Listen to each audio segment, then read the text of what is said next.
Fatal Guardian.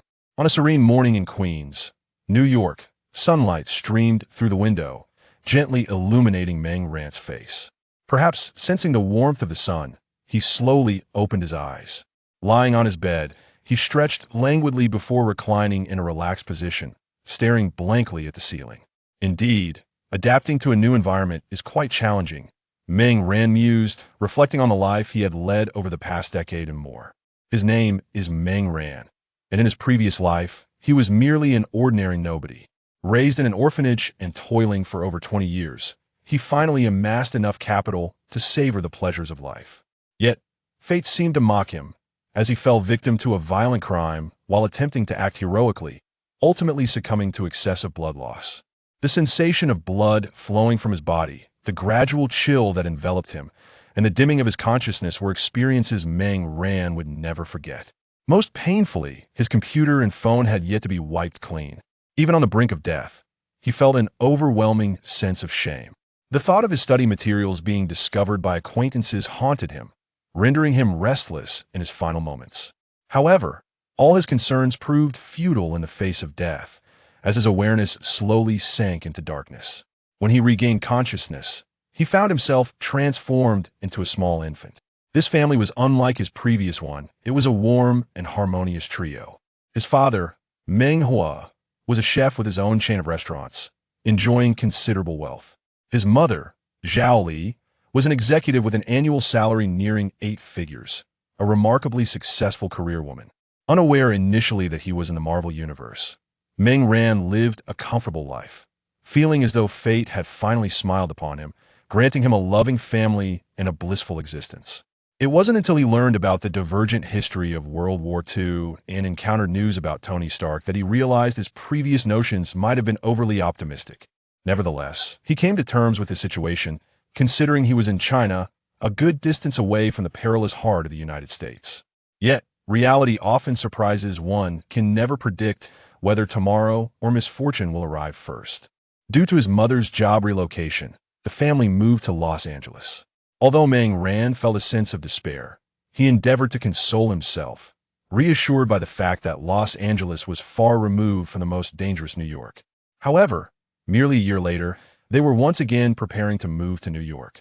Now numb to the situation, Meng Rand accepted this grim reality while contemplating how he might persuade his parents to return before the impending turmoil in New York. This day marked the second morning in their new home in New York, and Meng Rand lay in bed, lost in thought. Gazing at the ceiling, he couldn't help but feel anxious about the future for himself and his family. "Son, come down for breakfast." His mother's voice pulled him from his scattered thoughts. Rising to wash up, he responded to her call. "I must protect my family, even at the cost of my own life," Meng Rand silently resolved as he looked at his reflection in the mirror. After all, he had faced death before if need be. He could emerge a hero once more in 18 years. Once he finished grooming, Meng Rand descended the stairs and took a seat at the dining table to ate tea. This moment, Meng Ho was busy in the kitchen, and Zhao Li, noticing Meng Rand sitting at the table, placed a fried dough stick into his bowl. "Eat it while it's hot. Your father just fried it," she encouraged. "All right. I moved furniture all day yesterday, so I'm starving," Meng Rand replied, picking up his chopsticks to blow on the dough stick before adding, "Mom, you should eat too." Seeing her son enjoy his meal brought a smile to Zhao Li's face as she said, "You eat first, I'll wait for your father to join us." Just then, Meng Hua emerged from the kitchen, placing a side dish on the table before taking a seat next to Zhao Li. "I'm here, hurry and eat. This is your favorite, shredded radish," he stated. Once Meng Hua settled down, Zhao Li began her meal as well. Watching his parents display their affection so early in the morning, Meng Rand suddenly found the dough stick less appetizing. He glanced at the shredded radish on the table and said to Meng Hua, "Dad, I want a side dish too. I prefer cucumber." Meng Hua glanced at his son and, pointing at the radish, replied, "Isn't this it? Try a few bites, but don't overindulge. Save some for your mother." Feeling a tad disheartened, Meng Rand grumbled, "But I don't like radish, Dad. You are so biased." Meng Hua, unfazed by his son's complaint, simply slurped his porridge and remarked, "Children shouldn't be picky. If it weren't for your mother loving it, you wouldn't even have shredded radish, yet you still complain." Meng Rand fell silent upon hearing his father's words, resigning himself to slurp his porridge while nibbling on his dough stick. Observing his father's calm demeanor and his mother's suppressed laughter, he felt as though he was not only consuming a meal, but also enduring a rather humorous blow to his pride. Indeed, I must be an unexpected delight, Meng Ran thought to himself with resignation. After a simple breakfast, Zhao Li departed for work, and Meng Hu needed to check on the restaurant, which was newly opened and required his oversight. In recent years, their family had followed Zhao Li wherever she moved for work. Wherever she found employment, they relocated their home, and Meng Hu established a restaurant there as well. Over the years, Meng Hu's restaurants flourished not only throughout the country, but also internationally. With two establishments, one in Los Angeles and another newly opened in New York, he often marveled at his father's remarkable success. Not only did his mother's workplace determine their residence, but no matter where they went, the business thrived. He mused, if one day mom works on the moon, dad will surely open a restaurant there too. With both parents out, Meng Ran found himself alone at home. With only a few days left before school commenced, he enjoyed a brief period of freedom. After a spell of aimless wandering, Meng Ran decided to take a quick nap. When he awoke, it was nearly noon. Just as he washed his face and sat at the computer, ready to engage in an exhilarating game of Command and Conquer, the phone suddenly rang. Upon hearing the sound, Meng Ran promptly paused the game and answered the call. After the call was connected, Meng Hu's voice resonated. "Son, I left a bag on the sofa this morning, containing my specially crafted seasoning. I'm a bit tied up right now. Could you bring it to your father?" Upon hearing Meng Hu's request, Meng Ran promptly replied, "I'll head out now. By the way, could you send me the address again? I'm afraid I might not remember the route correctly." Meng Hu responded, "All right, I'll send it to you right away. I'll make you braised pork ribs for dinner." Then I'll hang up. Please be careful on the road and watch out for traffic. After ending the call, Meng Ran shut down his computer, located the bag containing the seasoning on the sofa, and made his way to the garage. He placed the bag in the passenger seat of his small black car and settled into the driver's seat. Having obtained his driver's license after turning 16 last year, this car was purchased with the earnings from a summer job, supplemented by a little financial assistance from Meng Hu. Though not a luxurious vehicle, the small black car possessed a certain aesthetic appeal, which Meng Ran appreciated, particularly as an aficionado of attractive automobiles. As he drove, he followed the navigation, and before long, he arrived at the new restaurant. After delivering the bag, it was nearly lunchtime, so he decided to enjoy a complimentary meal and lend a hand at the restaurant for the afternoon. As the number of patrons dwindled in the afternoon, Meng Hu suggested that Meng Ran return home. Thus, Meng Ran drove his small black car leisurely back toward home. As he turned a corner, a black cat suddenly darted across the front of his vehicle. Instinctively, Meng Ran slammed on the brakes and hurriedly exited the car to assess the situation. He circled the front of the car and glanced along the roadside. After several laps, he found no signs of a collision nor any trace of the black cat. Puzzled, he scratched his head in confusion before returning to the car. Strange, could I have imagined it? He shook his head, contemplating. Perhaps I was seeing things. I should just head home. Shaking off his scattered thoughts, Meng Ran restarted the car and continued his journey homeward. As the vehicle glided smoothly along, a dark, liquid-like substance emerged from beneath the chassis and adhered to the rear door. Not long after Meng Ran returned home, Meng Hu arrived as well from the restaurant. Meng Ran ascended the stairs to resume his interrupted game of Red Alert, while Meng Hu headed to the kitchen to prepare dinner, coinciding with Zhao Li's return from work. While Meng Ran was engrossed in his game, the dark liquid stealthily seeped through the crack beneath the door, swiftly moving along the wall. It slithered behind the computer desk towards Meng Ran, who was seated in his chair. Just as it was about to touch Meng Ran's ankle, a sudden knock echoed from the door. Hearing the knock, Meng Ran promptly stood to answer the door, causing the black liquid to retreat hastily back behind the computer. When the door opened, it revealed his mother, Zhao Li, returning home from work just as Meng Hu completed the dinner preparations. Zhao Li ascended to call Meng Ran down for dinner. Initially, a few shouts from below would suffice, however. Due to Meng Ran's headphones, he failed to hear, prompting Zhao Li to knock on the door.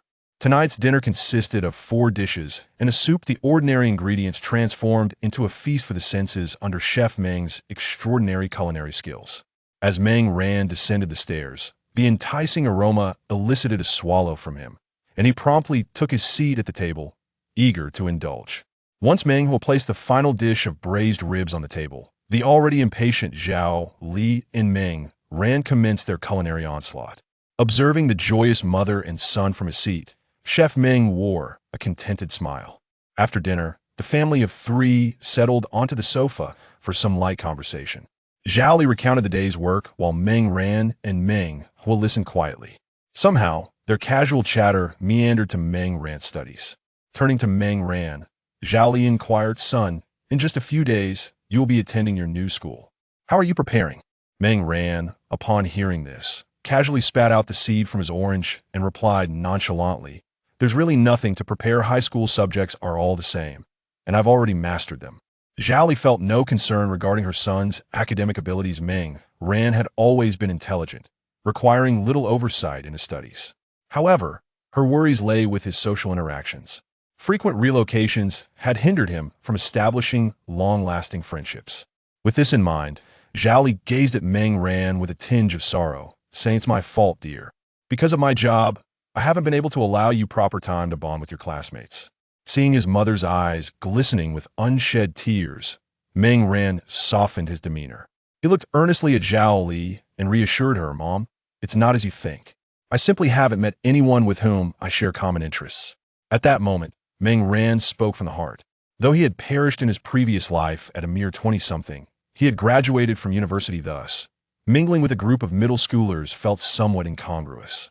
Despite having relived his childhood, which kept his spirit youthful, he certainly would no longer engage in play with Ultraman cards. Compared to middle schoolers, high school students offered more meaningful exchanges, and the relationships among them remained relatively innocent. For Meng Ran, who had already faced the rigors of societal pressures, this was indeed a rare opportunity for rediscovery. After all, everyone experiences youth only once, while he had the fortune of experiencing it twice. To Zhao Li, Meng Ran's sincere words resembled a considerate child enduring his grievances to console his parents, which only deepened her sense of empathy. Observing this, Meng Hua comfortingly embraced Zhao Li, recognizing their son's efforts to soothe them, and he couldn't help but reflect, "What a good child indeed. Your father and I have put you through hardships." Wiping away the tears from her eyes, Zhao Li reassured Meng Ran, "Rest assured, my son. Following this transfer, I will likely remain here for quite some time, allowing you to bond well with your new classmates." Originally contemplating how to comfort his mother, Meng Ran felt a sudden wave of unease upon hearing those words. The prospect of staying in New York for an extended period was hardly reassuring. He contemplated offering some words of encouragement to Zhao Li, yet he found himself at a loss for how to broach the subject without it seeming abrupt. After a moment's reflection, he swallowed his words. "It seems that the more I refuse, the guiltier my parents will feel. Oh well, it's best to let things unfold as they may. There is still time, and perhaps by then, I will have already departed from here." The family continued their conversation for a while, but as the hour grew late, Zhao Li urged Meng Ran to retire for the night. "School starts in a few days. You must adjust your sleep schedule and cultivate the habit of rising early." In response, Meng Ran rose and replied, "Of course, I shall heed my mother's advice." At that moment, Meng Hua emerged from the kitchen, carrying a glass of milk, calling out to Meng Ran, "Come, drink your milk. You're still growing. Make an effort to drink plenty so you can gain another 10 centimeters this year." Seeing this, Meng Ran turned back to accept the milk, smiling as he said, "They'll aim to reach 190 centimeters this year, surpassing my father." Meng Hua chuckled as he took back the glass, replying, "Then you must put in the effort. I too hope you will surpass me soon." Meng Hua was a robust man, standing at 1.87 meters, while Zhao Li stood at a height of 1.70 meters. It was precisely due to such advantageous genetics that Meng Ran had already reached 1.80 meters at the age of 17. After finishing the milk, Meng Ran returned to his room. He brushed his teeth in the bathroom and then lay on his bed, closing his eyes to cultivate drowsiness. At that moment, the dark liquid hidden behind the host computer finally seized its opportunity. Upon seeing Meng Ran return, it began to crawl forward, swiftly reaching the edge of the bed. Once there, it extended its tendrils to grasp Meng Ran's ankle. Then, it writhed momentarily before vanishing from sight, completely merging into Meng Ran's body. Lying on the bed, Meng Ran felt no unusual sensations. He continued to close his eyes, nurturing his drowsiness. Unknown consciousness intrusion detected. initiating defense against consciousness invasion. Counterattack in progress. Suddenly, a crisp electronic voice echoed in Meng Ran's mind, accompanied by a severe headache, jolting him awake from his slumber. Instinctively, he clasped his head, curling his body like a shrimp, as if that could alleviate the pain. Uncertain of how much time had passed, the same electronic voice reverberated in his mind once more. Threat neutralized, unknown intrusion eliminated. Symbiotic toxin detected. Integrating toxin. Toxin system generated. As the voices continued, the painful sensations in his head began to subside gradually. In a mere moment, Meng Ran's cold sweat had soaked through his clothes. He vowed that he had never experienced such pain in this life or even in 2 lifetimes. As time progressed, Meng Ran's mind began to return to normal. Not only did the pain dissipate, but a refreshing sensation emerged, clearing his thoughts significantly. Regaining his composure, Meng Ran reflected on the persistent voices that had echoed in his mind moments before. What is that? He pondered in confusion. Venom? System? Could it be that I possess a golden finger for traversing dimensions? Meng Ran suddenly felt a surge of excitement. But where is this thing, and how do I use it? As the thrill subsided, doubt crept back into his mind. After a moment of contemplation, Meng Ran attempted to summon the system within his mind. Indeed, in response to his call, an electronic voice echoed in his consciousness. The Super Venom system has been activated. Host, please review the instructions carefully. Upon hearing the system's prompt, Meng Ran calmed himself and began to grasp the intricacies of this system. After a while, he had understood the essential details. It turned out that the black cat he encountered while driving this afternoon was not merely a cat, but rather Venom. It had followed him home, waiting for the opportunity to possess him until just moments ago. Unfortunately for Venom, as it attempted to invade Meng Ran's consciousness, it inadvertently came into contact with a cosmic fire hidden within his body. This treasure had granted Meng Ran a second chance at life, simultaneously protecting him from being overtaken by Venom. Now, the cosmic fire had fused with Venom, forming the Super Venom system. The primary function of this system was Venom's ability to possess others.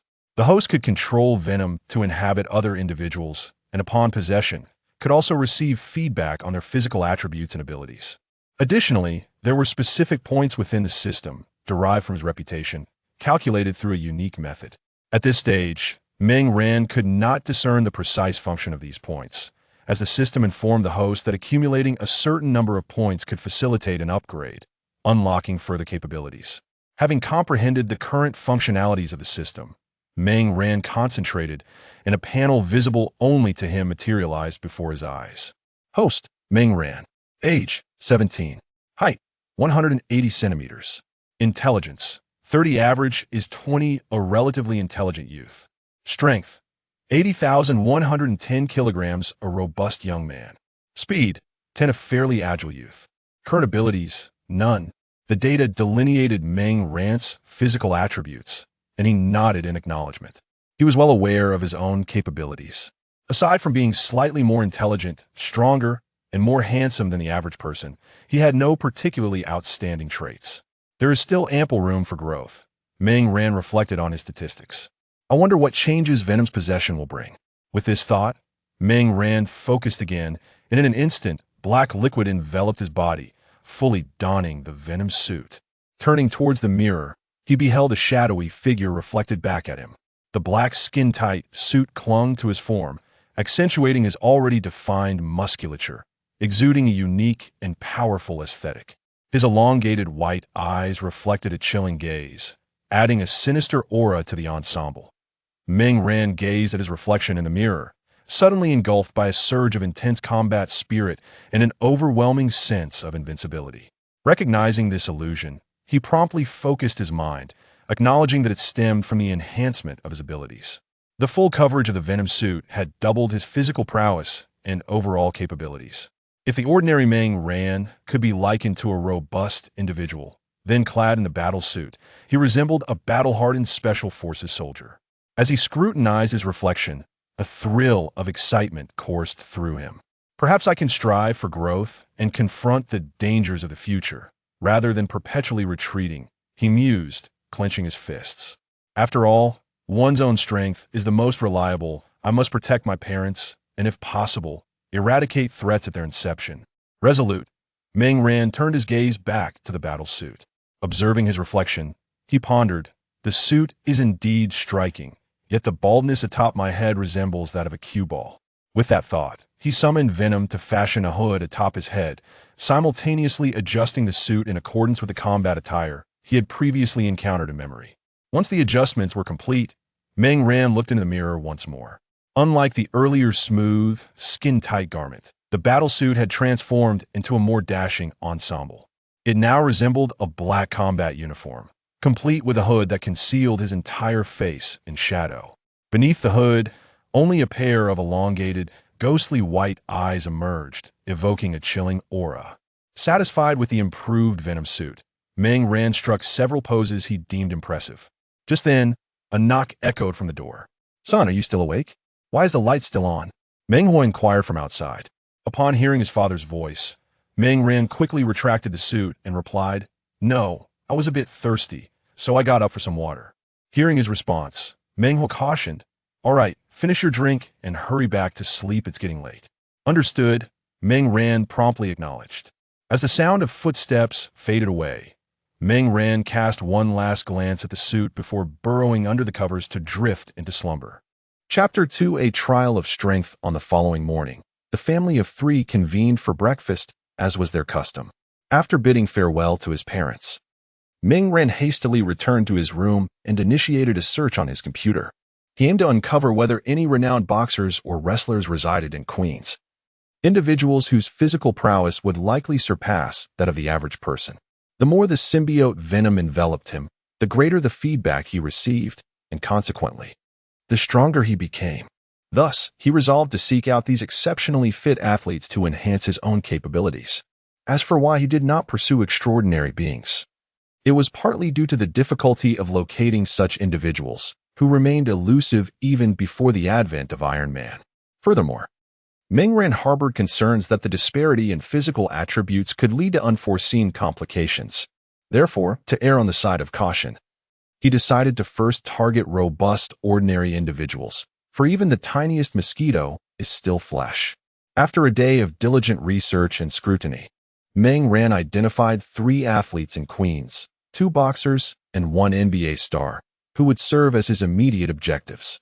Following dinner, he retreated to his bedroom, lying on his bed to rest, while a mass of black liquid extricated itself from his form. Now, after being tamed by the system, Venom no longer exhibited a strong desire to dominate its host. It had been reconstituted, reverting to its primordial state. Although this initial form of Venom did not amplify physical attributes and combat strength to the extent of its mature counterpart, it excelled in its complete submission to Meng Ran's control, devoid of the malevolence and rebellion characteristic of its fully developed state. Moreover, this nascent form of Venom possessed the potential to evolve alongside Meng Ran, promising to surpass its previous mature state in strength. Meng Ran affixed a portion of his consciousness to Venom, guiding it as they traversed the night. His awareness directed Venom towards the location he had investigated earlier in the day. Approximately half an hour later, Venom halted before a building, the designated site of his first target, the boxer, Brian. Ascending the faade of the structure, Venom quickly reached the 26th floor, where it infiltrated the interior through a crevice. Arriving at the corridor, room 2603, Venom slithered beneath the door and entered the spacious chamber. The large room was vacant, with the city's neon lights casting a flickering glow through the floor-to-ceiling windows onto the floor. Displayed in the living room showcase were the accolades Brian had amassed throughout his career, including several trophies and a championship belt. Meng Ran and Venom wandered about the apartment, awaiting Brian's return. Before long, the sound of a key turning in the lock echoed, followed by the door swinging open. Meng Ran, concealed in a corner, watched with anticipation as the door creaked ajar, thinking to himself, "At last, he has returned. I have waited so long." The door opened to reveal a man and a woman entwined in an embrace, playfully nibbling at each other as they entered, before collapsing onto the sofa. Observing this from his corner, Meng Ran felt a wave of exasperation wash over him as he gazed at the couple on the couch. Venom had never encountered such a scene before, and thus was utterly captivated. Meng Ran could sense the profound curiosity emanating from Venom. as it fixated on each new posture they adopted. Observing the two individuals engrossed in their game on the sofa, Meng Ran glanced at Venom, then, with a mental command, obscured Venom's line of sight, gently admonishing, "Behave now, little one. Such unhealthy distractions are not conducive to your growth." "Meow, meow, meow?" Venom responded, puzzled, as it was undergoing a rebirth through the system and was in a phase of renewed curiosity. Why was it forbidden to gaze upon such sights while Meng Ran could? Perhaps sensing Venom's bewilderment, Meng Ran cleared his throat and said, "Ahem, I am on the cusp of adulthood. Rounded up, I am practically an adult. A glance here, and there is entirely reasonable. When you grow up, you may look as well." After a prolonged wait, Brian and his companion finally concluded their game and began to recline on the bed for rest. Meng Ran and Venom, concealed in the corner, moved forward to prepare for their possession. Swiftly, Venom darted to the bedside and infiltrated Brian's body. The two individuals lying on the bed had succumbed to deep slumber, oblivious to any unusual sensations. Meng Ran took a moment to glance at Brian's companion, whose slender sheet did little to conceal her alluring figure. Focus. Focus. After a fleeting glance, Meng Ran reminded himself, for he was here to attend to serious matters, and he had already observed what was necessary. Once his thoughts were cleared, he concentrated on the possession alongside Venom. After a brief interval, Venom and Meng Ran retraced their steps, rapidly returning home. Once settled on his bed, Meng Ran sat up, allowing Venom, who had just returned through the window, to flow into his hands and subsequently into his body. In that instant, he felt a surge of power integrating into his being. As he sensed this newfound strength melding within him, Meng Ran clenched his fist, contemplating. Although the change was not monumental, he could distinctly feel an enhancement in his power and physique. Opening his data panel, he observed, host, Meng Ran age, 17 height, 180 centimeters intelligence, 30, average is 20, indicating a notably intelligent youth, strength, 120 to 150 kilograms, a remarkably strong youth, speed, 15, a notably agile youth, current abilities. None. His strength had escalated from an original range of 80 to 110 kilograms to 120 to 150 kilograms, with the evaluation shifting from strong to very strong. His speed had improved from 10 to 15, transitioning from agile to notably agile. Intelligence remained unchanged, likely due to the physical attributes of a boxer not contributing to cognitive enhancement. After reviewing his data panel, Meng Ran proceeded to don his full battle suit. The exhilarating sensation of this sudden surge of power was undeniably pleasurable, and he reveled in the strength coursing through his body. However, after the surge in power, one must also acclimate to it. The current enhancement is not particularly significant. When a substantial leap occurs in the future, merely adjusting to such power could prove troublesome. Following this recent possession, both Venom and Meng Ran have experienced a certain degree of growth.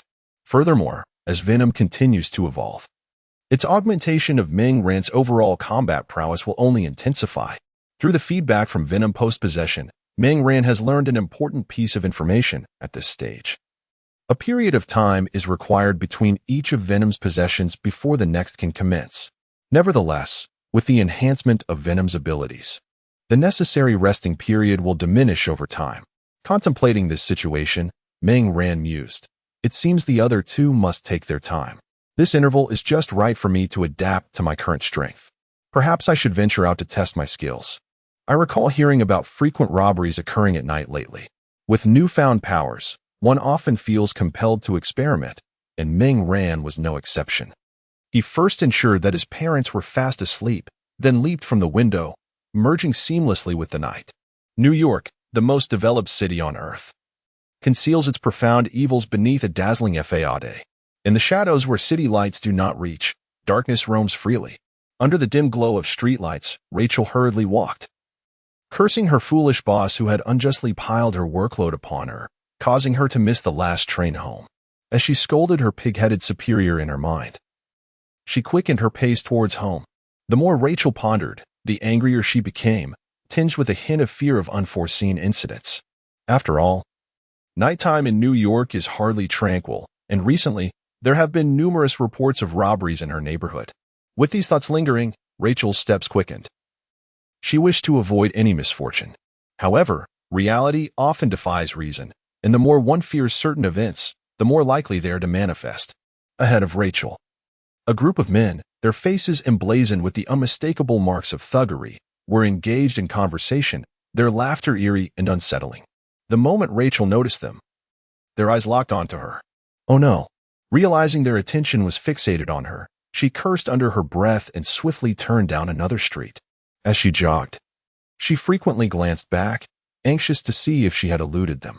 Simultaneously, she whispered a silent prayer. God, please, do not let them follow me. Do not let them follow me? Perhaps God had already clocked out for the night, for Rachel's prayers fell on deaf ears. Just as she was about to exit the street, the group of ruffians had already positioned themselves at both ends, blocking her escape. As the thugs drew closer, Rachel slowly retreated, ultimately cornered against the wall. In a state of despair, she sank to the ground, trembling as she pleaded, "My money is in my bag. Take it all. I beg you, please do not harm me." The lamb, destined for slaughter, holds no grounds for negotiation. The ruffians, indifferent to Rachel's pleas, began to discuss the order of their vile intentions. This girl is rather appealing, isn't she? Her figure resembles that of those model-like harlots, exuding an air of vulnerability. Look at her. She's trembling and shedding tears in fear. How amusing. Fear not. We shall be gentle with you, ensuring an unforgettable experience that will linger for a lifetime. Rachel's face was awash with tears, her body trembling uncontrollably from terror. As she gazed at the approaching thugs, she regretted enduring that wretched, foolish supervisor and working late, leading her to this dreadful predicament. Apologies for the interruption, but treating a lady in such a manner is indeed most discourteous. If you sincerely apologize to her now, I might consider sparing you. A raspy voice echoed from behind them. This was Meng Ran, his voice altered. The thugs turned to see nothing but darkness, save for a pair of elongated, ghostly eyes reflecting an eerie light. Just as they were unnerved by the gaze, the eyes vanished. Simultaneously, the familiar raspy voice resonated again. Looking for me? Here I am. The thugs swiftly turned back, only to confront a shadowy figure before them, clad in black tactical attire. The figure blended seamlessly into the night, with chilling eyes fixed upon them. Rachel, tear-streaked, stared at the silhouette that had suddenly appeared before her, uncertain if salvation had arrived. One of the more timid thugs swallowed hard and stammered, "Who are you?" Another thug, bearing a scarred face, was infuriated by the fearful inquiry and struck the trembling thug across the head. "Are you an idiot? What is there to fear? This is just some fool in costume trying to play the hero," the scarred thug barked. The others, emboldened by his words, focused their attention on Meng Ran, while the timid thug lamented his cowardice. "Who was the fool in a costume? This is tactical gear, you dolt." Meng Ran cursed silently in his mind. Finally, the thugs could no longer contain themselves and brandished their weapons. Meng Ran, observing the clubs and knives before him, steeled himself, realizing he possessed no combat skills, merely brute strength. The physical prowess gained from his boxing training did not encompass the techniques of the sport. As one thug with a knife lunged at him, Meng Ran initiated his counterattack. He deftly sidestepped the blade and surged forward, delivering a powerful punch that sent one thug flying. After sending one thug flying with a punch, Meng Ran swiftly lifted his leg and kicked another man into the air, who inadvertently landed on top of a fellow thug. Meng Ran's rapid-fire strikes granted him a distinct advantage in the skirmish, and within a mere 2 seconds, several thugs had already succumbed to defeat. Once the remaining thugs regained their composure, they charged at Meng Ran in unison. Faced with this overwhelming onslaught, Meng Ran could only rely on instinct to unleash a flurry of chaotic punches. Bang, bang, bang. Indeed, sheer strength yielded remarkable results. Although the combat was far from aesthetically pleasing, Meng Ran's formidable physique and scant experience from childhood brawls allowed him to overpower them effortlessly.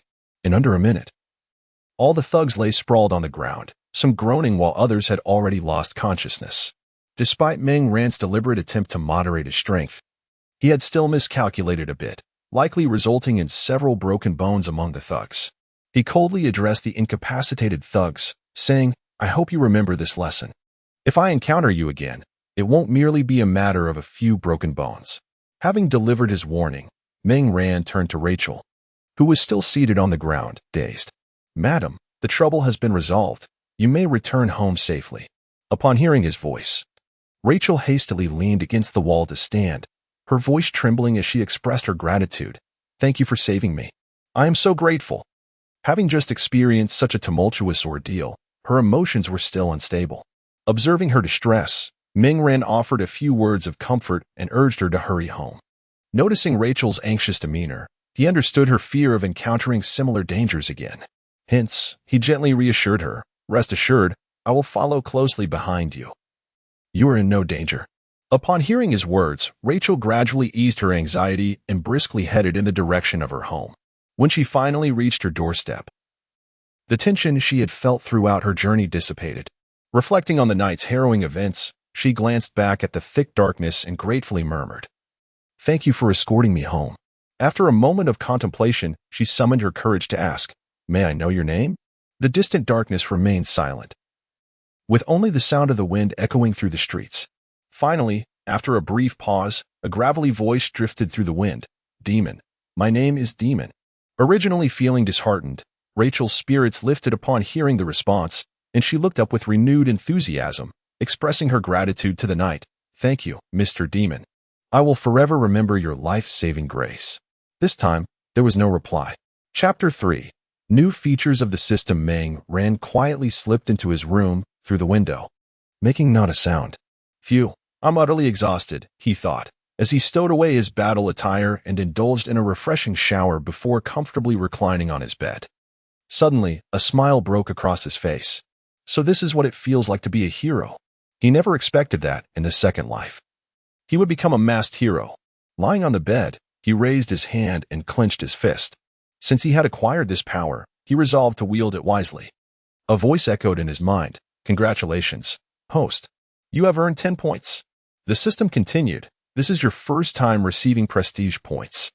You are rewarded with a novice gift pack and an additional 100 points. Accumulated points unlock system functions such as the marketplace." Upon hearing the System S notification, Ming-Ran sprang up, filled with excitement. "I knew it. With a system, how could there be no novice gift pack? It has finally arrived." His system was accompanied by a designated space, though its dimensions were not infinite. Approximately a cubic space measuring 100 meters in length, width, and height. While not limitless, it was more than sufficient. Ming-Ran located the Radiant Novice Gift Pack and, with a mere thought, chose to open it. The shimmering pack quivered slightly before vanishing, replaced by several glowing items. A complete set of combat attire, capable of merging with Venom, impervious to sonic and flame attacks, concealing identity when Venom is restrained. 2 handguns, exquisitely crafted by the system, ordinary and special ammunition available for purchase in the marketplace. A dagger forged from an indestructible special metal. Breathing technique, free breathing method, 50 points. Ming-Ran gazed at the items with exhilaration, swiftly retrieving them from the system space. While the other items manifested in physical form, the breathing technique transformed into a luminous point that merged with his body. Closing his eyes, he immersed himself in its essence, and soon opened them with delight. This technique was the perfect solution to his pressing needs. It not only replenished his energy, but also enhanced his mastery over his newfound strength. With diligent practice, his physical attributes would gradually improve alongside it. After studying the breathing technique, Ming-Ran turned his attention to the tangible equipment. The combat attire from the system, resembling a spherical liquid, immediately seeped into his body upon contact. With a mere thought, it fused with Venom, transforming into battle gear. How considerate of the system. Ensuring that my identity remains concealed in the event of Venom being countered by sound waves, Ming-Ran mused with satisfaction. He then examined the firearms and dagger, placing them in their designated slots on the combat attire. With hands on his hips, he admired his reflection in the mirror. The sleek black combat suit was not only functional, but also strikingly handsome, especially when the hood was drawn up, revealing only his elongated, pale eyes, an effect that would undoubtedly instill fear in any criminal. At last, he gazed into the mirror, satisfied with his true battle attire. The question posed by the woman he had just rescued regarding his name caught him off guard. After all, this marked his inaugural appearance, and he had yet to contemplate the moniker he would adopt. After a moment of reflection, he decided upon a moniker befitting a malevolent spirit, one that would instill terror in the hearts of all criminals. a nightmarish entity emerging from the depths of hell to claim souls. Having surveyed his equipment, Ming-Ren turned his attention to his total score. Today's 10 points, combined with an additional 100 points from rewards and 50 from a gift pack, amounted to a total of 160 points. Uncertain of whether this was a meager or substantial sum, he opened the system shop, which was divided into several sections: skills, agility techniques, and various items. When the system had first integrated, Ming-Ren had possessed no points, and thus many features had remained unexploited. As he perused the shop meticulously, he arrived at a rather disheartening conclusion. Akin to money, points always seemed insufficient, regardless of their quantity. He scrutinized the prices of items in the store, then glanced at his own score. Alas, it was a case of longing without the means to acquire. With a furrowed brow, he contemplated his situation. After a prolonged deliberation, he selected several items of immediate necessity. He acquired 3 skills: close combat, firearm mastery, and first aid expertise, each costing 20 points. Yet merely at the novice level, upgrades would require even more points. After purchasing these essentials, he expended a hefty 100 points on an agility technique called treading the waves. True to its name, it was both graceful and striking. Ming-Ren could already envision himself employing this technique in future battles, weaving in and out with finesse. However, as he considered his now depleted points, his spirits dampened. Nevertheless, he refrained from despondency. After all, this was merely his first foray into combat, and accumulating 160 points, augmented by various rewards, was commendable. Regrettably, he could not spare any further funds, leaving him unable even to purchase ammunition. The system offered a plethora of ammunition types.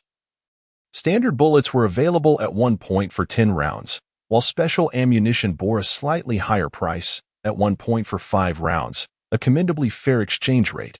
Furthermore, items such as tranquilizer darts and explosive rounds not only featured diverse functionalities, but also boasted exceptional quality, a testament to the system's excellence.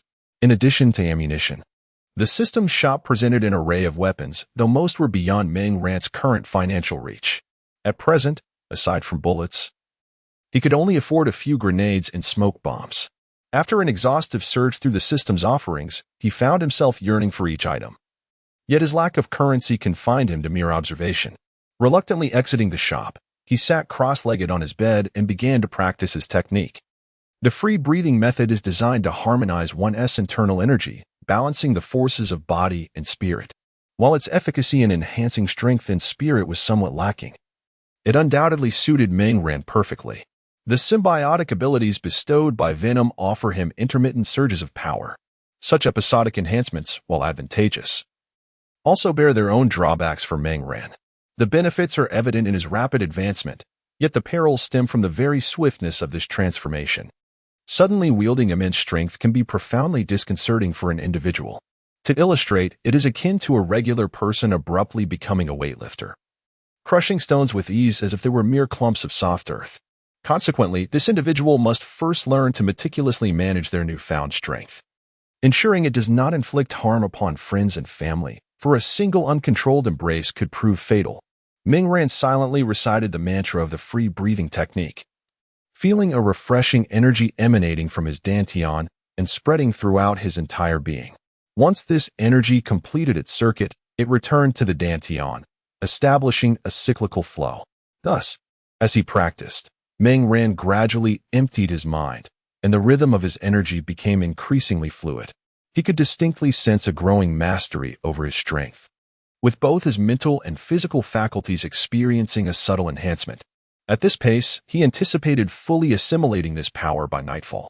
While engaging in his practice, Ming-Ren pondered silently. The fatigue that had once weighed upon him dissipated during his meditation. He remained seated cross-legged on the bed until the stroke of midnight. Although his weariness had been alleviated through meditation, the habit of resting for so many years was not easily discarded. Moreover, he had no intention of relying solely on meditation for rest. Sometimes, lying in bed served not just for slumber, but also for mental relaxation and contemplation. As Ming-Ren reclined, he reflected on the day's battles, the gains he had acquired, and his aspirations for the future. Gradually, he drifted into a blissful slumber. That night, Ming-Ren enjoyed a profoundly sweet and restful sleep. Chapter 4. The new campus today marks the commencement of the new school term. And Ming Ran is on the brink of embarking on his second semester of sophomore year. As per his usual routine, he sits at the dining table, enjoying his breakfast. Ming Ran hums the tune of Chrysanthemum Terrace intermittently, savoring a piece of youtiao fried dough sticks, followed by sips of soy milk, and then indulging in a delightful morsel of a type of pastry, relishing the experience. Observing their son's exuberance, Meng Hua and his wife exchange knowing smiles, believing his joy stems from the excitement of returning to school and the prospect of forming new friendships. However, the true source of Ming Ran's happiness lies in the achievements of the past few days. He has successfully embodied several formidable figures, which has not only enhanced his physical prowess but has also added 2 centimeters to his height, while his speed has seen only a modest improvement. His strength has surged beyond the limits of an average person, reaching an impressive 220 to 250 kilograms. He can be considered a diminutive superhero. Yet, he still has a considerable journey ahead to reach the caliber of true heroes, such as Captain America. Zhao Li takes a sip of soy milk and, with a tender smile, informs Ming Ran, "I have taken leave this morning, and your father and I will accompany you to school." Ming Ran nods in acknowledgement, responding, "I could manage on my own, Mom. You needn't worry." Ming Hua chimes in, "Your mother simply wishes to spend more time with you." Ming Ran, amused, retorts, "And what about you, Dad? Don't you want to see me more?" Ming Hua glances at him and replies, "We see each other every day. What difference does a little time make?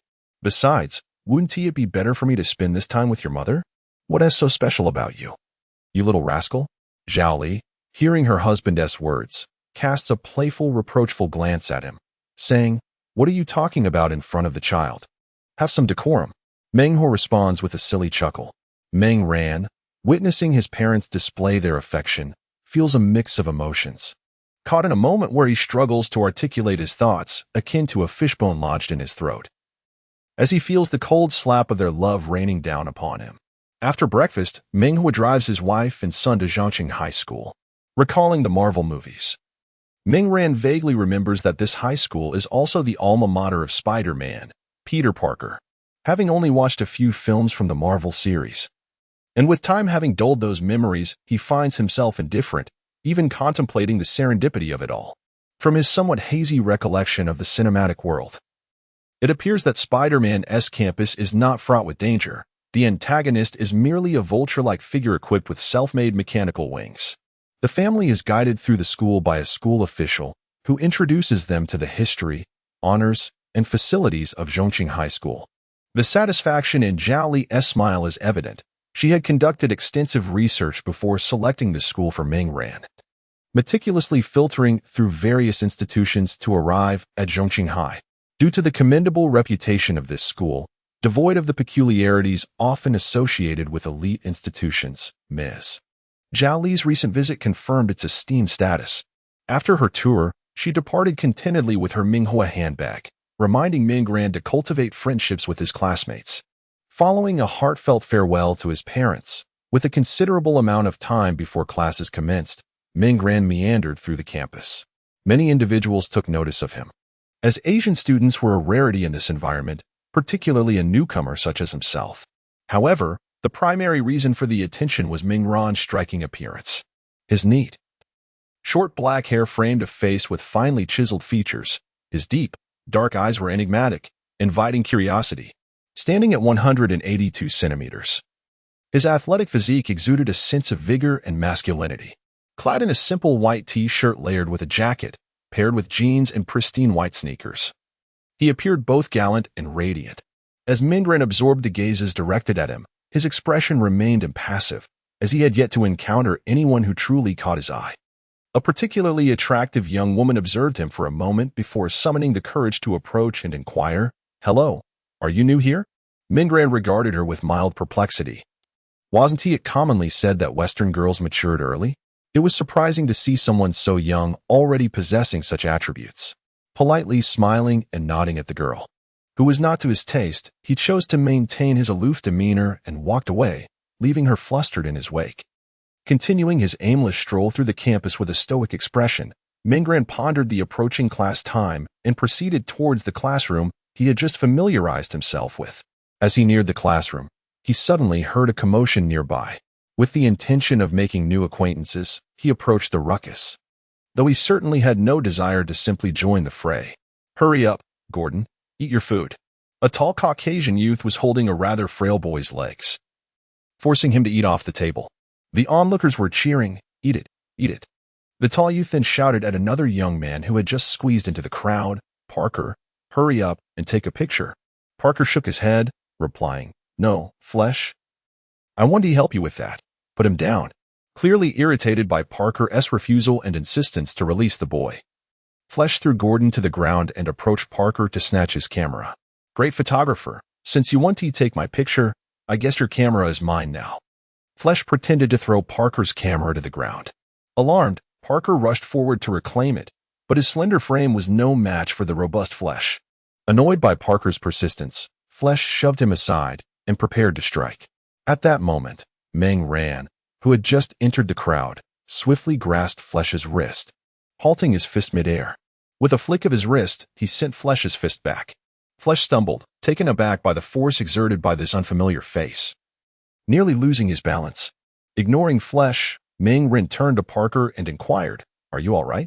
Parker, jolted back to reality by the question, replied, "I'm fine, thank you." He had braced himself for an impending punch.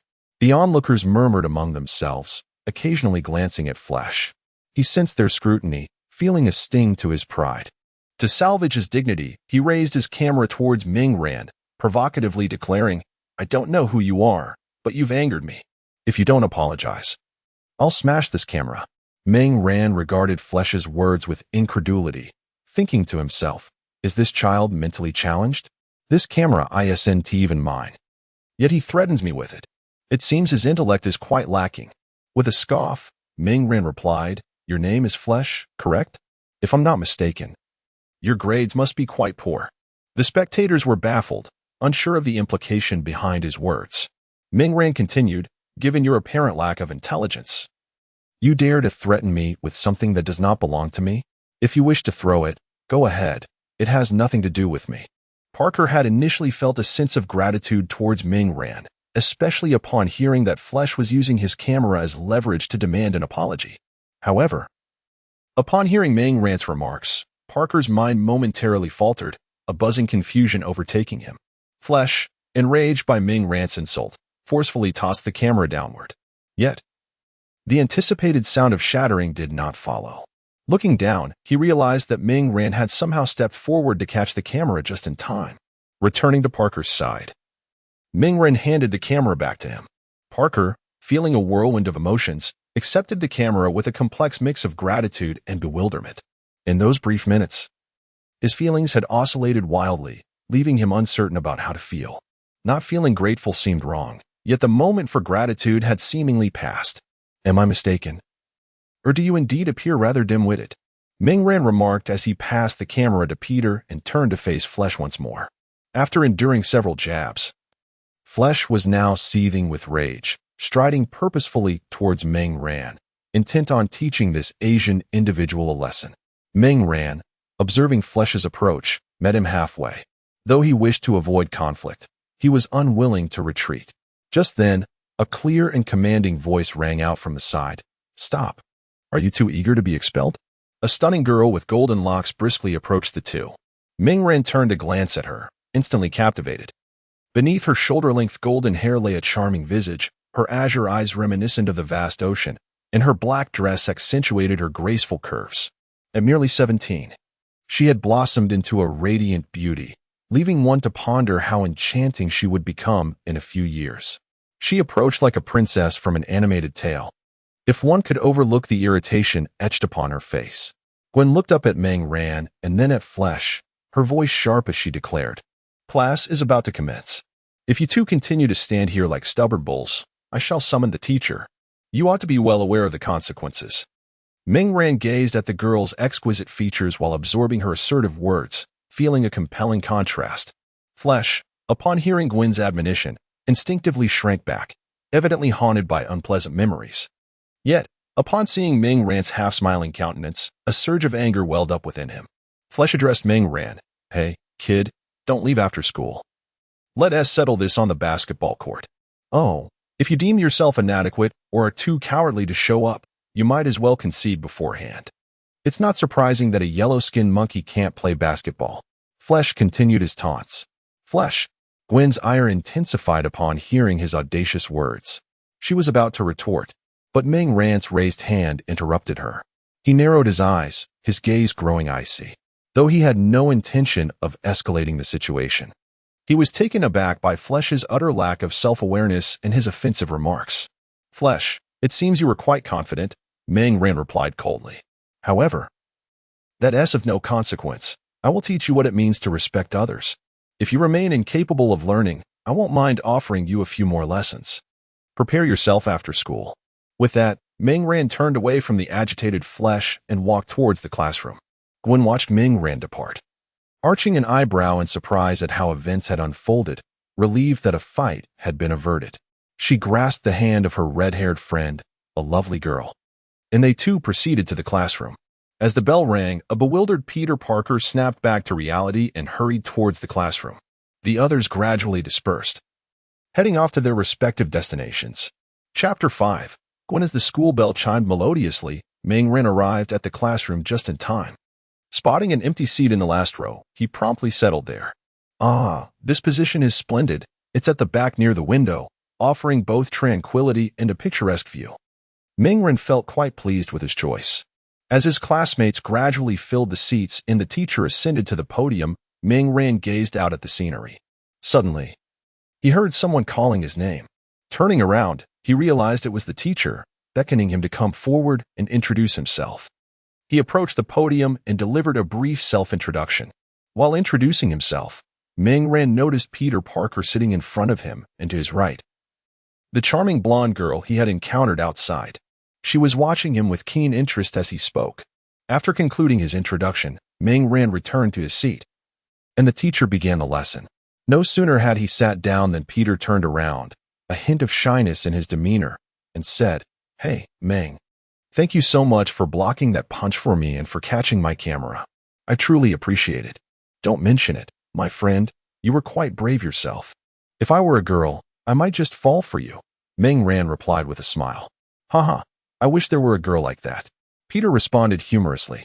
Ming Ran and Peter found an instant rapport, even planning to collaborate on homework when time permitted. After some light conversation, Peter began to focus on the lesson, while Ming Ran, feeling a bit idle, continued to gaze out the window, having already mastered the material being taught.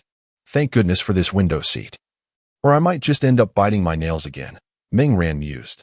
Are you not paying attention in class? Suddenly, he heard a voice inquiring. Turning around, he found it was the blonde girl. My name is Gwen Stacy. You can call me Gwen, she continued. Ming Ran thought to himself, so her name is Gwen. While responding with a smile, hello, Gwen. I just happened to self-study this part, so I found myself daydreaming a bit. I see. I thought you might be struggling with something, and I could perhaps assist you, Gwen said, her eyes brightening with understanding. Looking into Gwen's azure eyes, Ming Ran felt as though he could see his own reflection within them. His heartstrings were undeniably tugged by this gentle and delightful girl. However, no matter how tumultuous his feelings, he maintained a composed demeanor as he conversed with Gwen. Flesh is the star player on the school team. Do you feel confident? She inquired, recalling the earlier conflict between Ming Ran and Flesh with a hint of concern. Flesh is simply intolerable, always bullying other students. Gwen lamented before Ming Ran could respond. Seeing the indignant expression on Gwen's face, Ming Ran couldn't help but chuckle. Do not worry, since I dared to accept his challenge. I am certainly confident. I will teach him the importance of respecting others, he declared, winking at Gwen to emphasize his point. Gwen observed Ming Ran's confidence, feeling a measure of her own apprehensions dissipate. Ming Ran's self-assurance was certainly not unfounded. Just a few nights prior, he had garnered some points from his efforts in combating organized crime. After investing 100 points to elevate his fighting skill to an intermediate level, he had a remaining 50 for contingencies, which now proved most fortuitous. He spent 20 to acquire a basic basketball skill set, albeit rudimentary. It sufficed for his needs. Coupled with his extraordinary physical prowess, not only could he contend with a player like Flesh, but he could also hold his own in the NBA. While Meng Ran engaged in amiable discourse with Gwen, Peter found his gaze drawn to a red-haired girl beside him, who had recently joined Gwen. Thoughts of her occupied Peter's mind, compelling his attention. Perhaps sensing Peter's scrutiny, the girl turned towards him and inquired with a smile, "Is there something on my face?" Peter was taken aback by her sudden gaze. Their eyes met, and an awkward silence enveloped them, leaving Peter feeling as exposed as a monkey stripped of its attire. "Oh, no, I merely thought I recognized you from somewhere," Peter stammered, embarrassment flooding his cheeks as he mentally chastised himself. "My God, what am I saying?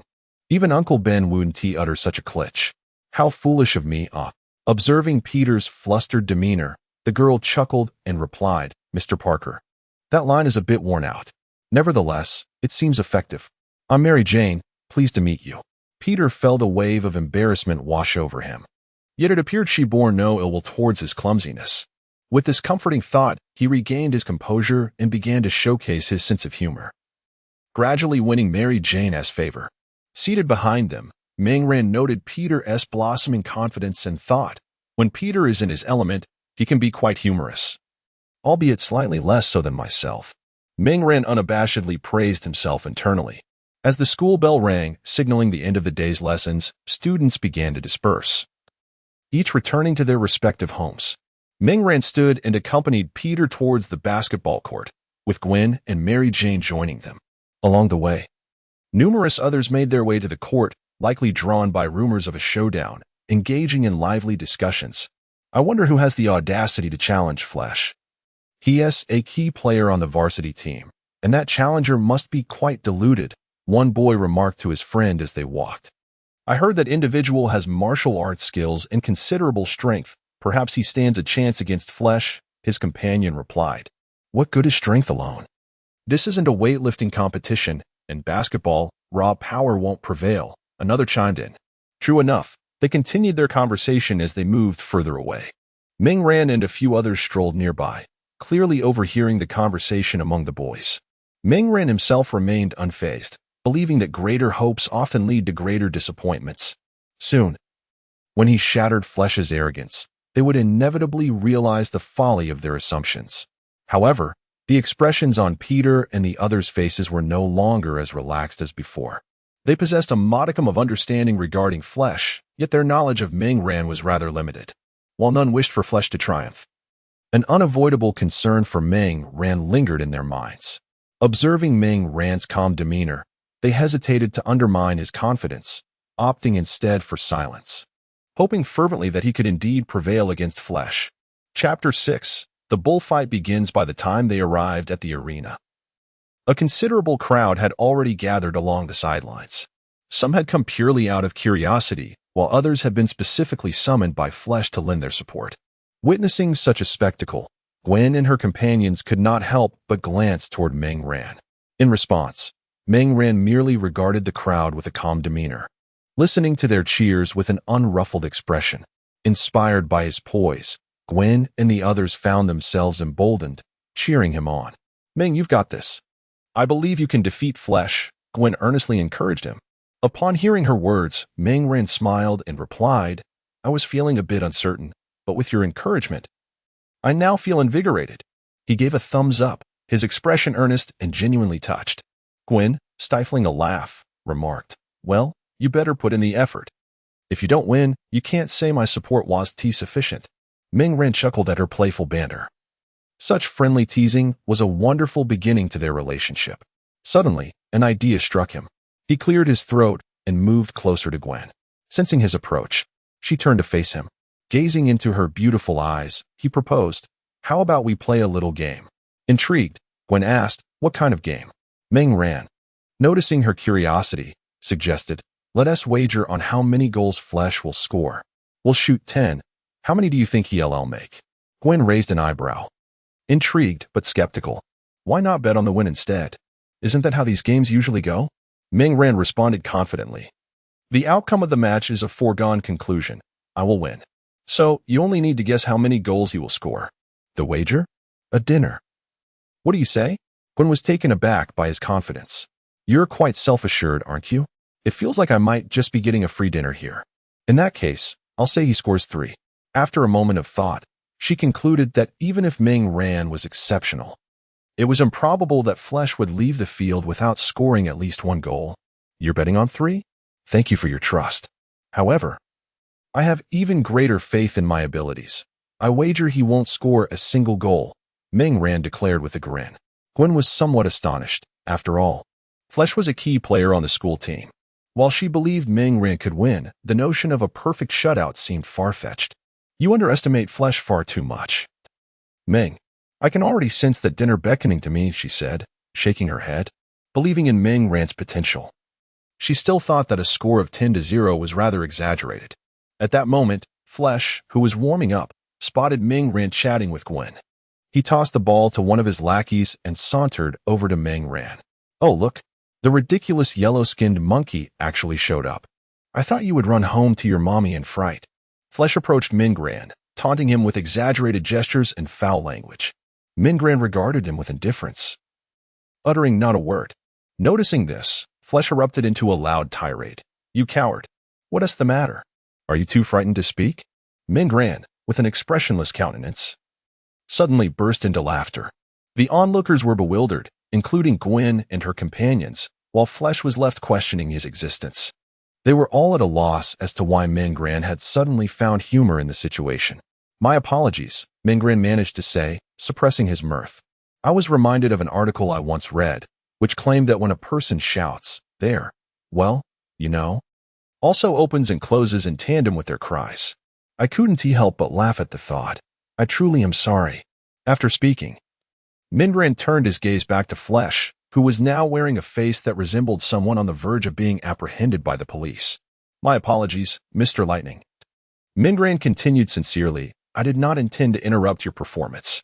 Generally, I am quite polite. No matter how humorous something may be, I refrain from laughter unless utterly compelled. The crowd had overheard Ming Ran's remarks and began to reflect on Flesh's earlier outburst. Suddenly, a chuckle escaped one individual, followed by laughter that erupted throughout the venue. Gwen, standing beside Ming Ran, was doubled over in laughter, astonished by the sharpness of his tongue. As Flesh absorbed the laughter surrounding him, he suppressed his fury and spoke to Ming Ran in a low tone. I hope your basketball skills are as adept as your tongue. Ming Ran replied with a smile.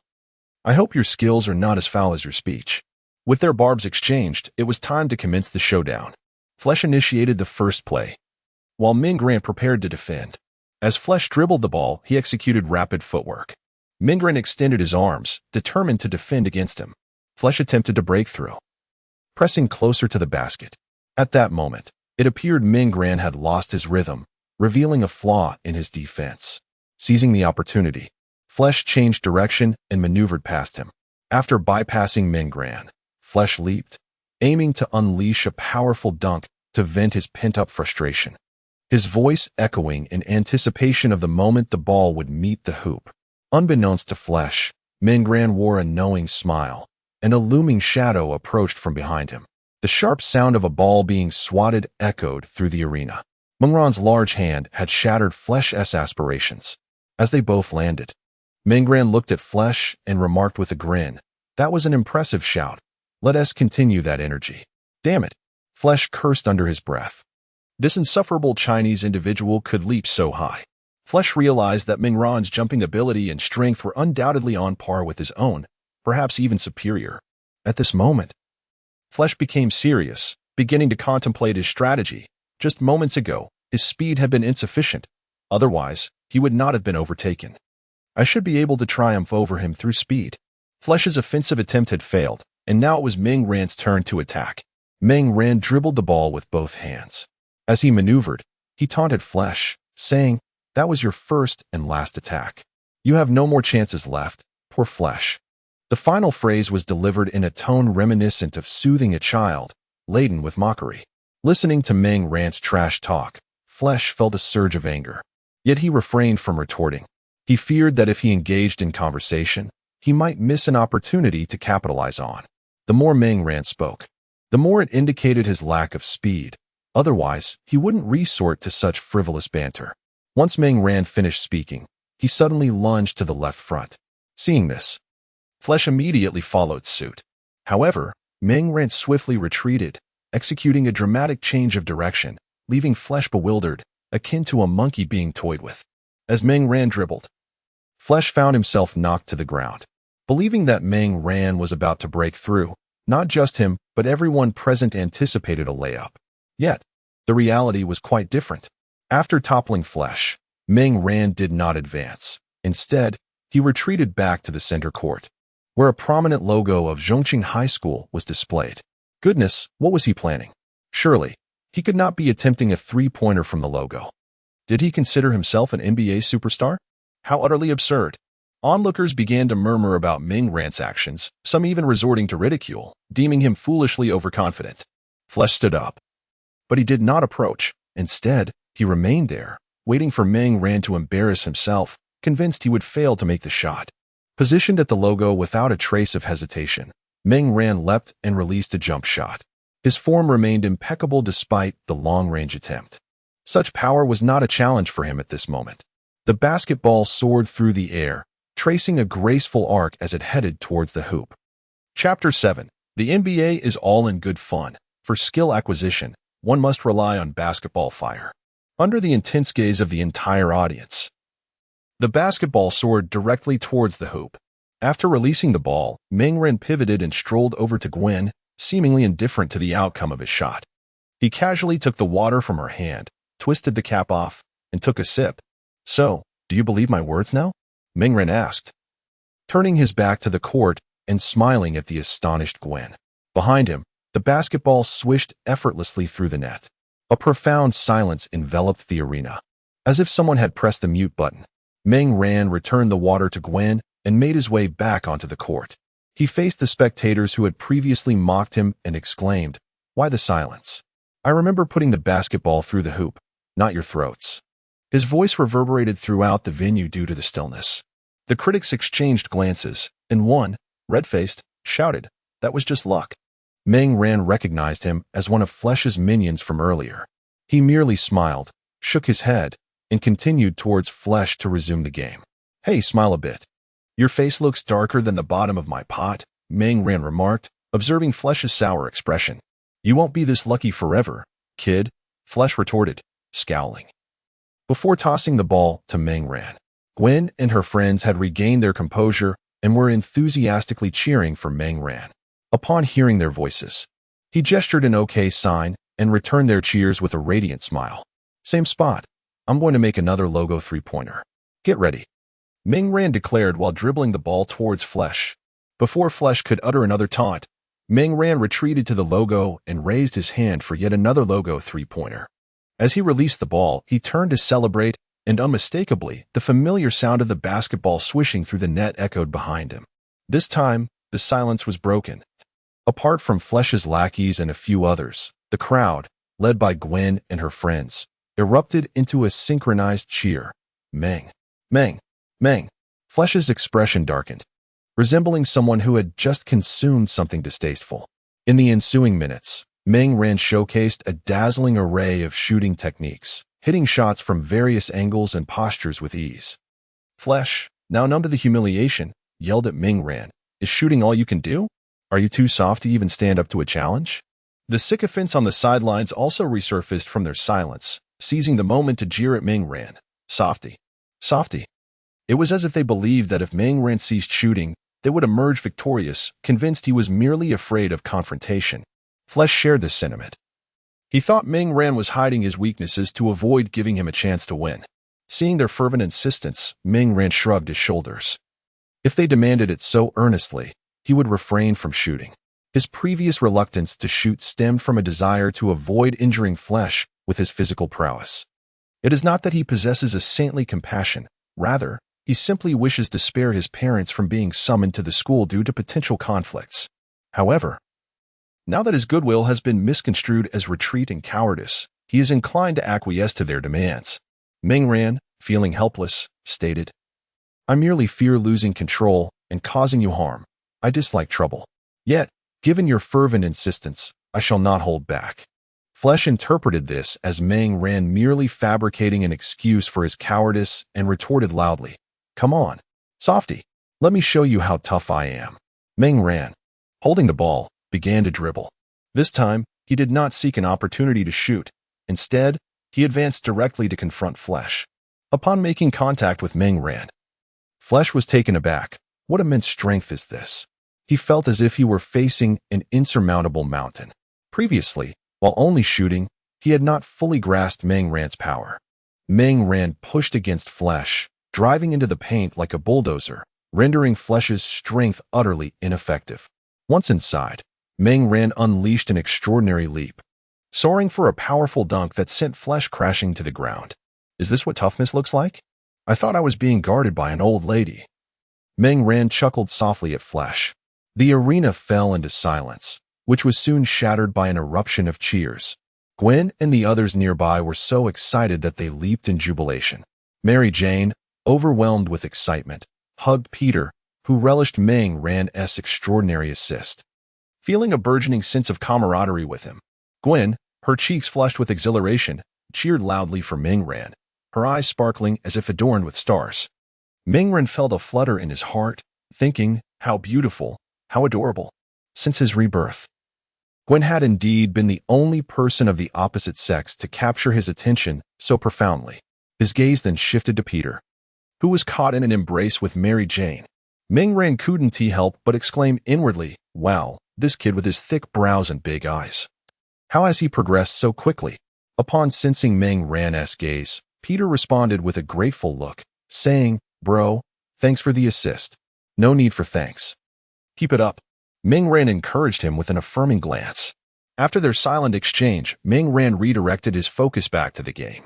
At that moment, Flesh had just risen from the floor, and upon meeting Meng Ran's gaze, he felt a twinge of anxiety.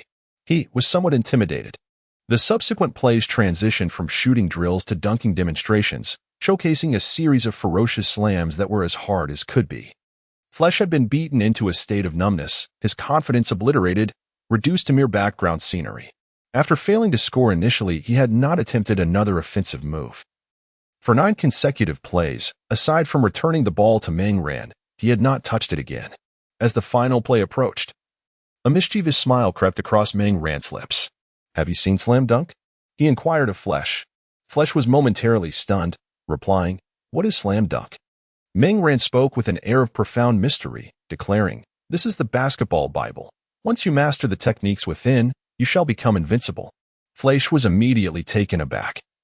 Pondering, could this truly be the secret knowledge I have yet to uncover? Basketball Fire, he silently vowed to remember this name. Observing Flesh's contemplative expression, Meng Ran discerned that he had been captivated, and he continued, this move is called the Unrepentant Dragon's Whirlwind Dunk, a signature technique of a man named Dongfang Xiang. Pay close attention.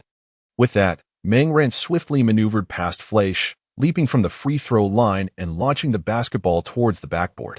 His body soared through the air as the ball rebounded off the backboard. In midair, Meng Ran caught the returning ball, dribbled it under his legs, and then raised it high with one hand. With a resounding boom, he executed a powerful slam dunk, sending the ball crashing into the hoop. The audience erupted in a cacophony of cheers as the glass backboard shattered upon impact. The Unrepentant Dragon's Whirlwind Dunk. It's truly magnificent. The spectators, witnessing such an extraordinary display in reality, rose to their feet in unison, their cheers escalating in fervor.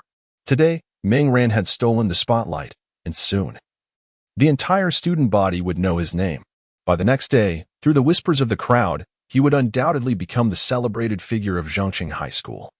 On the sidelines, Mary Jane excitedly embraced Peter, who relished the moment in the presence of beauty, feeling a surge of gratitude towards Meng Ran. Gwen, equally exhilarated, bounced with delight, her delicate features slightly flushed from her enthusiastic shouts. In such an electrifying atmosphere, no one remained untouched by the excitement.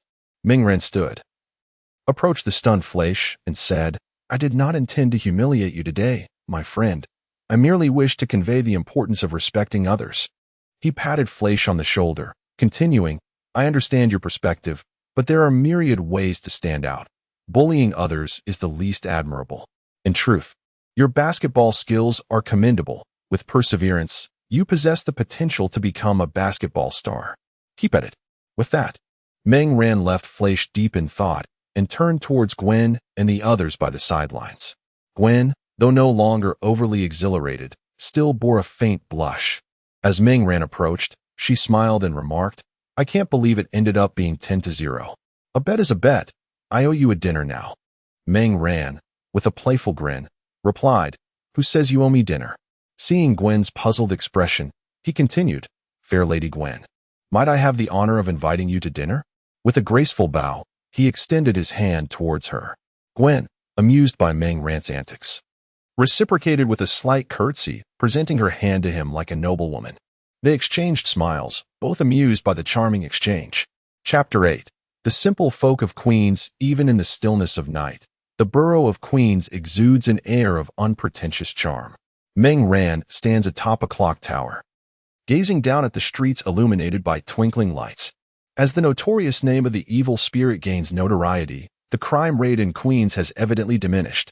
The petty criminals seem to harbor a certain trepidation towards this figure, fearing his sudden appearances. However, it is noteworthy that the more formidable forces of organized crime remain unfazed by Meng Ran. They dismiss him as merely an eccentric in theatrical garb, unworthy of their concern. With the rise of his fame and the accumulation of points, Meng Ran's strength has also grown, particularly after that fateful basketball match, which marked the inception of his meteoric rise to prominence. A video of his bullfighting exploits was circulated online, creating ripples of excitement and granting him his first significant bounty of points. The subsequent surge in points can largely be attributed to the evil spirit's relentless pursuit of justice.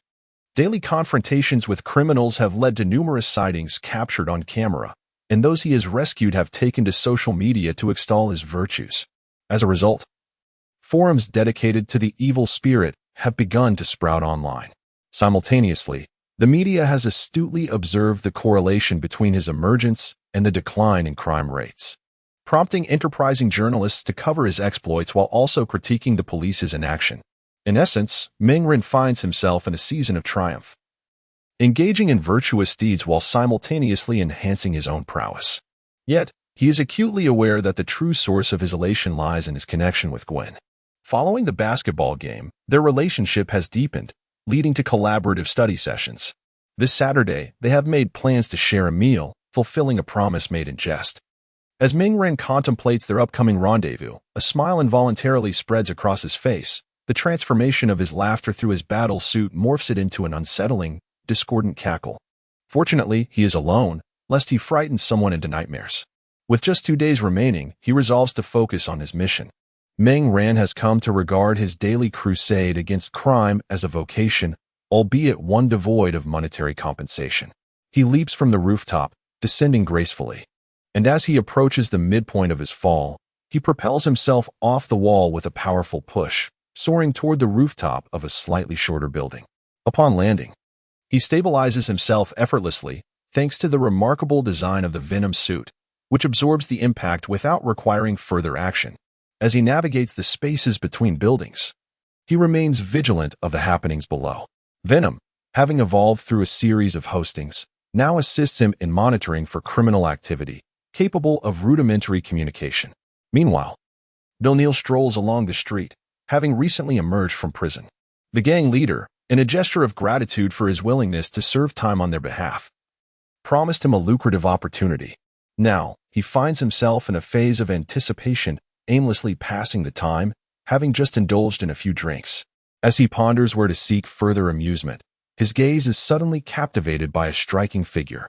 Mia, a university student, had recently accepted an invitation from friends to indulge in a few drinks at a bar. However, as her friends chose to accompany a charming young man for a joyride and deeper conversation, she found herself alone on the journey home. The distance was brief, a mere 10-minute stroll, yet she would never have dared to wander the streets alone at night otherwise. She pondered about Martha, wondering if she was perhaps enjoying a late-night snack of fried chicken. Shaking her head, Mia recalled how she had already advised Martha against pursuing such frivolities. The gaze of the blue-eyed senior, as he looked at her, convinced Mia that he was not a man of good character. Nevertheless, Martha seemed unfazed. believing that everyone sought their own pleasures. After all, as long as someone was handsome and brought joy, moral character was irrelevant. Mia clearly could not align with this perspective, which was why she found herself walking home alone at such a late hour. Unbeknownst to Mia, she was being watched as she briskly walked ahead. At that moment, Bill trailed behind her, assessing which alley might be advantageous. After a short while, as Mia passed a dark alley, a pair of hands suddenly reached out and pulled her into the shadows. Before she could scream, her mouth was covered. Bill bound Mia's hands to a railing, rendering her immobile while he pressed his hand over her mouth, savoring the panic that gripped her. What a price, he mused. Drawing in her scent, he grinned and remarked, "You little minx, soon you'll have to open your legs and mouth. I have quite the stock to share with you." Tears streamed down Mia's face as she shook her head violently, as if her refusal could somehow avert her fate. Yet, her desperate gestures only served to heighten Bill's excitement. He released his grip on her mouth, confident that at such an hour, no one would pass by. Even if someone did, he doubted they would intervene. Rather, the sounds of Mia's pleas and cries would only further fuel his thrill. As he began to unfasten her clothing, admiring her youthful form, he simultaneously undid his own trousers. Just as he was poised to indulge, a sudden chill swept through the air, sending shivers down his spine. Puzzled, he turned around, only to be met with a foot aimed squarely at him. The blow struck his groin, pinning him painfully against the wall.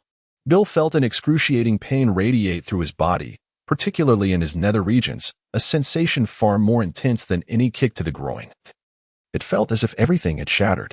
Ming-Ren glanced indifferently at Bill, who slumped against the wall, unconscious from the impact, before swiftly freeing Mia from her restraints. He then turned to her, urging her to hastily don her clothing. Although Mia had been rescued, she remained shaken, trembling and sobbing as she hurriedly dressed. Once clothed, a semblance of safety washed over her, and her emotions gradually stabilized. She raised her gaze to Ming-Ren, taking in his fierce expression and narrow eyes. At that moment, the terrifying visage appeared to Mia more gentle and reassuring than anyone else in the world. She hugged herself tightly, continuously expressing her gratitude to Ming-Ren. "Thank you. Thank you." After comforting Mia, Ming-Ren escorted her back home. Mia stood by the window, watching as the shadowy figure merged into the night. For Ming-Ren, this was merely one of many instances of heroism, yet for Mia, it was a life-saving grace that spared her from humiliation. Hence, she felt immense gratitude towards the malevolent spirit. Without his presence, she would undoubtedly have fallen victim to a dire fate that day. After ensuring Mia's safety, Ming-Ren returned to Bill. At that moment, Bill was still unconscious, bare from the waist down, slumped against the wall. The heavy blow he received, combined with the agony he felt, was sufficient to keep him out cold until dawn. Ming-Ren bound Bill's hands with rope and hung him from a street lamp, letting him sway in the wind as a display of his prideful debauchery. Such was the treatment reserved for capitalists. He had brought this upon himself. After documenting Bill's crimes and affixing the account to him, Ming-Ren turned away. With irrefutable evidence of attempted rape, the New York police would surely handle Bill. He had no time to waste. There were many matters awaiting his attention. Along the way, Ming-Ren dealt with several petty thieves. No wonder the Spider-Man from the movies is always late. He hardly has time for romance. This line of work is truly demanding, with miscreants constantly emerging. What a deplorable nation and a wretched city. When compared to the order of my homeland, they fall woefully short. As Ming-Ren continued to wander through the city, he lamented the appalling state of public safety in this sinful metropolis. The people of the West are indeed steeped in turmoil. Capitalism is bound to meet its end. It was close to dawn when Ming-Ren finally returned to his room to meditate. During this period, he had amassed a considerable number of points. Having elevated all of his previous skills to an intermediate level, close combat, firearms proficiency, first aid proficiency. Additionally, he purchased expertise in cold weaponry, which he also upgraded to intermediate. Acquiring a beginner-level skill required only 20 points. Advancing from beginner to intermediate necessitated 100. Intermediate to advanced required 500. And advanced to master demanded 1,000 points. Cultivation methods differ from skills. Leveling up a technique generally adds a 0 to the cost. Even though Ming-Ren had recently earned over 1,000 points through a surge in reputation, he could not simply allocate those points to enhance his breath control and wave-walking techniques. Fortunately, Regular practice and insight allowed him to conserve some points. The aforementioned leveling up with a 0 refers to using points without prior cultivation. After a struggle, he managed to upgrade both the breath control and wave walking techniques to intermediate level, while retaining some points for future use. After several cycles of meditation, Ming Ran dispelled his fatigue and lay down on his bed. His mind began to wander to the upcoming date on Saturday, and as he pondered, he gradually drifted off to sleep. Chapter 9. The date, as Ming Ran eagerly anticipated, Saturday finally arrived. On Friday afternoon, he joyfully skipped home after making plans to meet Gwen the following day. Upon arriving home, his exuberance did not escape the notice of his parents. After all, our mischievous young man wore a grin that stretched from ear to ear, his face radiating sheer delight. At the dinner table, Zhao Li and Ming He exchanged glances, engaging in a silent conversation. Soon after, Zhao Li inquired, "Son, why are you so cheerful today? Is there some joyful news you'd like to share with your mother?" Ming Ran, observing his mother's eager curiosity and the spark of gossip in her eyes, chuckled, "It's nothing special. I'm just happy every day." Hearing this, Ming He looked at his son and remarked, "After raising you all these years, how could we not understand you? You're practically bursting with joy." Ming Ran, feeling slightly embarrassed from his father's teasing, let out a sheepish laugh, thinking he had concealed his excitement well. Zhao Li shot a playful glare at Ming He, reproaching him for being so blunt.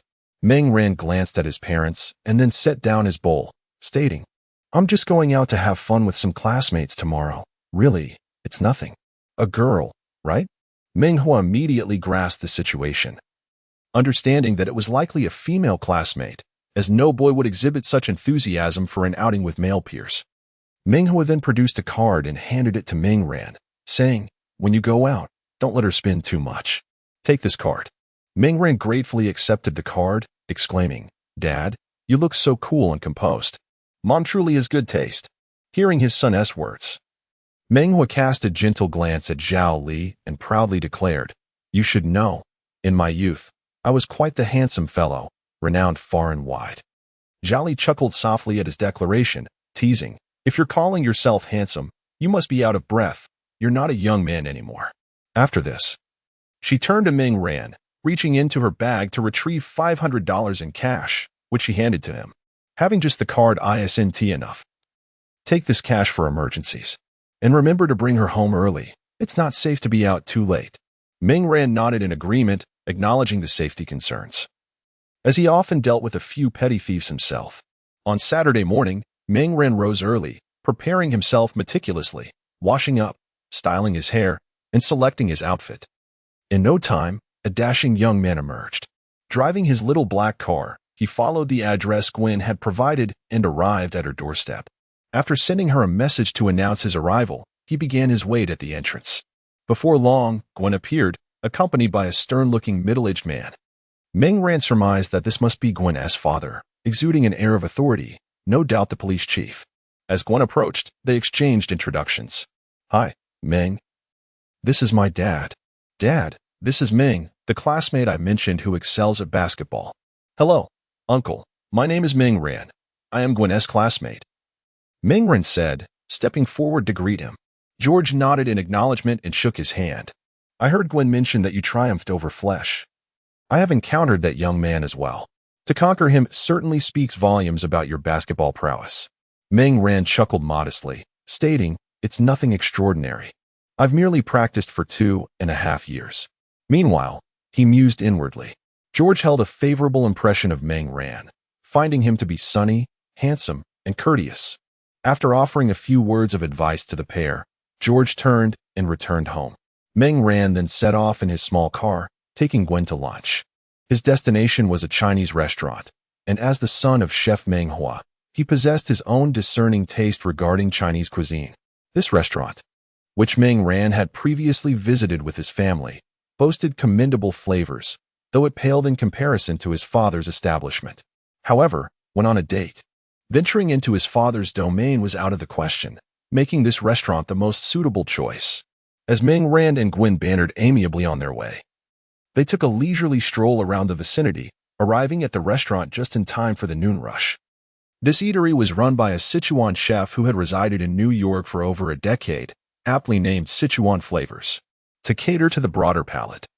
The spiciness of the dishes had been adjusted accordingly. Of course, for those seeking a challenge. One could simply make a note when ordering to experience the fiery essence of authentic Sichuan cuisine. Is there anything you dislike eating, Gwen? Ming Ren inquired. It was essential to comprehend her preferences during a date rather than leaving the choice entirely to her. I don't have any aversions. And I actually want to test the spiciness you mentioned, the unadjusted version, Gwen replied, her large eyes sparkling with enthusiasm. Throughout their journey, Ming Ran had shared the specialties and characteristics of Sichuan cuisine, igniting her eagerness to tackle the spiciness he described. Observing Gwen's excitement, Ming Ran chuckled, "It's quite spicy. You know, perhaps we should start with one dish to see if you can handle it. What do you think?" Upon hearing his suggestion, Gwen nodded in agreement. Acknowledging its practicality, Ming Ran then summoned a waiter and ordered a plate of mapo tofu, specifically requesting the standard spiciness. The waiter, upon hearing Ming Ran's order, promptly replied, "Very well, sir. I recommend you also order a beverage to help mitigate the heat." It was not uncommon for waiters to encounter patrons like Ming Ran who sought to challenge the standard spice level.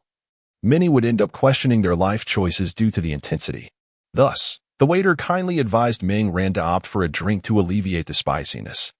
Both of them settled on large glasses of chilled orange juice, a perfect complement to Sichuan dishes, though caution was advised as excessive spiciness could transform them into jet-propelled warriors.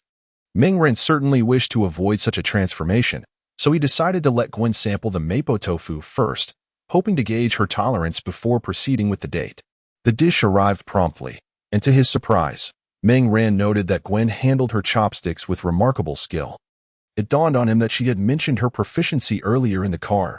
Though he hadn't anticipated her to be so adept, he had assumed she was merely learning. Gwen gazed at Ming Ran's astonished expression and chuckled with satisfaction. "Humph, now you believe me? I've often dined on Chinese cuisine with my family. With great care." She picked up a piece of tofu, the delicate white morsel enveloped in vibrant red bean paste, garnished with fresh green onions. The tofu had yet to touch her lips. Yet the tantalizing aroma of spiciness had already infiltrated their senses, the alluring fragrance and the impending heat making it impossible to suppress their salivation. Gwen blew gently on the tofu before savoring it. The fiery and savory flavors burst forth in her mouth, and she was instantly captivated by the mapo tofu. Ming Ran, seated across from her, watched as Gwen became enraptured by the culinary delight, feeling a twinge of existential doubt. "This dish isn't spicy, is it? No, wait. I had some too, and it was indeed quite fiery." He had even prepared to offer her some juice. Moreover, her astonishing prowess with chopsticks made him marvel. He doubted he could manage to grasp the mapo tofu as deftly, were it not for her unmistakable blonde hair and blue eyes. Ming Ran might have suspected that Gwen was a Sichuan native who had been abducted to New York, truly a Sichuan person in New York. Noticing Ming Ran's hesitance with his chopsticks, Gwen pondered whether her hearty appetite had intimidated him, and she felt a bit bashful. "Ming, why aren't you eating?" she inquired. Ming Ran snapped out of his reverie, realizing her embarrassment stemmed from his lack of movement. "I was contemplating what additional dishes to order. How do you find the spiciness?" He deftly introduced a new topic to dispel the awkwardness. "It's quite good, I think. I'm not too knowledgeable about ordering more dishes, so I'll defer to your judgment," Gwen replied. With her words echoing in his mind, Ming Ran bolstered his resolve. "I cannot falter. If Gwen can handle such heat. As a Chinese person, I have no excuse to shy away." Thus, he summoned the waiter once more and ordered shredded pork and garlic sauce, spicy couple's lung slices, and boiled pork slices, all at a standard level of spiciness. The waiter, taken aback by Ming Ran's confidence, nodded in affirmation. It was the first time he had encountered a customer who, despite being unperturbed by the spice, still opted to order more. Truly impressive. The dishes arrived one after another, and Gwen continued to enjoy her meal heartily. Meanwhile, Ming Ran found himself struggling with the heat, consuming 3 large glasses of orange juice throughout the meal. Gwen, noticing his discomfort, inquired if it was too spicy for him. "How could I possibly be overwhelmed by spice?" Ming Ran retorted, firmly declaring his thirst as the sole issue. At the conclusion of their meal, the typically reclusive Sichuan owner had heard tales of a fearless, blonde beauty at their table and made a special visit to greet them. The owner and Gwen engaged in delightful conversation, and he gifted her a special VIP card, offering a discount on her next visit. He also presented Meng Ran with a large glass of juice, which he gratefully accepted, noting that he was feeling a bit parched again. After their meal, the two ventured to the cinema to watch a film, followed by a breezy ride, ultimately ensuring Gwen returned home safely. Fortunately, Meng Ran's constitution was extraordinary. Had it not been, their date might have concluded after lunch. Chapter 10. Confusion. A week had elapsed since Gwen's last rendezvous with Meng Ran, during which their relationship began to flourish steadily. Following their previous culinary adventure at a Sichuan restaurant, Gwen had passionately extolled its virtues to her family, igniting their interest in the cuisine. Consequently, one afternoon, they ventured out to sample the dishes, with predictably fiery results, apart from Gwen. Everyone else was left questioning their life choices due to the spiciness. Meng Ran could easily surmise that the restroom that day was particularly bustling. After their date, Meng Ran also recounted the experience to his family. Zhao Li and Meng Hua were both taken aback by the news, especially Meng Hua, who had developed a keen interest in Gwen.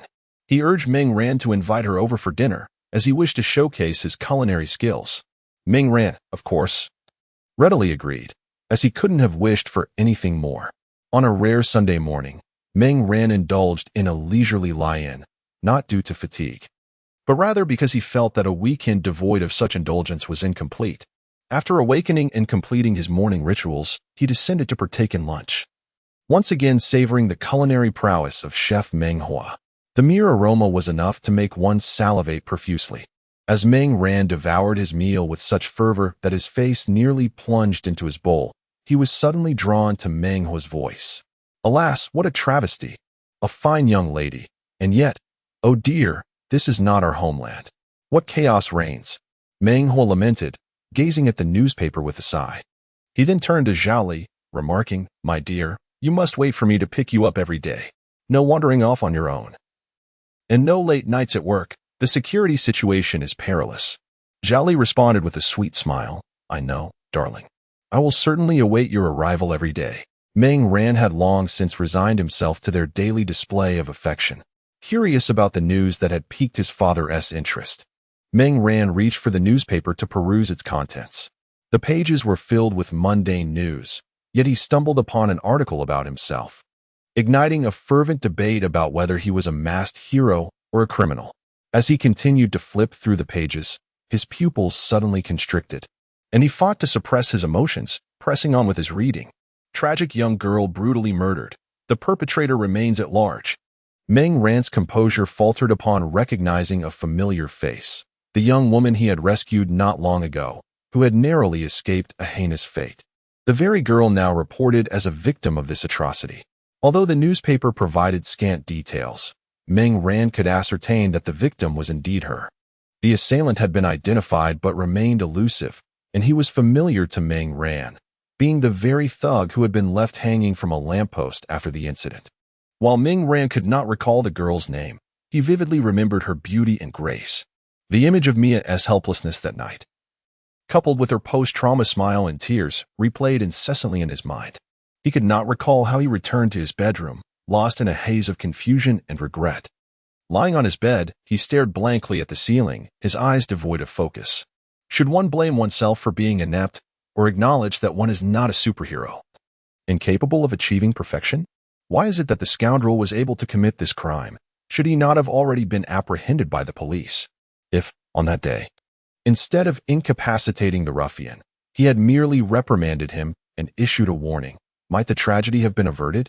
If he had chosen to deliver him to the police station rather than hanging him from a lamppost, would there have been an opportunity for escape, thereby preventing the disaster?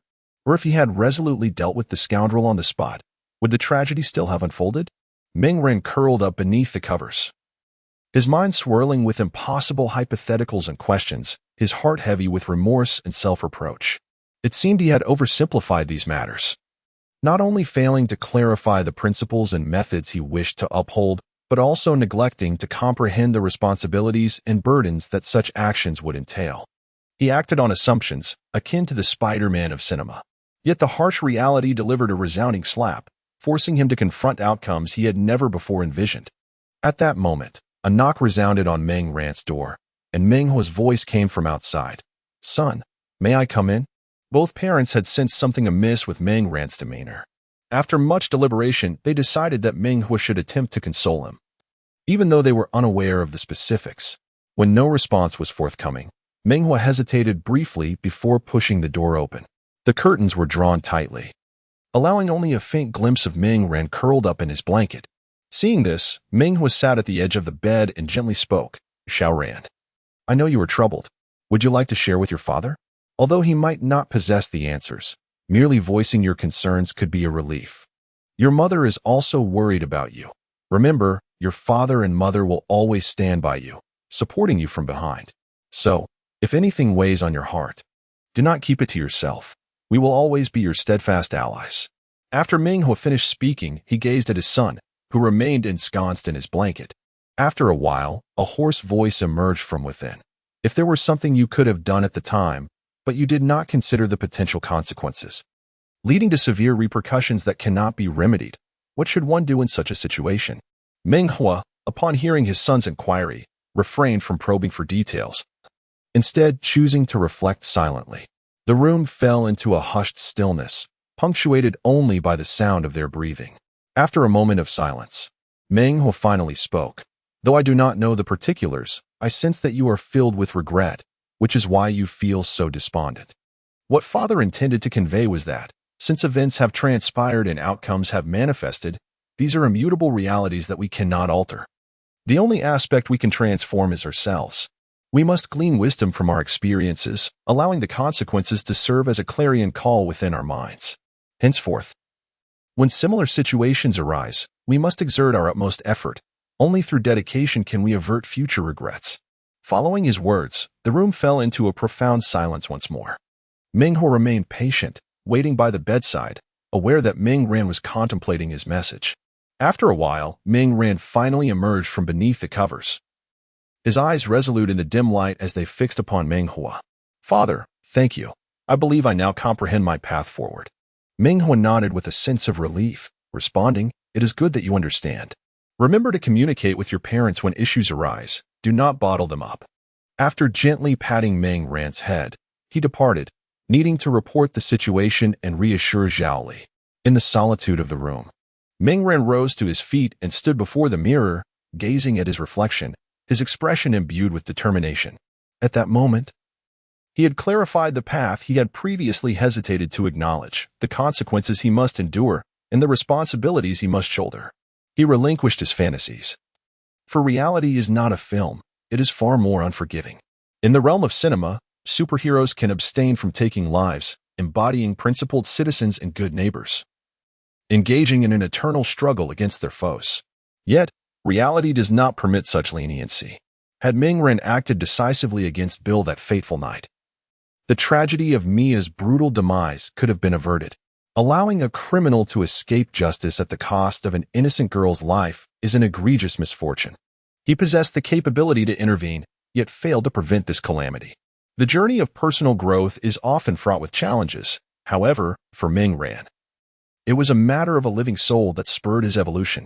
Having resolved to combat crime, he must now accept the corresponding responsibilities and commit himself to the struggle. This endeavor is not motivated by fame or accolades, but rather by an unwavering conviction to confront crime with no expectation of luck. The existence of masked heroes arises from the imperfections of the law, which cannot operate flawlessly. Their role is to bridge these gaps, to bring to justice those whom the law cannot reach. Should they adhere strictly to legal protocols meant to fill these voids, their very existence would lose all significance. With venom coursing through him, the pallid eyes beneath the hood radiated an unsettling light.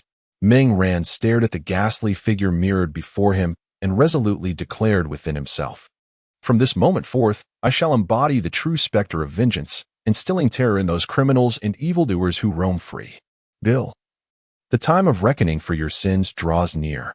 Let your blood and soul serve as a tribute to the innocent souls lost." Chapter 11. The Judgment of the Malevolent Spirit. As night descended, Bill lay upon his bed, his lower body still aching intensely. The thought of that accursed masked fiend filled his eyes with boundless resentment. The assailant had shattered his manhood, robbing him of his virility. Although Bill had cruelly slain the female university student, it did little to assuage his wrath. He could have violated and then murdered that wretched creature. The promised rewards from his superior had vanished with the act of murder, replaced instead by a need to flee, a concession granted only due to his previous merits. Had he been an ordinary member, he would have been left to fend for himself long ago. Slowly, Bill rose to pour himself a glass of water. Damn, that detestable woman. As he moved, pain shot through his already injured lower body. The injury had made handling Mia a considerable ordeal. After their last encounter, she had grown exceedingly cautious, returning home early each day. Were it not for Bill seizing her while she sought respite in a restroom, he could have been left waiting far longer to unleash his fury. Even so, he had sustained further injury from her, nearly losing her when she counterattacked while he attempted to bring her back for a more thorough reckoning. In his rage, Bill had resorted to hammering her skull with a heavy object, and poor Mia had succumbed after just a few blows. His initial intent to humiliate her had been thwarted, leaving him to vent his anger upon her lifeless form instead. With these thoughts, a sinister grin crept upon Bill's face. Heh heh heh, ha ha ha. The wretched creature has fallen into my grasp. Even in death, you utter those words about the malevolent spirit. That loathsome masked scoundrel cannot save you. Once I recover, that accursed fiend will not escape. Ha ha ha. As Bill spoke to himself, laughter erupted from his lips, as though he had already triumphed over the malevolent spirit. Unbeknownst to him, a shadowy figure lurked in the corner, its gaze fixated upon him since the moment he began his monologue. As his words flowed, the intensity of that gaze grew increasingly cold and menacing. After finishing his drink, Bill turned, perplexed, rubbing his eyes. Had he just glimpsed someone seated on the sofa? Crack! The sound of shattering glass echoed as the cup slipped from his hand, and suddenly, a dark cord ensnared his neck, lifting him off the ground. The sensation of suffocation and the instinct to survive compelled him to grasp the cord tightly, his feet flailing in the air, desperately seeking something upon which to regain his footing. A figure, resembling a demon, emerged from the shadows, its ghastly eyes locked onto the struggling Bill. It was then that he realized the cord was an extension of that figure, writhing like the tentacles of an octopus. As the figure drew nearer, a raspy voice echoed ominously. I believe I heard you calling for me. Are you eager to face the judgment of the malevolent spirit? Bill, struggling in the air, found himself unable to respond to Ming Rant's inquiry, his eyes rolling back as he neared asphyxiation. Even the strength of his flailing arms had considerably diminished. It was evident that he was on the brink of suffocation, just as the oppressive black cord around his neck threatened to claim him. It loosened in the nick of time, falling to the ground as he hastily clutched his throat, gasping for breath. The heavy sounds of his breathing echoed in the dark room, reminiscent of a laboring bellows, wheezing and emitting a mournful creak. Before Bill could savor even a few gasps of fresh air, he was again pinned to the wall by several black tendrils. Unbelievably, those previously pliable appendages had transformed into the sharpest of spears. His limbs were pierced, and the intense agony replaced the earlier sensation of suffocation. Cold sweat beading on his forehead as he stared in terror at the devilish visage that loomed before him. The malevolent face, shrouded in a hood, bore elongated, pallid eyes that radiated a chilling glare, allowing Bill to catch a glimpse of his own distorted countenance reflected within them. In that moment, Bill's eyes were filled with sheer dread, and Ming Ran felt an overwhelming sense of satisfaction. Indeed, this was how it should be, instilling fear in every criminal to prevent the innocent from suffering at the hands of such scum. Now, Mr. Bill, allow me to delve into your mind. I assure you this will be an experience unlike any you've ever encountered. Truth be told, it is also my first time. May the divine guide me to success, came the rasping voice, laden with a cruel, demonic intent, piercing Bill's ears. Bill shook his only mobile head, desperately uttering, "No. God, please, no." He foolishly imagined that pleading for mercy might halt the demon's judgment. Cry out to your heart's content. You shall have no further opportunity to voice your pleas. As the last words fell, another black tendril extended from Ming Ran, plunging directly into Bill's mouth and writhing as it burrowed deep into his mind. With Bill's muffled whimpers, the venom coursed through Ming Ran's consciousness as he began to extract the information from Bill's brain. In a short while, he gleaned all that he needed to know. After this mental extraction, Ming Ran was also privy to the final images of Mia's life and the whispers she uttered before her demise. In that moment, she had still been calling out to the demon, yearning for someone to rescue her from the depths of hell, just as had happened previously. Yet, this time, no one answered her cries, and she was not saved, meeting her untimely end beneath Bill's merciless hammer. Ming Ran was once again engulfed by guilt and regret, which soon morphed into a seething rage. The tentacle that had invaded Bill's mouth withdrew, leaving him in a state of confusion. Observing this, Ming Ran exchanged for a healing potion from the system store and forced it into Bill's mouth. As the effects of the potion took hold, Bill regained his senses almost immediately. However, upon awakening, he nearly succumbed to the pain again, for the black tendrils that had impaled his limbs began to twist and tear at his body relentlessly. Under this excruciating torment, Bill was once again on the verge of losing consciousness. "Mr. Bill, it is still early, and the hour for slumber has yet to arrive. There are many games yet to be played." The sinister voice of the demon echoed in Bill's ears once more. In order to properly entertain Bill, Ming Ran had specifically purchased torture skills from the marketplace, and this was merely the beginning. He was not yet in a state of unconsciousness. The night sky was adorned with a myriad of stars, and the bright, gentle moonlight cast a serene glow. Were it not for the occasional screams piercing through the tranquility, it would have been a scene of peace and beauty. Little did Bill realize that the sanctuary he had sought would become his final resting place in this desolate locale. Even the loudest of his cries would go unheard. As midnight approached, the wailing that had persisted for the better part of the night finally ceased. Bill's phone rang out, its shrill beeping cutting through the darkness. A pair of bloodied hands reached for the device and pressed the call button. A deep male voice emanated from the receiver. "Bill, the boat is ready. Pack your belongings now. You will arrive at the location in an hour. Once the boat reaches its destination, you are on your own. You shall no longer be a member of the Crocodile Gang. Do you understand?" The man waited for Bill's response, and after a moment of silence, his tone grew impatient. "Damn it, Bill, why are you silent? Are you mocking me?" Bill wished to respond, but if he were still alive, or if his shattered organs could somehow form a voice, he might have found the words. Bill had descended into hell. It seemed he would not be taking the boat. "Sir." Ming Ran's raspy voice traveled through the receiver. Upon hearing him, the voice on the other end fell silent. After a prolonged pause, it spoke again. "Who are you?" Ming Ran chuckled at the inquiry, but his laughter transformed into a chilling and terrifying sound. "You shall come to know my identity, sir, for I will soon be the one to judge you." Without waiting for a reply, Ming Ran hung up the phone. He took a deep breath. The air thick with the stench of blood, a nauseating aroma that filled his senses. This was Ming Ran's first experience with murder, executed in such a brutal manner. He had felt the urge to vomit countless times throughout the ordeal. Yet, whenever such thoughts arose, he remembered Mia, the poor, innocent girl. Thus, he dedicated his clumsy initiation to the fragmented remains of Bill.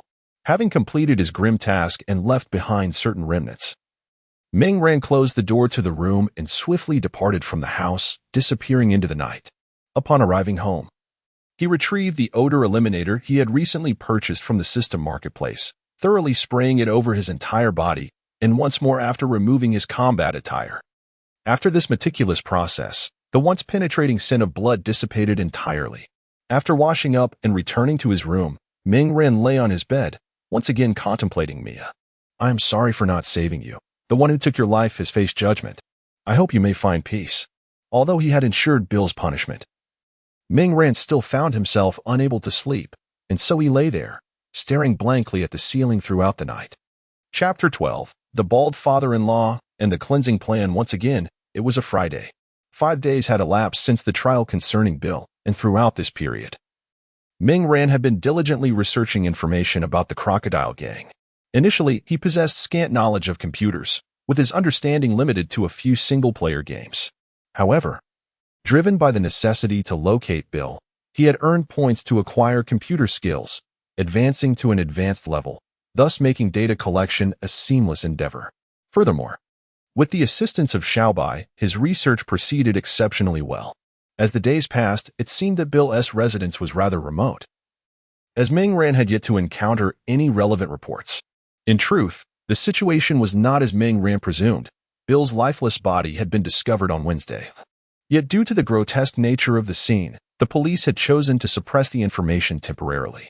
Time reverted to Wednesday afternoon. George received a report from his subordinates regarding a particularly heinous case that required his personal attention.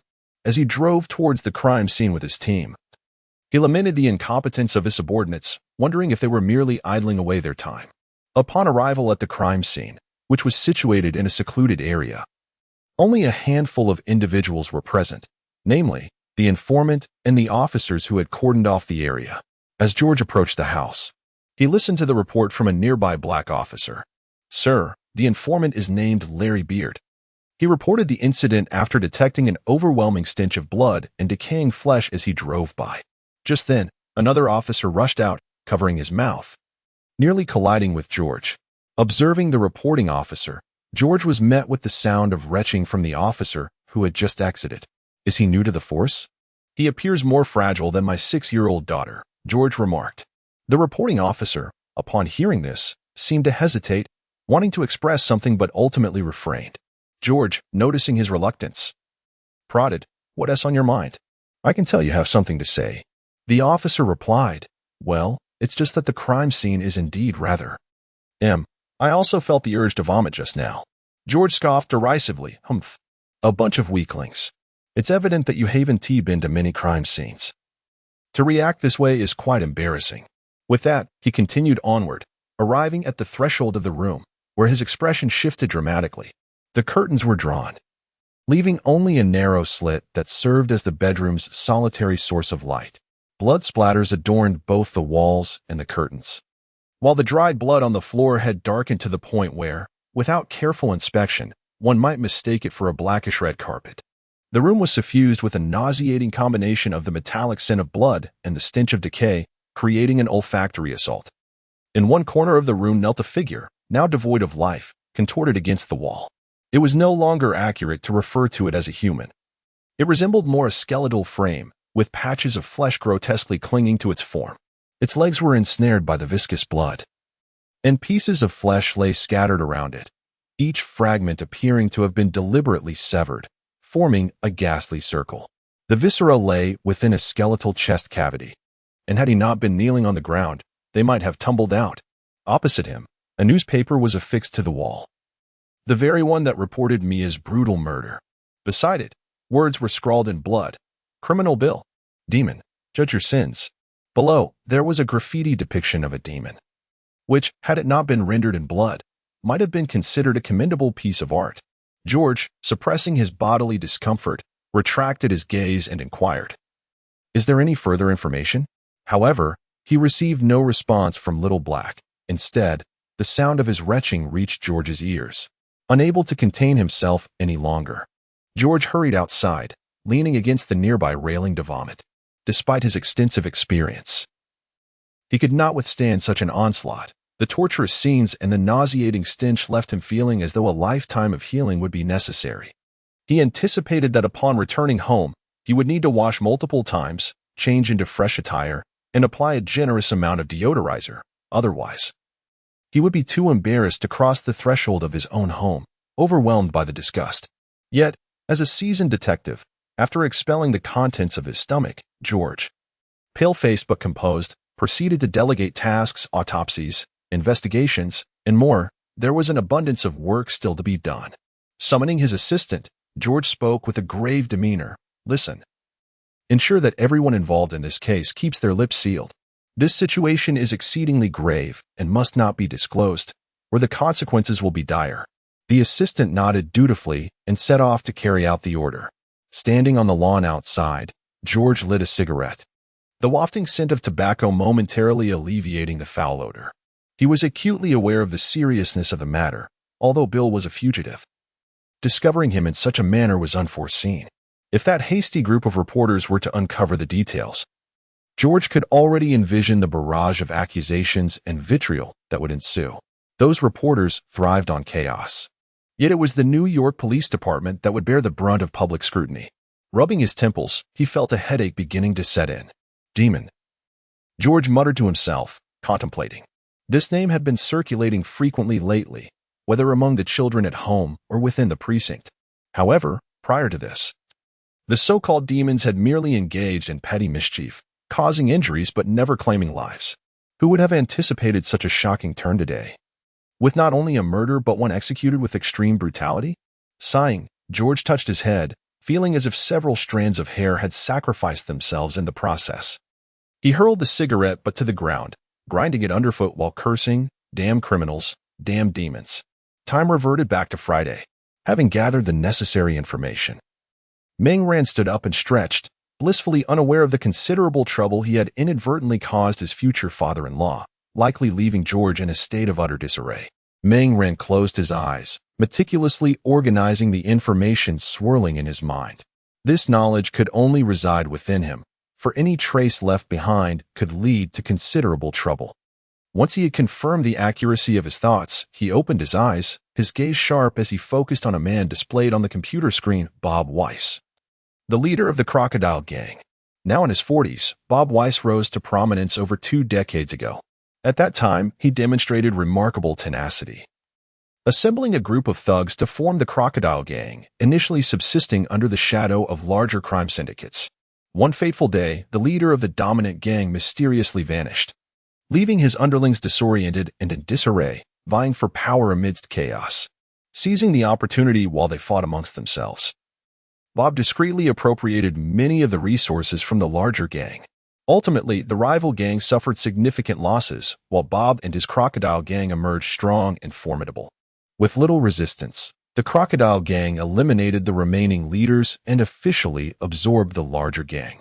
Over the years, they engaged in numerous conflicts with other factions until, a decade ago, they finally consolidated control over New York's underworld.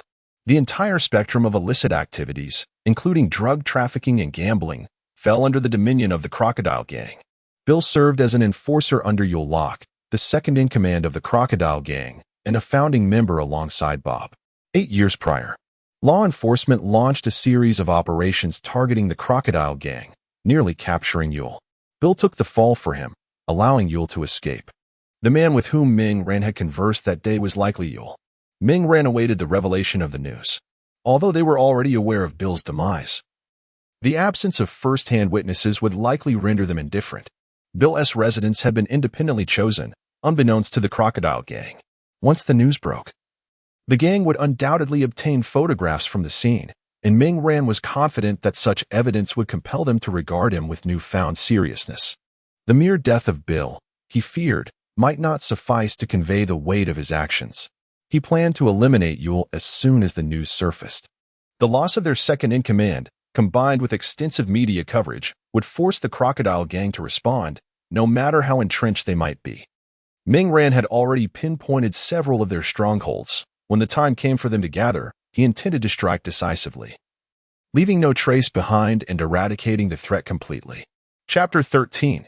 Explosive news and death threats. On a Saturday morning, George sat at the dining table, enjoying breakfast with his family. As he spread jam on his bread, he glanced at the pensive Gwen and teased, "Gwen, what are you pondering? Stop daydreaming, or Dad might just devour your sandwich." Startled by his words, Gwen immediately shielded her plate with her hands and retorted, "Humph! How rude. You shall not touch my sandwich. It's a special creation, filled with the spicy sauce Mang gifted me." Chuckling, George encouraged, "Then you should eat it quickly before it gets cold." Gwen took a bite of her unique sandwich and mumbled, "I was just wondering why there has been any news about the evil ghost lately. It's been several days since there was a post about him combating crime on the Evil Ghost website." The other children chimed in agreement, exclaiming, "Yes, yes. My classmates have been discussing it too." Watching the animated discussion among the children, George's brow furrowed. The memory of that harrowing scene returned to him, and suddenly, the jam in his hand lost its appeal. After that day, it had taken him 2 days to feel somewhat normal again. But hearing Gwen mention the evil ghost brought back that unsettling feeling. The investigation into the case had been ongoing, and George had already decided to treat it as a standard homicide, while of course, issuing a manhunt for the evil ghost. Yet, he aimed to conceal the gruesome details. There is a stark difference between a person being murdered and another being tortured, with flesh sliced away before being killed. On that note, Bill had indeed met his fate. He had killed Mia and could hardly escape death. However, The execution should have adhered to legal procedures rather than being meted out by the evil ghost's vigilante justice. Lost in thought, George's phone rang, and as he answered, his expression darkened with each passing moment. After hanging up, he informed his family and hurried to the police station. The worst had occurred. The case had been leaked. The internet erupted, and the police station was besieged by the media with reports about the evil ghost proliferating. Some labeled him a wicked criminal, while others hailed him as a righteous avenger of wrongdoers. George had no choice but to organize a briefing at the police station. Faced with the media's relentless scrutiny, he employed his decades of practiced evasive tactics, responding with official statements to sidestep their inquiries. From morning until afternoon, he was engulfed in a whirlwind of activity at the station, the mounting pressure leaving him frazzled and without even a moment to spare for lunch. Just as the online debate raged on, with supporters of the evil ghost clashing with those who deemed him a terrorist, a new development came to light. The large screens in Times Square had been hacked, displaying a singular message: death threats against Yurok. A photograph of Yurok occupied the upper left corner, while the right side detailed his illicit activities and provided an overview of the Crocodile Gang. The lower half outlined his connections to Bill, recounting how Bill had taken the fall for him and the crimes Bill had committed while under Yurok's protection. After 5 minutes of enduring death threats, the scene abruptly shifted to reveal a blood-red demon emblem. As the demon's mouth opened and closed, a hoarse electronic voice proclaimed, "Criminal Ulrok, the demon shall judge your sins." Beneath the demon's visage, ominous crimson subtitles appeared. The cycle of death threats resumed, playing in an endless loop. The individual responsible for the electronic screen was in a frenzy, and the entire team was frantically attempting to restore normalcy, yet none could resolve the issue. Ming Ran sat atop a skyscraper near Times Square, gazing down at his handiwork. He had informed his parents that he would be visiting Peter today and would not return until the evening. As Ming Ran and Peter forged a friendship, they often studied and played together. Their families had also interacted on several occasions, fostering mutual trust. Especially Meng Hua and Zhao Li, who had felt a twinge of guilt over Meng Ran's lack of friends, were now comforted to see their son so close to Peter. Ming Ran had always been a reassuring child, making his excuse convincingly heartfelt. "Now it is time to judge you, Ulrok. Xiaobai, help me locate Ulrok's position," Ming Ran commanded. Xiaobai was an artificial intelligence he had exchanged for points from the system, capable of connecting with Venom and assisting Ming Ran with various tasks. This was a significant investment of his recently accumulated points. One might liken Xiaobai to J.A.R.V.I.S., perhaps even more advanced due to its origins in the system. After utilizing Xiaobai, Ming Ran began to comprehend a fragment of Tony Stark's joy. It was indeed exceedingly convenient. Xiaobai responded, "Understood, locating now. Position of Ulrok identified, planning route." Before long, a real-time map materialized in Ming Ran's mind, with the eyes of his battle suit illuminating the path ahead. Standing atop the building, arms outstretched and bathed in the sunset's glow, Ming Ran appeared as a striking figure against a breathtaking backdrop. With a surge of energy, he set forth towards his destination. Earlier that morning, Ulrok had seen the news and dispatched his men to investigate. By afternoon, his subordinates had gathered first-hand information from the police, including photographs from the crime scene and details of the investigation. Upon seeing the images, even the heartless and ruthless Ulrok felt a pang of unease. The brutality of the method was undeniable. Following a call to Bill, he sensed something amiss and had sent his men to locate him. Unfortunately, Bill's hideout had not been disclosed to anyone, and Ulrok was unable to find him.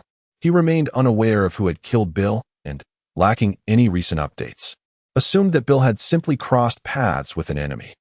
It was only upon reviewing the gathered data that he discovered the perpetrator was a masked figure known as the Demon. Ulrok set aside the documents, puffing on a cigar. The swirling smoke enveloped his face, obscuring his thoughts. At that moment, one of his subordinates knocked and entered, presenting him with a video from the internet regarding Times Square, featuring a death threat directed at him. Upon viewing the footage, Ul's eyes narrowed as he recognized the accuracy of the information concerning him and the Crocodile Gang. It appeared that this malevolent spirit had meticulously plotted his scheme, employing rather sophisticated methods. Such intelligence was not easily acquired. After taking a deep drag from his cigar, the smoke swirling around him, a dangerous glint ignited in Ol's eyes. He violently tossed the cigar to the ground and slammed his hands on the table. Damn it. Has my reputation faded into obscurity? Ol's visage contorted with fury as he glared at his subordinate, demanding, "Who dares to challenge me? A coward who hides his face thinks he can spout threats against me. A death threat. Donning a mask and dispatching a few thugs does not make you a superhero." The surrounding underlings fell silent, paralyzed by fear. Ol's notorious ruthlessness was well known, and it would not be surprising if one were to be shot for incurring his wrath. Just as Ol finished his furious tirade and caught his breath, the phone rang. "Ol, have you seen the footage?" rasped a voice on the line. Ol's expression shifted to one of composure as he coldly replied, "I have seen it, boss." It was Bob, the leader of the Crocodile Gang, on the other end. Bob instructed, "Find a way to eliminate this nuisance. I do not wish for it to impact our business, understand?" Ol replied earnestly, "Understood. I will handle it promptly." After hearing his response, Bob hung up. Ol set the phone down, deep in thought about how to locate this malevolent figure. He understood Bob's implications clearly. If he failed to resolve this issue swiftly, he would become the very problem that needed addressing. Having risen alongside Bob, he was acutely aware of his leader's temperament and the elders who had been with him from the beginning. Over the years, friction had arisen between him and those elders. Should Ol become the target for resolution, he knew his brothers would readily lend a hand, seizing control of his territory and business in the process. Lighting another cigar, Ol pondered for a moment before issuing orders to his subordinates. "Scarface, gather the brothers. Arm yourselves well. I want this place transformed into an abyss." Sending that damned villain back to hell, Ol declared with fierce determination, "If you wish to kill me, then come forth and see how you escape from my grasp." With that, he took another violent drag from his cigar. Chapter 14. The Battle, Part 1. As the sun sank below the horizon, darkness began to envelop the earth. The city lights flickered to life, creating an illusion where the heavens and the earth seemed to have reversed their roles.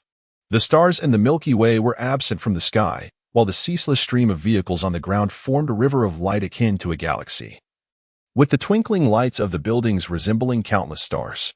At 8 in the evening, Ming Ran stood atop a skyscraper, gazing at a nearby nightclub, the stronghold of Wu Air, which was also the destination of his mission. Xiaobai analyzed the situation inside. Received, conducting analysis now. Before long, Xiaobai began to report.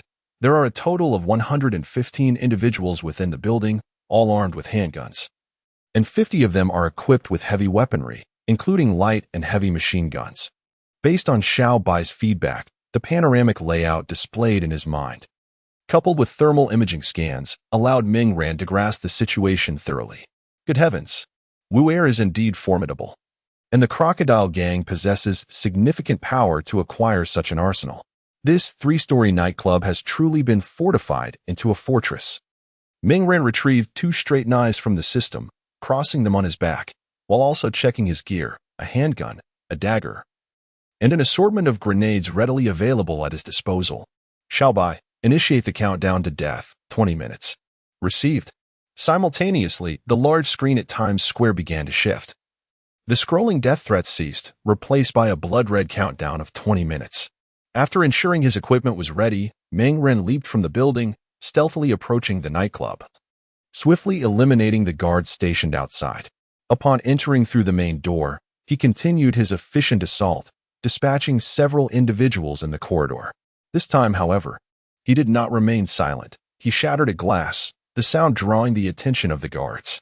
At a signal from a minor leader, several individuals armed with handguns cautiously approached the corridor. The machine guns mounted on the bar and those held by gang members were also raised, the atmosphere growing tense. While everyone's focus was directed towards the entrance, Ming Ran silently emerged from a corner ventilation shaft, landing soundlessly on the ground. Reluctant to disrupt the tranquility, he deftly produced 4 explosive grenades, tossing 2 towards the bar where the heavy machine gun was stationed, and the other 2 into the air. The 2 grenades collided mid-air, then veered apart, descending to the ground. Hearing the commotion, the gang members turned towards the source of the noise, only to be met with a violent explosion. Shrapnel sprayed in all directions, and in an instant, nearly all individuals on the first floor collapsed. with only a few managing to escape by either reacting swiftly or being shielded by nearby obstacles. As he hurled the grenades, Ming Ran overturned a table for cover. However, the explosion still left him feeling somewhat unsettled. He sensed the symbiotic entity within him, Venom, lamenting, although it had grown significantly stronger through the process of evolution. The noise and flames remained its inherent adversaries, deeply engraved in its genetic memory. It seems that I must find a way to enhance Venom's resilience. With so many individuals armed with heavy weaponry, Ming Ran would face considerable difficulties if he refrained from using grenades, and he might also sustain injuries. Once the explosion subsided, Ming Ran immediately rolled to his feet, drawing his pistol to target those who had narrowly escaped the blast. Bang, bang, bang. After a few shots, the entire first floor was devoid of life, save for Ming Ran. Those on the upper floors, hearing the cacophony of explosions and gunfire below, inevitably grew tense. On the third floor, UR gazed at the comm surveillance feeds before him, while the echoes of gunfire resonated from below, and he suddenly grasped the gravity of the situation. The surveillance footage appeared unchanged, with no intrusions, and all personnel adhering to their patrol routines without any anomalies. However, the intense gunfire from downstairs clearly indicated that tranquility was FAAD, masking a malfunction in their monitoring system. Damn it, he is not alone. Someone is assisting him. UR muttered in frustration. The inability to witness the actual situation below left him feeling uneasy. After a brief moment, the gunfire ceased, plunging the area into silence. Yet, no one ascended to report the situation. Could it be that the first floor was entirely vacant? That was inconceivable. Scarface. Take a few men to the second floor and assess the situation. UR commanded Scarface beside him, his agitation palpable. Understood, Scarface replied. Gathering a few individuals to open the thick, bulletproof door and proceed to the second floor. Upon arrival, everyone remained on high alert. Scarface spoke into the intercom, reporting, "Boss, the second floor is secure. We are currently on guard." Hearing Scarface's report, UR felt a slight relief. Then maintain your vigilance downstairs. If that fiend is still alive, eliminate him on the second floor. Do you understand? Understood, Scarface replied, stowing away the intercom. He gestured for a few men to approach the stairway and investigate the situation. The group, armed and cautious, advanced slowly. Upon reaching the stairway, they signaled that it was safe and continued their descent. As they descended, they were met with a scene of chaos. The guards on the first floor lay sprawled in disarray. Startled, the group reached for their intercoms to report the situation. In an instant, several tendrils sprang forth from hidden recesses, ensnaring their necks and rendering them voiceless. The leader's intercom fell from his grasp after several futile struggles. After dispatching the individuals by swiftly twisting their necks, Ming Ran laid them down silently. Once this was accomplished, he retreated a step, merging seamlessly with the darkness. Scarface, observing the silence following the descent of his men, seized the intercom to call out. Regrettably, his attempts yielded no responses. A chill washed over the hearts of those on the second floor, enveloped by an inexplicable dread. The stairwell was shrouded in darkness, its unlit entrance resembling a gaping abyss, mercilessly swallowing those who dared to enter. As unease permeated the air, the sound of shattering glass from the second-floor window echoed ominously, accompanied by the thud of several objects hitting the ground. In the next instant, dense smoke billowed forth alongside a deafening explosion, causing a multitude of individuals on the second floor to collapse. With a tactical maneuver, Ming Ran rolled through the broken window, taking refuge behind a pillar, deftly eliminating two sentinels stationed nearby. The smoke thickened, and the air was soon filled with the crackle of gunfire. The remaining guards on the second floor, coughing violently, unleashed a torrent of bullets towards the window. Scarface, pushing aside the lifeless body that had fallen upon him, stumbled to his feet. Though the majority of the shrapnel had struck the guard beside him, a shard had nonetheless grazed his calf. Gripping a nearby submachine gun, he roared in fury, discharging his weapon in a fit of rage. Meanwhile, Ming Ran navigated the chaotic battlefield with agility, gliding along the wall while silently reaping lives with his blade. In a matter of moments, he had circled behind the group, and the cacophony of gunfire had diminished by half, much of it silenced during Ming Ran's stealthy advance. Once positioned at the rear, Ming Ran sheathed his dual daggers and drew his pistol. Bang, bang, bang, Bang! With his right hand, he pressed the gun against Scarface's nape. In a swift motion, he pulled the trigger, leaving only two remaining on the second floor. Scarface felt the chilling sensation against his neck, swallowed hard, and trembled as he relinquished his weapon, raising his hands in surrender. Meng Ran, taken aback by Scarface's immediate compliance, noted his willingness to cooperate without uttering a word. He commanded coldly, "Turn slowly around." Trembling slightly, Scarface obeyed, facing Meng Ran. As he turned, Scarface's heart tightened in sudden alarm, his throat dry with anxiety. Before him stood an embodiment of darkness and malevolence, a sculpted figure exuding explosive power, cloaked in black attire that radiated an unsettling aura. Beneath the hood, a pair of pallid, elongated eyes gleamed with a terrifying light. As he gazed, Scarface found himself appalled as a mouth filled with sharp teeth unfurled, a serpentine tongue flicking out to moisten its edges, splattering droplets of viscous saliva onto Scarface's face. Meng Ran had always preferred to conceal his mouth, typically revealing only his eyes while donned in his venomous garb. However, considering the night's grim proceedings, he resolved to sacrifice a measure of allure to amplify the horror and dread. Observing your face, rich with tales, I can tell you are a petty chief worthy of a name, are you not? The grotesque mouth emitted a spine-chilling sound, akin to a demon's summons, grating and unnerving. Scarface's legs weakened, and he stammered in response, "Why, yes, indeed." He had initially cooperated by discarding his weapon and turning away, intending to lower Meng Ran's guard, seeking an opportunity to turn the tide in his favor. He believed that with his skills, a reversal was within reach. After all, Mr. Wu had bestowed upon him great kindness, rescuing him from the slums and granting him his current life and status. Naturally, he felt compelled to repay Mr. Wu. However, all his plans and arrangements were shattered the moment he turned his back, crushed by the weight of terror in the face of such a monstrous horror. The scarred man found no spark of resistance within him. This was nothing less than a malevolent spirit that had clawed its way out of hell. It was not merely a masked figure masquerading as a demon, but a true fiend. Meng Ran was elated by his response, affirming that his judgment had not faltered. That crimson, elongated tongue flicked across the scarred man's cheek, leaving a trail of viscous saliva. The scarred man gazed into the abyssal maw before him. Feeling the oppressive warmth of breath upon his face and the dampness of the tongue against his skin, his body succumbing to an overwhelming weakness, trembling uncontrollably. Thus, "Let me borrow your body for a moment. This shall serve as the final utility of your existence." Meng Ran rasped words that rendered the scarred man utterly limp upon the ground. Following this, a thick, dark, soft tentacle slithered into the mouth of the scarred man, who lay quivering and retreating helplessly. Chapter 15. The Battle, Part 2, on the third floor. Urban felt a slight sense of relief as he heard Scar's voice through the intercom. However, the sudden eruption of explosions and gunfire after a brief moment of silence caused his heart to race once more. Though he had weathered many storms, the overwhelming sensation of losing control from the very beginning of the night left him deeply unsettled. To alleviate his anxiety, Urban lit a cigar, allowing the smoke to envelop him. The rich aroma of tobacco quickly filled the cramped space of the third floor, which, devoid of windows, served as a safe house. The reinforced alloy door and surrounding walls were impervious even to a rocket launcher. In the corner, a concealed elevator stood ready, if all else failed. He could ascend to the rooftop and escape via helicopter. Exhaling a thick plume of smoke, Urban squinted, his thoughts drifting to the gruesome fate of Bill. Although he had only seen photographs, the visceral scent of blood seemed to emanate from them. Urban was acutely aware of such tortures.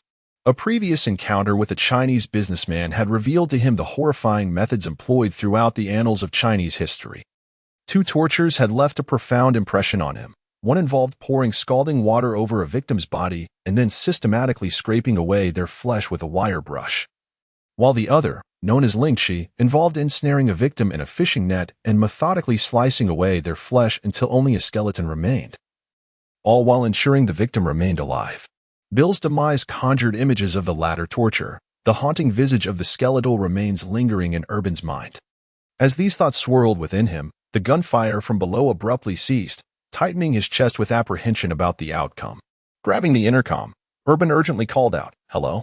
Scar. What is the result?" After his call ended, silence ensued. The raven offered no response, deepening Urban's sense of dread. Just as Urban pondered his next move, the intercom crackled to life, emitting a hissing sound before a voice emerged. Hiss. Hello, boss. The enemy has been dealt with. Hiss. I repeat. The enemy has been neutralized. Hiss. A wave of relief washed over Urban as the tension in his heart dissipated. Finally, this troublesome matter had been resolved. Suppressing his elation, he spoke into the intercom. Well done, Scar. Bring that damned corpse up here. I want to see what sort of wretch it is. Before long. A knock echoed through the room. The guard verified the identity of the visitor through a special observation hole in the reinforced door before granting entry. As the door swung open, Scar entered, dragging a body clad in black combat gear and a dark hood. He tossed the corpse onto the floor and spoke in a grave tone. Boss, the fiend's body is right here. It was a formidable adversary, and we incurred significant losses to bring it down. A relieved smile crept across Urban's grim visage as he approached the body, turning to Scar with gratitude. You did exceptionally well. Rest assured, I will not neglect the sacrifices of our fallen brothers. Moreover, to you all, I shall bestow generous rewards upon these living heroes. Ul gently patted Scar's shoulder in encouragement. He crouched beside the corpse, attempting to unveil the true visage of the malevolent spirit, while addressing Scar. Scar, your contributions are paramount. What kind of reward do you desire? A house? A fine car? A beautiful woman? Or perhaps a substantial sum of money? Speak your wishes, and I shall ensure your satisfaction. Just as Ul placed his hand on the hood, he suddenly heard several piercing sounds from above. Concurrently, a pair of ghastly white eyes illuminated the shadowy hood, and a raspy voice emanated from the corpse's mouth. I believe your head would serve as a splendid reward. What say you, Mr. Ul? Startled, Ul fell back onto the ground, and it was then that he noticed Scar's disturbing transformation. The Scar, who had just been conversing, now hung his head low, and from his form extended numerous tentacles, pinning the others in the room against the walls, each through the head, delivering swift death. The malevolent spirit's corpse, no, the malevolent entity, rose, and Scar's tentacles retracted. Subsequently, a viscous black liquid oozed from Scar, and the spirit extended its hand, causing the liquid to seep into its palm. All observed as the malevolent being seemed to swell slightly beneath its wicked eyes. A gaping maw filled with sharp teeth split open, a scarlet tongue protruding, viscous saliva dripping from the agile, elongated appendage onto the floor. All regarded Meng Ran as if he had just clawed his way out of hell. Meng Ran watched Ul tremble, his legs quivering as he attempted to distance himself from Meng Ran, a profound sense of satisfaction swelling within him. Indeed, this was precisely the outcome he desired. Witnessing Ul's terror, Meng Ran realized that sacrificing some of his charm was justified. Meng Ran aimed to instill the deepest fear in his foes, to make these wretched criminals quiver in dread. With a grin, Meng Ran inquired, Mr. Ul, how do you find my earlier proposition? Using your head as a reward, I shall craft a beautiful goblet from your skull. As he spoke, Meng Ran swiftly approached Ul, seizing his head and lifting him. Listening to Meng Ran's terrifying words, coupled with that raspy, chilling voice, Ul felt as though he had plunged into an icy abyss. Meng Ran's powerful hand gently squeezed, and Ul instantly felt as if his skull might shatter, the excruciating pain causing tears to flow uncontrollably. In a desperate plea, Ul begged, Mr. Malevolent Spirit, Mr. Malevolent Spirit, forgive me, spare me. Hearing the piercing wails, Meng Ran felt a surge of irritation, instinctively increasing the pressure, amplifying Ul's cries of anguish. Disgusted, Meng Ran flung him aside, sternly declaring, is it not a tad late to beg for mercy? Ul slumped against the wall. Ul cried out in despair, I have money. I possess a great fortune. Mr. Malevolent Spirit, if you spare me, I shall give you everything. Everything. Upon hearing this, Meng Ran, intrigued, settled into a chair, igniting one of Ul's cigars, exhaling a cloud of smoke and murmuring, Oh, what price would you pay for your life? As hope flickered in his heart, Ewer exclaimed with fervor, I have 20 million, along with other assets, cars, houses. I'll give them all to you if you spare me. Meng Ran exhaled a cloud of smoke, responding coldly, transfer the funds now, money in hand, and your life in exchange. Ewer instantly sat up, frantically operating his computer. Mr. Evil Spirit, What is your account number? Yuer's grotesque face contorted into a smile as he ingratiatingly asked. Ming Ran instructed, Xiaobai, accept the transfer. Ensure the funds arrive cleanly to my account. Received, came the electronic voice from the computer. Yuer was left dumbfounded by Ming Ran's actions. Gazing into the darkness beneath Ming Ran's hood, he could only discern those terrifying eyes and the flickering red tip of a cigarette. Can I leave now, Mr. Evil Spirit? Yuer cautiously inquired. Ming Ran set down his cigar, asking Xiaobai how much time remains. 1 minute and 30 seconds, Xiaobai replied. The electronic screen in the room displayed a death countdown akin to that of Times Square, with 1 minute and 30 seconds left. Observing the ticking clock, Ming Ran remarked to Yuer, You have 1 minute and 25 seconds to depart. As Yuer watched the countdown, comprehension dawned upon him.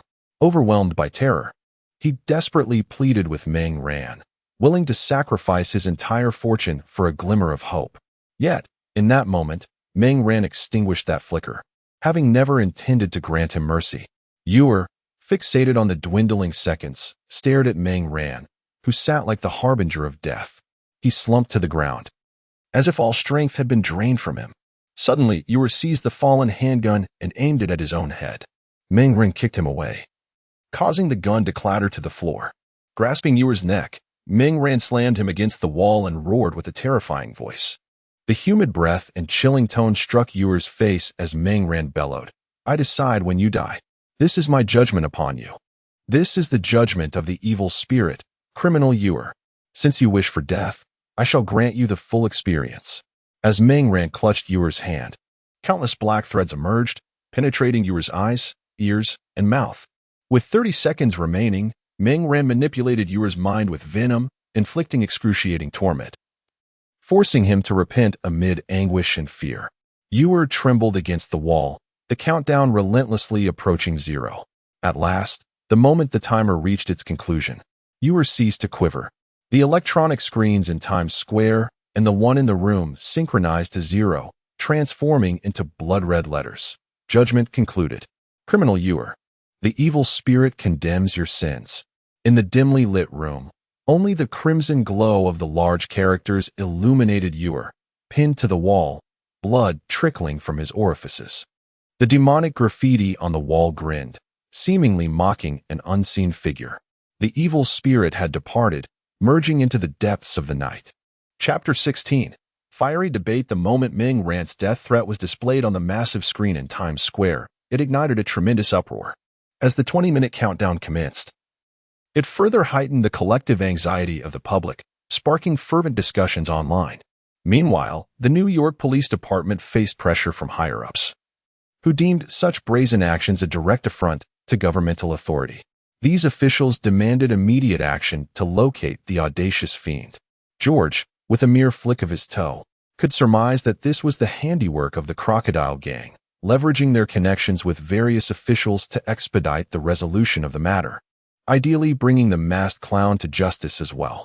It was truly ironic that a masked individual resorted to extrajudicial measures to punish crime, while the government, ostensibly a bastion of justice, sought to protect the wrongdoers.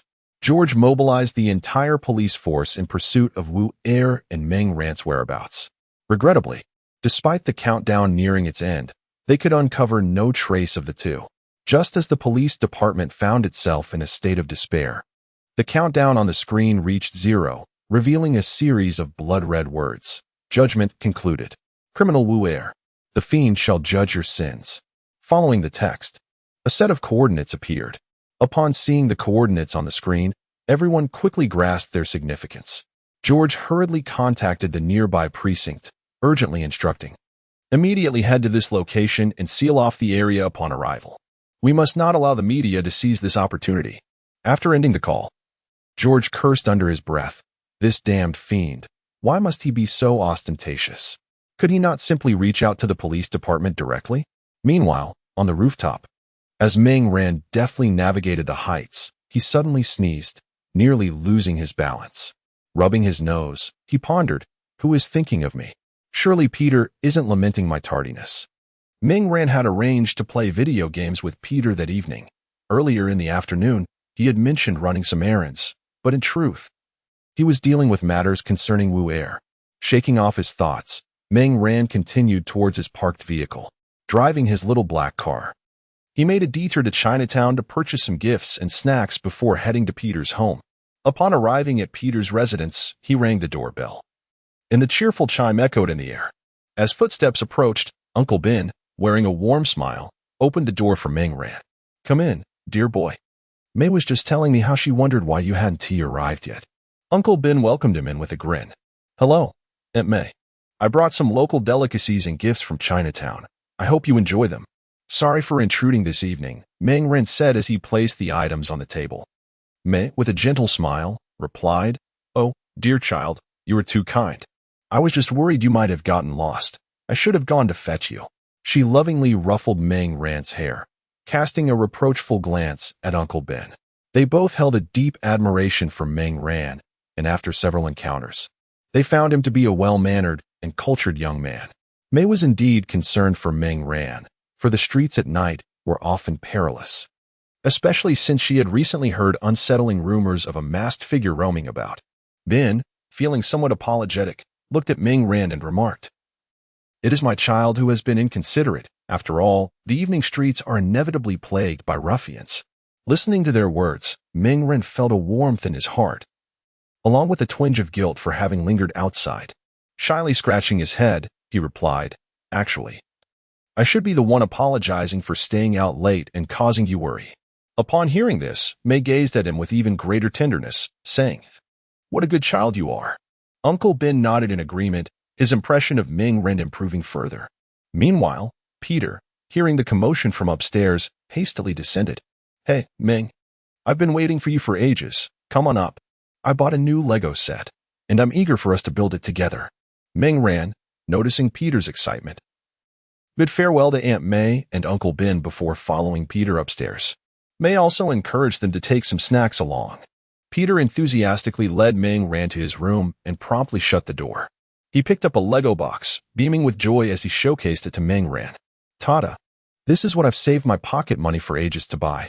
Today, we shall assemble it." He continued, "Oh, and guess what? The demon has made headlines tonight. It's simply incredible. The internet is buzzing with discussions about him."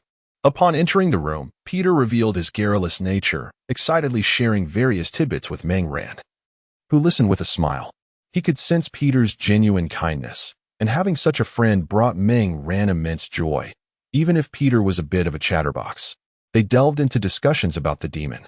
Ever since the demon first surfaced online, Peter had taken an interest in the subject. In fact, it seemed that the youth of New York were all abuzz about it.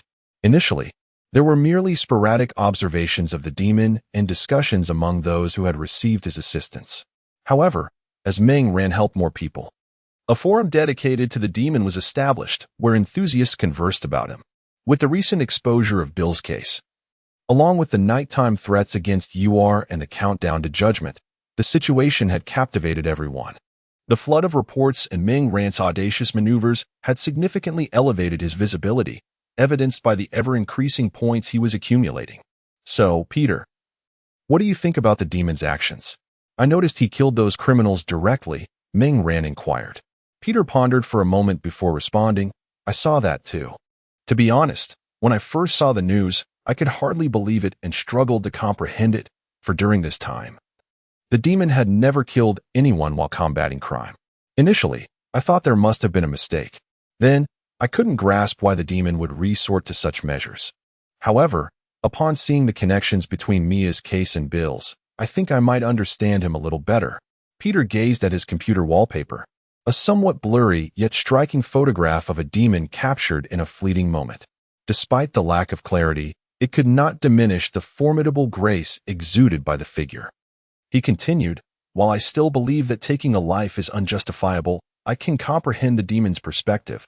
As long as he refrains from indiscriminate slaughter, he shall forever remain a hero in my eyes." Meng Ran, observing Peter's sincerity, felt immense gratification. Truly, he was a commendable brother. "When the opportunity arises, I shall certainly procure an autograph from you as the demon." Indeed, donning the mask of a hero is not for the sake of fame. He merely needs to uphold his inner sense of justice. There will always be those who fail to understand, Yet there will also be supporters like Peter. Initially, Ming Ran sought to fulfill his childhood dream of becoming a superhero, reminiscent of the films he had watched in his previous life, unaware of the profound weight the term hero carried. Eventually, he grasped the heavy responsibility that accompanied such power, paying a steep price for it. The life of that innocent girl would forever haunt him. Ming Ran would bear this burden and resolutely continue his path. After some time spent conversing, the two began assembling Lego sets together. Observing Peter's deftness, Ming Ran couldn't help but exclaim, "Truly, you are the quintessential nerdy Spider-Man." A thought crossed Ming Ran's mind, prompting him to inquire, "By the way, Peter, how are things between you and Mary Jane?" Chapter 17. Emotional Guidance. Ming Ran observed Peter, who was deeply engrossed in constructing his Lego set, nearly causing a mishap when he heard her speak. A hint of shyness washed over him as he replied, "Yes, that's true. We have been chatting quite a bit. Just a few days ago, she mentioned that you and Gwen spent an entire day together, and she expressed how long it has been since she last went out." Eagerly, Ming Ran inquired, "And what did you say?" Peter responded, "I told her that I too haven't gone out for a while.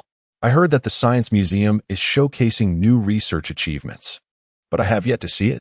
Ming Ran pressed further, and then, scratching his head, Peter replied, "Then she said she felt a bit tired, and we exchanged goodnights." Upon hearing this, Ming Ran sighed in exasperation, muttering, "You truly are like a sparrow pecking at a cow's rear, utterly clueless." Peter, perplexed by her words, remarked, "Ming, what are you saying? I don't quite understand Chinese. What is a sparrow, and what is that about a coin?" He wore a puzzled expression. Ming Ran waved it off. "It's nothing, just a bird and an organ." Peter wished to inquire further, but Ming Ran quickly interrupted, imparting wisdom on how to foster friendships with girls and engage in deeper conversations. Ming Ran explained, "What Mary Jane means is that she wants to go out with you. Do you understand? However, as a girl, she expects you to make the first move. You should be a bit more proactive, comprehend?" She elaborated, "You should approach it this way, and then that way, and then again this way. Do you get it?" With Ming Ran's continuous guidance, Peter's understanding dawned upon him. "Oh, so that's how it is. I see now." Ming Ran nodded approvingly. "Good. It's just past 9, an ideal time to lie in bed and discuss emotions. Remember to showcase a different side of yourself, but not too much. Maintain an air of mystery. Discuss life, share your ideals, and elevate the conversation to foster emotional resonance. Finally, invite her out. My car is available, and tomorrow you can drive to pick her up. Ensure you present your exemplary character and qualities." Peter nodded enthusiastically. Like a chick pecking at grains, occasionally emitting sounds of enlightenment, which greatly pleased Ming Ran, who was imparting her knowledge. Patting Peter's leg, she urged, "Hurry now. Seize the moment." Upon hearing this, Peter stood up to retrieve his phone, preparing to chat with Mary Jane. However, he hesitated, turning back, "But what about the Lego?" Ming Ran, exasperated, retorted, "What time is it? Why are you still thinking about Lego? Go chat with her. A sweet, lovely girlfriend is far more enjoyable than Lego." Honestly, Peter chuckled, "You have a point," and proceeded to message Mary Jane. Watching Peter chat and smile foolishly, Ming Ran thought to herself, there is still hope for him indeed. Observing Peter's cheerful demeanor as he engaged in conversation, Ming Ran took out her phone, preparing to chat with Gwen and see when their friendship might evolve further. "Hello, Sichuan girl. Have you had a taste of the special spicy sauce I made? How does it taste?" After their last spicy meal, Ming Ran affectionately bestowed a nickname upon Gwen. Initially perplexed, Gwen found the moniker amusing after Ming Ran's explanation and subsequently accepted it. She quickly responded, "The flavor is delightful. My mother agrees it's delicious. But I believe it could be a tad spicier." Ming Ran, slightly embarrassed, pondered whether a tad meant a little or a great deal. "Well, in due time. I shall prepare something extra spicy for you." Gwen beamed with joy, and the two continued to converse about their daily lives. Gwen, however, expressed a hint of melancholy, saying, "My father is very busy today. He left this morning and has yet to return." Ming Ran inquired, "Is it due to the demon?" Gwen affirmed, "Indeed. Today's news is all about the demon. My father is occupied with that matter." Previously, Gwen and Ming Ran had discussed the demon when it was still perceived as a masked vigilante championing justice on the streets. Therefore, the revelation in today's news struck those who were already aware of the demon much harder than those who learned about it only today. People can accept a friendly neighbor acting heroically, yet they struggle to fathom a criminal being judged by that very neighbor. For Ming Ran, however, the opinions of others were of little consequence. What mattered was adhering to her own sense of justice and preventing further tragedies from unfolding before her eyes. With the conversation reaching this juncture, Ming Ran boldly queried Gwen, "What is your current perspective on the demon? I recall you once held a certain admiration for him. Today, many are condemning him as a terrorist and a murderer." Ming Ran sent the message, feeling a twinge of anxiety while awaiting Gwen's reply. The thought of Gwen sharing such sentiments unsettled her. She mused, if she feels that way, does that mean I might lose my girlfriend? How disheartening. Ding dong. Ming Ran's phone chimed, interrupting her spiraling thoughts. It was a message from Gwen. I still believe people are being excessively harsh. After all, the demon is judging criminals, not indiscriminately slaughtering innocents. Although I think it would be better left to the law, I can understand his actions. But if I ever meet him, I would certainly give him a piece of my mind for making my father so busy. Humph. With her last remark, Gwen attached a playful emoji of a kick. A smile graced Ming Ran's face as she read Gwen's message. While claiming to disregard others' opinions, one cannot entirely overlook the views of those they care about. Thankfully, no melodramatic scenarios had unfolded. With Gwen's response, Ming Ran felt a weight lift from her heart, and her spirits brightened. The two engaged in lively banter, their bond growing ever closer through their conversation. In Peter's room, he and Ming Ran each clutched a phone, animatedly sharing laughter and mirth. This was the essence of youth. Meanwhile, at the New York Police Department, George sat at his desk, incessantly rubbing his temples. A day of labor had left him utterly fatigued, and he felt as though his hair had thinned once more. The matter has been settled. He has sealed off the scene of URU's demise, and an official statement will be issued tomorrow. George's feelings towards the malevolent entity are complex. He knew URU well and had dealt with him on numerous occasions. 8 years ago, during an operation where URU nearly fell into the hands of the law, George played a part, yet URU managed to escape, with Bill taking the blame in his stead. The officers involved in that operation harbored resentment towards the outcome, but in the face of such circumstances, they felt powerless. Thus, with URU's death at the hands of this fiend, George's emotions are intertwined.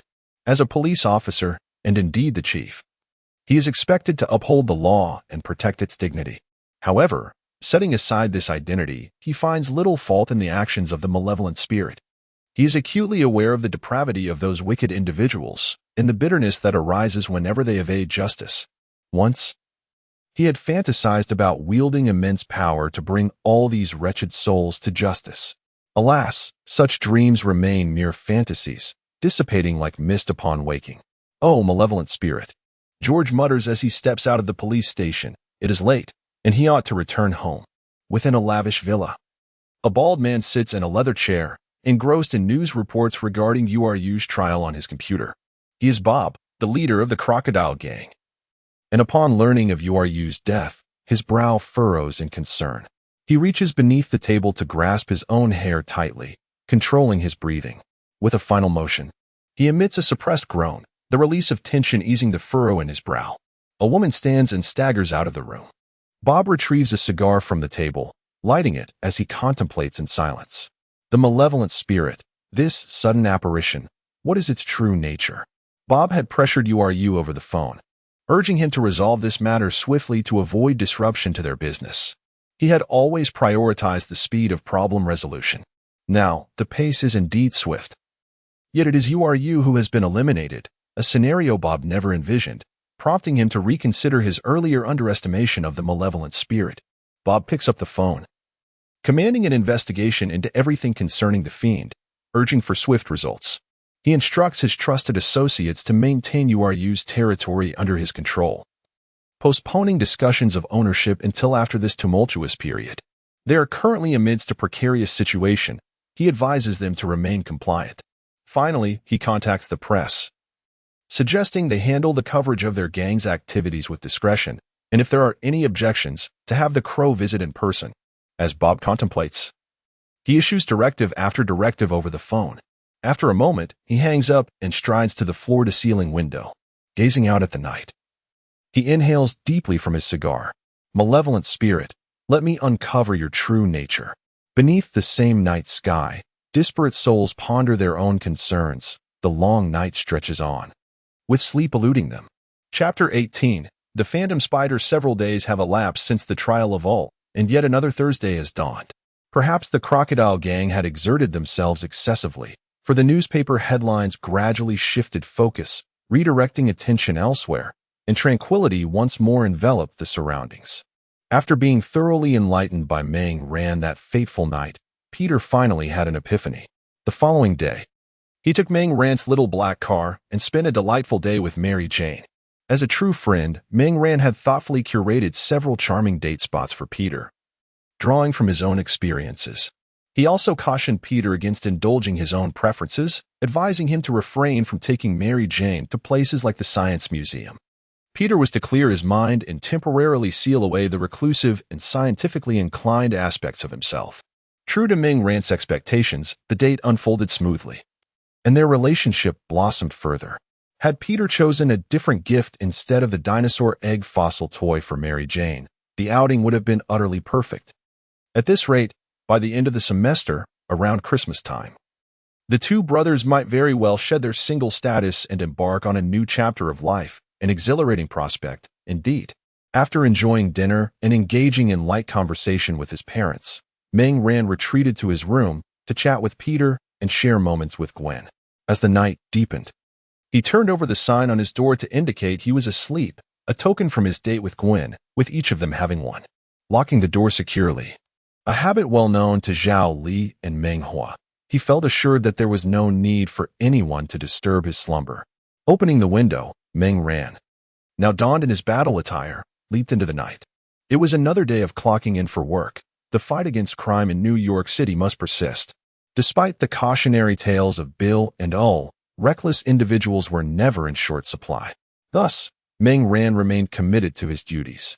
He darted swiftly between the skyscrapers, while Xiaobai assisted in scanning the streets for any audacious petty thief seeking trouble. A gasp escaped his lips as he spotted a man brazenly armed, daring to commit robbery. How audacious, he mused, quickening his pace towards the scene. Some might wonder how an individual could converse with artificial intelligence. Yet such exchanges were indeed commonplace. Consider Tony Stark, who might currently be lounging in the embrace of a lovely companion. Truth be told, since the advent of Xiaobai, Meng Ran found his nighttime duties considerably more enjoyable. The significance of a supportive companion could not be overstated. Hand over your money, the filthy-haired white man barked, brandishing a gun at the woman before him. If you don't, I'll blow your brains out. The woman, rummaging through her purse and lamenting her misfortune, was incensed to hear herself referred to as an old lady. Fueled by indignation, she snapped her handbag shut and swung it at the robber's head. Who are you calling an old lady? I'm only 40, far younger than your mother, you scoundrel.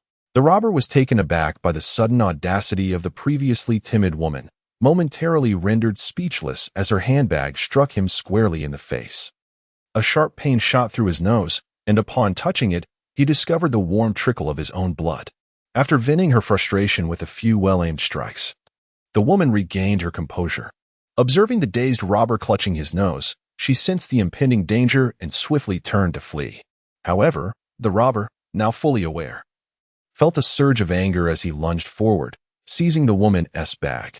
He then pointed his gun at her, who had fallen to the ground, declaring that she had forfeited her chance at survival. As he wiped the blood from his nose, he raised the firearm, poised to pull the trigger, when suddenly, a forceful kick sent him crashing to the ground. Standing between the fallen man and the woman sitting helplessly was Meng Ran. Robber, you have crossed a line. How dare you show such disrespect towards a woman's age? The age of a woman is a mystery. Remember this lesson, for it may be your last. Meng Ran ignored the crumpled robber, extending a hand to help the woman rise. Madam, the situation is resolved. It would be wise to return home. It is best to venture out less at night. Listening to Meng Ran's raspy voice, the woman felt no fear. Instead, she patted his shoulder and exclaimed, You must be the Avenger. I saw the news a few days ago. You did splendidly. Those criminals deserve their fate. Pay no heed to what people say online. They simply do not understand. The woman, filled with fervor, praised Ming Ran before turning to continue her journey home. Ming Ran scratched his head, having expected her to say more. Her words had left him feeling somewhat bashful, though they were indeed true. It seemed the woman had her own stories to tell. He mused. Turning back to the robber, who was still huddled against the wall, Ming Ran grinned, extending his tongue. The robber, having just regained his senses, looked up to see Ming Ran's face and let out a terrified scream, scrambling backward. So, it appears it's time to send you on your way, Ming Ran said coldly, disregarding the robber's desperate pleas as he prepared to deliver a fatal blow.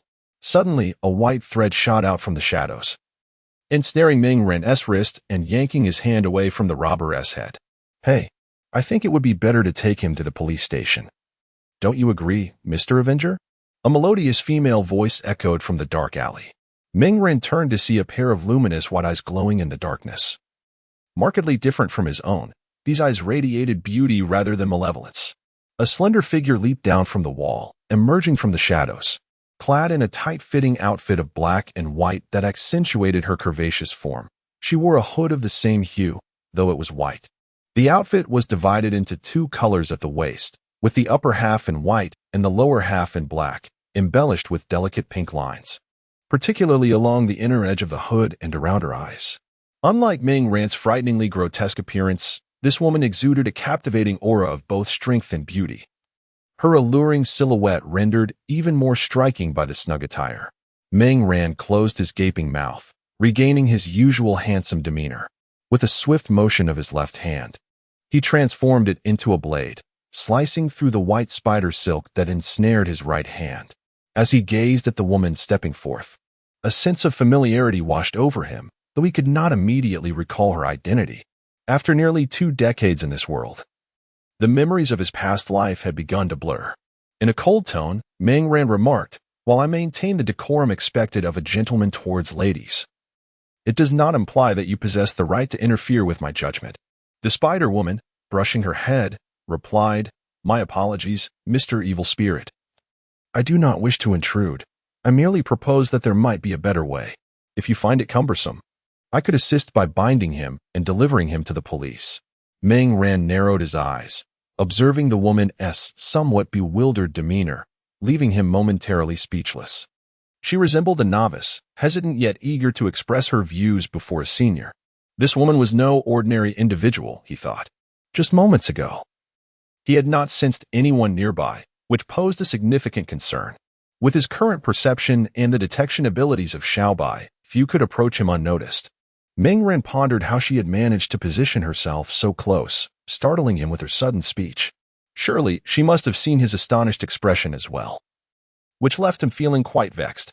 He replied, "While your suggestion is commendable and your demeanor earnest, I must decline. Furthermore, I would advise you to depart now if you wish to avoid nightmares tonight." With that, Ming Ran resumed his judgment, but just as his hand reached out, another strand of silk shot forth, ensnaring his arm. "Forgive me, Mr. Evil Spirit, but I wish to press my case further," the spider woman said, tugging at the silk that bound Ming Ran's arm. "And allow me to introduce myself. I am Ghost Spider, though you may call me Ghost, Mr. Evil Spirit." Chapter 19. Lessons from the Phantom. Listening to the woman's words and observing the silken threads that once again ensnared his hand, Ming Ran spoke coldly. "Very well, Phantom. You have once more interrupted my judgment. My patience is wearing thin. If you persist in gripping my wrist, I cannot guarantee that I will not show you a bit of color. Otherwise, you might fail to comprehend the importance of minding your own affairs. I give you 3 seconds. 3, 2. It appears I need not count further." Ming Ran gazed at the unmoved phantom before him. In the next instant, he suddenly vanished from sight. The phantom felt a jolt of surprise. Before she could react, a warning signal echoed in her mind, which she referred to as the spider sense. Instinctively, she crouched down just as a whooshing sound sliced through the air above her head. Clearly, had she not ducked in time, that kick would have struck her squarely in the head, its force potent enough to embed her in the wall, rendering her unconscious despite her formidable physique. "Oh, quite an impressive reaction," Ming Ran remarked, a sardonic note in his voice, his rasp adding an unusual quality to his words.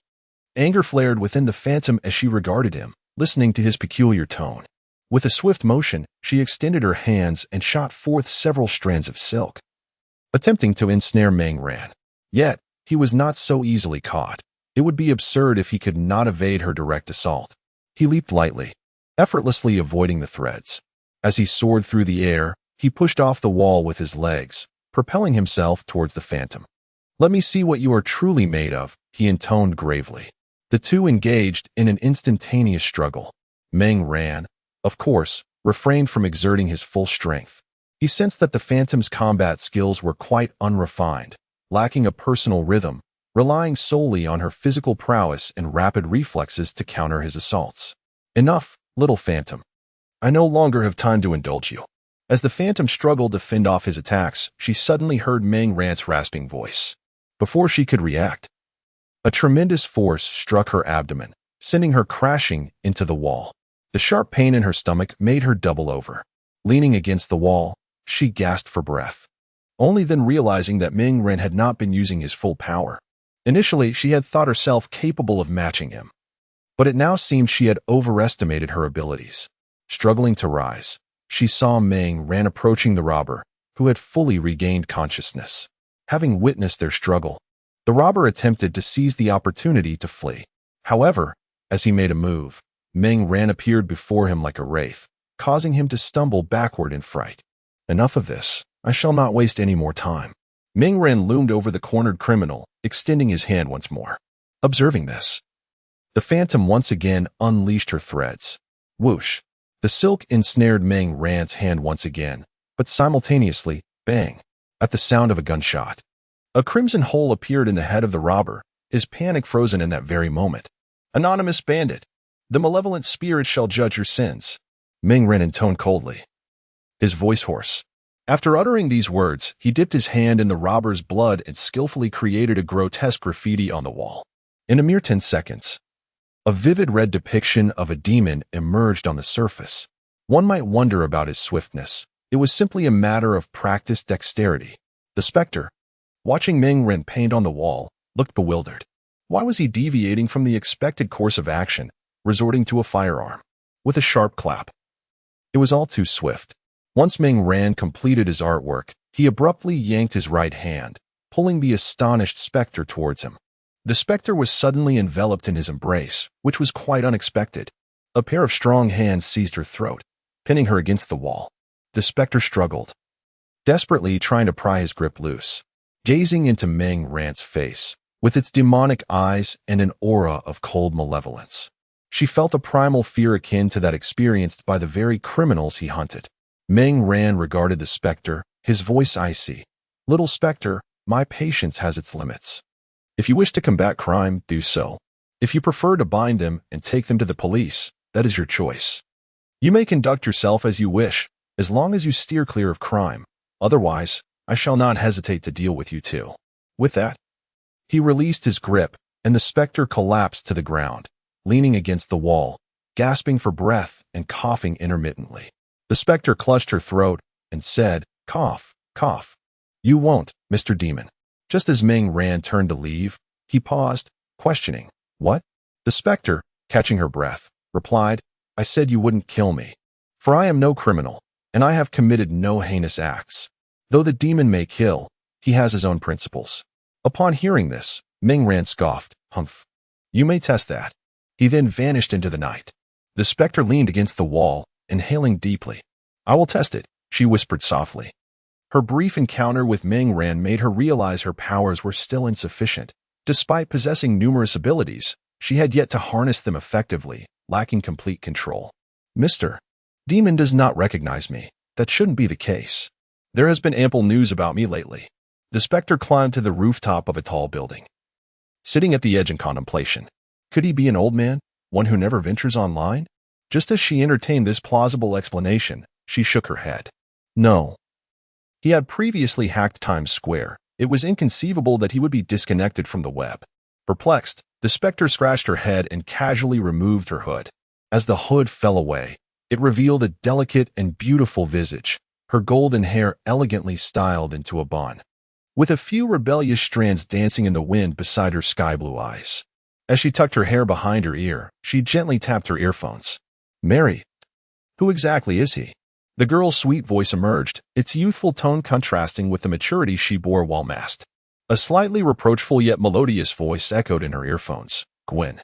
How many times must I remind you to use my code name at such times? It was revealed that the ghost spider was indeed Gwen, and Mary was well aware, as she was providing her with some technical support. Gwen quickly lowered the volume, reassuring, All right, my apologies. Red Rose, I remember. You just called my name too, Gwen pouted in response. Mary was momentarily at a loss for words. I was just a bit irritated by you. Huh. Red Rose. Gwen teased. Mary huffed. Just know that we are a professional team. She then added with a hint of concern. But that ghoul is indeed a bit frightening. I got goosebumps just watching through the screen. Gwen comforted her, Mr. Ghoul does that on purpose. He aims to intimidate those criminals. Did you not see how terrifying he looked when we weren't around? But after our appearance, he returned to normal. Mary remarked, I didn't even think of that. His mouth was truly terrifying. I might not be able to sleep tonight. Why don't you come keep me company? Gwen replied dryly, that joke isn't funny at all.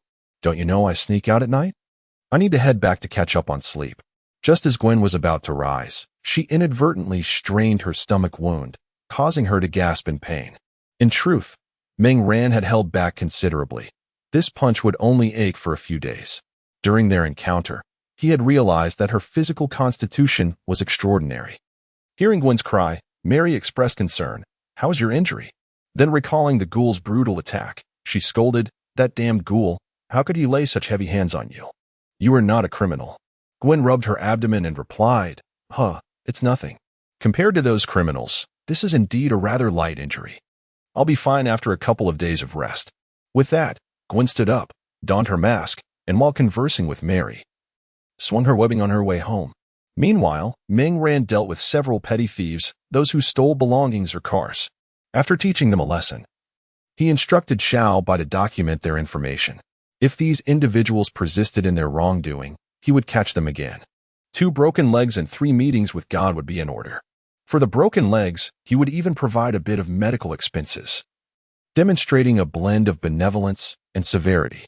Thanks to Meng Ran's thunderous methods, the crime rate in the area had significantly decreased.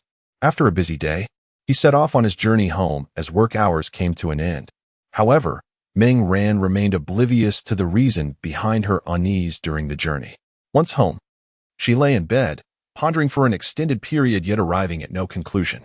Eventually surrendering to her thoughts, Meng Ran decided to relinquish her musings, closed the toilet lid, and enveloped herself in her quilt, drifting into a deep slumber. Meanwhile, Gwen was taking sharp breaths as she tended to her own wounds. Having heard Meng Ran speak highly of the efficacy of Yunnan Baiyao, she hoped it would expedite her recovery. After completing her bandaging, Gwen too nestled under her covers, although the pain caused her to occasionally furrow her exquisite brows even in her dreams. Chapter 20. A new friend having enjoyed a restful slumber. Meng Ran awoke and silenced his alarm clock. It was Friday, and after attending classes, the weekend would soon commence. As he contemplated his weekend plans, he proceeded with his morning routine. The situation with Wu Er had been resolved. Now, the focus shifted to the other members of the Crocodile Gang. This weekend presented a splendid opportunity, though he was uncertain when they might congregate. In retrospect, Meng Ran had been somewhat presumptuous in devising this plan. The members of the Crocodile Gang were not devoid of intelligence, and it was naive to expect them to gather at such a time, waiting for him to confront them. Upon reflection, it seemed rather hasty. He would need to resort to a more tedious method, addressing each individual one by one. How naive and rash he had been. Spitting out the foam from his mouth, Meng Ran descended the stairs for breakfast. After enjoying his meal, Meng Ran shouldered his backpack and pedaled his bicycle towards school. Typically, he favored cycling to school as it was quite convenient. Besides, his robust health allowed him to treat it as a form of exercise. Upon arriving at school and securing his bicycle, he strolled leisurely towards the classroom. Hey, Meng, wait for me, Peter called out from behind. Turning around, Meng Ran noticed Peter approaching with his backpack, accompanied by a handsome Caucasian lad, whose looks were just slightly inferior to his own. As Peter drew nearer, he introduced, Meng, this is my friend Harry. He is also in our class. He just returned from a stint abroad. Harry, this is Ming, a recent transfer this semester and a good friend of mine. Listening to Peter's introduction, Ming Ran extended his hand with a smile, saying, "Hello, I'm Ming Ran." Harry, displaying impeccable manners, reciprocated with a handshake and a warm smile. "Hi, I'm Harry Osborne." After their introductions, the trio made their way toward the classroom together.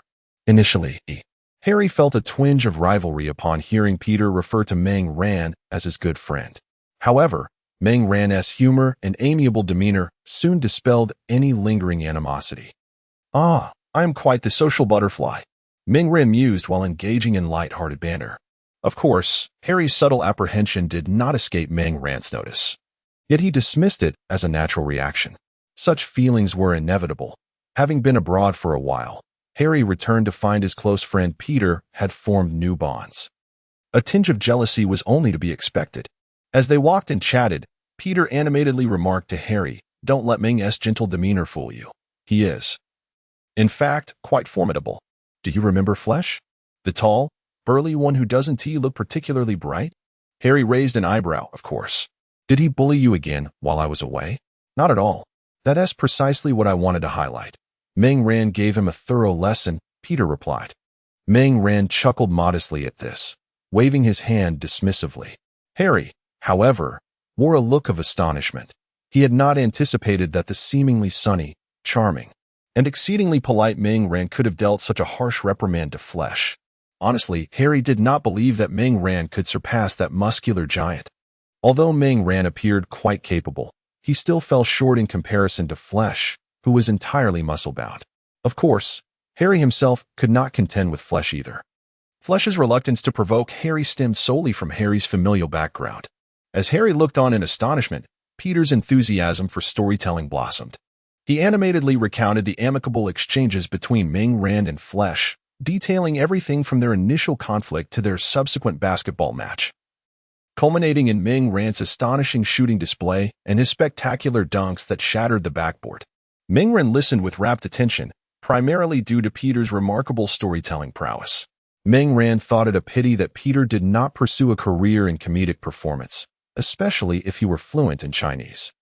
Peter even showed Harry videos from the internet. Initially skeptical of Peter's exaggerated claims, Harry found himself compelled to concede after viewing the footage. It was not Peter's narration that was exaggerated. The reality was simply that captivating. Suddenly, Harry gained a new perspective on Ming Ran, who, despite appearing sunny and handsome with his thick brows and large eyes, possessed a fierce edge. Ming Ran, feeling a bit bashful, rubbed the back of his head and smiled. Peter's candidness was refreshing, albeit a tad immodest, leaving Ming Ran feeling slightly embarrassed. As their conversation continued, they arrived at the classroom, where they each returned to their respective seats. Ming Ran settled down and noticed Gwen slumped wearily over her desk. Concerned, he inquired, "Hey, Gwen, what is wrong? Are you feeling unwell?" Gwen turned to glance at the worried Ming Ran and reassured him, "I'm fine, just a bit of stomach discomfort." In truth, the lingering pain from yesterday's injury still nagged at her. After speaking, she straightened up and took a sip of the drink Mary had brought her. Observing Gwen's discomfort, Ming Ran felt a twinge of curiosity. He glanced at the date, calculating the days, and noted that it was not yet time for any family visits. Perplexed, Ming Ran rummaged through his bag and retrieved a bottle of water. He offered it to Gwen. The rummaging was merely a ruse.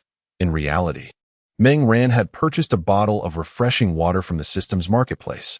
This water functioned similarly to herbal remedies, purportedly alleviating various ailments, though its effectiveness was limited. As Ming Ran was unsure of the exact symptoms, Gwen accepted the water, her expression tinged with confusion. Ming Ran explained, "I'm not entirely sure how to help you, but this water should provide some relief."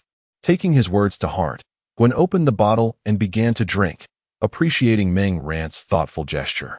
The water had no distinct flavor, merely tasting like regular water, with a slight sweetness that made it quite refreshing.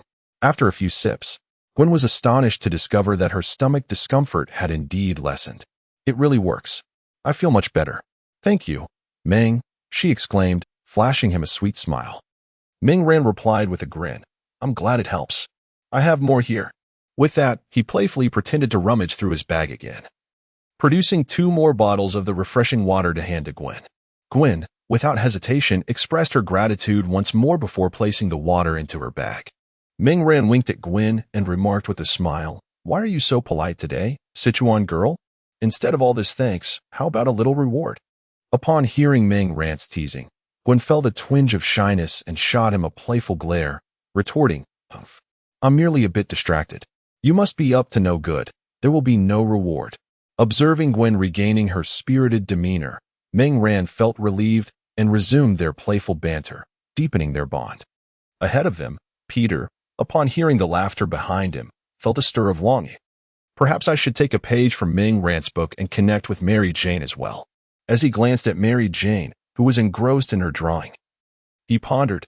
After a moment, Peter, resolute, turned to Mary Jane and said, "Hey, Mary, how's that dinosaur egg I gave you last time? Has it cracked yet?" Chapter 21. Could Gwen be a ghost? The teacher at the front of the classroom was delivering a lecture, while Ming Ran languidly let his mind wander into oblivion. He turned to rest his head on the desk, observing Gwen as she attentively absorbed the lesson. Indeed, there is a certain pleasure in admiring a beautiful woman engaged in her studies. Gwen, of course, sensed Ming Ran's gaze but had come to understand him over time. Aware that he had already mastered the material being discussed, she refrained from offering reminders, as she might have done during their first encounter. Though Ming Ran had completed his studies, she had yet to do so, compelling her to focus intently on the lecture. As Ming Ran gazed at Gwen, a sense of tranquility enveloped him, reminiscent of the carefree days of childhood spent frolicking in fields, only to suddenly behold a vibrant flower. In that instant, he was captivated by its beauty, his vision narrowing to encompass nothing but the blossom, as if the entire world had shrunk to accommodate its presence. The flower unfurled its exquisite colors before him, swaying gently in the breeze, as though inviting him to partake in a dance.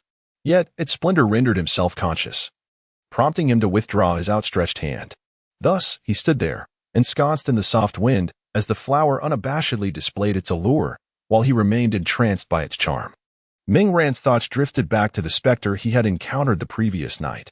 Contemplating in silence, he mused that the ghost had possessed a certain allure, though it paled in comparison to his beloved Gwen. Yet, that ghost wielded webs. Was that a skill associated with Spider-Man? He scratched his head in contemplation, glancing at Peter, who was diligently paying attention in front of him. How could he forget Spider-Man? He recalled there were numerous versions of Spider-Man. And then it struck him, what if there was a female Spider-Man? That costume did seem rather familiar. As Ming Ran continued to wrestle with his thoughts, he found himself scratching his head once more. Gwen, noticing his fidgeting, leaned in and quietly inquired, "Ming, what's wrong? Did a bug bite you?" Realizing his gestures had been somewhat exaggerated, Ming Ran brushed it off, saying, "Oh, it's nothing. I was just stretching." Satisfied that he was indeed fine, Gwen returned her focus to the lecture. Ming Ran squinted at Gwen, and suddenly, a bolt of inspiration struck him. Gwen, Spider-Man, that costume, Spider-Gwen. The realization hit him like a thunderclap. He vividly recalled a classmate from his past who had enlightened him about the concept of parallel universes featuring Spider-Man. This classmate was a staunch Marvel aficionado, having not only watched the films but also delved into numerous comics. He often attempted to recommend Marvel's literature to Ming Ran, but his efforts had been in vain, as Ming Ran preferred the dynamic allure of films over static comics. Nevertheless, he faintly remembered that his classmate had mentioned the existence of various Spider-Men, including female versions. Yet, none had appeared in the Spider-Man narratives he had encountered in connection with the Avengers. Due to the unique nature of the female Spider-Man, Ming Ran was able to recall the fragments of what he had been told at that moment. In that fleeting instant, Ming Ran felt as though he had come to a profound realization. He thought to himself, no wonder that costume looked so familiar. Gwen mentioned that she was feeling unwell today. Suddenly, the image of him striking Ghost with a punch and sending him crashing into the wall flashed through Ming Ran's mind. Oh no, could it be? Ming Ran felt as if he were unraveling, his thoughts a chaotic whirlwind. He sensed that his love was slipping further away, akin to being violently thrust aside. In a moment of urgency, he rummaged through his bag, retrieving a vial of calming elixir, which he hastily consumed to regain his composure. As the effect of the potion took hold, Ming Ran's tumultuous heart finally settled. He carefully reflected on his memories, piecing together clues from the previous night and today. It dawned on him that Marvel indeed featured a female Spider-Man, specifically Gwen Stacy from a parallel universe. Although the world he inhabited was presumably different, it did not entirely exclude the possibility of Spider-Gwen existing here as well. Thus, Meng Ran continued to untangle his thoughts. He had punched Gwen, no, he had struck Ghost. Today, Gwen was unwell, and it wasn't even a day for her to visit relatives. The more he analyzed, the more he felt the impending doom. Reining in his thoughts, Meng Ran realized he had only one course of action, one that would not alert Gwen while confirming her true identity. He resolved to act that very night. He intended to use Venom to possess Gwen, a method that would allow him to ascertain her identity without her awareness. If Meng Ran could not extract any abilities from Gwen, it would indicate she was not Ghost. Conversely, if he succeeded in obtaining something, then he would have to contemplate his next steps. With his plan solidified, Meng Ran sat restlessly in class, wishing he could fast forward to the evening. Ever since he recognized the possibility of Gwen being Ghost, he found it increasingly difficult to converse with her naturally, which struck Gwen as peculiar, as if he had transformed into a different person. When the school day finally came to an end, Meng Ran exchanged quick greetings with a few classmates before hastily departing. He pedaled furiously on his bicycle, as if the chain might ignite from the speed. Upon returning home, Meng Ran did not engage in idle chatter with his family downstairs. He bounded up the stairs, swiftly entered his room, and locked the door with determination. He hurriedly powered on his computer, diving into research on Ghost Spider. Since the trial of UR, Meng Ran had scarcely kept up with the news. Overwhelmed by the relentless coverage of the demon, finding it tiresome, he had chosen to immerse himself in preparations for the evening's mission against crime. As he navigated his computer, the latest news on Ghost Spider began to unfold before him. She appeared on the night following the demon's judgment of Bill. Like the initial demon, she emerged nightly, combating crime and safeguarding the tranquility of the neighborhood.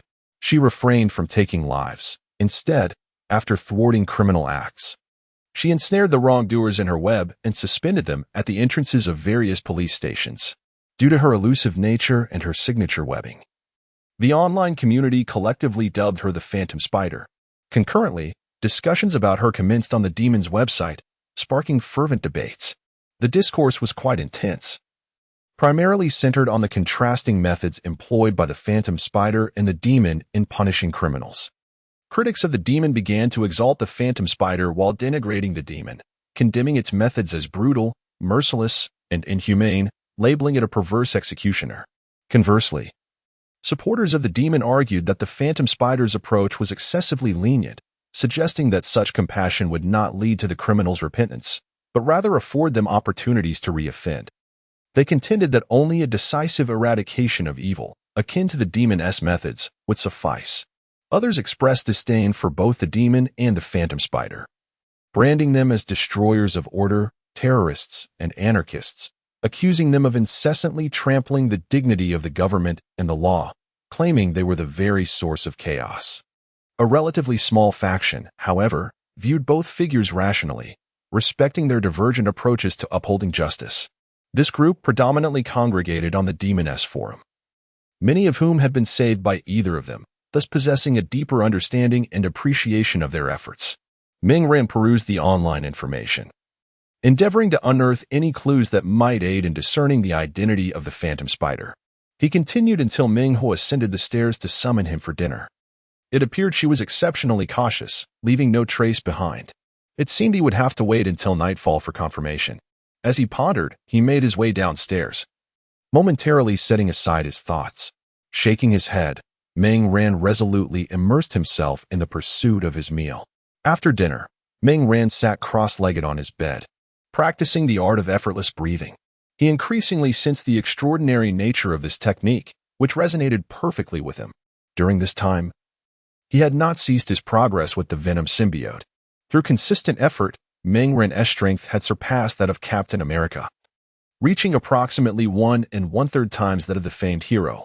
Of course, this referred solely to physical prowess. Meng Ran possessed additional abilities that Captain America lacked. The Venom symbiote had also undergone significant development. The initial incarnation was exceedingly malevolent, but after being educated by the cosmic flame and subsequently reborn within the womb, it transformed. The chastened Venom thus became a new entity, wholly loyal to Ming Ran, requiring growth from infancy, gaining strength as their bond deepened. As time passed, the moon shifted its position in the night sky. Ming Ran opened his eyes, sensing that the time was nearing. With a mere thought, his battle suit enveloped him, and he leaped through the window. Under the luminous moonlight, Ming Ran raced towards Gwen's home. Chapter 22. The Phantom Spider. Gwen Stacy. A luminous moon hung outside the window as Gwen had just finished her ablutions, gently drying her hair with a towel. She raised her hand to tousle her slightly damp golden locks, securing the absorbent cloth atop her head. Beneath her loose nightgown lay her increasingly alluring figure. As she moved her long legs to sit by the bed, the snug fabric finally accentuated her graceful curves. Gwen lifted her phone, the screen illuminating her freshly washed, slightly flushed visage. Gazing at the unanswered messages, she couldn't help but pout her lovely lips. That insufferable Ming Ran. How dare he leave me hanging? Gwen grumbled, playfully thumping her small fist against the bed, venting her frustration as if it were directed at some large, clumsy oaf. Ding! As if sensing her discontent, a message from Ming Ran arrived just in time. Sorry, I was busy earlier and just got a moment to check my phone. Please forgive me. The pitiful tone of his message unwittingly coaxed a slight smile to the corners of Gwen's mouth. Humph, I'm already upset, she retorted, feigning annoyance. Does that mean my freshly made spicy sauce will go untasted by some adorable little beauty? How tragic. Considering your pitiful state. I suppose I could reluctantly indulge once more. Alrighty. Hiki, Gwen is the best. Gwen delightedly rolled about on her bed. Each conversation with Ming Ran filled her with joy, and at times, she wished it could last forever.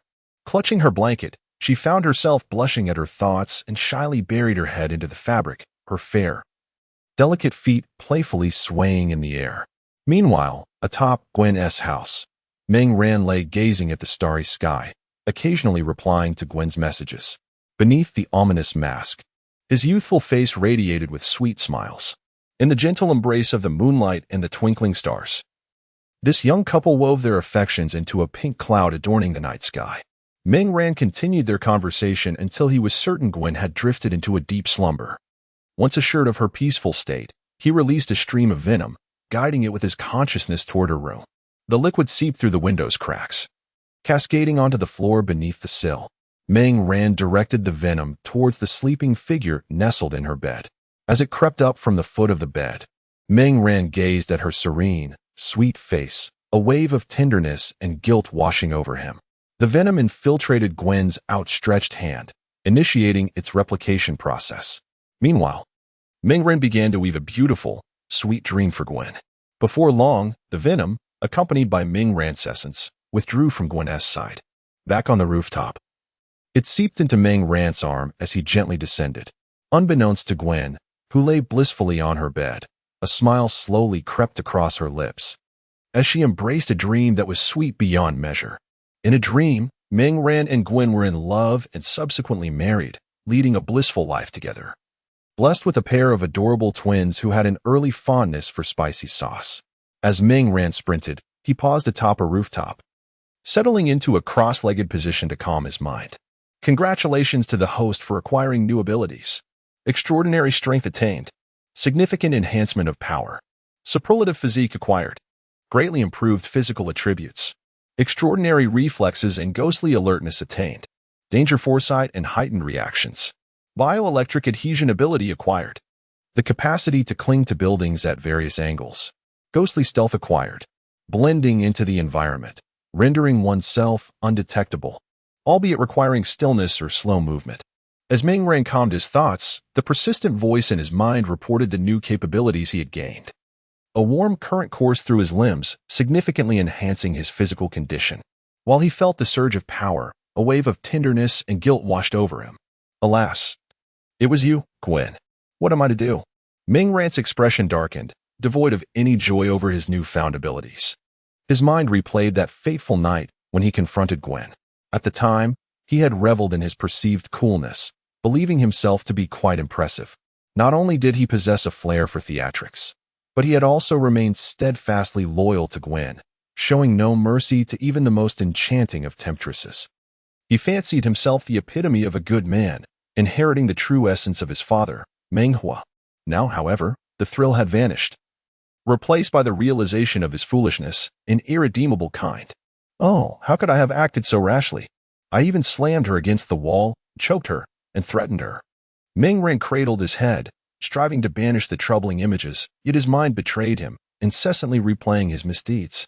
On the rooftop, he covered his face, feeling disheveled by the wind. Eventually, after a lengthy pause, he retrieved a vial of calming potion and consumed it, having already downed 2 bottles that day. Forcing himself to regain composure, he began to analyze the situation rationally. With matters as they stood, he had to devise a plan. Seated on the rooftop with his legs dangling over the edge and arms crossed, Meng Ren pondered deeply.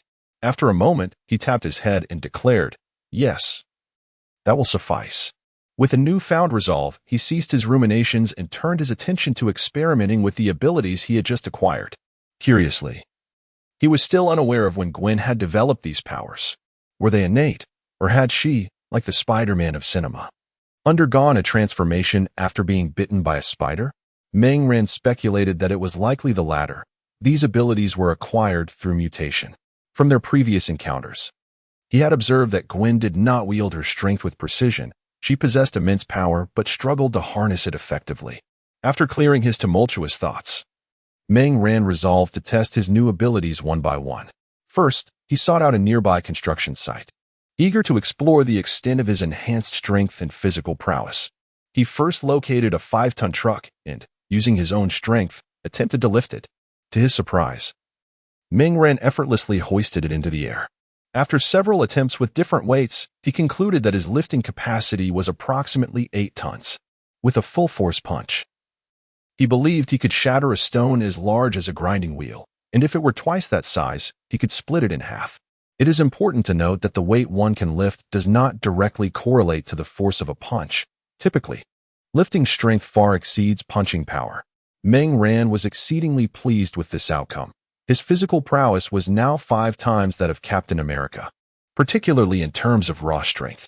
Moreover, Meng Ren possessed numerous other abilities, and overall, he could now be considered a formidable superhero, with only the Hulk likely surpassing him in physical attributes. Next came his enhancements in speed and endurance, among other comprehensive physical qualities.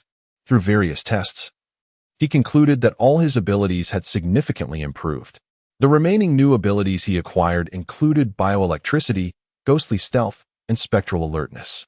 He could not test spectral alertness himself, but he could experiment with bioelectricity and stealth. Meng Ren then made his way to the base of the building he had previously visited. He placed his hand against the wall, and immediately his body began to adjust. He then positioned his feet against the wall, and soon he was fully adhered to it. Meng Ren began to climb upward, gradually acclimating to this newfound ability. With this power, he would traverse walls as if they were flat ground. Previously, he had avoided climbing walls due to the need to damage the surface in order to find a foothold. Now, however, it was considerably more convenient. He could scamper up walls like Spider-Man in the movies. The next ability to test was ghostly stealth. Meng Ren intended to experiment in a crowded area. This skill was akin to an assassination technique. It was how Gwen had managed to remain undetected by him before. Had Gwen not revealed herself, Meng Ren could have walked back and forth multiple times without ever noticing her presence. He found himself at the entrance of a nightclub, crouching just above the doorway. Below him, a throng of people, young men and women, queued for entry, while several bodyguards stood sentinel in their dark suits and sunglasses. Once he activated his stealth, Meng Ren began to descend slowly. The reflections in the shop window across from him revealed that his location appeared utterly empty. He had seamlessly blended into the surroundings. Meng Ren moved stealthily to a position behind one of the bodyguards, crouching against the wall. Now, should he wish, he could easily twist the bodyguard's neck without anyone noticing, even if he stood directly in front of them. After completing his experiment, Meng Ren quietly departed the area. This recent experience marked a significant enhancement since he had acquired the symbiote. Next, let's engage in practical experience to become acquainted with it. Chapter 23, Strangulation. Having recently acquired new abilities, Meng Ren resolved to confront the crocodile gang. Realizing that a sweeping assault was impractical, he opted for a strategy of dismantling their power structure one by one. During this period, he gathered intelligence on the various heads of the crocodile gang. Meng Ran had initially believed that eliminating Yuar would plunge his subordinates into chaos, even if they did not falter. His investigations indicated that the other leaders would seize the opportunity to encroach upon Yuar's territory. Either scenario would have facilitated Meng Ran's plans. However, neither of these outcomes materialized. The gang leader, Bob, deftly consolidated Yuar's former influence under his own command, effectively averting any disorder.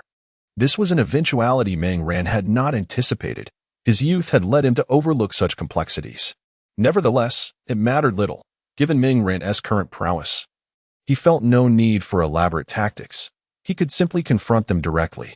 It would be somewhat cumbersome, as he would have to approach each target individually. Armed with information provided by Xiao Bai, Meng Ran made his way to the target's location. This journey might take a bit longer, as he was heading to another leader's domain, which was situated at a considerable distance from Yuar's territory. As he traversed the route, he contemplated whether he should procure a more impressive mode of transportation for himself. Leaping around the buildings all day was hardly befitting of a figure of his stature. It lacked the flair of a true villain. While shorter distances were manageable, longer treks would be tiresome. The Meng Ran himself would not tire easily. Perhaps he could acquire wings? That seemed rather unattractive and peculiar. A jetpack? Its noise might prove excessive, and its overall aesthetic could clash with his persona. As he pondered these options, he quickened his pace, moving significantly faster than before. In no time, he arrived near a villa belonging to another crocodile gang leader, Abai Creighton, who was of equal standing to Yuar. Their territories were adjacent, and previously, when Yuar was still alive, the two had engaged in minor skirmishes.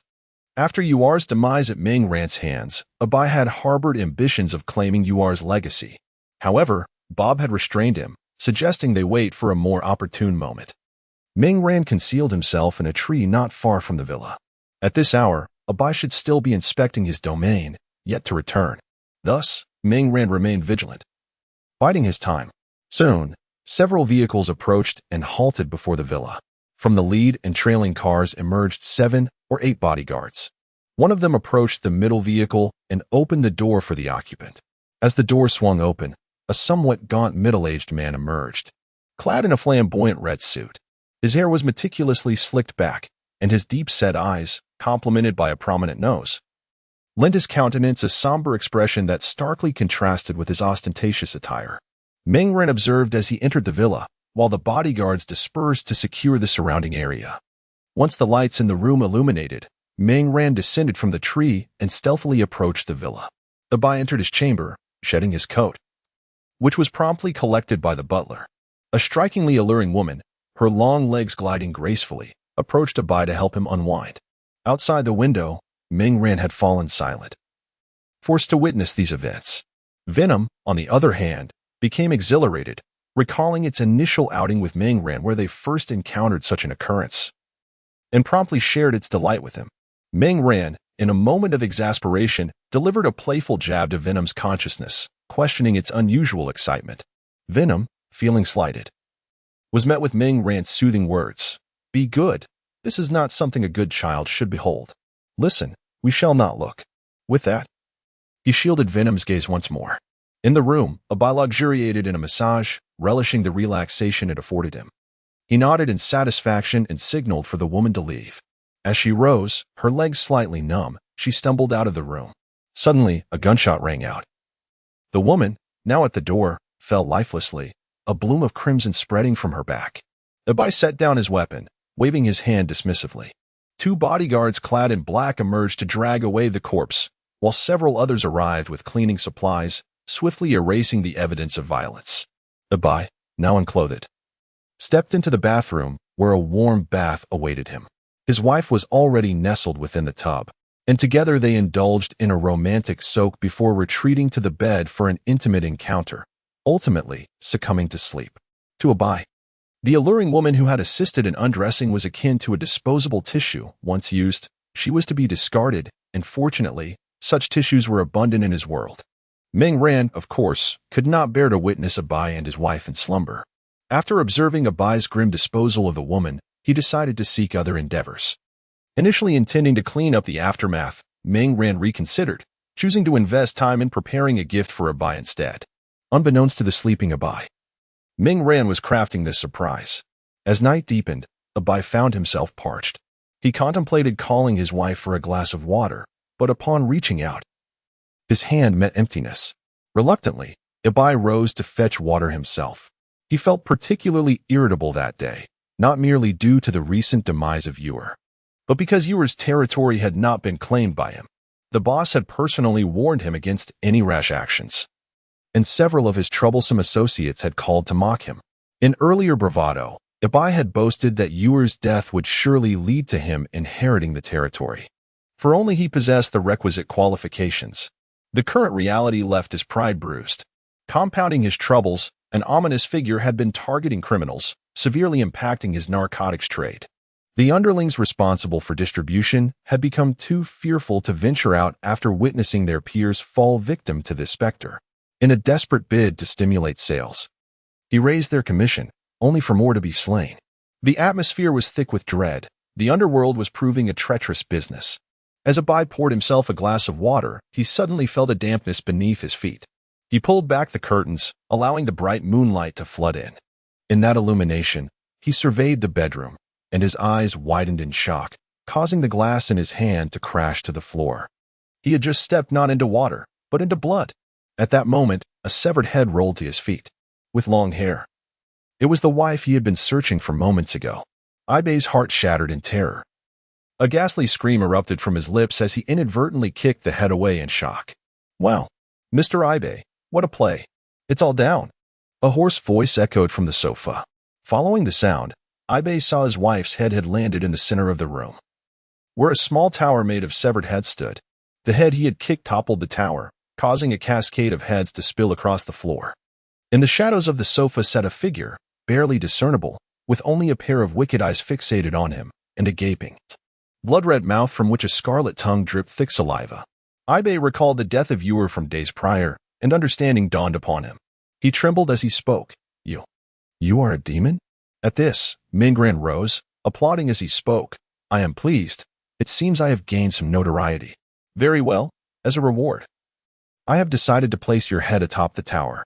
What do you think? A token of our meeting. Please accept it, Mr. Ibei." As Mingran advanced, Ibei's heart raced with terror. He dashed to his nightstand, retrieving a handgun. Pressing himself against the window, he aimed the gun at Mingran, shouting desperately, "Oh, poor Ibei. Why do you still call for help? Did you not just kick their heads down?" Mingran mused. "Ghostly stealth is quite effective. I just slaughtered the entire villa neighborhood, and not a soul saw me." They all lost their lives in utter confusion. Despair engulfed Ibei as he absorbed Mingran's words. "Ah!" he screamed, firing at Mingran. Bang! Bang! Bang! The bullets were spent, yet Mingran remained before him. A viscous wave of poison rippled across Mingran's body, ejecting the spent bullets, which clattered to the ground. Ugh! Disgusting. Braised ribs are far tastier. The poison conveyed its sentiments, and Mingran gently patted his head, reassuring the Venom. "Good. Next time eat a bit more." Mingran turned his gaze upon Ibei, his voice rasping. "I believe you may soon regret not saving a bullet for yourself." No sooner had he spoken than his hand transformed into a mass of tendrils, ensnaring Ibei. With a single squeeze, only Ibei's head remained exposed, and a wail escaped him as it too rolled away, his body reduced to a pulp. Mingran flicked his wrist, casting the remnants onto the ground. "Now you remain atop their heads, Mr. Ibei," Mingran coldly remarked. Alas, Ibei was no longer capable of a response. Grasping Ibei's head, Mingran extended countless tendrils from his form, meticulously arranging the severed heads scattered across the floor. Mingran placed Ibei's head atop the highest point. Once accomplished, he extended his tentacle to retrieve the camera from a corner of the room and directed it towards his terrifying visage, declaring, "You may be next." A hoarse and chilling laughter reverberated throughout the chamber. Chapter 24. Fear. The night had grown deep, a heavy darkness enveloping the city. Bob was roused from his slumber by the persistent ringing of his phone. He opened his bleary eyes, his furrowed brow betraying his displeasure at being disturbed. "Hello." He spoke through gritted teeth, suppressing his anger. However, silence greeted him. A glance at the screen revealed the call had ended. It was Ibei's number. Just as he was about to dial back to confront Ibe, the computer in the room flickered to life on its own. Approaching the computer, Bob was met with the sight of a sinister smile adorning the screen, beneath which bold crimson letters proclaimed, "Click to enjoy." Another trick of the malevolent spirit. Bob's expression darkened. He clicked, and a video commenced. He recognized Ibe faintly, the image showing him sipping water. Suddenly, the curtains were drawn back, and a gasp echoed. Illuminated by the moonlight, the scene revealed a small tower made of heads, a long-haired head rolling forth to topple it. Bob's gaze remained transfixed on the video, where Ibe lay lifeless. His head was perched atop the tower, serving as its ominous apex. The image began to spin.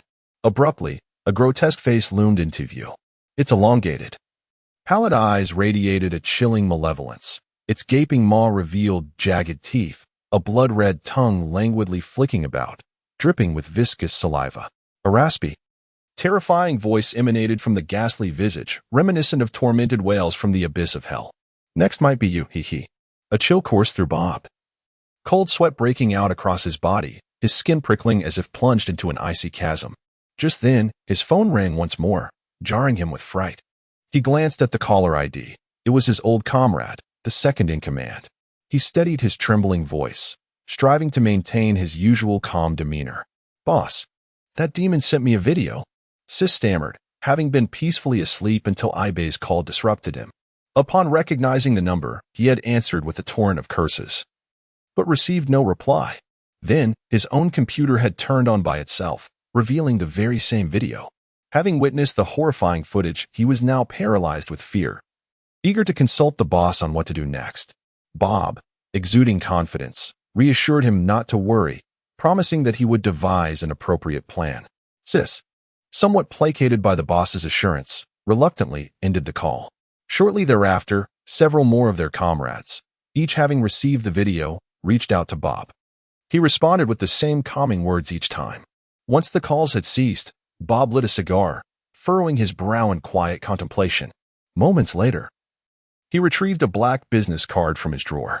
Embossed in gold lettering was the name of a security firm, Blackwater Security Company.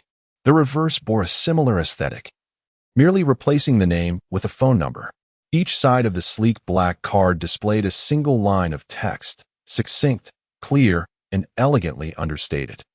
Bob took a puff from his cigar, gently caressing the business card in his hand. After a moment, he picked up his phone and dialed the number. "Beep, beep, beep, hello. You have reached the Blackwater Security Company at your service." Meanwhile, on the other side of town, George was lying in bed, finally able to enjoy a restful sleep after days of relentless work. Suddenly, a rhythmic tapping against the window roused him from his slumber. As a police officer, he instinctively sensed something amiss. Slowly, he rose from his bed and grasped the handgun from the drawer beside him. He moved cautiously towards the window, striving to make not a sound. Strangely, the tapping ceased as soon as he awoke. Reaching the window, George scrutinized the area but found nothing unusual, only a file folder weighted down by a stone on the windowsill. With his gun raised, he opened the window and retrieved the folder. Returning to his bedside, he illuminated the contents with his phone's light. Upon seeing the documents, George's eyes widened in shock. The demon had just slain Abai. Inside the folder was the address of Abai's villa, along with evidence of his illegal activities. Additionally, there was a USB drive. Without needing to inspect it, George knew it contained further incriminating evidence. Understanding the implications, George realized that the demon had killed Abai and sent the materials to him with the intent of utilizing the police's power to eradicate the dark underlings of Abai. The weight of the documents extinguished any remnants of sleep in George. This matter required immediate attention. He meticulously organized the files and began to dress. His wife, sensing the commotion, groggily inquired, "Darling, is it time to get up? Why has the alarm gone off?" Leaning down, George kissed her cheek tenderly and replied, "It's still early. I have some urgent matters to attend to at the precinct. I'm sorry for waking you, my dear." Understanding the situation, his wife embraced him and offered a gentle kiss. "I understand. Be safe." After reassuring her, George donned his clothes and drove towards the police station. Throughout the journey, he made numerous phone calls. The sudden operation required meticulous planning. Seizing this opportunity, he was determined to eradicate these malignant elements. As George headed to the precinct, Ming Ran was also preparing to return home. The remaining tasks were now in the hands of the police. Initially, Ming Ran had considered stealthily appearing at George's bedside like Batman before Commissioner Gordon. However, after a moment's reflection, he dismissed the idea, fearing George might react with a barrage of bullets. Instead, he placed the documents on the windowsill and tapped the glass to attract George's attention. Once he confirmed that George was awake, he departed. Back at home, Ming Ran resumed his meditation, practicing the art of effortless breathing. This recent embodiment of Gwen had significantly enhanced his abilities, and he resolved to dedicate more time to mastering the technique, striving to harmonize his newfound powers. The recent enhancement has been profound, and Ming Ran anticipates that he will need additional time to assimilate this newfound power. He yearns for this process to be as brief as possible, for he detests the sensation of being out of control. Currently, he perceives his overall physical capabilities as positioning him at the forefront of humanity. Nevertheless, despite this remarkable advancement, he remains acutely aware that it may still fall short in the face of impending crises. Perhaps Ming Ran excels in solitary combat.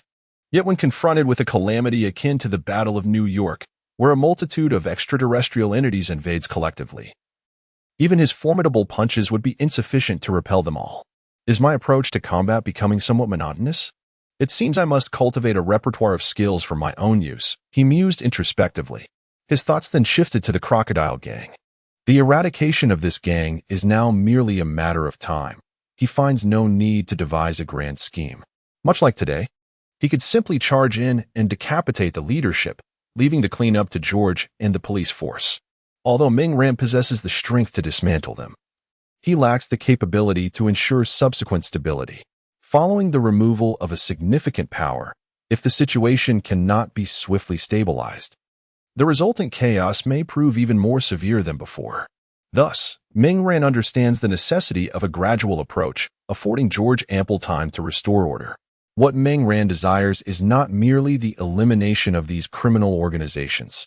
He also seeks to eradicate the very soil that fosters such crime. Otherwise, these gangs would simply be replaced, one after another. As he practiced his techniques, he resolved to forego sleep for the night, determined to master this newly acquired strength as swiftly as possible. It was not until dawn, when sunlight streamed into the room, that Meng Hua urged him to come downstairs for breakfast, prompting Ming Ran to stretch and conclude his meditation. Despite having gone a night without sleep, he remained invigorated. After an entire night of cultivation, he felt the previously agitated energy within him had significantly calmed, and he estimated that with just 2 more sessions, he could wholly command it. Chapter 25, The Confession Plan. After enjoying a hearty breakfast, Ming Ran retreated to his room to resume his meditation. He did not descend until noon, when he went downstairs for lunch. Meng Hua was bustling about in the kitchen, while Zhao Li lingered, assisting him, making it difficult for Meng Hua to escape the confines of culinary duties. A sweet aroma enveloped the kitchen. Ming Ran seated himself at the dining table, sipping tea while perusing the newspaper. In his haste to finish breakfast that morning, he had neglected to pay attention to the news. New York Police Department dismantles criminal gang. Mastermind by captured. The reporters, with their keen instincts, had begun reporting on last night's events by this morning. As Ming Ran had anticipated, George handled the situation with remarkable finesse. He skillfully obscured the sinister figure lurking in the background, bringing the police department into the spotlight. This not only upheld the authority of the police but also spared them the inconvenience of dealing with the malevolent forces. Thus, the 2 men had tacitly established a collaboration. Ming Ran had no desire for his actions to become common knowledge. For him, the ultimate aim was the eradication of criminals. Everything else was merely a means to that end. Now that the notorious figure had gained sufficient notoriety, Ming Ran no longer needed to resort to flamboyant tactics to accrue points. This approach also benefited the overall functioning of societal order. He sought to bring judgment upon those who had evaded capture, rather than disrupt the system itself. The grand spectacle of judging UR was, on one hand, a strategy to gain points, and on the other, a tactic to instill fear in wrongdoers.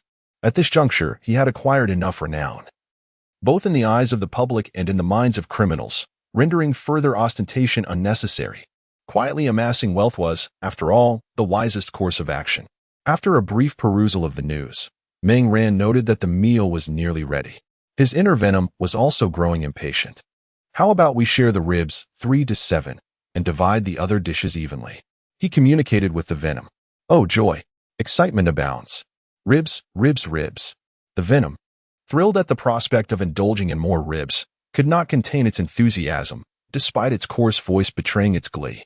Once the initial excitement waned, the Venom turned to Meng Ran and said, "For the other dishes, I desire 6 portions. You take 4. The acrid taste of gunpowder from yesterday still lingers, and I feel I need some comfort." Observing the Venom's pitiful bargaining, Meng Ran found himself at a loss for words. Why have you become increasingly mischievous as you grow? Whom have you learned this from? You should learn from me, for I possess many virtues. Meng Ran earnestly advised the Venom. Yes, yes, indeed. So, can I have 6 portions? The Venom eagerly nodded, then inquired about its most pressing concern. Meng Ran, rendered speechless, looked at the Venom, which blinked expectantly, its eyes brimming with inquiry and fervent anticipation. All right, you can have 6, and I will take 4. Meng Ran sighed, exasperated. Yay, excitement abounds. The Venom cheered. Son, come in and serve the dishes, Jolly called from the kitchen. Coming right up. Meng Ran replied as he rose to fetch the food. At last, it was time to dine. After the meal, Meng Ran set out in his little black car. Sated and content, Venom and Meng Ran drove, while singing joyfully, exchanging cheerful banter. After a while, they arrived at their destination, Peter's home. Indeed, this afternoon Meng Ran intended to continue assembling the remaining Lego pieces with Peter, and Harry had also joined this noble endeavor. The trio toiled until evening, finally completing their task, politely declining the generous dinner invitation from Uncle Ben and Aunt May. Meng Ran drove back home. Later that night, after dinner, Meng Ran lay in bed, awaiting the arrival of dusk. This evening, he planned to seek out the ghost spider, known as Gwen. As night deepened, Meng Ran leaped from his window and dashed into the distance. At that moment, Gwen was perched on a rooftop, her injuries having healed more swiftly than anticipated, thanks in part to Meng Ran's application of ointment during Venom's possession. However, Gwen remained unaware of this. Gwen gazed at the ceaseless flow of vehicles below and inquired, Red Rose, any updates? By the way, have you considered changing your code name? It feels rather outdated. A response from Mary crackled through her earpiece, a couple of blocks away. A man is robbing a supermarket at gunpoint and is fleeing in this direction. Outdated? I think it quite suits my hair color, Gwen replied. There are other appealing names for red, you know. Gwen turned her gaze toward the direction Mary had indicated, raised her hand, and shot out a strand of webbing, swinging toward that area while continuing her conversation with Mary. On the street, a man was fleeing, naturally cloaked by the dense night. After running for a distance and ensuring his safety, he came to a halt. He pulled out his earnings from his pocket, counting the spoils of his recent labor. As the robber counted his money, suddenly, a web shot down from above, ensnaring his ankle. In an instant, he found himself hanging upside down, his stolen cash scattered on the ground. He hurriedly reached for it, managing to grasp only a single dollar bill. A figure descended from above and landed before him. The upside-down robber craned his neck to see, and what met his eyes were long, shapely legs clad in a black and white suit. Revealing a curvaceous figure, it was the ghost spider. The robber couldn't help but curse his luck. He certainly recognized the ghost spider and the demon. He had intended to make a purchase earlier, but realized at the checkout that he had forgotten his money, though he had conveniently brought a gun. Observing the frail appearance of the cashier, he was suddenly filled with malice and resorted to armed robbery, thinking he would not only escape but profit. Now confronted by the ghost spider, the robber felt both unfortunate and fortunate. Unfortunate for being caught, yet fortunate that it was not the demon apprehending him, allowing him to keep his life. He immediately began to plead for mercy. Oh, I'm sorry, please give me another chance. I promise I won't commit crimes again. Gwen regarded the begging robber coldly, replying, You can relay the rest of your story to the police, as she prepared to ensnare him. At that moment, the robber, who had just been begging for mercy, suddenly produced a gun from his waistband and without a word, began firing at Gwen. Bang, bang, bang, as the shots rang out. Gwen skillfully maneuvered her position, showcasing her ghostly alertness and extraordinary reflexes. When the final shot was fired and the robber realized his efforts were in vain, he immediately discarded his firearm and raised his hands in surrender. While the scene might have appeared humorous, a black man suspended upside down with his hands raised in capitulation, Gwen found no amusement in it. Fury surged within her. Did this wretched man believe he could act so brazenly simply because she refrained from taking a life? The robber, sensing her ire, immediately shrank back under the intensity of her gaze. He stammered, I confess. I committed robbery. I confess. You cannot kill me. I must go to prison.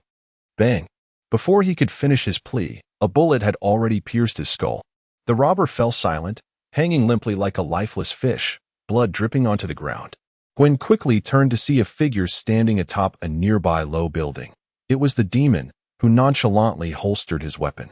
Gwen regarded him with cold disdain and demanded, Mr. Demon, why do you interfere in my affairs? I recall you detest others meddling in your judgments, so why did you shoot him? Mingran, taken aback by Gwen's barely concealed fury, found himself at a loss for words. He had stood by and witnessed the robber's insolence, and his anger had boiled over. How dare this criminal toy with Gwen? Thus, he had raised his hand and shot the man. Yet now, he faced the wrath of an already furious Gwen. Seeing her ire, Mingran weakly apologized. I'm sorry. He was just too despicable. I couldn't contain myself. Gwen, initially filled with rage, was momentarily stunned by his response. Is this truly the demon? What has happened to him? She pondered. Mingran was aware that Gwen was a ghost, but she remained oblivious to his identity as a demon. Their last encounter had been a harsh lesson for her, and now, encountering him again, he seemed transformed, leaving her perplexed. Recognizing her bewilderment, Mingran realized his earlier behavior had been inappropriate. He gazed at her intently, the words he had previously rehearsed suddenly escaping him.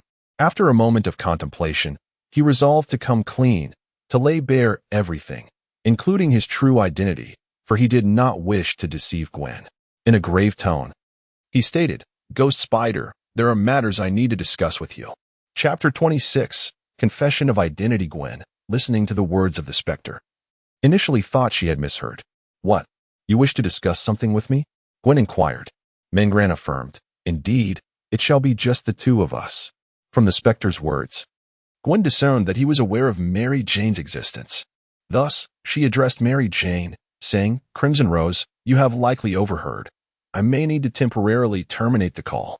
Given the previous incident, Mary felt a lingering fear of the specter and voiced her apprehension, uncertain of what he might do. Spirit, must you truly go? I can't shake the feeling that it is perilous. He is quite terrifying. However, Gwen remained resolute in her decision. It is fine. He will not harm me. Since there is something to discuss, it must indeed be significant. I have confidence in my abilities, and even in the face of unforeseen events, I can escape. Hearing Gwen's steadfastness, Mary ceased her objections but cautioned her, do exercise caution. If anything arises, activate the alarm. Yes, of course, Gwen replied. Once their conversation concluded, she reached to switch off her earpiece. Observing Gwen's action, Mingran said, First, dispose of your webbing, then we shall relocate to converse. With that, Mingran leapt down and began to draw the specter's insignia on the wall. The visage depicted was that of the specter, if any webbing remained. Mingran could easily imagine what the headlines of tomorrow's news would entail. Understanding Mingran's intentions, Gwen quietly tidied up her webbing. Once completed, Mingran addressed Gwen, Now follow me. He then set off into the distance, with Gwen trailing behind. Mingran deliberately slowed his pace, allowing Gwen to keep close. After a while, they halted on a rooftop. Mingran turned to face Gwen, who awaited him to speak first. With a thought, his battle attire and venom receded into his being, revealing his true self. A bit sheepish, he scratched his head and greeted, Hi, Gwen. Seeing the specter shed his disguise to reveal Mingran, Gwen was taken aback, questioning in astonishment, Ming? How could this be? You are the specter. Mingran nodded, affirming, Indeed, I am the specter. I also recognize you as Gwen.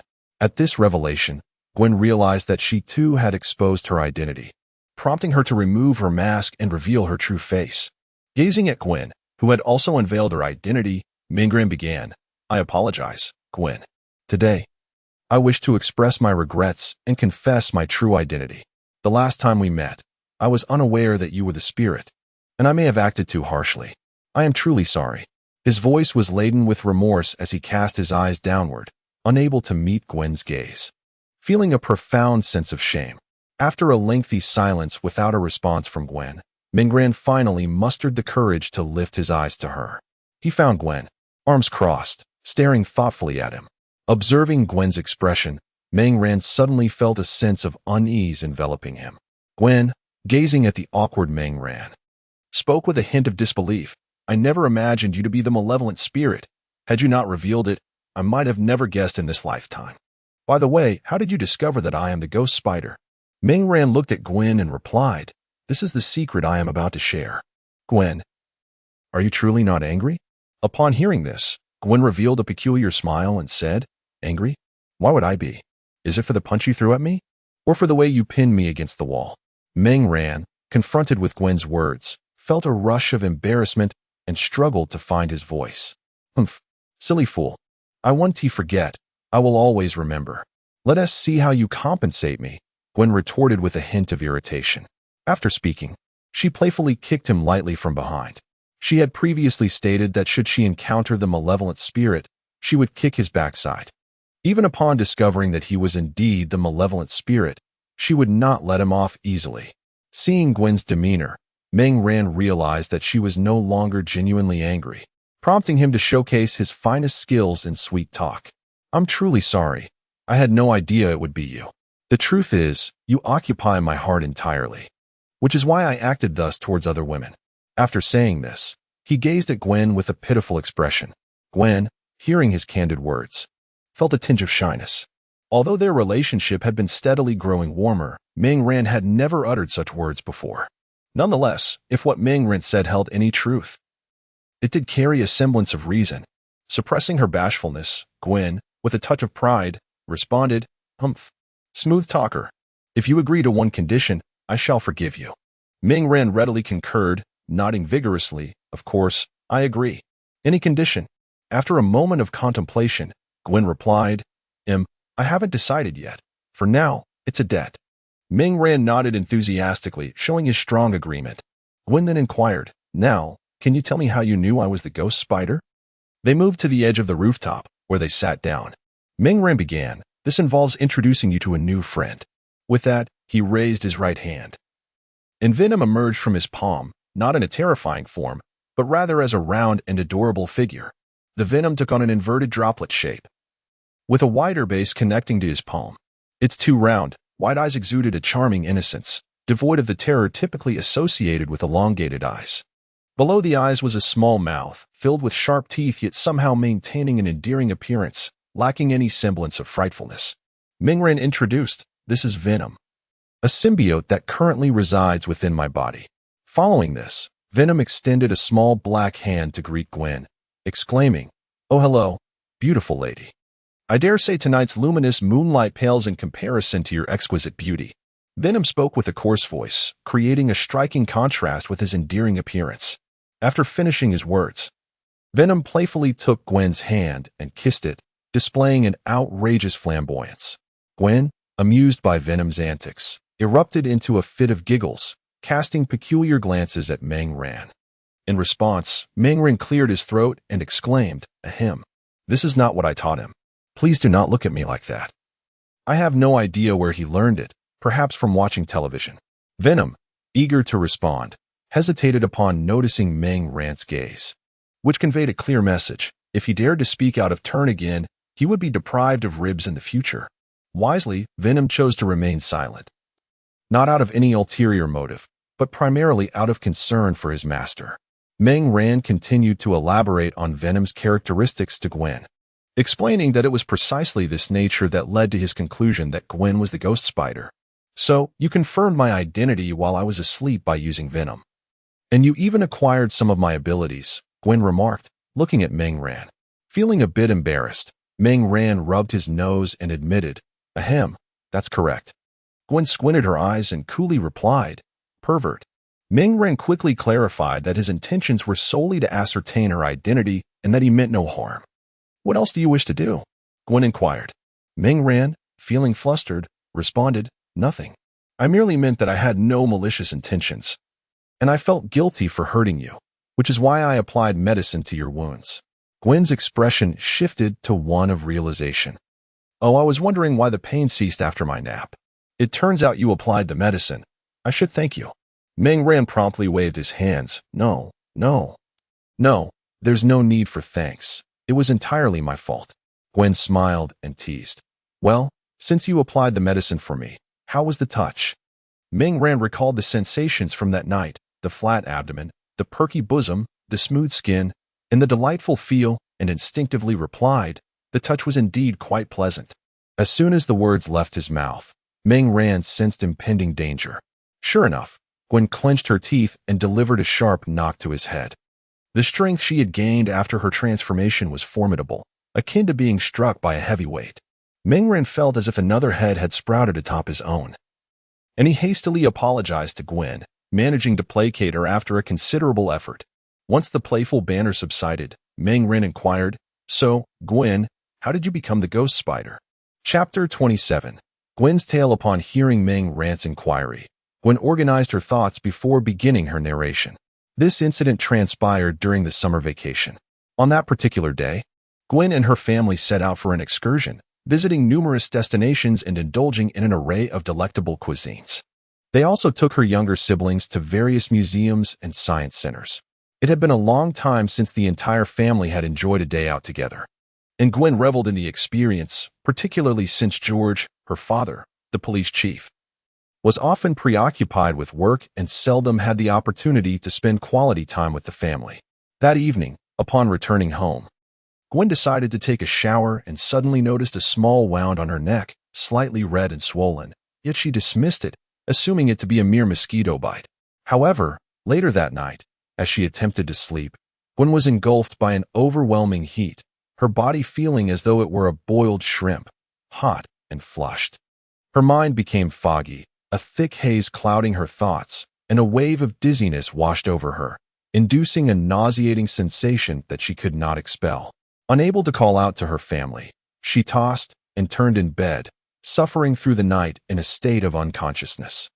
It was not until the following morning that Gwen gradually regained her senses. Upon awakening, she discovered her room in utter disarray. Her bed and clothes were drenched in sweat, emitting a pungent odor.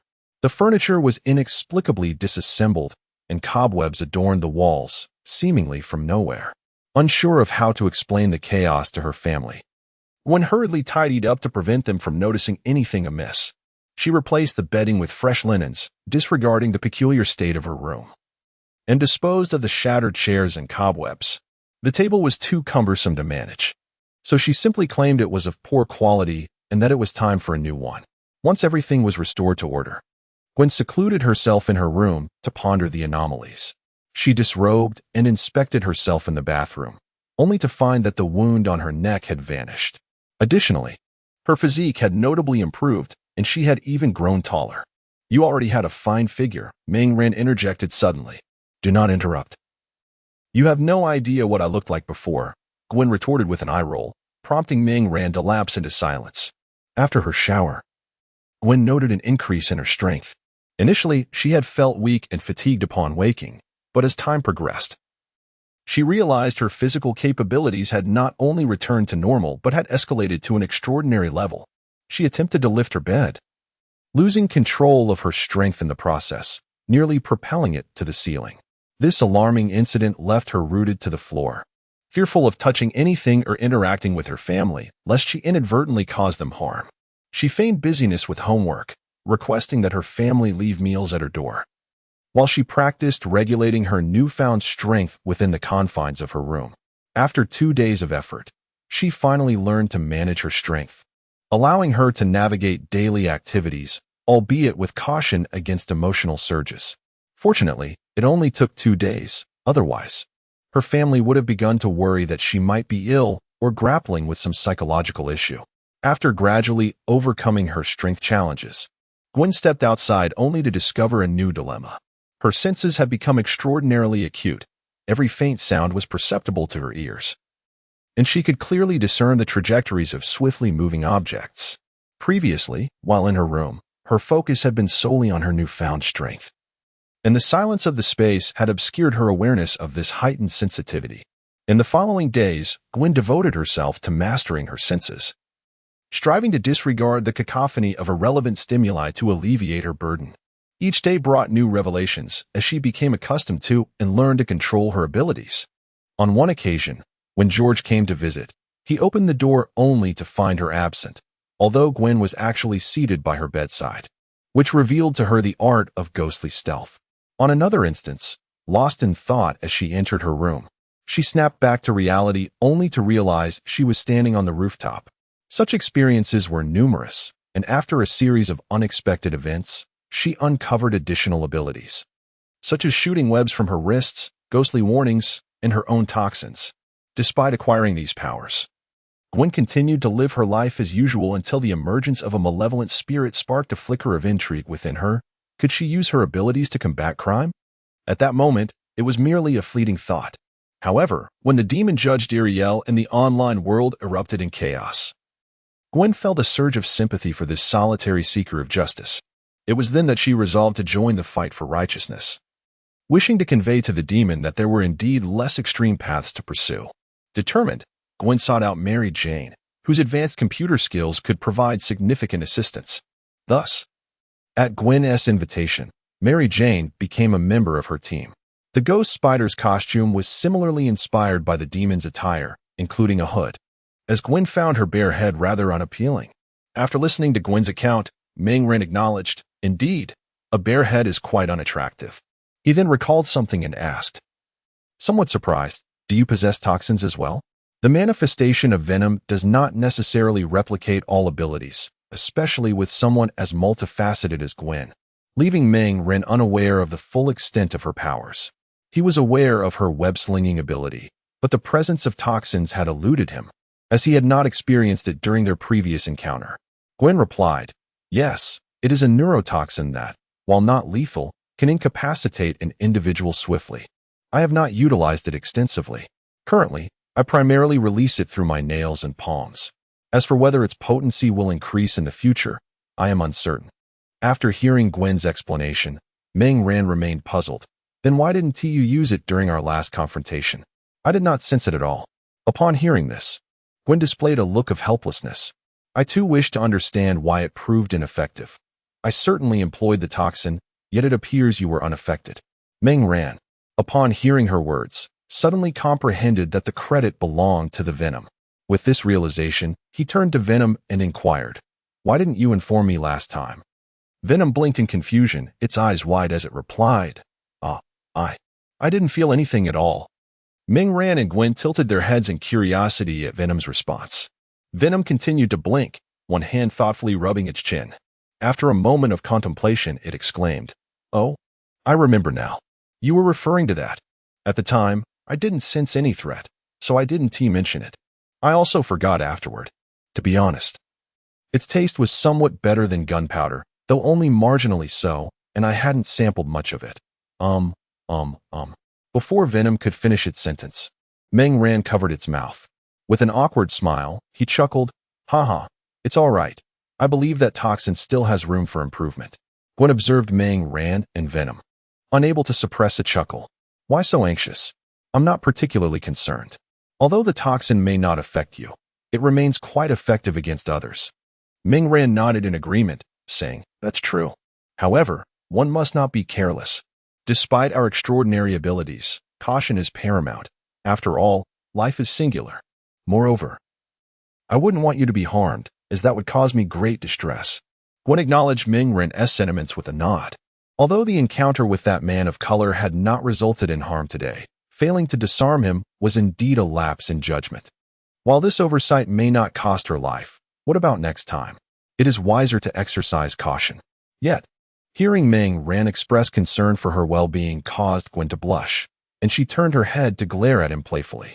"You smooth talker, you learned this from Venom." Ming Ran merely chuckled in response. "Oh, by the way, I have a gift for you," he suddenly announced, producing a small black sphere. The sphere appeared solid, yet rippled like water on its surface. Gwen, intrigued, asked, "What is this?" Ming Ran explained, "This is a high-tech device. Once bonded, It can transform into any form you desire, such as battle attire. When not in use, it remains concealed within your body, covering you entirely when needed. It is incredibly convenient and possesses formidable defensive capabilities. Generally, ordinary bullets and melee weapons will inflict little harm. However, if faced with a machine gun, you might sustain minor injuries, though it will still not penetrate. As for rocket launchers, I recommend seeking cover. Gwen's eyes widened in astonishment as she listened to Meng Ran's description. This is truly remarkable. Meng Ran nodded and continued. The identification method requires you to place a drop of your blood upon it, akin to a genetic lock. No one else can utilize it. Gwen concurred. I am aware of this. I have read about it in online Chinese novels. Magical artifacts are employed in this manner. Meng Ran was momentarily at a loss for words. Well, that is one way to put it. Now that I have explained everything, let us proceed with the experiment. He handed the orb to Gwen and prepared to begin the operation.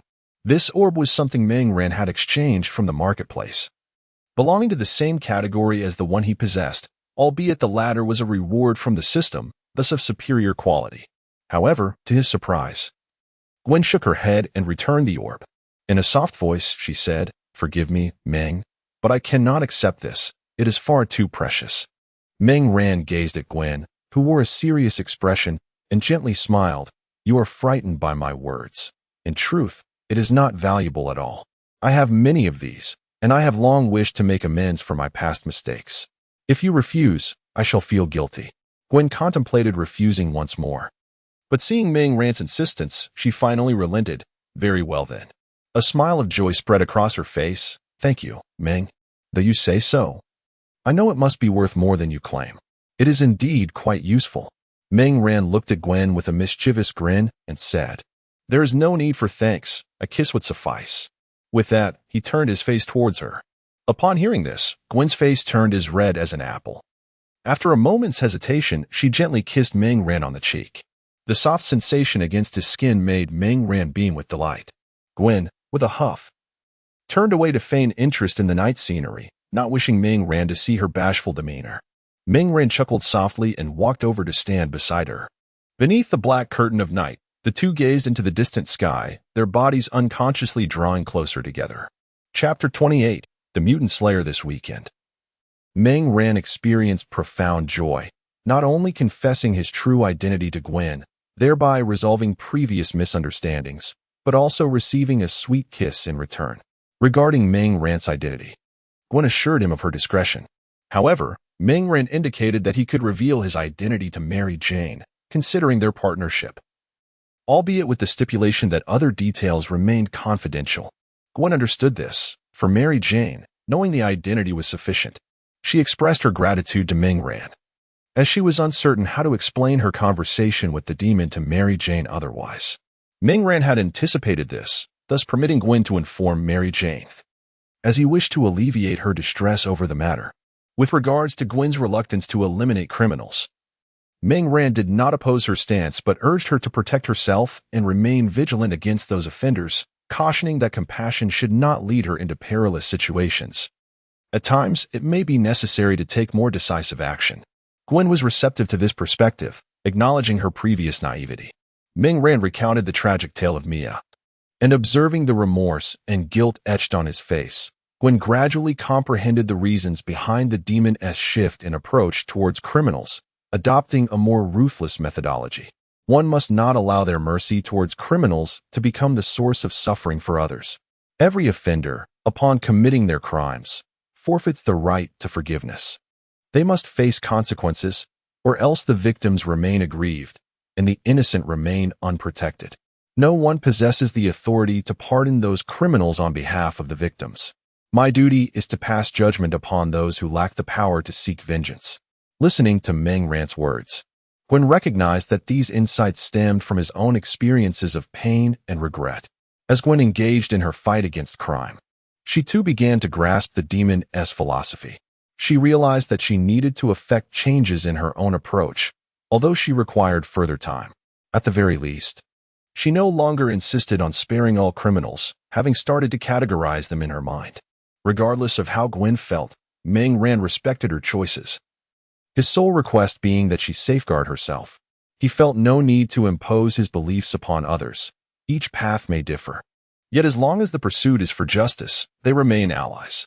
As night fell, Meng Ran continued his vigilant patrol among the skyscrapers, observing the streets and the throngs of people. Once George had secured and stabilized Ibei's territory, Meng Ran could set his sights on the next target. Suddenly, he noticed a gunpoint robbery unfolding in a nearby alley, the assailant targeting a striking young woman. Meng Ran focused intently on the scene, his body instinctively moving towards the unfolding crisis. "Please, take my money. Just don't kill me," whimpered the woman, curled up in a corner, tears streaming down her face as she pleaded with the menacing figure before her. Her wallet lay discarded at his feet, yet he showed no signs of relenting. The man, upon hearing her words, erupted into a series of lascivious chuckles. "Don't be afraid, little girl. How could I ever bring myself to kill you?" After uttering this, he licked his lips, brandishing a gun, his eyes glinting with malevolence as he addressed the woman. "Be obedient. Remove your clothes and turn around. Raise that enticing dairy of yours. If you allow me a moment of pleasure, I shall ensure your safe departure." The woman, tears streaming down her face, shook her head in fear, pressing herself tightly against the wall. Suddenly, a figure descended swiftly from above, landing silently between the two. The man, gazing at the grinning, terrifying apparition before him, trembled and stammered, You are a demon." As he quivered, he began to retreat in terror. Yet, as he distanced himself, a flicker of mockery crossed his fearful eyes. At that moment, a sharp claw emerged from behind Meng Ran, its 5 slender, pointed fingers gleaming with a metallic sheen. With an unstoppable momentum, the claw lunged towards the heart of the malevolent figure. Just as the claw was about to pierce its target, the demon crouched down with remarkable speed. A raspy voice echoed, "As I suspected, your acting skills are indeed pathetically moving." Meng Ran, suddenly crouching, caused the woman's claw to swipe through empty air. He then swiftly raised his left elbow and thrust it backward. The elbow collided forcefully with the woman's abdomen, pinning her against the wall. The impact reverberated, causing cracks to form in the wall behind her, and the woman was sent reeling, spitting out a mouthful of blood. Before she could comprehend the turn of events, strong hands had already gripped her pale neck. Following the elbow strike, Meng Ran pivoted rapidly, his right hand seizing her throat. The woman struggled, raising her arms, intent on using her claws to inflict harm upon Meng Ran and compel him to relinquish his hold. However, as she lifted her hands, 2 black blades shot forth, pinning her palms against the wall, rendering her immobile. In that moment, she could only hope for the man opposite her to come to her rescue, unaware that he was also in dire straits. As the woman made her move, the man, believing their plan had succeeded, was suddenly ensnared by a black tentacle that surged from behind, tightening around his neck and lifting him off the ground. For black blades simultaneously pierced through his limbs. If anyone had been nearby to witness this bizarre scene, they would have been rendered speechless in fear. From the wall behind the man, a viscous black liquid oozed forth, sprouting numerous tentacles. A thick tentacle coiled around his neck, pinning him firmly against the wall, while 4 others secured his limbs, and 2 pinned the woman's hands. This grotesque tableau resembled a wall transforming into a malevolent demon, intent on dragging the man into a bottomless abyss. Standing above, Meng Ran sensed something amiss. On one hand, he had received a ghostly warning. His instinctive ability had been significantly heightened. On the other hand, it has been quite some time since anyone dared to brazenly commit robbery in places frequently haunted by the malevolent spirits, especially after they began to impose terrifying punishments upon wrongdoers. Moreover, this particular incident involved the most loathsome scenario of both robbery and sexual assault, which deeply repulsed Meng Ran. Sensing something amiss, Meng Ran remained vigilant and separated the venom, allowing it to spill onto the ground. While the fearsome maw that opened up was also a transformation of his battle attire. If they were merely common criminals, Meng Ran could incapacitate them even with just 1 arm. However, if it were indeed a trap, the venom would serve as a most unexpected advantage. As anticipated, it was a trap. When the woman reached out, the specter in Meng Ran's mind sounded alarm bells. He deliberately paused, allowing himself to execute a more fluid combination of moves. He threw the woman to the ground, subsequently breaking her limbs and ensuring that the venom forced its tendrils into her mouth, preventing her from resorting to any toxic self-harm. Meng Ran then beckoned, and the venom dispatched the man to the ground, where he repeated the same method. Once he ensured both lay sprawled like lifeless dogs, Meng Ran summoned the venom back into his body. Although the venom could maintain a certain level of combat effectiveness outside his form, prolonged separation would weaken it significantly. Upon rejoining, Meng Ran extended both hands, from which numerous tiny tendrils emerged, burrowing into the mouths of the man and woman lying on the ground. He aimed to extract their memories. As he closed his eyes to delve into their thoughts, a rapid beeping sound erupted from the heads of the two, followed by a soft thud, leaving their brains reduced to mush, devoid of any memories to extract. Damn it, I have already sealed their mouths. How can there still be a trick? Meng Ran cursed under his breath. Hastily, he produced more dark tendrils from his hands, enveloping the two like a pair of black cocoons. He silently hoped for success. Meng Ran intended to possess them through the venom to discern what abilities he might extract. Yet he felt a twinge of anxiety, uncertain of the outcome, as his previous attempts to possess criminals he had slain had borne no fruit. After a brief moment, Meng Ran opened his eyes, excitement coursing through him. Success. Congratulations, host, you have acquired a new ability. You have gained the ability of claws, which can enhance your hands, forming lethal talons.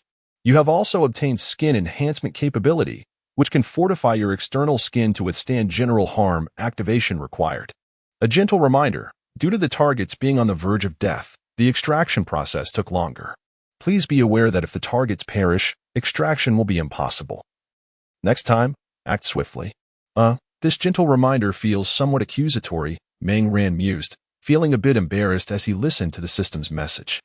He redirected his focus to the newly acquired abilities. The claw ability would allow him to wield talons even without the venom, somewhat useful, albeit slightly underwhelming. The skin enhancement capability, however, seemed promising, though it required activation. No wonder there had been no resistance moments ago. It could enhance his close combat prowess, which was somewhat satisfactory, marginally better than being utterly useless. As Meng Ran gazed upon the scene, a sigh escaped his lips, memories lingered. He had just finished reviewing his abilities and was preparing to examine the recollections he had recently searched, albeit briefly interrupted by unforeseen circumstances. With his eyes closed, he delved deeply into his thoughts. Moments later, he opened his eyes. The information was exceedingly scant. He discerned that the two individuals belonged to a group known as the Blackwater Security Company, contracted to eliminate a malevolent spirit. Moreover, it appeared that these two were lovers. According to the data provided by his superiors, the spirit harbored a fixation on the theme of abduction, which had orchestrated this entire charade. Beyond this, there was nothing more to discover. Meng Ran pondered, somewhat exasperated. While the notion of an obsession with abduction could be deduced from careful analysis of the materials, being ensnared in such a ruse was undeniably irksome. Furthermore, he surmised that had he not intervened, the duo would have likely engaged in a genuine performance of their deadly act, purchasing a vial of corpse dissolution fluid from the system shop. Meng Ran sprinkled it over the two lifeless bodies. Wisps of white smoke emanated from the remains, which swiftly evaporated into nothingness. Farewell, he silently wished them. May you continue your romance in the afterlife. As he witnessed their bodies vanish without a trace, Meng Ran leaped onto the rooftop and resumed his nocturnal patrol. This incident had made it abundantly clear to Meng Ran that he had acquired yet another adversary. Blackwater Security Company, Crocodile Gang. Wait until I bring you all to justice. Chapter 29. Misty rainfall and cutting clouds. After completing his night shift, Meng Ran returned to his room. He opened his phone to chat with Gwen about their daily lives, confirming that everything was normal on her end before bidding her good night. Unlike Meng Ran, Gwen lacked the free breathing technique and thus needed to ensure she received several hours of sleep each night.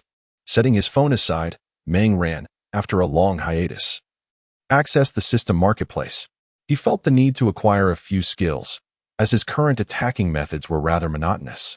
As Meng Ran perused the options, he sought a skill that would suit him well. Time passed, and his vision blurred with the array of choices, yet he still failed to find an appropriate one. It was not that he was overly particular, but many of the appealing skills were prohibitively expensive, while those that were reasonably priced did not meet his standards. Continuing his search, his gaze suddenly brightened. He had stumbled upon something promising. He clicked on a skill named Misty Rainfall and began to read. A thought summons the ethereal clouds, gathering them in the sky, where they release a rain that delineates life and death, separating the realms of yin and yang. Impressive. This skill appeared remarkably potent. Meng Ran mused, and he immersed himself further, eager to visualize its execution. In his mind, a demonstration of the skill unfolded. He saw a figure standing between heaven and earth. As its aura surged, dark yet subtly luminous clouds swiftly amassed above. Soon, a deluge of needle-like misty rain cascaded down, dense and fierce, leaving behind small, dark holes that exuded wisps of shadowy mist, spanning an area roughly the size of two 800-meter playgrounds. Those with a fear of clusters would likely faint at such a sight. This was merely the initial level of misty rainfall. He proceeded to examine the intermediate level, which boasted an almost tenfold increase in range and a significant reduction in the time required to condense the ethereal clouds, capable of gathering in the blink of an eye. The damage inflicted had also multiplied several times over. Naturally, Meng Ran could only afford the basic level for now.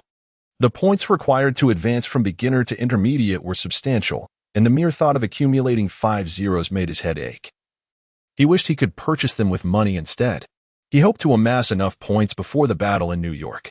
As for advancing from intermediate to advanced, Meng Ran could not even glimpse what lay ahead. He suspected he would have to reach the intermediate level before gaining access to that information. After acquiring Misty Rainfall, Meng Ran felt a sense of emptiness wash over him. He scrolled through the marketplace once more, realizing he was in need of a good weapon. The 2 ordinary straight swords he had previously wielded would not suffice. His attention was drawn to a weapon named Cutting Clouds, a geese feather blade that glimmered with a chilling brilliance, emanating an aura of icy oppression.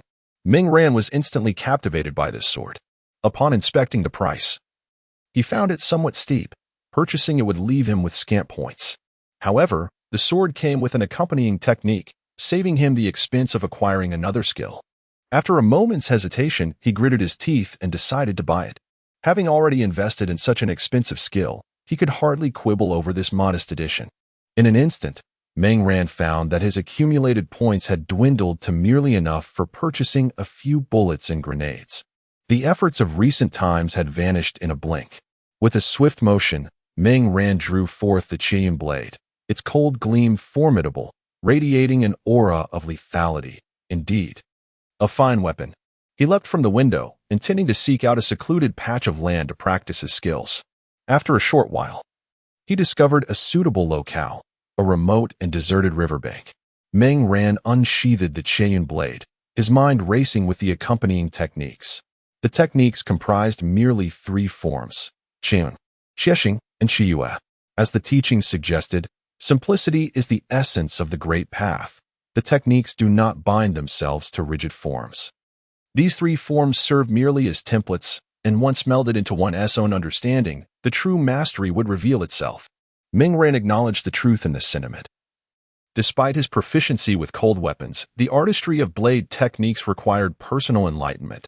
With unwavering focus, Meng Ran directed a slash towards the water's surface. "Qieyun," he exclaimed softly, and instantly, a shadowy blade of light erupted from his hand, slicing through the water to create a shallow rift that quickly closed again. Qiexing. With a flick of his wrist, he unleashed a flurry of blade lights, which, in mid-flight, split into numerous smaller arcs of light. In an instant, the water erupted in a cascade of spray, a dazzling display of power. Sheathing his blade, Meng Ran exhaled deeply. As for the final form, Qiyue, he was uncertain how to wield it, and he sensed that the might of Qiyun and Qiexing had yet to be fully realized. Their true power was likely greater than what he had just demonstrated.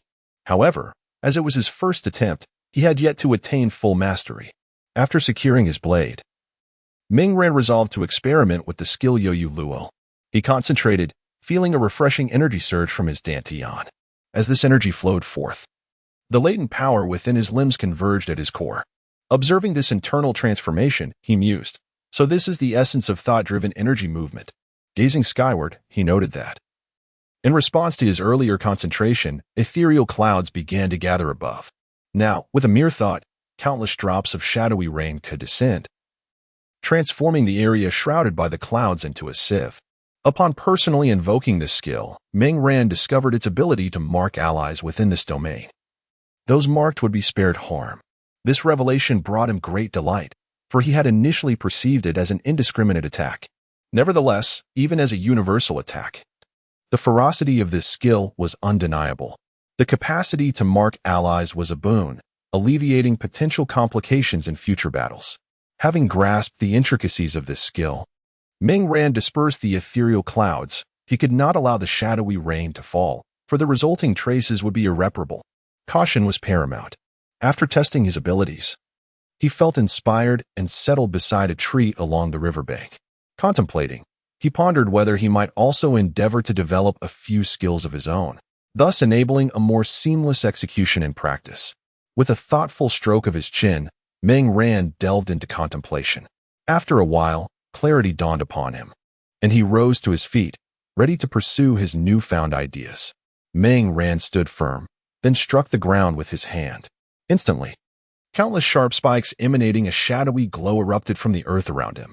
With another thought, those myriad sharp spikes transformed into supple tendrils, writhing like serpents. Indeed, it worked. This was a manifestation of two skills Meng Ran had developed in conjunction with the Venom. The former allowed for the sudden emergence of numerous spikes from the ground. Any enemies caught in their midst would surely feel a chilling sensation. The latter operated on a similar principle, albeit with a shift from lethality to control. The only means to counter these two techniques would be for the opponent to ascend instantaneously. This required not only swift reflexes but also the ability to take flight. Meng Ran surmised that most individuals would falter when first confronted with such an approach. Truly, I am a genius, he mused, indulging in a moment of self-adulation. However, this was not entirely unwarranted. Meng Ran was inherently intelligent, and during this period of continuous bonding with the Venom, he had accumulated a wealth of intellectual points. While most of these points came from ordinary individuals and were minimal in number, their cumulative effect rendered him exceedingly capable. After this bout of self-praise, Meng Ran began to contemplate potential improvements for his technique. There was no necessity to rely solely on his hands. His feet were already planted on the ground, making the use of hands superfluous. Moreover, hand movements were too conspicuous, alerting enemies to his intentions, while using his feet would be far more discreet, evading detection entirely. Meng Ran organized his thoughts, refining the technique. This time, he remained immobile, his hands devoid of any movement, when suddenly, dense spikes reappeared around him. The effect was remarkable, delivering a heavy blow to any adversary without a sound. Experimenting further, he attempted to release the spikes while in motion. As Meng Ran maneuvered, the dense spikes followed suit, always materializing in his vicinity. The more he practiced, the more satisfied he became. This skill was indeed exceptional, exhibiting high damage and seamless execution, all while requiring no skill points. Its only drawback might be the substantial consumption of venom. Having unleashed the technique 7 or 8 times, the Venom grew weary, as it bore the brunt of the effort while Meng Ran remained still. Fortunately, due to the continuous bonding with the Venom, especially with Gwen, it had significantly enhanced both their strengths. Otherwise, with the previous state of the Venom, it would have likely been exhausted after just 2 or 3 uses. After honing the skill, Meng Ran retracted the Venom, allowing it a well-deserved rest, promising that the next time they feasted on braised spare ribs, it would be a fair split. Upon receiving this assurance, the Venom felt that its exertions were well worth it and began to rest contentedly. What name should this skill bear? Meng Ran pondered over the title, finally deciding that the spikes, dense as thorns, should be called Thorned Hell. The control skill could be aptly named Thorned Quagmire, ensnaring enemies as if they were trapped in a mire. With the name settled, Meng Ran familiarized himself with the skills and restored the ground to its original state.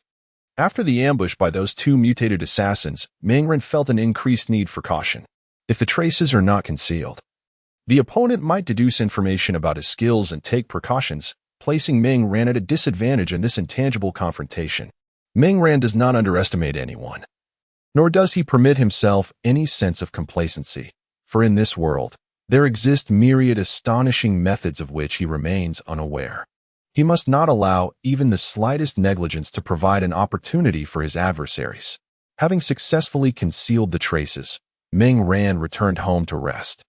Chapter 30. The information on Blackwater and the plan for the crocodile gang's annihilation. Ming Ran rested through the night, and the following day, as usual, he joyfully rode his bicycle to school. Life during the week unfolded in this manner. As Ming Ran pedaled, the venom within him sang a melody. I yearn for a vibrant life, just like soaring through the vast sky, traversing the desolate wilderness, possessing strength that transcends the ordinary. The venom was straining its hoarse voice, striving to embrace life. This song, of course, was one that Ming Ran had taught it to sing, for he had grown weary of its off-key howling. It was undeniably unpleasant. Thus, Ming Ran had shared a few songs with it. Surprisingly, the venom's raspy voice suited this particular tune quite well, although it struggled with the higher notes. Before long, they arrived at school. Ming Ran secured his bicycle and, clutching his backpack, entered the classroom. He noticed Gwen, who was yawning while clutching a book, indicating that she had not rested sufficiently. Ming Ran retrieved a bottle of invigorating water from his bag, unscrewed the cap, and handed it to Gwen. Drink this. It's quite refreshing. Gwen, somewhat listless, accepted the water and took a hearty swig. After a generous gulp, she indeed felt revitalized, exhaling a contented breath. Meng, thank you so much. Otherwise, I would surely doze off in class. Gwen smiled gratefully at Ming Ran. Ming Ran sighed. Gwen, you cannot continue like this for long. No matter how robust your health, it will take a toll. Upon hearing Ming Ran's lecture, Gwen playfully shrank her neck, exclaiming, Oh, I know. I just had a bit of insomnia last night. Ming Ran replied, You said the same yesterday. Perhaps you should refrain from going out every night. I'm here every day, and the crime rate has significantly dropped recently. Gwen shook her head resolutely. No. The phantom must stand shoulder to shoulder with the evil spirits. I will be sure to return early every day to rest. I just need to get accustomed to it. She then looked at Ming Ran and remarked, See, you always seem so energetic. Ming Ran countered, shaking his head. It's different for me. I practice a special mental discipline, so I can manage with less rest. He sighed again. It's a pity I cannot teach you, otherwise. You wouldn't have to exhaust yourself so. Gwen, covering her mouth in surprise, exclaimed, I didn't know you practiced such ancient Chinese disciplines. Those tales are indeed true. Seeing Ming Ran sigh, she comforted him. Don't worry, I will surely find a way to ensure I get enough rest. After all, I am the illustrious phantom. Gwen declared with a small, determined fist. Ming Ran couldn't help but smile at Gwen's adorable demeanor. As more classmates filled the room, the two shifted their conversation to mundane topics. Time flew by swiftly, and with Thanksgiving approaching, they began discussing their plans for the upcoming holiday. While Ming Ran attended classes at school, his computer in the bedroom was tirelessly processing information.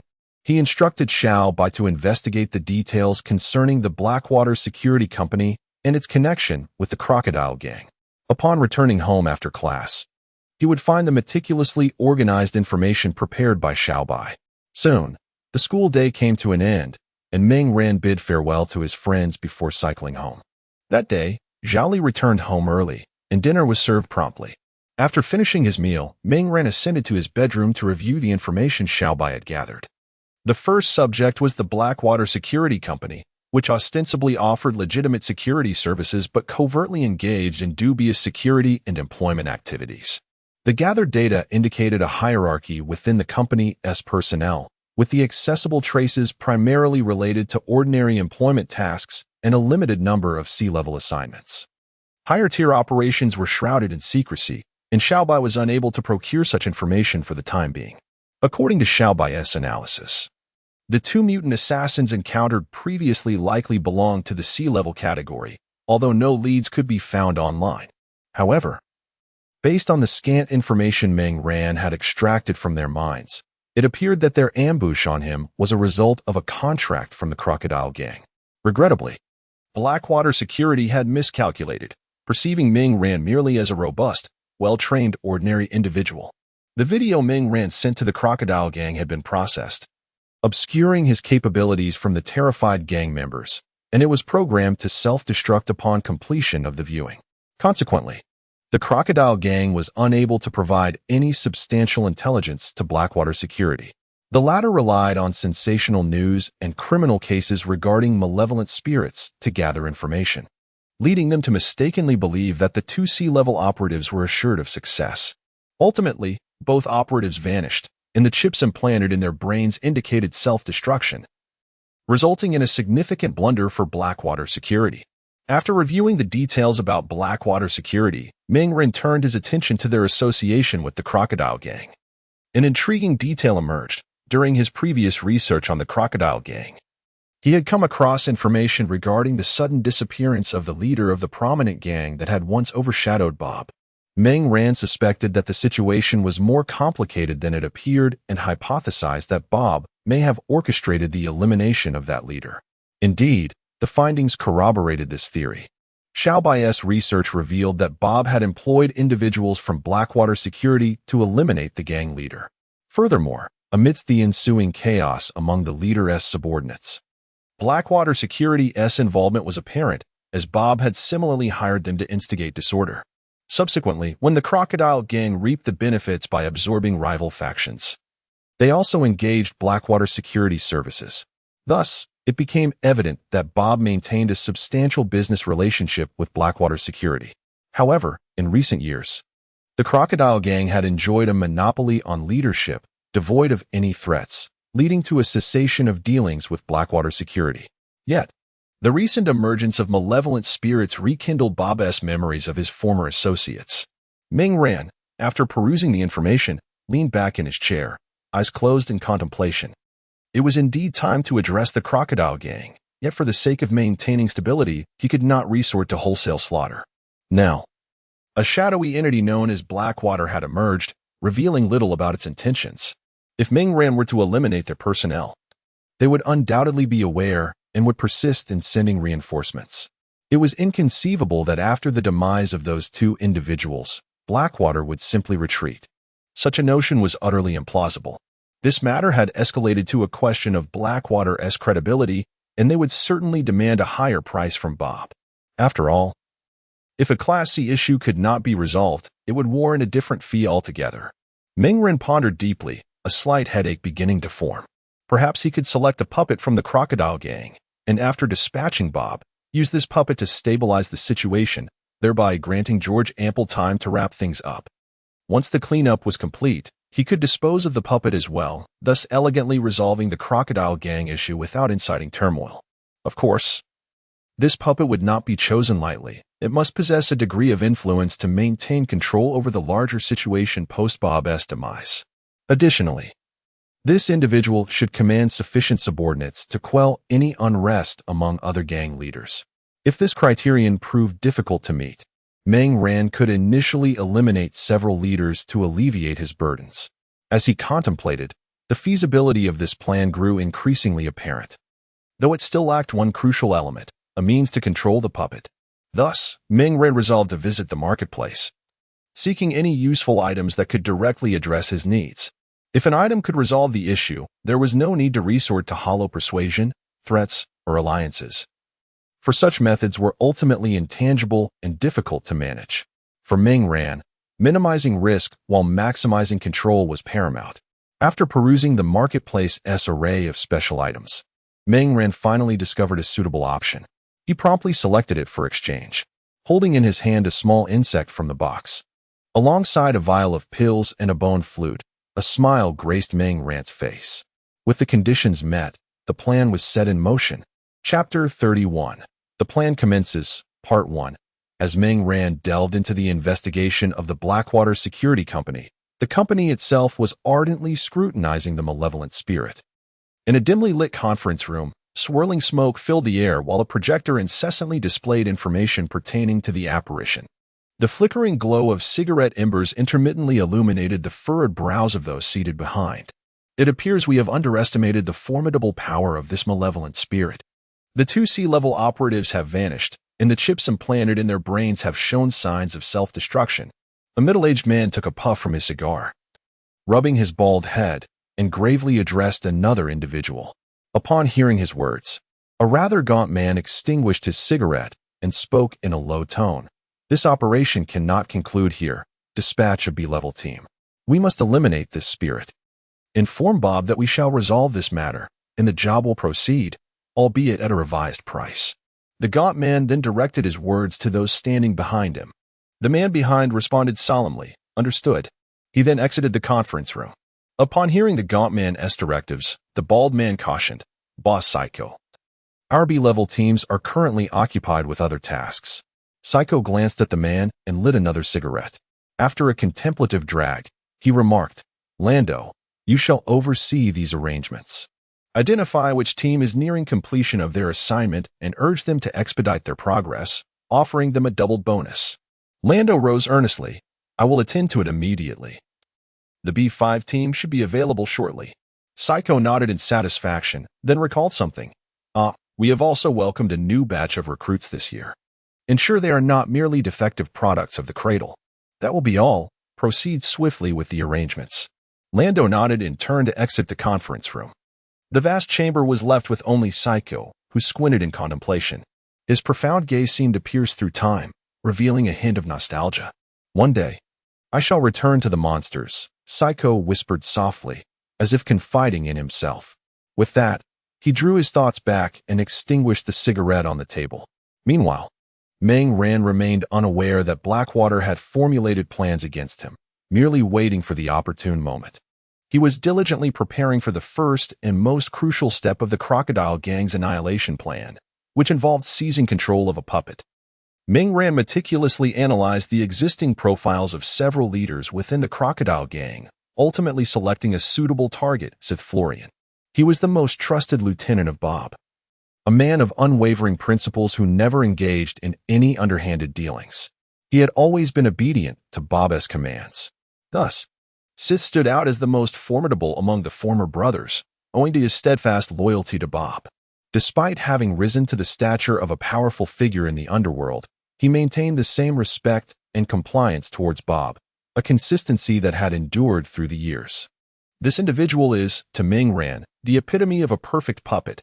He commands Bob's trust, enabling him to maintain control in the aftermath of Bob's demise, and possesses commendable strength to quell the unrest among the other brothers. Of course, Meng Ran may still need to contribute his efforts in this regard. Having charted his course, Meng Ran set forth towards Shixi's residence. In recent days, Shixi has been in a state of constant trepidation within his opulent villa. Ever since receiving that video, anxiety has plagued him, despite the assurance from his superior that the malevolent spirit would be swiftly dealt with. However, following the gruesome fates of Bill and Shixi, although reassured by his leader, remains somewhat apprehensive. He has never harbored grand ambitions. His initial allegiance to the Crocodile Gang and Bob was merely a desperate bid for survival. At that time, he was young and had already endured one marriage, but his lack of ambition and penchant for gambling soon led to a dismal domestic life, causing his wife to leave him in despair. When Shixi joined the Crocodile Gang, he had gone 2 days without sustenance, having spent his days scavenging for refuse and, whenever he managed to gather a meager sum, squandered it at the gambling table, never once tasting victory. The circumstances unfolded thus, while Bob was embroiled in a fight. He inadvertently roused Shixi, who was sleeping on the roadside. Awakened abruptly by a kick, Shixi was momentarily bewildered and enraged, having just salvaged a morsel to stave off hunger. As he lay down, dreaming of a hamburger the size of a head, he was abruptly jolted awake once more. In a fit of rage, he seized a trash can lid and struck the assailant, rendering him unconscious. Bob, the one he aided, was left dumbfounded by the unexpected turn of events. Thus began Shixi's acquaintance with Bob and his induction into the Crocodile Gang. In the ensuing time, Shixi loyally followed Bob, witnessing the expansion of the Crocodile Gang and experiencing a rise in his own status.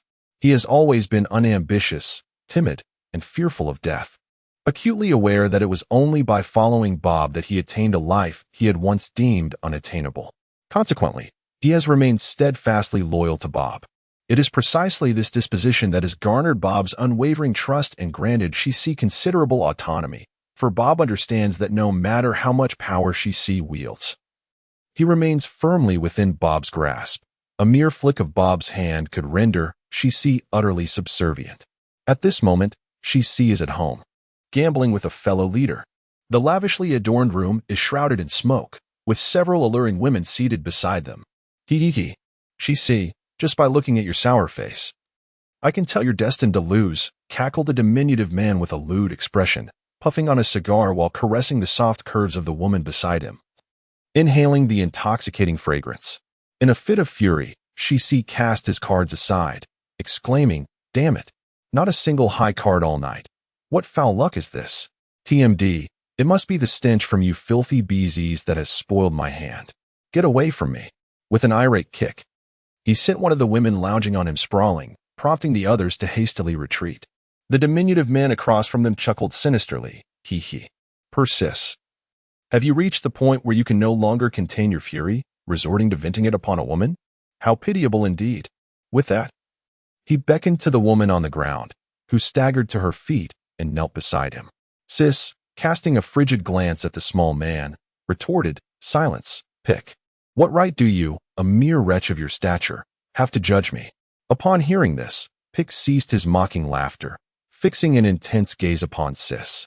He extinguished his cigar with a brutal twist into the hands of the kneeling woman. She held her hands together, her eyes cast downwards, biting her lip in fearful silence. Blood trickled from the corner of her mouth, but she remained motionless, trembling in submission. Sis adjusted his collar. Reclining back in his chair with a cigar clenched between his teeth, coldly observing Pick. Moments later, he burst into a laugh. Hee. I was merely jesting. My dear brother, Sis. Do not take offense, hee. Pick instantly shed his serious demeanor, grinning mischievously at Sis. Sis, upon hearing this, quickly abandoned his icy expression. Responding with laughter, ha. Of course I understand, Pick. I too was just engaging in some light-hearted banter, my beloved brother. They exchanged knowing glances, erupting into laughter, each concealing their ulterior motives beneath the facade. Chapter 32. The plan commences. Part 2. The game continued, and it seemed that Sis had regained his luck, winning several rounds in succession. The atmosphere gradually relaxed. After a while, the game concluded, and Peak stood up, preparing to depart. Hee. My good brother. I had a splendid time today. Let's play together again next time, Peak said, reveling in the soft skin of the woman beside him while bidding farewell to Sis with a sinister chuckle. Sis, puffing on his cigar, replied, "Of course, my brother. You are always welcome here." Peak retracted his mischievous hand and, with a lewd grin, remarked, This little lady is quite delightful. How about you gift her to me, dear brother Sis?" Sis glanced at the woman kneeling by the table, her lips stained with blood. Upon hearing his words, she lowered her head, clutching her hands and trembling. Sis chuckled softly. "Since you have asked, it would be improper of me to refuse. However, I must decline, my brother. I have a fondness for this woman as well." As he spoke, he affectionately stroked the woman's head, akin to petting a beloved kitten. She bowed her head, feeling the large hand caressing her, desperately suppressing her shivers. Peak's expression turned serious for a moment before he laughed again. Hee. It seems I was being presumptuous. I did not expect you to have an affinity for such a creature. With that, he turned and left with his entourage, the individuals accompanying Sis. Unable to restrain themselves after Peak's remarks, moved forward, but were halted by Sis's icy gaze. Once Peak had departed, Sis furiously tossed his cigar to the ground, crushing it beneath his foot. "Damn that Peak!" Sis roared. "How dare he insult me by suggesting I enjoy playing with what remains of you? If it weren't for the boss's admonition against causing trouble, I would have dealt with that little runt today." Sis understood well that even without the boss's warning, he could not act on such impulses. He was bound to follow Bob's orders and avoid conflict. It was fundamental to his very existence. Peak's desire for the woman was not an earnest request. It was merely a quest for pride. Sis, however, would never concede, not even to the extent of relinquishing a mere piece of tissue. He was determined to tower above Peak in every aspect. Peak, aware of the differing standings he and Sis held in Bob's eyes, had initiated their previous confrontation at the card table by conceding. Yet, in the end, Sis still refused to grant him any favor, prompting Peak to retaliate in a petty manner. Still seething, Sis smashed nearby bottles and glasses to the ground, the shards of glass scattering everywhere. The woman kneeling by the table was cut by the flying fragments, blood streaming from her wounds, yet she remained frozen in place, terrified. Sis inhaled deeply, his shoes now soaked in spilled liquor that had drenched the carpet beneath him. Disgusted, he wiped his shoes on the dry part of the carpet. Turning his gaze back to the woman kneeling before him, his eyes were filled with contempt and coldness. He waved his hand, summoning 2 bodyguards. "Remove that repugnant trash from my sight. Just looking at her reminds me of that damned little peak," Sis commanded the 2 men. 2 bodyguards nodded and approached the woman. Hearing Zai's words, she slumped to the ground, finally lifting her head to reveal her beautiful eyes, filled with despair and devoid of spirit. She fixed her gaze upon Zai's face, as if trying to etch his features into her memory. The bodyguards advanced, dragging her toward the door. But her eyes remained locked onto Zai's until she was pulled outside. Zai waved his hand, dismissing the people in the room, then poured himself a glass of wine and sank into the sofa by the window, lost in thought as he gazed at the night scenery. Lately, Zai had been feeling irritable. He sensed danger lurking everywhere. The pressure from the evil spirits weighed heavily upon him. All, Ibai, and the horrifying videos that arrived in the dead of night. One event after another left him feeling as though his nerves were fraying. Taking a sip of wine, he murmured to himself, "Evil spirits, oh evil spirits." Suddenly, the lights in the room flickered and extinguished, plunging everything into darkness. In that moment, Zai felt a warm, moist breath against his neck, accompanied by the unsettling sensation of a long, slimy serpent crawling upon him. A voice, reminiscent of a devil, whispered in his ear, raspy and chilling, like the breath of a vengeful specter. "Are you summoning me, Mr. Zai? I have arrived. I believe you have something to say to me." "Do you not?" Zai froze, as if ensnared by a spell, unable to move or turn around. He feared that if he looked back, he would confront that terrifying visage, and dread filled him at the thought of that monstrous mouth devouring his head. Clutching his glass, he remained seated on the sofa, his eyes darting toward the expansive glass window. The large pane faintly reflected his own figure slumped on the sofa. Above him, a pair of pale, elongated eyes glimmered with a frigid light, fixating on him. Below those eyes, a gaping maw lined with sharp teeth grinned, a blood-red tongue flicking about his neck. Zai's hand trembled uncontrollably around the glass, his entire body shaking with fear. Evil spirit, sir, what do you want?" Please, do not kill me," he stammered, his voice quivering with desperation. Mingren extended a hand to caress his neck, speaking kindly. "Why are you so afraid, Mr. Zai? Do not fear. I have come to present you with a gift." Disregarding Zai's trembling and pleas, Mingren grasped his chin with one hand while holding a centipede in the other. Zai's mouth fell open in terror as he wildly shook his head in a futile attempt to escape. Yet, Mingren's strong grip confined his head, rendering him immobile. The centipede twisted and writhed, its multitude of legs thrashing about. Zai could only watch in horror as the creature was forced into his mouth, feeling its many legs crawling deeper into his throat. The itch ascended from his mouth to his throat, then descended into his belly, ultimately fading away. Mingren released his grip, causing Shici to tumble off the sofa in a disheveled manner, hastily seizing the bottle of liquor on the table to drown himself in it. After a while of indulgence, Shici clutched his throat, desperately attempting to expel the creature within, but all that emerged was the acrid taste of alcohol and stomach acid, leaving him empty. Mingren reclined on a small sofa, observing Shici's distress with keen interest. After a futile bout of retching, Shici collapsed on the ground, summoning every ounce of strength to crawl towards Mingren, pleading for mercy from the malevolent specter. However, Mingren dismissed his entreaties, producing a small bone flute and raising it to his lips. No sound emerged. Yet Shici writhed on the floor, clutching his stomach in agony. After a time, Mingren set down the flute and addressed Shici coldly. "Mr. Shici, you should now be aware of my gift and the sentiment behind it. This little worm will provide you fleeting comfort each day, but only the antidote can alleviate your suffering. If you go 3 days without the antidote or entertain thoughts detrimental to me, you shall perish." Shici, no fool, understood that the malevolent spirit had not chosen a swift demise for him. Instead, he had been cursed to suffer, indicating there were tasks he must undertake. He was drenched in cold sweat, feeling utterly drained.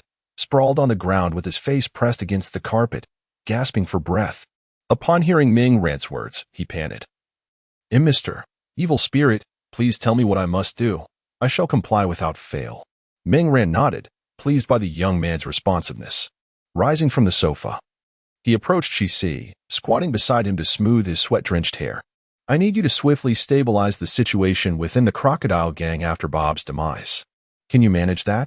Ming Ran inquired softly. Shi, lying on the ground, widened his eyes at the import of Ming Ran's words, striving to comprehend their weight. Ming Ran remained patient, awaiting his response. After a moment, Shi, trembling, finally resolved, and no problem, Mr. Evil Spirit, I can do it. Upon uttering these words, Shi glanced at the specter's face before lowering his head again, his forehead brushing against the carpet as he continued. Mr. Evil Spirit, while I can stabilize the situation, there are individuals who may not heed my command. Though none are stronger than I, should they unite, I would be powerless. Despite his bowed head, Shi sensed the specter's gaze upon him.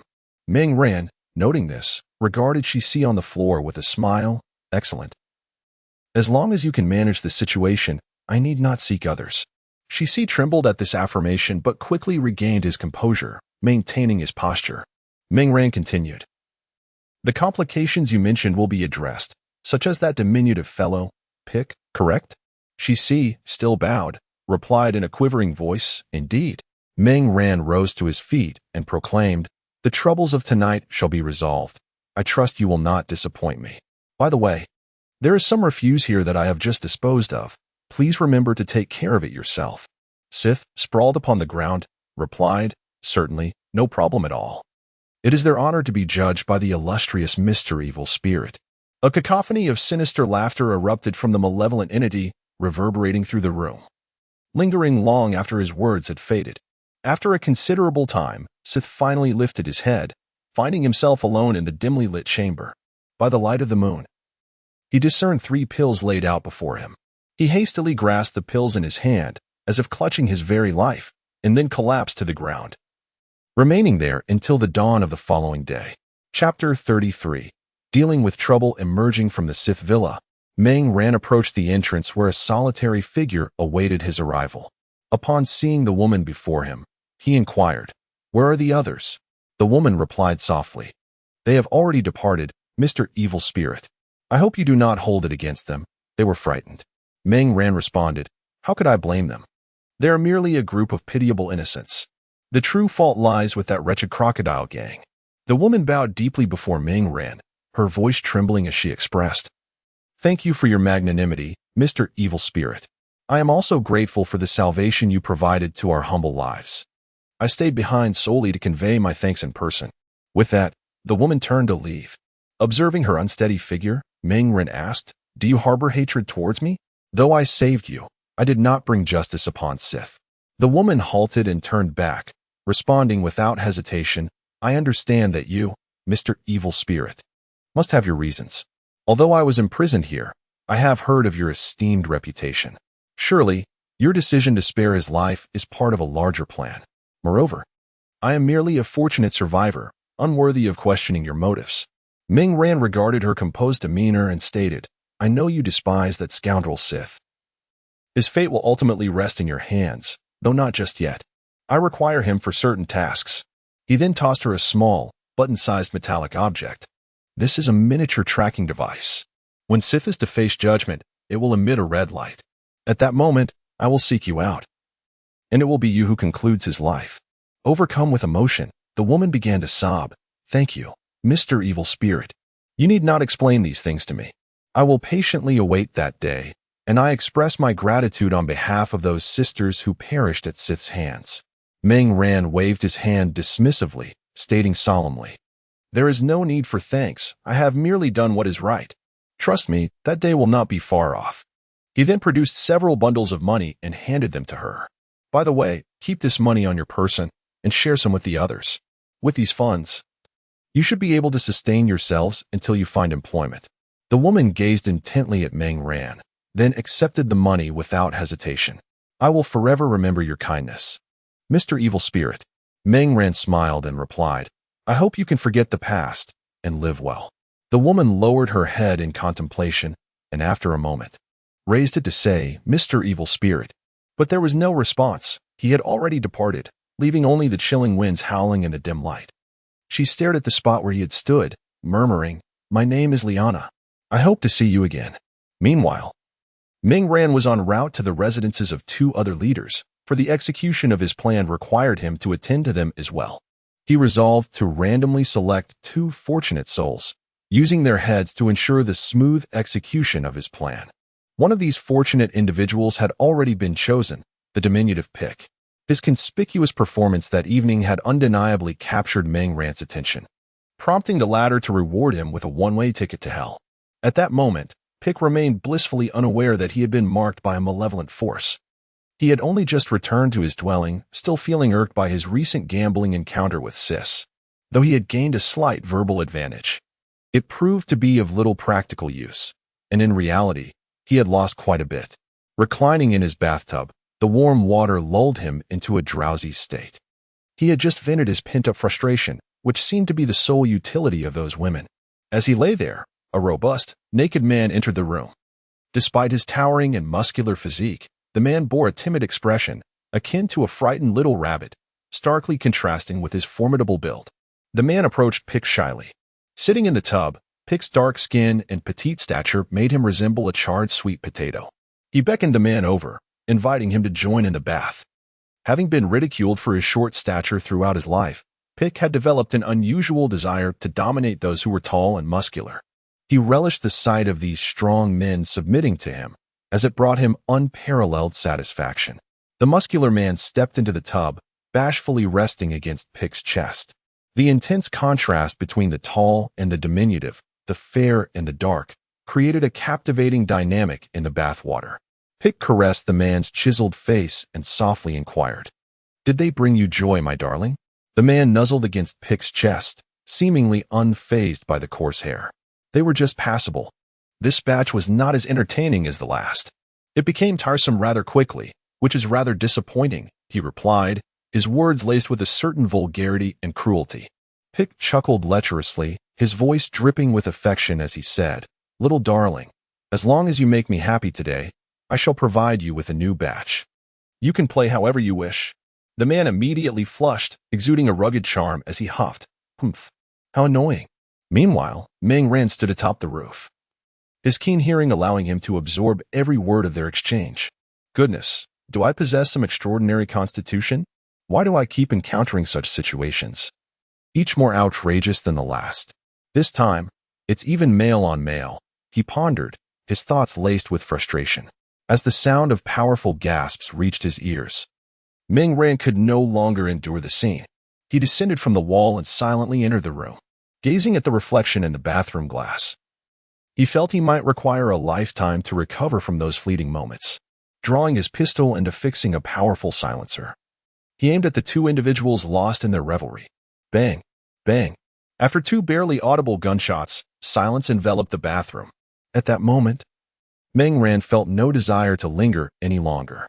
Armed with dual pistols, he expended a mere few minutes to cleanse the villa of its sordidness, subsequently rescuing the remaining survivors and providing them with some money to embark on a new life. Once his task was completed, Meng Ran, as was his custom, left his mark upon the wall before hastening to his next destination. Before long, both leaders were eliminated.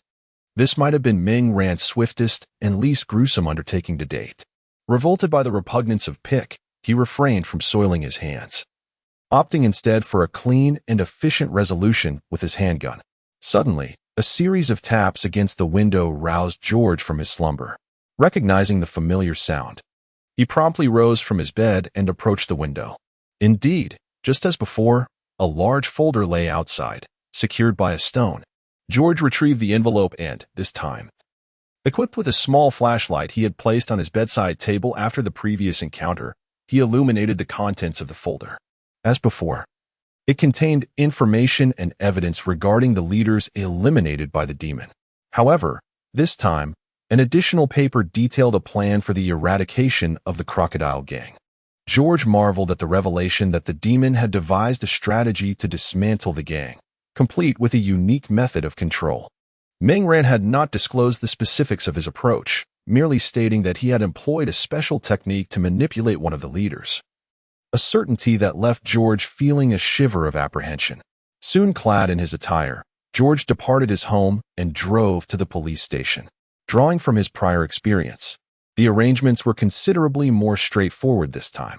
Upon arriving at the crime scene, George was met with astonishment, for the scene lacked the gruesome chaos characteristic of past events. Previously, officers had often been compelled to expel their stomach contents in disgust. Yet now, every victim had been dispatched with a single shot, efficient and decisive. Were it not for the signature graffiti of the demon and the accompanying messages, George might have thought a different individual was responsible. However, his expression turned peculiar upon discovering the long rice cake and the short sweet potato in the bathroom. Could this be the reason? George pondered silently. As George busied himself with the aftermath, Ming Ran returned to his room, where a message from Gwen awaited him. Meng, have you gone to kill more Crocodile Gang members today? I just saw Dad leave for the police station. While brushing his teeth, Ming Ran recounted his plan to Gwen. After a moment of contemplation, she replied, Meng, can I join you next time? Hearing this, Ming Ran fell into thought. The plan was already halfway through. The next action would occur in a few days when he would confront Bob. Following Bob's demise, he would then deal with Sis. Neither of these encounters posed significant danger, though they might have a psychological impact on Gwen. After a moment of contemplation, Ming Ran replied to Gwen, very well, but you might need to brace yourself. The sordid affairs of the Crocodile Gang are far more extensive than you might imagine. In response to Ming Ran's reply, Gwen quickly responded, no worries. Ever since the day I decided to become the Ghost Spider, I have been prepared for this. The two then engaged in some casual conversation before bidding each other good night and retiring for the evening, as they both had classes to attend the following day. Particularly Gwen, who needed to ensure she had ample rest. Chapter 34. The unusual Peter. After a restful night, Ming Ran awoke to a new day.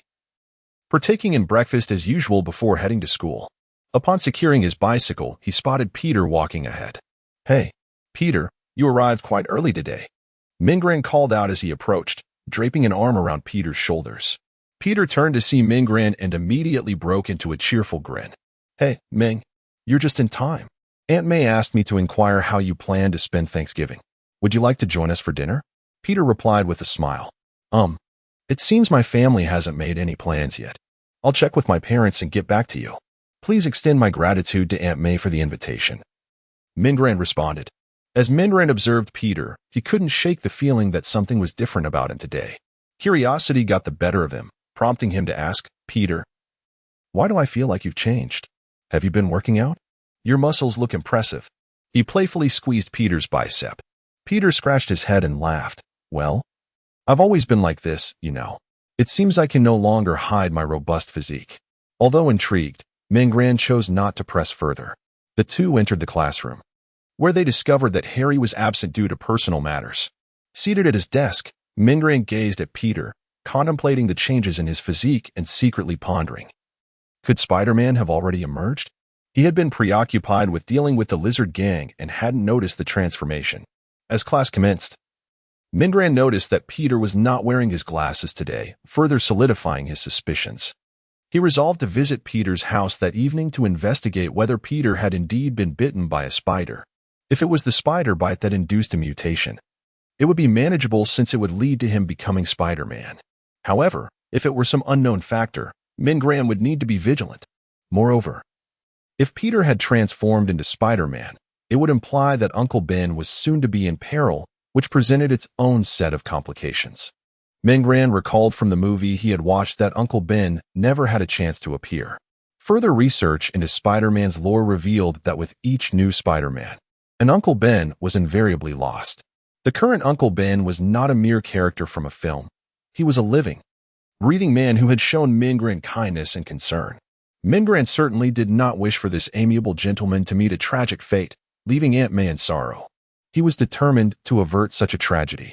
As night fell, Ming Ran, as per routine, teamed up with Gwen to patrol the city, combating crime and maintaining peace under the veil of darkness.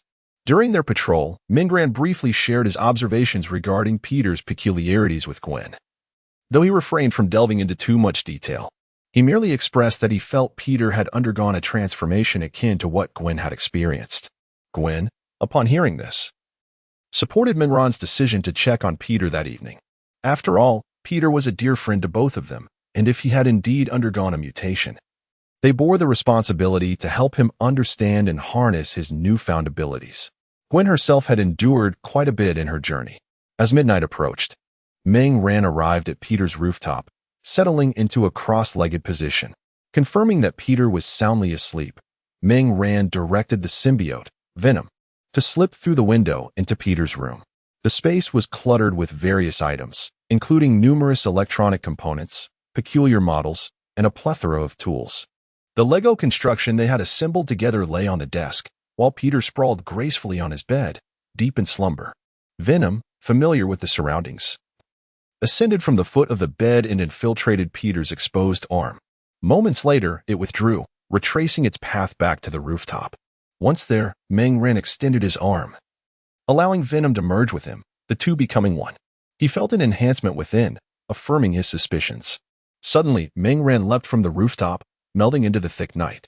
Shortly thereafter, he settled cross-legged atop another building.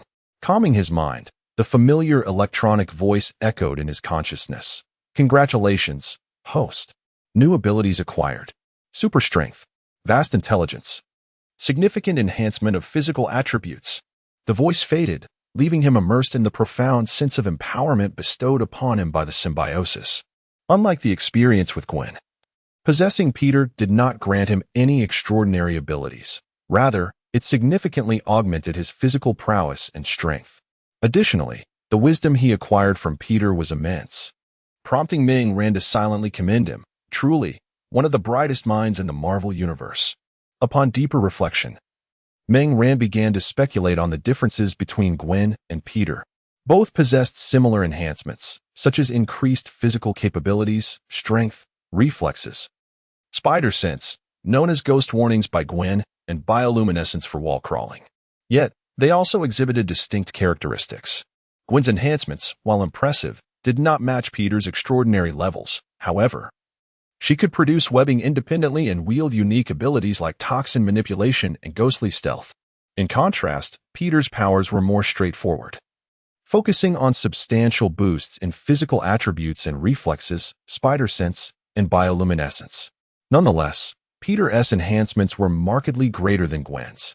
After experiencing the symbiosis with Gwen and then Peter, Meng Ran noted a corresponding increase in his own physical capabilities and strength. Contemplating the power within him, Meng Ran deduced from his observations today and his recent possession that Peter had likely been mutated for some time, gaining a basic mastery over his enhanced physique. Peter's room exhibited no signs of destruction or anomalies. After a brief moment, Meng Ran stood, propelling himself forward with determination, resolved to return to the construction site to further test his newfound strength. Upon arrival, he began lifting various vehicles and cargo of different weights, eager to explore the limits of his abilities. After experimenting for a while, Meng Ran began to formulate a plan. He believed that his current strength had possibly reached 10 tons, reflecting an increase of 2 tons since last time. He was also aware, without needing further experimentation, that his other physical attributes had significantly improved. Upon completing his tests, Meng Ran delved into contemplation. The Spider-Man he was familiar with only comprehended the weight of responsibility that accompanies great power after the demise of Uncle Ben. Naturally, Meng Ran was determined to prevent such a tragedy from befalling Uncle Ben, thus presenting him with 2 pressing issues to resolve: how to save Uncle Ben and how to appropriately guide Peter. As he pondered the first dilemma, how to avert Uncle Ben's death, Meng Ran found himself at a loss for effective solutions. After much reflection, he concluded that he and Gwen should closely monitor Peter and Uncle Ben during this period, particularly their evening activities. Simultaneously, he instructed Xiao Bai to maintain constant surveillance, utilizing street surveillance cameras to track the movements of both Peter and Uncle Ben, ensuring that any irregularities were promptly reported to him. Regarding the second issue, through his interactions with Peter, Meng Ran had gained a clear understanding of his character. The Peter Parker depicted in the films undoubtedly went through a harrowing period following Uncle Ben's passing. With the absence of such a tragedy in this timeline, Meng Ran realized that he needed to invest effort into properly guiding Peter. Having solidified his plan in his mind, Meng Ran rose to head home. Recognizing that after having temporarily inhabited the bodies of Gwen and Peter, he needed to engage in meditation and practice to harness his newfound powers effectively. Chapter 35, The Judgment of Bob, Part 1. In the days following his possession of Peter, Meng Ran diligently practiced his techniques to assimilate his newfound power. Several days had elapsed since the initiation of their previous plan, and with the benefit of experience, George and the police had managed the situation with greater efficacy this time. They had diligently cleared and controlled the area to a significant extent. Today, Meng Ran resolved to confront Bob. He had allowed this nefarious kingpin to linger long enough, and it was time for him to descend into the abyss. Having been entangled with the crocodile gang for an extended period, Meng Ran felt the urgency to expedite matters and eliminate them swiftly. As night descended, Meng Ran adeptly scaled out of the window, making his way to the rendezvous point agreed upon with Gwen. He had promised to bring her along. Upon arrival, he found that Gwen had yet to arrive. So he settled into a meditative posture, awaiting her presence. Before long, a graceful figure glided towards him, suspended by silken threads. Meng Ran opened his eyes and rose to greet her. Gwen landed elegantly, striding towards him, her voice filled with admiration.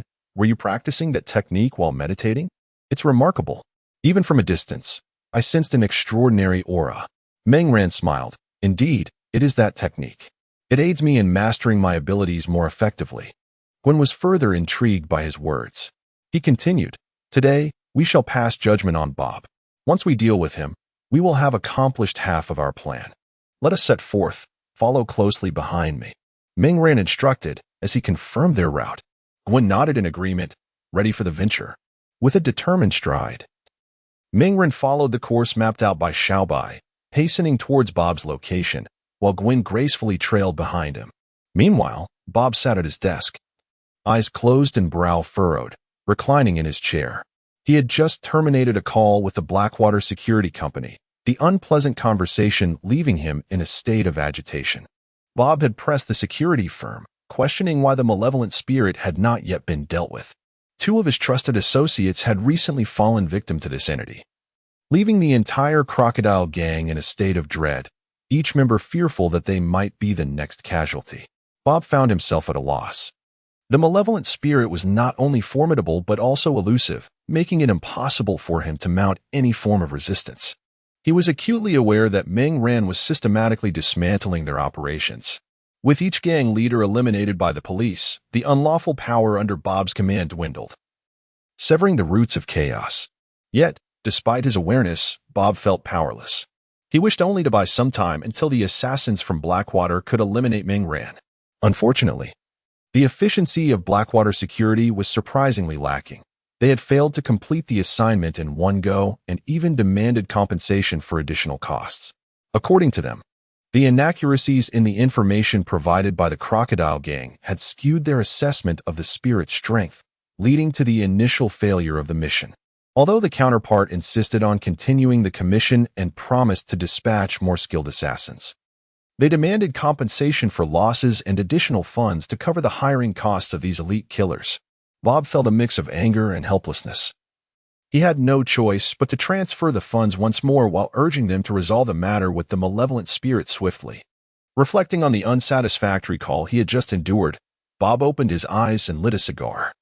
The threat of the malevolent spirit loomed over him like a sword hanging by a thread, ready to strike down at any moment, leaving Bob restless and unable to enjoy his meals or sleep soundly. "Crow, is there any unusual activity?" Bob inquired into the intercom. Crow, perched atop the villa, surveyed the guards and patrolling bodyguards around him before responding into the intercom. "No anomalies, boss." "Excellent. Report any developments," Bob replied. Hearing Crow's voice provided him with a modicum of reassurance. During this period, he had continually bolstered the security around him, seeking a greater sense of safety. Setting down his cigar, Bob rose to his feet, the prolonged sitting having caused discomfort in his lumbar region. He rubbed his back, preparing to unwind and rest. At that moment, Meng Ran and Gwen had arrived outside the villa. They stood on a small rise not far from the mansion, gazing at the structure before them. Xiaobai. Send the panoramic map of the villa to Red Rose, Ming Gran instructed. Received. The map has been sent to Red Rose, Xiaobai responded. Ming Gran turned to Gwen and said, I've sent the map to Red Rose. We will split up shortly. Just follow her guidance. Do not hesitate when encountering those armed bodyguards and guards. None of them are innocent. Nodding in agreement to Minran's caution, Gwen understood that there was no need for leniency towards these notorious criminals. They belonged to a category that warranted execution. Mingran then recalled something and added, By the way, there are individuals in this villa who have been coerced or trafficked here. They are both men and women, living in a state worse than death. I have marked their locations. Once we clear out the guards, I will seek out Bob, while you rescue these individuals and help them escape. After you're done, come find me, and we will hold Bob accountable together. Also, remember to stay safe. All right. I understand. You can rest assured, Gwen nodded and smiled at Mingran. With their plans set, Mingran and Gwen embarked from opposite ends, swiftly commencing the purge of the entire villa from the outside in. Both activated their ghostly stealth, wielding daggers, silently reaping lives from within the shadows. Crow sat in the dimly lit surveillance room atop the building, the flickering screens being the sole source of illumination. The dim light cast a cold reflection on Crow's youthful, stern face. He held a glass, sipping his drink while scrutinizing the surveillance feeds, remaining vigilant against any unforeseen occurrences. The footage displayed a tranquil scene, with guards patrolling as usual, devoid of any abnormalities. On the table before the surveillance monitor rested a small speaker, from which emanated fervent applause and labored breaths. Upon closer inspection, the voice of the man could be recognized as belonging to Bob. Listening to the gasps within, a flicker of envy and anticipation crossed the cold visage of the Crow. He too yearned to engage in such playful antics with Mr. Bob. This was a secret known only to the Crow, a truth that even Bob remained oblivious to, marking it as the sole matter the Crow concealed from him. The Crow was bound to Bob, yet Bob was not bound to the Crow. Bob's Crow was a taciturn creature. Having been rescued from the streets by Bob and subsequently nurtured within the Crocodile Gang, it could be said that this young Crow embodied Bob in every conceivable way. He would display no hesitation even if commanded to end his own life, for Bob was the singular reason for his existence.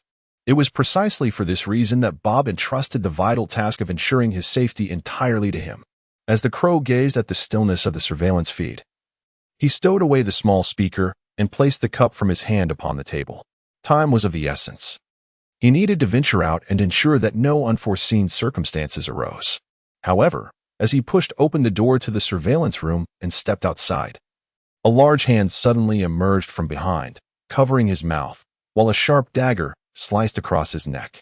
Blood gushed forth from the gaping wound, staining the ceiling before him crimson, with droplets splattering like stars against the night sky. The hand released its grip, and the Crow's lifeless body collapsed into the pool of blood, his pocket speaker soaked, and the once labored breaths now transformed into a faint crackle of static. Chapter 36, The Judgment of Bob, Part 2. Mingran released his grip, gazing at the lifeless body sprawled in a pool of blood.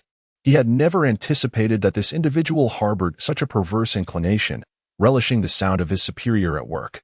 Does Bob know you indulge in such behavior? Mingran silently mused before turning away from the rooftop. The villa had been thoroughly cleared, and Gwen had gone to the designated area to rescue others. Initially, Mingran had worried that Gwen might feel discomfort after taking so many lives, but upon discovering that she appeared unfazed, it became evident that she had already judged several criminals during this period. Indeed, there was little psychological burden in eliminating those steeped in malevolence. As Mingran and Gwen split up to pursue their respective tasks, he set out to have a heartfelt conversation with Bob. Inside the room, Bob had just concluded a fierce battle, panting heavily as he reclined on the bed, reveling in the aftermath of his conquests while the women around him tended to the aftermath of his indulgence. When they first arrived at the villa, these women had exuded an aura of chastity, but after a session of training coupled with demonstrations of brutality, they had succumbed to compliance. Bob waved his hand dismissively, and the women, now finished with their tasks, exited, leaving him to luxuriate in the pleasures of victory. However, as soon as one of the women stepped out, a hand swiftly covered her mouth. A hoarse voice whispered, "Do not speak. I am a specter." If you understand, nod your head. The woman, startled, nodded promptly in response. Excellent. You are now free. Dress yourself and leave this place. There is enough cash at the door to sustain you for a while. Take what belongs to you and forget the past. The person you once were is dead. As you step outside, you shall be reborn, ready to commence a new life. The voice continued. Listening to Ming Rant's words, the woman widened her eyes in disbelief, standing frozen as she processed this information. Moments later, hot tears streamed down her beautiful face, the warmth of her anguish tugging at Ming Rant's heartstrings. He removed his hand from her mouth. The woman, tears flowing, covered her mouth to stifle any sound, then bowed deeply before Ming Ran and turned to leave. Ming Ran watched her depart before turning back, his expression icy as he pushed open the door. Bob, lounging on the bed with his eyes half closed, heard the creaking door and immediately bellowed in irritation. Who permitted you to enter without my command? Damn it, are you tired of living? Bob's furious shout elicited no response. Sensing the sudden silence, he opened his eyes. To his astonishment, there were no women in the room, only a ghastly figure standing at the foot of the bed, cold eyes fixed intently upon him. A gaping maw dripping with viscous saliva, as if anticipating the moment it would consume him whole. It is a specter. Bob's eyes widened in terror as he scrambled to retrieve his handgun from beneath his pillow. Yet Ming Ran would not grant him the luxury of time. His limbs shot forth, ensnaring Bob and pinning his bare form against the wall at the head of the bed. At last, we meet, Mr. Bob. I trust you have been eagerly anticipating this encounter, have you not?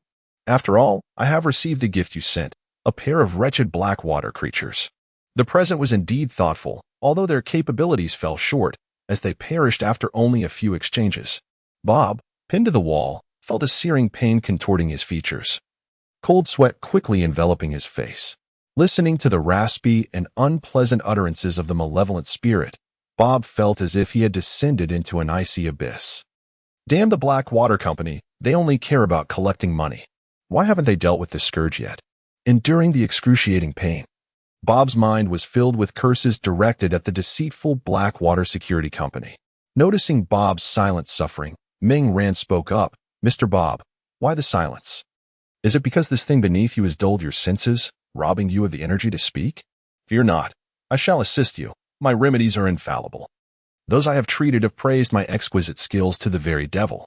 As soon as he finished, Ming Ran flung a flying knife, which accurately embedded itself in the wall beneath Bob. With the knife's flight came Bob's anguished scream as something elongated fell from beneath him. Ming Ran remarked, "See, is it not a cure? You even managed to voice your pain." In response, Bob erupted in fury. Damn you, wretched spirit. If you possess any courage, kill me. TMD. After years of survival, do you think I fear death? Once I am gone, your days will be numbered. I shall watch you descend into hell, and I will personally greet you there.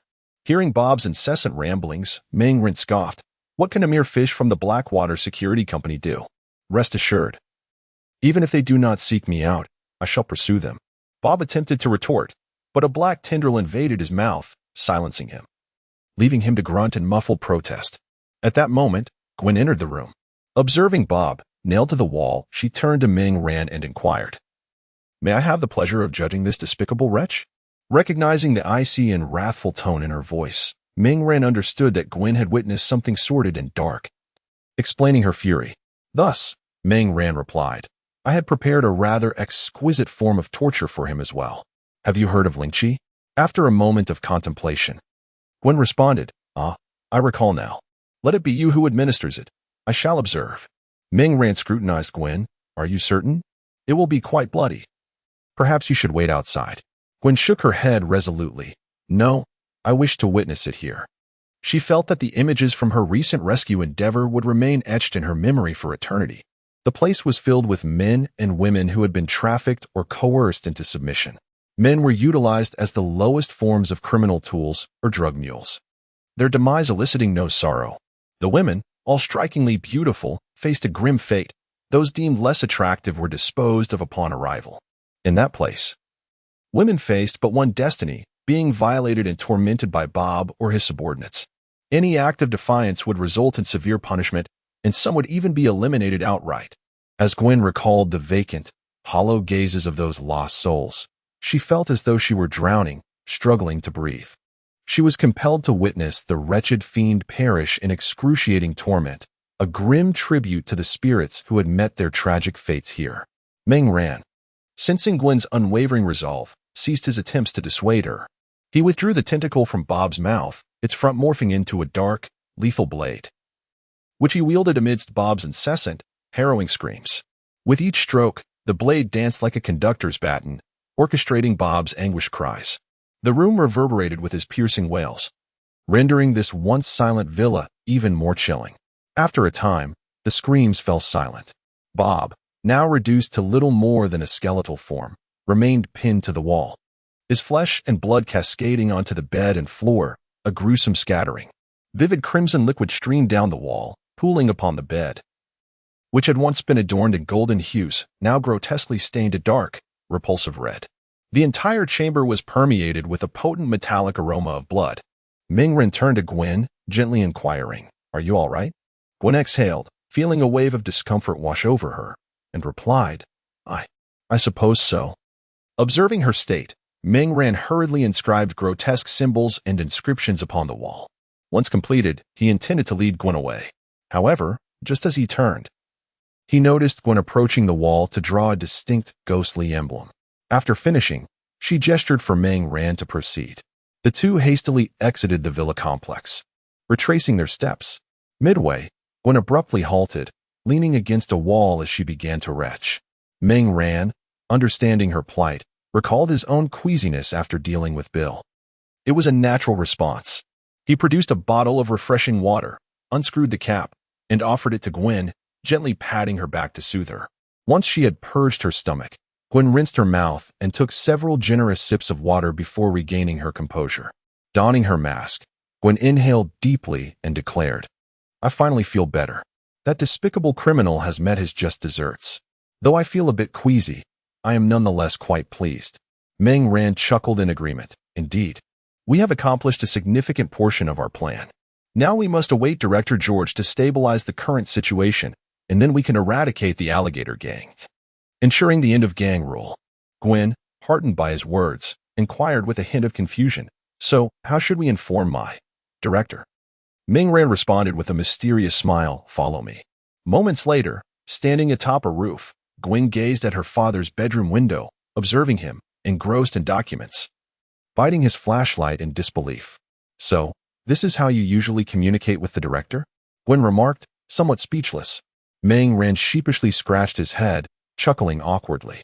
Gwen watched as her father departed for the police station, and after a brief pause, she suggested, "Demon, let us take a stroll together."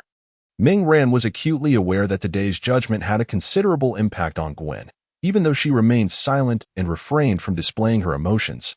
Mingren nodded and strolled alongside Gwen beneath the moonlight, engaging in conversation. Suddenly, as they walked, Mingren halted, her voice turning icy. "Three little pests. Why do you not show yourselves?" Chapter 37. The arrival of B5. As Mingren's words fell, three figures suddenly appeared around him and Gwen, 2 men and 1 woman, all adorned with black half-masks. TSK, TSK, TSK. The demon truly lives up to its reputation, discovering us so swiftly. Number 1. It must be your trail that has been exposed. The voluptuous woman spoke, her alluring eyes darting towards Mingren. The other man, a more robust figure with a buzz cut, retorted coldly, "Be quiet, Number 2. Why don't you take a whiff of the heavy stench emanating from yourself?" Hearing their banter, the somewhat languid Number 3, a short-haired man, interjected with resignation, All right, we are here to fulfill a commission. Let us keep our mouths shut for now." Number 1 and Number 2 exchanged glances filled with disdain and fell silent. Mingren regarded the trio with indifference, choosing not to engage in conversation. Number 3 spoke again. "Initially, our target was solely the demon.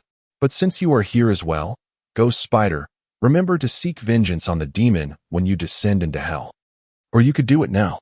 Gwen scoffed. "Enough of the trash talk. If you possess any skills, unleash them now, or is your greatest asset merely that foul mouth?"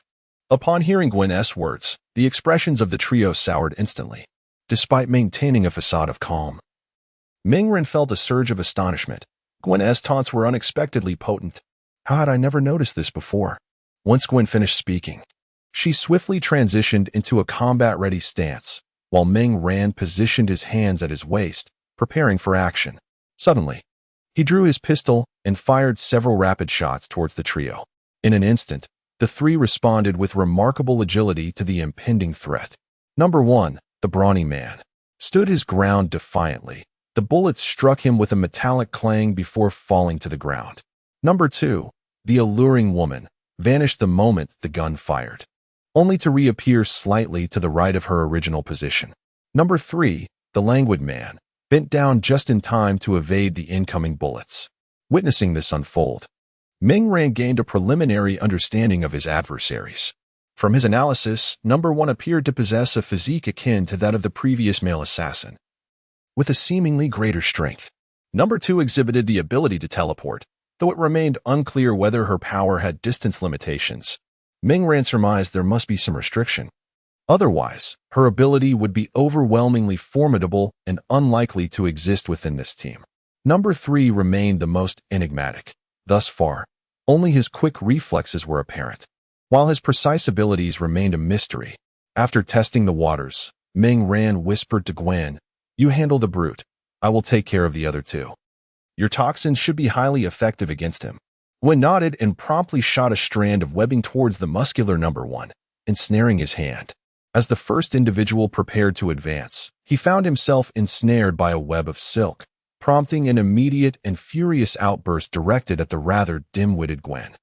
With a swift and forceful motion, he tore apart the strands that bound his hand and charged towards her. Meanwhile, Ming Ran sprinted towards the languid figure of the third man, simultaneously unleashing a barrage of bullets from his firearm towards the second woman.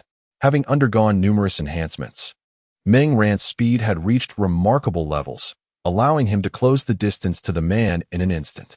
Suddenly, a blade known as Cutting Cloud materialized in his grasp, aimed directly at the third man's neck. The third man, taken aback by Ming Ran's sudden approach, widened his eyes in astonishment, never expecting such swiftness. As the deadly edge neared his throat, he instinctively forced himself to retreat rapidly. Thanks to his lightning-fast reflexes, he narrowly avoided the fatal strike, though the icy blade still grazed his neck, leaving a trail of crimson. Seeing his initial strike thwarted, Ming Ran swiftly recalibrated, preparing to unleash another arc of Cutting Cloud. In his mind, he mused, "You evaded the corporeal blade, but how will you escape the ethereal edge? Even if you retreat 10 meters, you cannot elude it." Just as Ming Ran was about to execute his strike, an alarm resonated within his mind, sensing impending peril. Reacting instantly, he crouched low and spun around, his blade slicing upward in a crescent arc towards his adversary. In that moment, a dark dagger whizzed past the position of his neck from where he had been standing. It was the second woman, having noticed the third man in distress, who had teleported behind Ming Ran for a surprise attack. Had it been anyone other than Ming Ran, few would have managed to evade such a meticulously timed ambush. However, the second woman was astounded to find that this formidable foe seemed to possess a sixth sense, perceiving her threat even while facing away and promptly retaliating. With her assault thwarted, the second woman felt an acute danger at her waist, compelling her to employ her teleportation ability with utmost speed. In an instant, she reappeared behind the first individual, who had just regained his composure. Although her swift maneuver spared her from a fatal bisecting, it did not prevent a wound from marring her waist. The fabric of her black combat attire was rent asunder, revealing her fair skin, now stained crimson with flowing blood. Had her reflexes been any slower, she would have faced far graver consequences. The second woman, now serious and pale, pressed her hand against her wound while standing behind the languorous third man. Both individuals had shed their previous disdain, now regarding the dark figure before them with vigilance. In his hand, the blade remained untainted by blood, glinting with a chilling light under the moon's glow. The second woman retrieved a spray from her lower back, using one hand to apply pressure to her injury while the other deftly removed the cap. She began to spray the wound, and the effect was immediate. The bleeding ceased almost instantly. Ming Ran, witnessing this development, let out a sigh of relief, knowing that had the previous strike connected fully, the outcome would have been dire indeed. However, he still hoped that the woman would not bleed excessively to the point of death. as he would soon need to possess her to acquire her abilities. It seemed that striking vital points was indeed inadvisable. A misstep that led to their demise would be regrettable. Meng Ran contemplated silently. Number 3 remained watchful, fixated on Meng Ran. Upon hearing the sound of the spray, he finally exhaled in relief. At least with the spray, he could preserve his life and maintain a certain level of combat capability. Although it came at a cost, nothing was more paramount than life itself. Observing that number 2 had staunched the bleeding, Meng Ran unleashed a technique known as cutting stars towards the two of them. The blade shimmered as several beams of light erupted forth, instantly splitting into an array of additional beams that surged toward the duo. Number 3, witnessing this, narrowed his eyes and raised both hands. Countless fireballs coalesced from his palms and swiftly shot toward the airborne blades of light. The cacophony of explosions echoed as Meng Ran's blade light was entirely thwarted by the fireballs launched by number 3. The ensuing blaze was dazzling, and the collision of their assaults produced a tremendous roar. The moment the man raised his hands, Meng Ran began to maneuver around, the immense flames igniting a profound discomfort within the Venom. Although he had enhanced the Venom's resistance to fire and noise, it still felt the sting of its inherent vulnerability. Meng Ran circumvented the flames and swiftly charged toward numbers 2 and 3.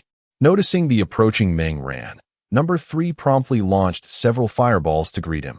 As the fireballs surged forth, Meng Ran wielded his blade, severing each fireball in half with a swift swipe. The bisected fireballs erupted with a thunderous sound before dissipating into the air. Without pausing, Meng Ran pressed onward. Suddenly, several large fireballs surged behind him, while the fireballs in front of him finally vanished, along with the previously present numbers 2 and 3.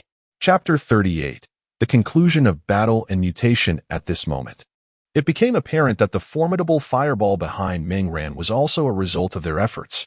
Number 2 placed her hand upon number 3's shoulder, utilizing her teleportation ability to move both of them simultaneously.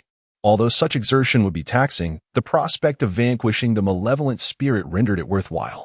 The two had observed Meng Ran's earlier evasion of the flames and seasoned from countless battles. They sensed the underlying strategy. Was it possible that this evil spirit harbored a fear of fire? Upon this revelation, they swiftly devised their plan. Number 2 would employ her teleportation to carry number 3 along, while number 3 would continuously unleash high-density explosive fireballs. As the frequency of the projectiles escalated, they would form a fiery cage, with fireballs converging from all directions, rendering the malevolent spirit unable to escape, ultimately incinerating it within. Meng Ran watched as the fireballs swiftly surged to create a blazing enclosure, a sense of impending peril rising within him. He could feel the immense energy contained within those fireballs, anticipating that once they approached a critical proximity, number 3 would trigger their detonation. The explosive force of these fireballs could obliterate not only himself but also the surrounding structures, particularly the very building beneath their feet. As the temperature around him soared, the scorching and oppressive air forced the Venom within him to retreat. Gripping the hilt of his blade, he closed his eyes to concentrate his thoughts. After a brief moment, Meng Ran abruptly opened his eyes, his gaze sharp and resolute as he swung Cheyun with vigor. The blade glimmered with a cold light as he traced a full moon around himself. Under the night sky, the two moons illuminated one another, blurring the boundary between heaven and earth. Just as the fireballs approached, nearing a critical point, the newly drawn moon burst forth with silvery brilliance, rapidly expanding outward. Moonslash, Meng Ran intoned softly. A wave of silver radiance sliced through the surrounding fireballs, silencing those on the brink of explosion, which then gradually dissipated into the air. With pallid faces, numbers 2 and 3 leaned against each other, their recent plan having nearly drained their strength. Yet, if they could eradicate the evil spirit, all their efforts would be deemed valuable. Gazing at the encircled malevolent spirit, the weary duo revealed triumphant smiles. However, the sudden flash of silver light caused their expressions to freeze in disbelief. As they beheld the dissipating, uncontrollable fireballs, a deep sense of despair engulfed them. Before the battle commenced, they had never anticipated such an outcome. This confrontation was far from the swift and decisive victory they had envisioned. The spirit's power exceeded their expectations. In those fleeting minutes of combat, numbers 2 and 3 found themselves continuously on the defensive, struggling to cope. devoid of the anticipated rapid resolution and triumph. Perhaps there was a sense of overwhelming force, but it was not directed at the malevolent spirit. Rather, it was a realization that they were the ones now fighting for their own survival. As Ming Ran broke through the encirclement of fireballs, he swiftly charged towards the two individuals, having already been on the brink of incapacitation. The duo had reached a tacit agreement to flee the moment Ming Ran shattered the fireball barrier, and thus, they turned and began their escape at the utmost speed. Observing their retreat, a disdainful smile crept across Ming Ran's face. He knew that with his speed, he could catch up to them in a mere 2 seconds. Indeed, in the blink of an eye, Ming Ran was already behind them, feeling the ominous presence of Ming Ran closing in.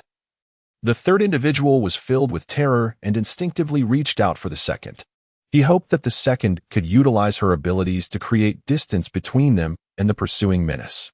However, his outstretched hand grasped nothing but air. Bewildered, the third turned to look at the second, only to see a mocking smile adorning her face. In that instant, he comprehended her intentions. Faced with imminent peril, the second preferred to conserve her strength, needing it to extricate herself from danger. To take the third along would deplete her energy manifold compared to acting alone. Both were acutely aware of the grim calculus of survival. As the third person faced the stark reality of being abandoned by the second, despair enveloped him. Conversely, the second found a glimmer of hope in the thought that the third could buy her some time, potentially enhancing her own chances of survival. Observing the duplicitous intentions of the second and the palpable tension, Ming Ran derisively remarked, "You two should stop pondering too much. None of you shall escape today." No sooner had he uttered these words than countless spikes and tendrils surged around him. The hellish quagmire. This was Ming Ran's skill that fused the thorny hell and thorny quagmire, combining damage with control. Immediately, the third individual was impaled by the spikes, ensnared by numerous tendrils that rendered him immobile. The second attempted to teleport to evade the attack, but Ming Ran was not inclined to grant her that wish. From their previous skirmish, Ming Ran had discerned that the second's teleportation could only cover a maximum distance of 10 meters, prompting him to expand the range of his skill to ensure that even her teleportation would not allow her to escape. The second materialized a short distance away, but as she did, she was instantly incapacitated by an onslaught of spikes and tendrils, leaving her unable to engage further. Thus, the confrontation concluded with both the second and third individuals under Ming Ran's control. While Ming Ran bound the second and third, Gwen arrived with the first individual, who was ensnared in a large cocoon. As anticipated, the first ability was akin to that of a man with skin of copper and bones of iron, albeit even more formidable. The first, possessing an impenetrable physique, was entirely unfazed by Gwen's attacks. Despite Gwen having undergone combat training under Ming Ran, she found herself at an impasse. Although her combat skills, speed, and reflexes surpassed those of the first, she was ultimately unable to breach his defenses. In the end, it was through relentless engagement and the gradual release of toxins that Gwen finally incapacitated the human tank. Ming Ran, observing the three individuals under his control, eagerly extended his hand. It seemed that their abilities were quite impressive. They would undoubtedly augment his own strength, he mused to himself. Countless dark threads emerged from Ming Ran's hands, enveloping the three individuals before him, forming a large black cocoon. As the number of beings possessed by the venom continued to grow, its ability to possess also underwent significant enhancement. Gwen observed Ming Ran's actions with great interest, as it was her first encounter with his venomous possession, which appeared quite spectacular. After a brief moment, Ming Ran finally heard the familiar electronic voice. "Congratulations, host. You have acquired a new ability. Instantaneous movement. Can teleport up to 10 meters at once, limited by the user's stamina. Acquired the toughened skin and bones ability. Passive skill. Strengthened skin and skeletal structure to resist damage. Acquired the explosive fireball ability. Due to the inherent vulnerability of the venom to flames and noise, and its current low resistance to such elements, forcibly acquiring this ability will damage the venom. You may choose to forego it. Foregoing will grant significant flame resistance." With his eyes closed, Ming Ran's mind resonated with the electronic prompts detailing his newfound capabilities. Silently, he contemplated instantaneous movement. This will undoubtedly prove immensely beneficial. With my robust stamina, This skill could serve as a cooldown-free flash. Toughen skin and bones. Indeed, this is an enhanced version of the previously activated skin fortification, augmenting not only the skin but also the bones, significantly amplifying damage resistance. Upon reflecting on the final ability, Meng Ran furrowed his brow. The explosive fireball ability, if acquired, would inflict damage upon the Venom, rendering it a questionable trade-off. Moreover, foregoing it would grant substantial flame resistance. Thus, he resolved not to acquire it, opting instead to enhance the Venom's flame resistance. Soon, Meng Ran reached a decision.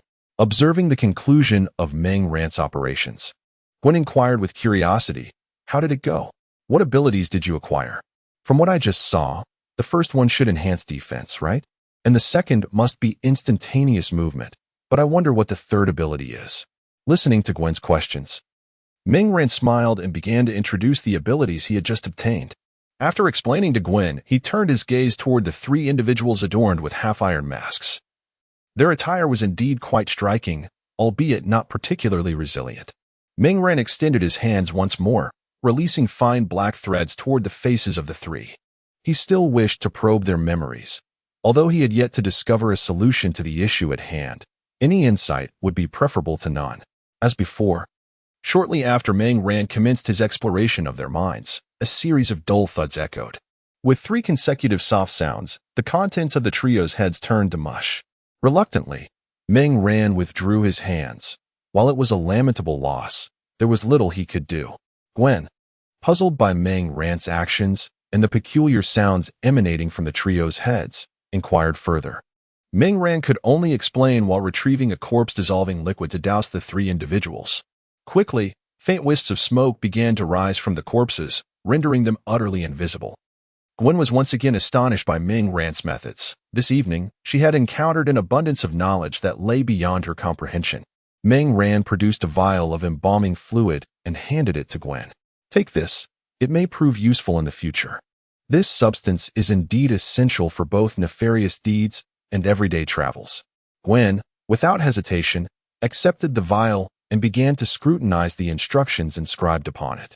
At that moment, a voice echoed in Meng Ran's mind. "Warning, Peter Parker has left home. Ben Parker is also away in search of Peter Parker." Chapter 39. The Crisis of Uncle Ben. Upon hearing Xiaobai's reminder, Meng Ran immediately halted his steps. Gwen, noticing the sudden seriousness etched on Meng Ran's face, inquired with concern. "Meng, what is it? Has something happened?" With a grave demeanor, Meng Ran replied, "There seems to be a situation with Peter. He appears to have had a quarrel with Uncle Ben. Now, Uncle Ben is driving around searching for him, and I have an ominous feeling." Gwen, upon hearing this, also grew serious. Trusting Meng Ran, she understood that his earnestness indicated the gravity of the situation. Without delay, Meng Ran and Gwen set off towards the location of Uncle Ben. Utilizing his teleportation ability, Meng Ran quickly familiarized himself with it before taking Gwen along, as his remarkable stamina rendered the physical toll of teleportation entirely manageable. Meanwhile, Peter wandered aimlessly through the streets, his mood utterly dismal after the argument with Uncle Ben. His life had undergone numerous changes in recent days. Just days earlier, while visiting a science museum, he had been bitten by a spider that descended from the sky. Initially, he paid little mind to it, as the wound was neither painful nor itchy, planning only to apply some ointment upon returning home. However, by nightfall, Peter suddenly felt unwell. His mind clouded, and he soon fell into an unconscious state. The following day, he awoke to discover a multitude of changes within himself. Peter's strength had dramatically increased. His senses sharpened, and he possessed incredibly swift reflexes and a spider sense, even acquiring the ability to traverse walls like a spider, albeit without the capacity to spin webs. After observing videos of the ghost spider, he resolved to create a similar web shooter for himself, which he had now successfully completed. In addition to his physical transformations, his life had also taken a new direction. He had joined Dr. Connor's research project, engaging in significant experiments that yielded momentous breakthroughs. The argument that transpired that evening stemmed from this very project. Peter had initially promised Uncle Ben that he would pick Aunt May up from work, but due to a critical development in the experiment, he completely forgot about it and neglected to answer Uncle Ben's calls. Upon returning home that night, Peter was met with Uncle Ben's stern expression at the door.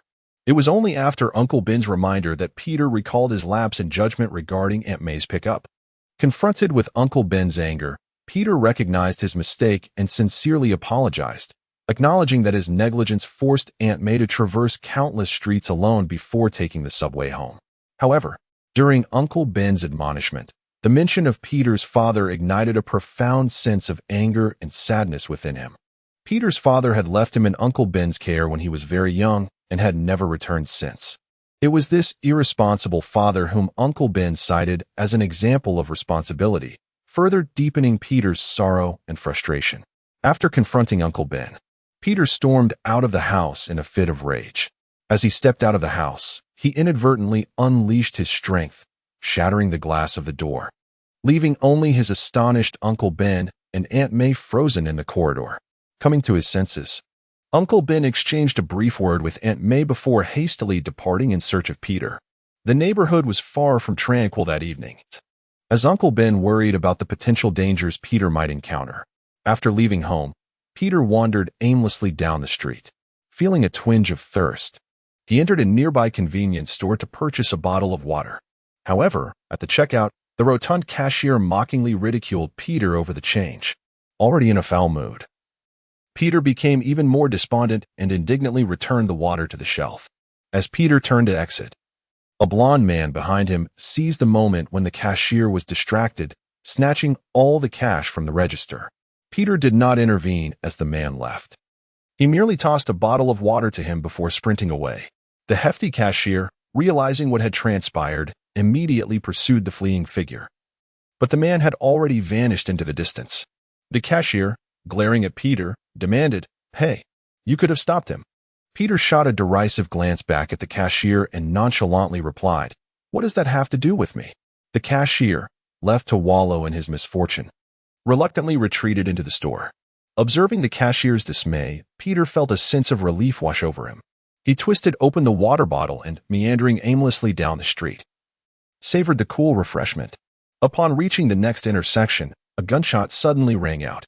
Peter turned in the direction of the sound, witnessing a crowd forming a ring, with onlookers murmuring among themselves. "What a poor old fellow," someone lamented. "Has anyone called an ambulance?" Hearing the discussions around him, an ominous premonition seized Peter, prompting him to hasten toward the commotion. He pushed through the throng, peering inside. There, a middle-aged man lay weakly on the ground, a gunshot wound in his abdomen, bleeding profusely. Upon seeing Peter, the man murmured, "Peter." To Peter's shock, it was Uncle Ben. Peter immediately rushed to his uncle's side, kneeling on the ground as he pressed his hands against Uncle Ben's wound in a desperate attempt to staunch the flow of blood. Panic-stricken, he gazed at the frail figure of Uncle Ben, his trembling lips continuously uttering, "No. Why is this happening?" Then he shouted to the surrounding crowd, "Quick! Call an ambulance! Please, help me!" Just as Peter's cries of despair echoed, Meng Rand and Gwen happened to arrive on the scene. Hearing Peter's pleas, Meng Rand's heart sank. Realizing he had arrived too late, he quickly leaped down from the rooftop, landing amidst the crowd. Rushing toward Uncle Ben, he began to assess his injuries. The onlookers, sensing the arrival of a formidable presence, hastily raised their phones to capture the moment. Ignoring the crowd, Meng Rand placed his hands over Uncle Ben's wound. Soon, several slender black tendrils descended from his fingers, penetrating Uncle Ben's injury. He prepared to extract the bullet lodged in Uncle Ben's wound. Tiny, black tendrils writhed, followed by a sharp, metallic clink as a bullet fell to the ground. After removing the bullet, Meng Rand produced a bottle of spray and applied it to Uncle Ben's injury. The gory wound ceased its profuse bleeding almost instantly. This was a highly effective hemostatic spray that Meng Rand had exchanged from the system's marketplace. Peter, witnessing the malevolent spirit's various actions, dared not utter a word for fear of disturbing him. He understood that the spirit was performing emergency aid on Uncle Ben and could only watch anxiously, praying for Uncle Ben's safety. Relieved to see the bleeding stop, Meng Rand exhaled softly. Addressing the anxious Peter, he said in a grave tone, "The bleeding has ceased, but he has lost considerable blood. We must get him to the hospital promptly." Peter found solace in the raspy voice of the spirit, feeling as if it were a heavenly melody. "Thank goodness Uncle Ben is safe," he exclaimed hurriedly, expressing his gratitude. "I truly appreciate your help, Mr. Spirit." His voice then trembled with emotion. "If anything had happened to Uncle Ben, I wouldn't know how to cope. I cannot lose him." Meng Ran regarded the weeping Peter and replied solemnly, "No need for thanks." With a surge of strength, he vanished into the night like a wisp of smoke. The ambulance finally arrived, and Peter, momentarily forgetting his tears, rushed to assist in lifting Uncle Ben onto the stretcher before heading to the hospital. Meng Ran returned to Gwen, who had stayed behind, knowing that her presence would only invite complications if both the ghost and spirit were to appear together.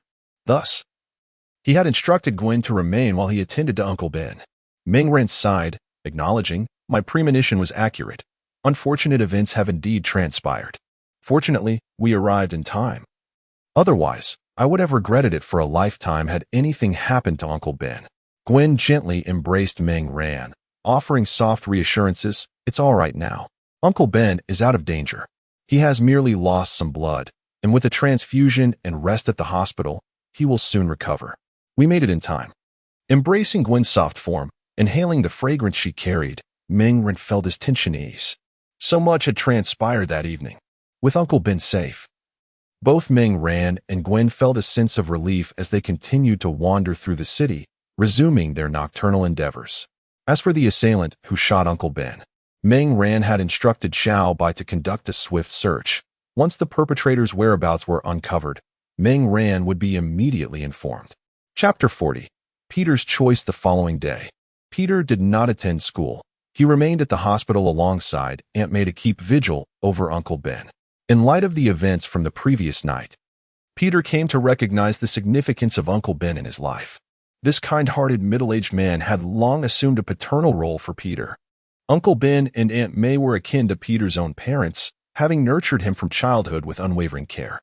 It was not until the morning of the next day that Peter divulged the situation to Meng Ran and the others. They, in turn, resolved to visit Uncle Ben at the hospital after school. When afternoon arrived, Meng Ran, Harry, Gwen, and Mary Jane brought provisions and made their way to the hospital to see Uncle Ben. Upon encountering the weary Peter, Mary Jane embraced him tenderly, offering soft words of comfort. Gwen consoled Aunt May from one side, while Meng Ran and Harry held Uncle Ben's hand, inquiring with concern about his injuries. After receiving a blood transfusion, Uncle Ben's condition had visibly improved.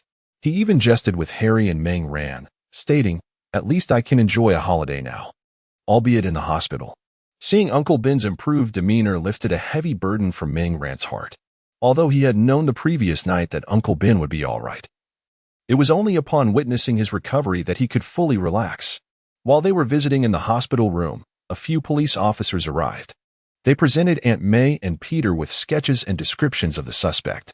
Recognizing the familiar face, Peter immediately identified the perpetrator of the convenience store robbery from the previous night.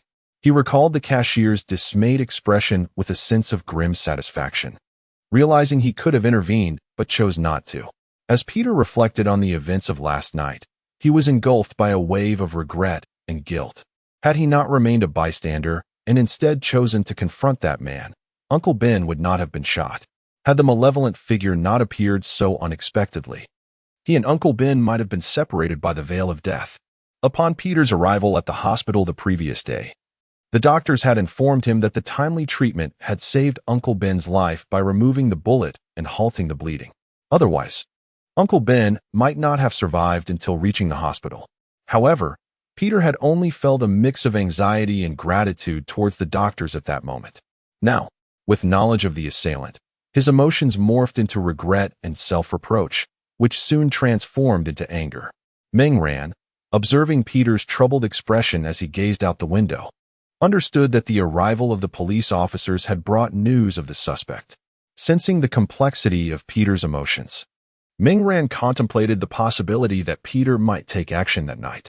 He resolved to follow Peter, having already ascertained the location of the robber. Seizing this opportunity, Meng Ran intended to engage Peter in a heartfelt discussion to help him realign his mindset. After visiting Uncle Ben, the group departed from the hospital. Meng Ran escorted Gwen home before returning to his own residence. As night descended, Meng Ran donned his battle attire and swiftly left his bedroom. With the newfound skill of teleportation, he no longer had to clumsily leap across rooftops to traverse the city. Armed with his remarkable speed and teleportation abilities, coupled with his agile movements that danced upon the waves, Meng Ran could confidently declare himself the fastest man in the world, of course, excluding the yet-to-be-confirmed existence of Quicksilver. Xiaobai, pinpoint Peter's current location, Meng Ran instructed. Xiaobai swiftly reported, Peter is moving rapidly and is approaching another marked target, the robber who shot Uncle Ben. Observing the indicated route, Meng Ran teleported while gliding gracefully, hastening toward that location. At that moment, Peter, clad in his red and blue suit, roamed the city, having already encountered several golden-haired white thugs, none of whom were the robber. Just then, the police broadcasted a description of a suspect resembling the robber. Upon hearing this, Peter immediately dashed in that direction. Arriving on the street, he spotted a golden-haired thug fleeing in a panic. Peter shot out a strand of webbing, ensnaring the thug's feet. The thug tumbled to the ground, and Peter leapt forward to confront him. Flipping the man over, Peter scrutinized his face. Not him, he thought. Feeling a wave of disappointment wash over him. Securing the man with webbing, he swiftly departed. Soon after, the police arrived to apprehend the white man. Once again thwarted, Peter's frustration mounted. In a fit of rage, he slammed his fist against a nearby wall. The impact resonated with a thunderous crash, sending spiderweb-like cracks spidering out from the point of contact before the wall crumbled to the ground. After releasing his pent-up anger, Peter resumed his patient search through the city. Before long, a new report echoed through the air, prompting Peter to hasten to the scene and scour the vicinity for the criminal. He arrived at an abandoned building, a structure that had never been completed and was left derelict for various reasons. The interior was shrouded in darkness, illuminated only by the faint glow from a nearby building. This could serve as an excellent hiding spot, Peter mused quietly. Suddenly, a whooshing sound pierced the air. The criminal, mistaking the approaching police for Peter, brandished a metal rod and swung it toward him. Peter deftly dodged the strike, then skillfully pinned the rod to the ground with his foot. The thug, gripping the rod, attempted to pull it back with all his might. But Peter's foot held it fast. In desperation, the thug relinquished his hold and attempted to flee. However, Peter would not allow him to escape. He swiftly shot out a strand of webbing, tightly binding the fleeing criminal. Approaching the subdued thug, Peter turned him over to examine his face closely. Suddenly, Peter's eyes widened, and with a hint of anger, he exclaimed, "At last, I have found you." After uttering those words, Peter seized the collar of the criminal and shouted furiously, "Why? Why did you harm that innocent man yesterday?" The criminal gazed at the masked figure before him, and unexpectedly, a sinister chuckle escaped his lips. "Why? You dare to ask me why? I was trying to escape, and he had the audacity to stand in my way. Shouldn't he pay the price?" Peter's anger surged to an unbearable peak as he recalled the sight of Uncle Ben lying in a pool of blood. He clenched his fist and struck the side of the man's head, creating a significant indentation. Trembling, Peter raised his fist once more, causing the man beneath him to stop his mocking laughter and stare at him in terror. Though the man was utterly despicable and had nearly taken Uncle Ben's life, Peter found himself unable to deliver a fatal blow. His moral compass and the values instilled in him restrained his actions. After a moment of contemplation, Peter resolved to act. He shot a web that sealed the criminal's mouth and reinforced it with an additional layer of webbing. Peter decided to deliver the criminal to the police, ensuring he faced the consequences of his actions. He hoisted the criminal and swiftly hung him at the entrance of a police station before turning to leave. Swinging to a rooftop, sitting at the edge of the building, Peter gazed down at the nightscape, enveloped in confusion and despair. "What are you thinking?" A gravelly voice came from behind him. Startled, Peter turned to find it was the ghost. Instinctively, he bowed in gratitude, saying, "Thank you, Mr. Ghost, for saving my uncle." The moment the words left his lips, Peter felt a sense of dread. He was still masked and clad in his suit, which would inevitably reveal his identity as the one from the previous day. Seeing Peter's sudden realization, Meng Ran felt a wave of amusement and thought to himself, "Only you, Peter, could manage such an absurdly comical situation, my brother." Meng Ran had been following Peter from the moment he apprehended the robber to when he bound the criminal at the police station, silently observing his every move. Regardless of whether Peter chose to kill the criminal or to hand him over to justice, Ming Ran supported and guided him. Ultimately, Peter's decision, though somewhat unexpected, was not entirely out of character. Ming Ran understood that Peter possessed a gentle yet righteous spirit, which is precisely why Spider-Man was cherished by so many. He pondered whether he could embody such greatness if placed in Peter's position. The answer was a resounding no. Ming Ran lacked Peter's extraordinary integrity. Many could emulate the ghost's ruthlessness, yet few could aspire to be like Spider-Man. As Ming Ran looked at the taken-aback Peter, he instinctively removed his mask. Witnessing the ghost transform into Ming Ran, Peter's eyes widened in disbelief, leaving him momentarily speechless. Ming Ran gazed at Peter and smiled, saying, "Peter, allow me to reintroduce myself. I am Ming Ran, also known as the Malevolent Spirit." Chapter 41. The professional team. Peter gazed at Ming Ran, who was adorned in a devilish guise, listening to his self-introduction with a sense of bewilderment. Noticing Peter's dazed expression, Ming Ran chuckled. "What's the matter, Peter? Have you forgotten me?" Gradually regaining his composure, Peter removed his mask and, still somewhat perplexed, replied, "Ming, I can't believe you are the devil. I always imagined the devil to be a cold, middle-aged man." Ming Ran responded playfully, "What led you to such a misconception? The devil has always been me. Would you like an autograph?" Feeling a bit embarrassed, Peter scratched his head, momentarily at a loss for words. Suddenly, as if a thought had sparked in his mind, he looked up and exclaimed, "I wondered why the devil appeared so suddenly yesterday." He then earnestly addressed Ming Ran. "Thank you, Ming, for saving my uncle." With that, he embraced Ming Ran tightly. Ming Ran sensed Peter's tumultuous emotions and reciprocated the embrace, gently patting his back. "It's all right. Your uncle is safe now," he reassured Peter. Peter, his voice choked with emotion, confessed, "I was so terrified, Ming. I can't bear to think about what I would do if I lost my uncle." Ming Ran continued to comfort him, understanding the complexity of Peter's feelings, fear and worry. Relief and regret, anger and confusion all mingled within him. After a while, as Peter's emotions finally settled, he inquired, "So, Ming, how did you know something had happened to my uncle? Were you nearby?" Ming Ran explained, "Actually, a few days ago at school, I sensed something was off with you. I kept a close watch on your situation, hoping to find the right moment to talk to you. Then, coincidentally, that incident occurred, and I arrived just in time to prevent any serious harm. Otherwise, I would have regretted it for life." Peter nodded, feeling a bit awkward as he scratched his head, realizing that Ming Ran had been aware of his distress all along. He had initially planned to debut as Spider-Man, earn Ming Ran's admiration, and then discreetly reveal his true identity to relish the surprise in his friend's eyes.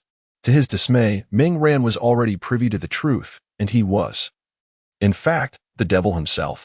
Instead of receiving Ming Ran's astonishment, he inadvertently contributed to the admiration he had once sought, having previously used the devil as his computer wallpaper. Reflecting on the fact that the devil was his close friend now felt a tad awkward. No wonder Ming Ran had asked for his opinion on the devil earlier. It seemed Ming Ran had once wrestled with similar dilemmas. After a moment, Ming Ran inquired, "I still don't know how you ended up like this." At this, Peter gathered his thoughts, preparing to explain his situation. However, before he could speak, Ming Ran interjected, "Wait a moment. There is someone else who wishes to see you." "They're also our friend." Taken aback, Peter asked, "Another friend? Is it Harry? Did you tell him?" Ming Ran remained silent, gazing at the approaching silhouette in the distance. Soon, the figure landed gracefully before the two of them, clad in a striking black and white combat suit, with a white hood framing a well-proportioned figure. It was none other than Ghost Spider Gwen. Peter looked at Ghost Spider, murmuring, "Ghost Spider? A friend? Could it be?" At that moment, Ghost Spider, sensing his thoughts, revealed her exquisite visage. Peter's eyes widened in astonishment. "Gwen, you are Ghost Spider?" He quickly added, "As long as it's not Mary Jane." Just then, a clear voice rang out, "You silly Peter, what do you mean by as long as it's not me?" "Mary Jane." Peter hurriedly scanned the surroundings, his gaze finally resting on Gwen's headphones. Gwen then tossed a pair of headphones to Peter, who donned them, and indeed, Mary Jane's voice resonated through the device. "Hey, Peter, speak up. What do you mean by as long as it's not me?" Mary Jane inquired again. Peter, feeling flustered, could only stammer an explanation to her. Seeing everyone gathered, Mingren interjected. All right, Peter, now that we are all here, you may share your story. After much effort, Peter finally managed to appease Mary Jane. He scratched his head, reflecting on his earlier thoughts, and began to narrate. And so it was, Peter finally recounted his tale.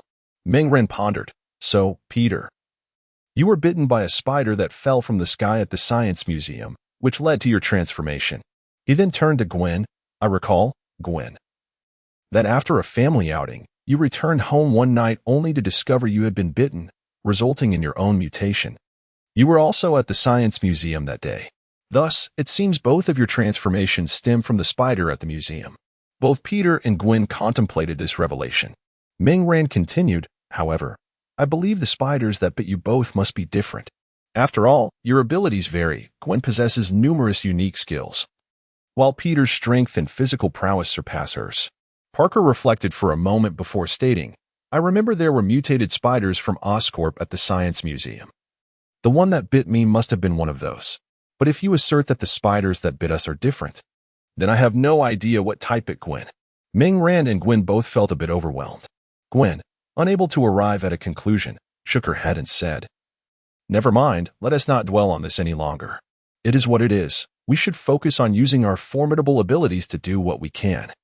Mingren nodded in agreement, adding, Exactly. Peter, do not feel lost. Regardless of the methods you employ, your aspirations, or your attitude toward crime, let it all be guided by your true self. You must understand that regardless of the choices you make, we shall always stand by your side. United in our pursuit of justice, albeit through different means. I, too, have experienced the same confusion as you. Yet I eventually realized that by steadfastly adhering to my beliefs and understanding my truest thoughts, I could act in accordance with my conscience. Upon hearing these words, Peter unfastened the knots of his heart. His prior uncertainty stemmed from his struggle to determine his path. He was unsure of the right course of action. Should he unleash fury upon the criminals like a vengeful spirit, delivering swift retribution? Or should he remain true to his inner convictions, subduing these individuals and entrusting them to the authorities? Now, Peter comprehended that he was not alone. His loyal brothers and friends were all striving for justice in their unique ways, each embodying their authentic selves in this endeavor. No longer lost, Peter had clarified what he should uphold, resolved to fight for justice alongside his companions. With unwavering conviction, he stated, I believe I understand now. I will join everyone in wielding our strength to champion the justice that resides in my heart. Mingren and Gwen exchanged glances, sharing in the joy of Peter's newfound clarity. Thus, the masked hero collective in New York City began to take shape, and a specialized team for combating crime was established. In their routine, the four of them operated independently, with Mingren providing each member a communication device for easier contact, ensuring they could unite in times of urgency. The responsibilities of intelligence coordination and logistical support primarily fell to Mary Jane. They also discovered a secret base, establishing various facilities for their team, including computers, diverse experimental equipment, and tools for daily training. Mingren contributed his funds from anti-crime efforts to support this base. Aside from donating a portion, he had ample resources available for this purpose. The team was composed of Xiaobai and Mary Jane, who formed the data analysis and logistics support group, while Gwen, Peter, and Mingren constituted the operational unit. Beyond combat, Mingren also took on roles as a coach for various skills such as martial arts and firearms, in addition to being the principal financier. With the establishment of their secret base, the group frequently gathered there, which became a place of belonging aside from their homes. Chapter 42. The Retreat of Blackwater and the Downfall of the Crocodile Gang in the office on the top floor of Blackwater Security Company. The bald man Rando was reporting to the gaunt man Seiko about the recent developments. The discussion centered around the failure of Team B5 and an analysis of the malevolent entity known as the Evil Spirit. Holding documents in his hands, Rando delivered his report with a serious demeanor. Based on our monitoring and investigation, it is now certain that Team B5 has been completely annihilated, with no bodies recovered. Meanwhile, our target, the Evil Spirit, remains active. He continued, on the night when Team B5 engaged, their leader Bob was also killed by the Evil Spirit, coinciding with the team's loss of contact. Listening intently to Rando's report, Seiko rubbed his temples, closing his eyes in contemplation, as if pondering a significant matter. After a moment of silence, he spoke in a low voice. Let us set aside the issue of the evil spirit for now. This individual possesses unfathomable strength, and our intelligence on him is exceedingly limited. Addressing the evil spirit may exceed even the capabilities of an A-level operative. It might necessitate the deployment of an S-level agent from headquarters. He emphasized the need to mitigate losses promptly, asserting that further entanglement with the evil spirit would yield no benefits for them. There was a crucial point Seiko refrained from articulating. He wished to prevent any further losses to Blackwater's forces. The obliteration of an entire B-level team was already a grave concern. Should Seiko wish to return to headquarters, he must present impressive results from his years of meticulous management of Blackwater, avoiding unnecessary complications stemming from a relentless pursuit of the evil spirit. This was merely a commission task, and with the demise of the contractor, Seiko found himself with the perfect opportunity to conclude this assignment. Rando, absorbing Seiko's directives, responded with a nod of understanding. Seiko proceeded to delegate additional responsibilities, inquiring about the status of the new recruits. Rando replied. The transport personnel reported that several individuals succumbed to instability in their genetic makeup, resulting in fatalities, while one drowned after falling into the sea. The remaining recruits have been integrated into the training camp, with expectations that they will form a team capable of completing missions within a year of rigorous training. As Rando concluded his report, Seiko lit a cigar, reflecting on the situation. He instructed, inform headquarters about the deceased. They were likely subpar specimens. Ensure the proper training of the other newcomers. I require them to serve the company promptly. After acknowledging Seiko's orders, Rando exited the office, leaving Seiko alone in contemplation. The focus shifted back to Ming Ran and his professional team. In recent days, the reputation of Spider-Man had gradually spread alongside Peter's activities. The emergence of this masked superhero was becoming known, and compared to the elusive and enigmatic evil spirit and ghost, Spider-Man appeared as a neighbor residing in proximity. During the day, Spider-Man frequently made appearances in public view, extending a helping hand in both minor and significant matters, which rapidly increased his popularity within a matter of days. Peter was actively engaged in his endeavors, and Ming Ran, of course, was not idle either. The plan to dismantle the Crocodile Gang had progressed significantly, with only the piece of the puzzle known as Shi remaining. Once Shi was dealt with, the entire scheme would be successfully concluded. Given the current circumstances and the passage of time, it was indeed time to execute the plan. As night descended, Ming Ran and Gwen prepared to set forth. However, before heading to Shi's location, Ming Ran needed to fetch someone, as he had promised her the opportunity to personally deliver judgment upon Shi. Sensing the direction of the woman, Ming Ran swiftly moved alongside Gwen. Liana stood at the entrance of a dilapidated house, clutching a button-like object that emitted a red glow. This was the locator given to her by the demon during their last encounter, who had assured her that the red light would illuminate when the time for judgment upon Shi arrived.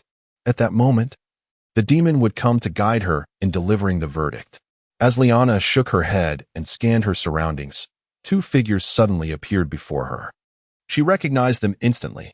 One was the demon from before, and the other was a masked hero, the Phantom Spider, who bore a striking resemblance to the demon. Observing Liana's palpable tension, Ming Ran tossed her a blindfold and said in a low voice, "Cover your eyes. I will take you to deliver judgment upon Shi." Liana accepted the blindfold and obediently donned it. Ming Ran placed a hand on her shoulder and swiftly teleported. Liana felt the wind howling past her ears, and after a while, she sensed they had arrived at their destination. The raspy voice of the demon broke the silence. "We have arrived. You may remove the blindfold now." As Liana lifted the blindfold, her pupils constricted involuntarily. Before her stood a brightly lit villa, which also represented her nightmares. After being forcibly sold to this place, her torment began, continuing until the demon rescued her. Yet, even after escaping, she would awaken from dreams and terror, finding herself once again trapped in that nightmarish realm. She struggled to comprehend how she could ever break free from such haunting visions. Noticing Liana's discomfort, Ming Ran said nothing. He exchanged a knowing glance with Gwen, who swiftly entered the villa to commence the cleansing. Ming Ran instructed Liana, "Wait here for 5 minutes. and then come to find me in the upstairs casino." Liana nodded obediently, watching as Ming Ran stepped into the villa. Ming Ran made his way through the entrance and ascended to the casino on the second floor. The desolate space was filled only with the sound of a solitary slot machine. Shi, clutching his abdomen, sat before the machine, attempting to distract himself with gambling to ignore the pain. Although the method seemed futile, he persisted nonetheless. Hearing footsteps, the pale-faced Shi turned to see Ming Ran approaching. Instantly, he tumbled from his seat, crawling toward Ming Ran with an expression of desperation. Struggling against the agony, he weakly implored, "Mr. Demon, please, grant me a remedy. The pain is becoming unbearable." Ming Ran gazed down at the incapacitated Zeiss and tenderly placed a pill into his mouth. Zeiss hastily swallowed the medication, his urgency prompting a reflexive urge to cough. Yet, he dared not do so, fearing the precious remedy might be expelled. His face flushed crimson, and only after confirming that the pain in his abdomen had abated did he finally open his mouth to take in deep breaths. With an indifferent gaze upon the prostrate Zeiss, Ming Ran coldly remarked, "You have performed admirably during this period, and you have not disappointed me." Upon hearing this, Zeiss immediately feigned a sycophantic smile, exclaiming, "As long as I can satisfy you, Mr. Demon, I stand ready for your further commands." Ming Ran replied, "There is nothing more for you to do." At these words, Zeiss's countenance suddenly turned ashen. The implication of having nothing left to offer suggested a loss of his worth. "Indeed," Ming Ran continued, "as a reward for your commendable performance, I have decided to grant you a swift death." "How does that sound?" "Quite generous. I assent to it." Zeiss trembled, rendered speechless by the grim reality of his fate. Despite his current state, he found himself unable to escape death, collapsing helplessly to the ground, his eyes vacant and filled with despair, devoid of any strength. And Mr. Demon, at this moment, Liana appeared at the doorway, observing the scene within, uncertain of her next move. "To spare you from dying at my hands, this is the swift death I offer." With that, Ming Ran turned away from Zeiss and strode toward Liana. He handed her a handgun and a knife, stating, "He has ingested the medication and lacks the strength to resist. You may proceed as you wish." Liana accepted the weapons, staring blankly at Zeiss, who lay there like a lifeless dog. After a brief moment of daze, her expression hardened with coldness and vengeance. She returned the gun to Ming Ran and entered the room with the knife in hand. Ming Ran said nothing, merely accepting the gun and positioning himself at the doorway, watching as Liana approached Zeiss. At this juncture, Gwen joined Ming Ran, and together they witnessed the unfolding revenge within the casino. Gwen observed the scene with a hint of sorrow, remarking, "She must have endured tremendous suffering." Ming Ran comforted her. "At least we can now allow her to exact her own retribution."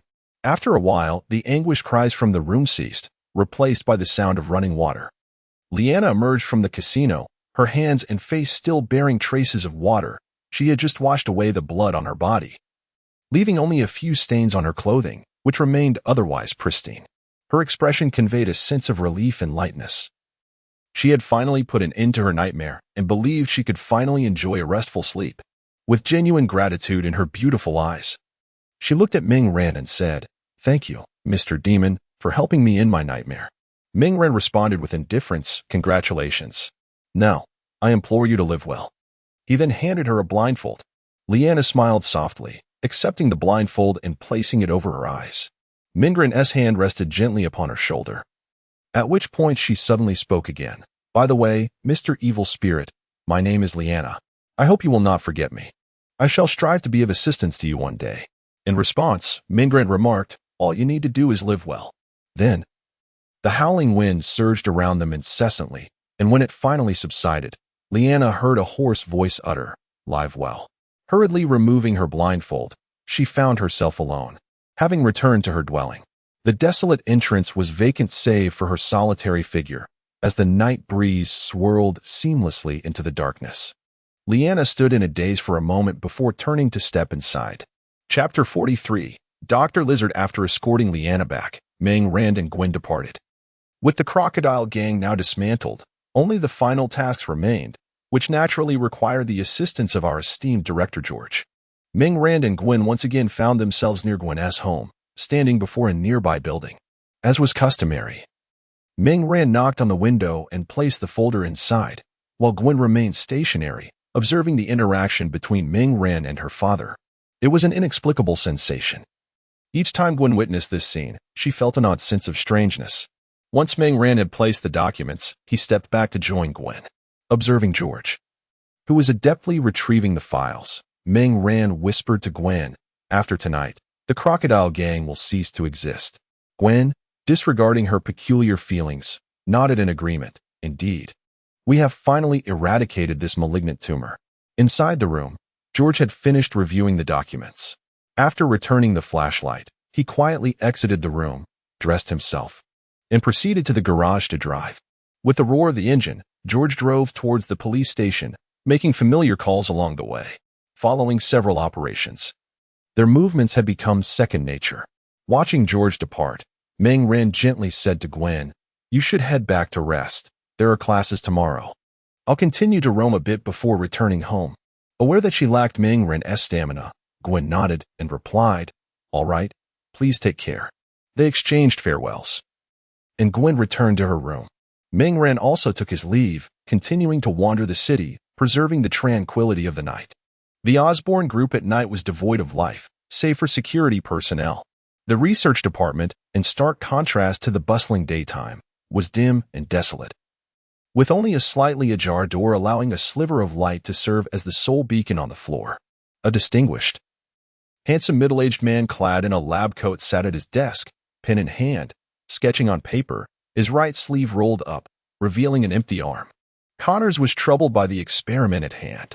Logically, he should have felt elated, as significant breakthroughs had been achieved regarding the experiment. Yet, with time pressing, these advancements could no longer be pursued at a languid pace. He needed to devise a method to expedite validation and improvement of the results. Feeling increasingly agitated, Connors set down his pen, grappling with uncertainty. He recalled Neo's words from earlier in the day, which left him feeling utterly powerless. "Doctor, Norman Osborn can no longer afford to wait. Time is of the essence, and human trials must commence swiftly. Tomorrow, I shall visit the Veterans Hospital, where I anticipate encountering numerous individuals who have suffered grievous injuries. May fortune smile upon us all, Doctor." As Dr. Connors recalled these words, his lone left fist instinctively clenched tightly. Then, with a complex expression, he gradually released his grip, covering the void of his right arm's sleeve with his left hand. After a moment's contemplation, Dr. Connors seemed to have resolved within himself. He rose from his desk and approached a device, entering a lengthy sequence of intricate passwords to unlock the door. From within, he retrieved a vial-like container filled with a verdant solution. After extracting the reagent, he placed it into a syringe, preparing to inject it into his right arm. The syringe drew nearer to his right arm as Dr. Connors' expression became increasingly conflicted and hesitant. After a pause, he finally steeled his resolve and plunged the syringe into his right arm, allowing the green reagent to swiftly enter his body. At the moment the solution coursed through him, a strange sensation enveloped him, causing him to stagger back to his desk and collapse into his chair. Moments later, a searing pain surged through Dr. Connors, and after enduring it for a minute, he succumbed to unconsciousness. In the morning, sunlight streamed into Dr. Connors' office, the beam gradually shifting until it rested upon his face. Awakened by the warmth, he stirred his eyelids and opened his eyes, listening to the growing murmur of voices outside, realizing it was morning. Instinctively, he raised his right hand to shield his eyes from the light, then clambered up from the desk, leaning against his chair. His right hand? How could I possess a right hand? It dawned upon Dr. Connors that he was indeed using his right hand to shield himself from the sun. He quickly lifted his right hand, scrutinizing it closely. To his astonishment, he beheld a robust arm, pale as jade, emerging from his right shoulder, with fingers encased within it. Prodding the limb with his left hand, he discovered that this arm was enveloped in a thick protective coating. Hastily, Dr. Connors unwrapped the covering from his right arm, revealing a slightly robust limb before him. He gazed at his arm in exhilaration, scarcely able to believe this was a scene he had only ever witnessed in dreams. In a flurry, Dr. Connors seized the telephone on his desk, eager to call Neo. The call connected, but it was Neo's secretary who answered, informing him that Neo was en route to the Veterans Hospital and was likely crossing the Brooklyn Bridge. Immediately, Dr. Connors hung up the phone, donned his coat, and hurried outside, determined to find Neo and share this groundbreaking discovery, thereby avoiding the need for a visit to the hospital altogether. Upon reaching the ground floor, he hailed a taxi and exclaimed anxiously, "Quickly, to the Brooklyn Bridge." The driver paid no heed to Dr. Connor's anxious demeanor and replied in a leisurely manner, "You must inform me of your destination, sir. Is it the Brooklyn Bridge? Where shall I park?" Listening to the driver's nonchalant tone, Dr. Connors felt a surge of fury and, in a sudden outburst, shouted, "I said, the Brooklyn Bridge." Startled by Dr. Connor's roar, the driver hastily pressed the accelerator, eager to whisk away this madman. As the vehicle surged forward, the driver muttered under his breath, "What a stroke of bad luck today. To encounter such a character first thing in the morning. Why on earth would someone so unwell choose a bridge instead of a hospital? Is he contemplating self-destruction?" At last, they arrived at the bridge, only to find it choked with traffic.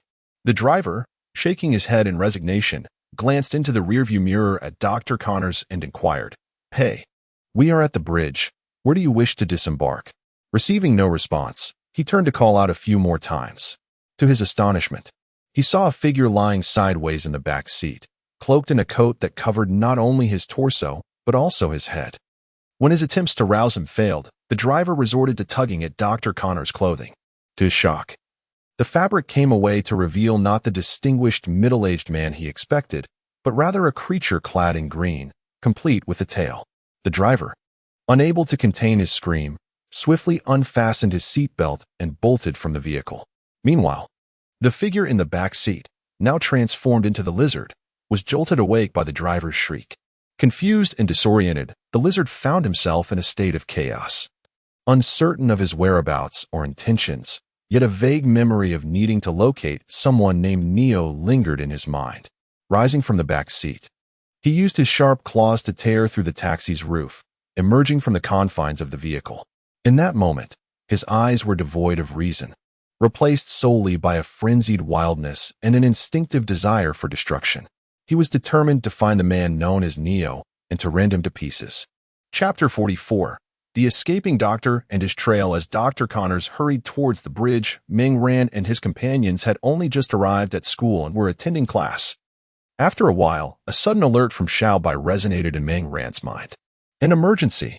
A lizard-man creature was wreaking havoc on the Brooklyn Bridge, damaging vehicles and endangering civilians.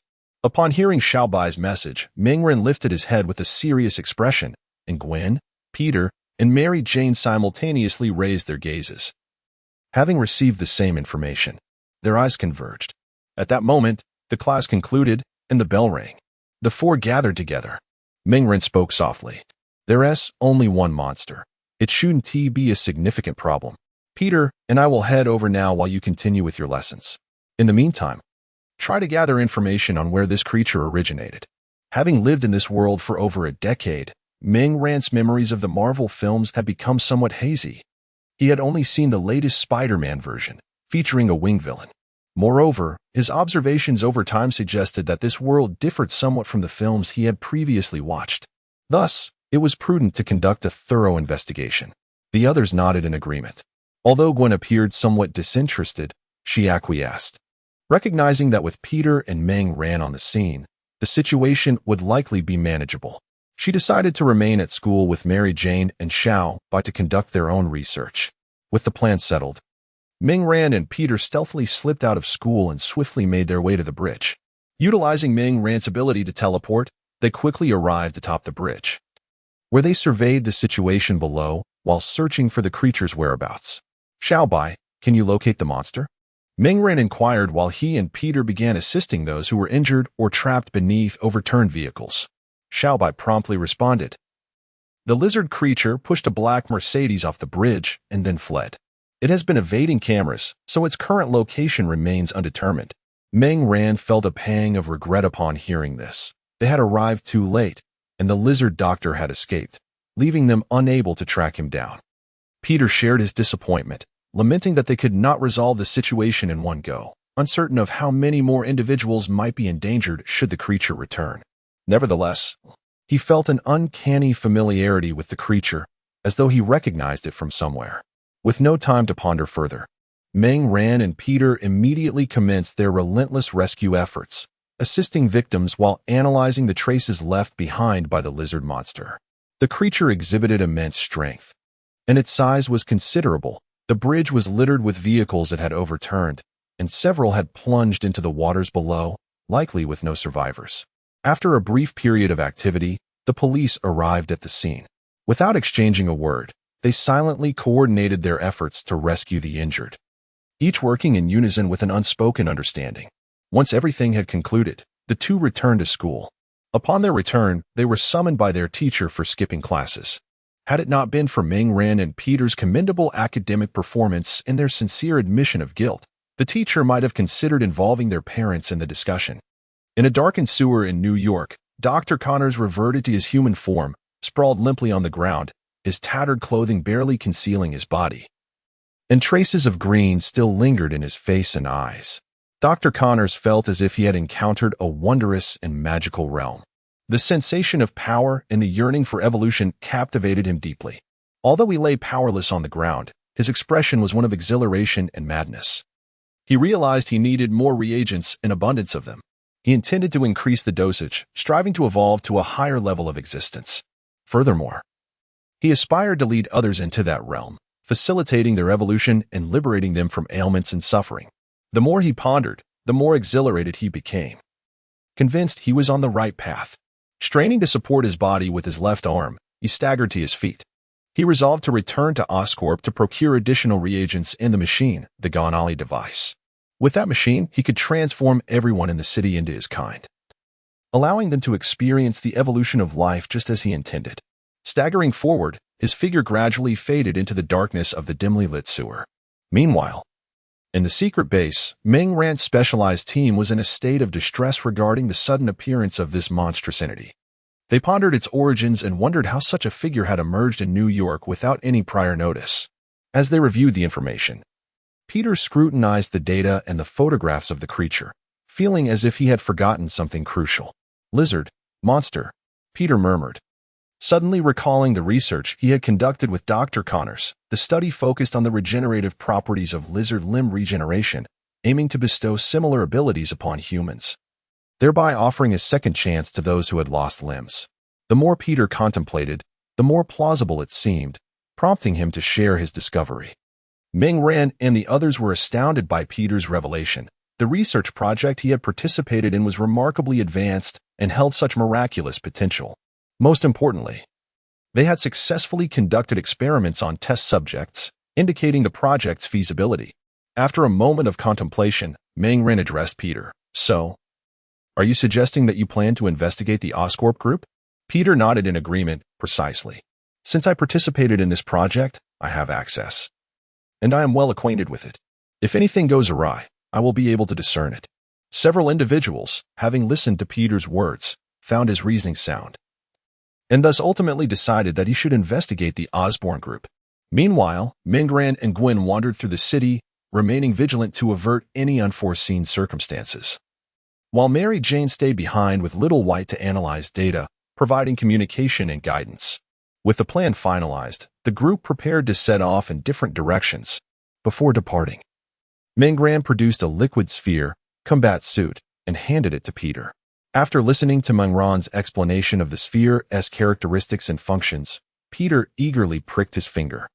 Once the sphere was activated, a new combat suit materialized around him, resembling the previous one, yet of significantly superior quality. Peter expressed his profound gratitude to Meng Ran for this convenient gift, which alleviated the hassle of laundry. He recalled the despair he felt when his clothes were stained red and blue. Overcome with appreciation, Peter resolved to gift Meng Ran a rare Lego set as a token of thanks, to which Meng Ran could not refuse and ultimately acquiesced, though it remained uncertain how long it would take to assemble the Lego. After parting ways with Meng Ran and the others, Peter arrived at the Osborne group. Upon entering the now impeccably cleared research lab, an unsettling premonition washed over him. As he ventured further inside, he beheld the emptied reagent cabinet and spotted Freddy, the previously injured mouse, now mutated with blood-red eyes, viciously gnawing on the half-body of another mouse. It became evident to him that something had indeed gone awry with the doctor and his research, leading to the emergence of the lizard-like creature. Just then, Peter received a message from Mary Jane. The lizard creature had appeared on 5th Street, using a green spray to infect numerous individuals, and Ming Ran was en route to address the situation, urging Peter to consider any means of counteracting the effects of the green agent. Upon receiving the message, Peter began to formulate a solution. He could create an antidote, but it required green reagents. As he pondered his next move, he suddenly noticed a bottle of green reagent that had rolled under a nearby table. He hastily retrieved it and promptly commenced the antidote preparation using the adjacent equipment. At that moment, a series of resounding crashes echoed from the windows of the building. Chapter 45, Battle and New Abilities. The sound of incessant banging resonated from the windows outside the building. Peter, while deftly maneuvering the equipment, cast a furtive glance to discern the situation unfolding beyond. To his astonishment, a green, humanoid lizard was rapidly scaling the outer wall, accompanied by the wail of helicopters and police sirens. Suddenly, Ming Ran's voice crackled through Peter's earpiece. "Spider, how goes the antidote?" Without missing a beat, Peter replied, "No worries. I'm in the process of concocting it. It should take about 5 more minutes." "Excellent," Ming Ran responded. "Focus on the antidote. Gwen and I will handle that large lizard. He's currently ascending towards the top of Osborne Tower, and I'm uncertain of his intentions." A realization struck Peter as he recalled the Canarly device that Dr. Connors had once described to him. He quickly cautioned Ming Ran, the fiend. He aims to utilize the Canarly device atop the building to deploy the reagent. If he succeeds, the entire city could transform into lizard people.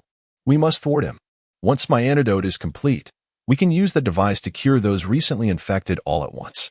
Ming Ran, understanding the gravity of the situation, replied, "Understood." He was taken aback by the magnitude of the lizard scheme. At that moment, Ming Ran and Gwen stood at the base of Osborne Tower, hastening their ascent to the rooftop. Just as their conversation with Peter concluded, Gwen echoed Peter's concerns. "I'll take on the lizard. I believe my toxins should be effective against him." Ming Ran shook his head, his expression grave. "This lizard is no ordinary foe. He is vastly superior to the previous Blackwater #1. Have you noticed his wounds? He bears no injuries, yet the machine guns from those helicopters clearly inflicted damage, leaving a significant amount of blood. Remarkably, he is healed in no time." Gwen, upon hearing Ming Ran's words, took note of this detail, her gaze sharpening. Ming Ran continued, "His strength is formidable, and his regenerative ability is astonishing. The toxins may not take effect before he metabolizes them. I will confront him directly. You must find an opportunity to extract the reagent from the machine. Once Peter completes the antidote, we can place it into the device. Gwen, you will oversee the machine while I engage the lizard. We still do not fully comprehend his capabilities, so I will take the most cautious approach. And I have some ideas regarding his regenerative prowess." Gwen nodded, fully aware of Ming Ran's unique abilities. Ming Ran, indeed, coveted the lizard's regenerative capacity. Were it not for this desire, he could have easily dispatched the creature with a few decisive strikes. As they conversed, the duo reached the rooftop, where the lizard had just inserted the reagent into the device, activating a 3-minute countdown. Ming Ran and Gwen exchanged a glance before dashing towards their respective objectives. Gwen made her way to control the device, preparing to switch the reagents, while Ming Ran executed a swift teleportation, appearing directly before Dr. Lizard's face. Just as Dr. Lizard was about to initiate the countdown, he was startled to find a shadowy figure, akin to a vengeful specter, suddenly looming before him. He quickly raised one hand to shield his face while the other clawed outwards, aiming to seize Ming Ran. However, although his right hand swiped through the air, it grasped nothing but emptiness. Confused, Dr. Lizard looked up, pondering the sudden disappearance of the figure, only to feel a sharp pain in both of his arms. At that moment, 2 flashes of blade light illuminated behind him, and as the gleaming edges flickered, Dr. Lizard's arms fell to the ground. It turned out that Ming Ran had merely flickered before Dr. Lizard, and as he raised his arms, Ming Ran had swiftly moved behind him, severing his limbs with a decisive strike. Despite the regenerative abilities of his arms, Dr. Lizard winced in pain. Regeneration did not diminish the agony. He hastily rolled forward, creating distance between himself and Ming Ran, while urging his arms to regenerate. Blood loss quickly ceased, and new limbs began to sprout forth. Dr. Lizard twisted his neck, his expression darkening further as a fierce glint ignited in his eerie green eyes, followed by a guttural roar of fury. Ming Ren observed Dr. Lizard's rapidly regenerating arms, his eyes gleaming with enthusiasm. This healing ability is extraordinary, he mused, and today, I must acquire this power. Fueled by rage, Dr. Lizard charged at Ming Ren, brandishing his lethal claws with the intent to rend his loathsome adversary apart. With powerful, muscular legs that boasted explosive strength, he propelled himself towards Ming Ren with alarming speed. Yet, to Ming Ren, this velocity and force seemed insufficient. Sheathing his blade, Ming Ren transformed his hands into deadly claws. Fancy a brawl?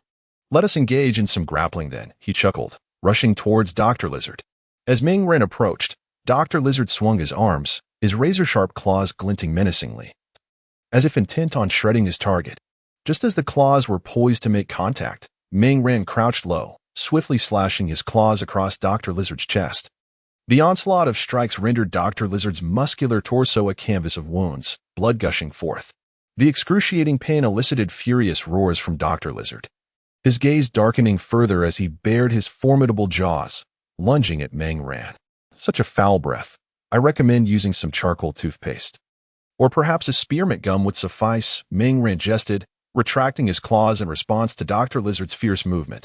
With a powerful kick, he propelled his leg forcefully into Dr. Lizard's abdomen, sending him soaring through the air. Dr. Lizard's body was uncontrollably propelled into the air, soaring away into the distance. The limited space of the rooftop, coupled with Ming Ren's tremendous force, sent Dr. Lizard soaring beyond the building's edge, plummeting towards the road below. Just as Dr. Lizard was about to descend, several sharp tendrils shot forth from Ming Ren, rapidly targeting him in midair.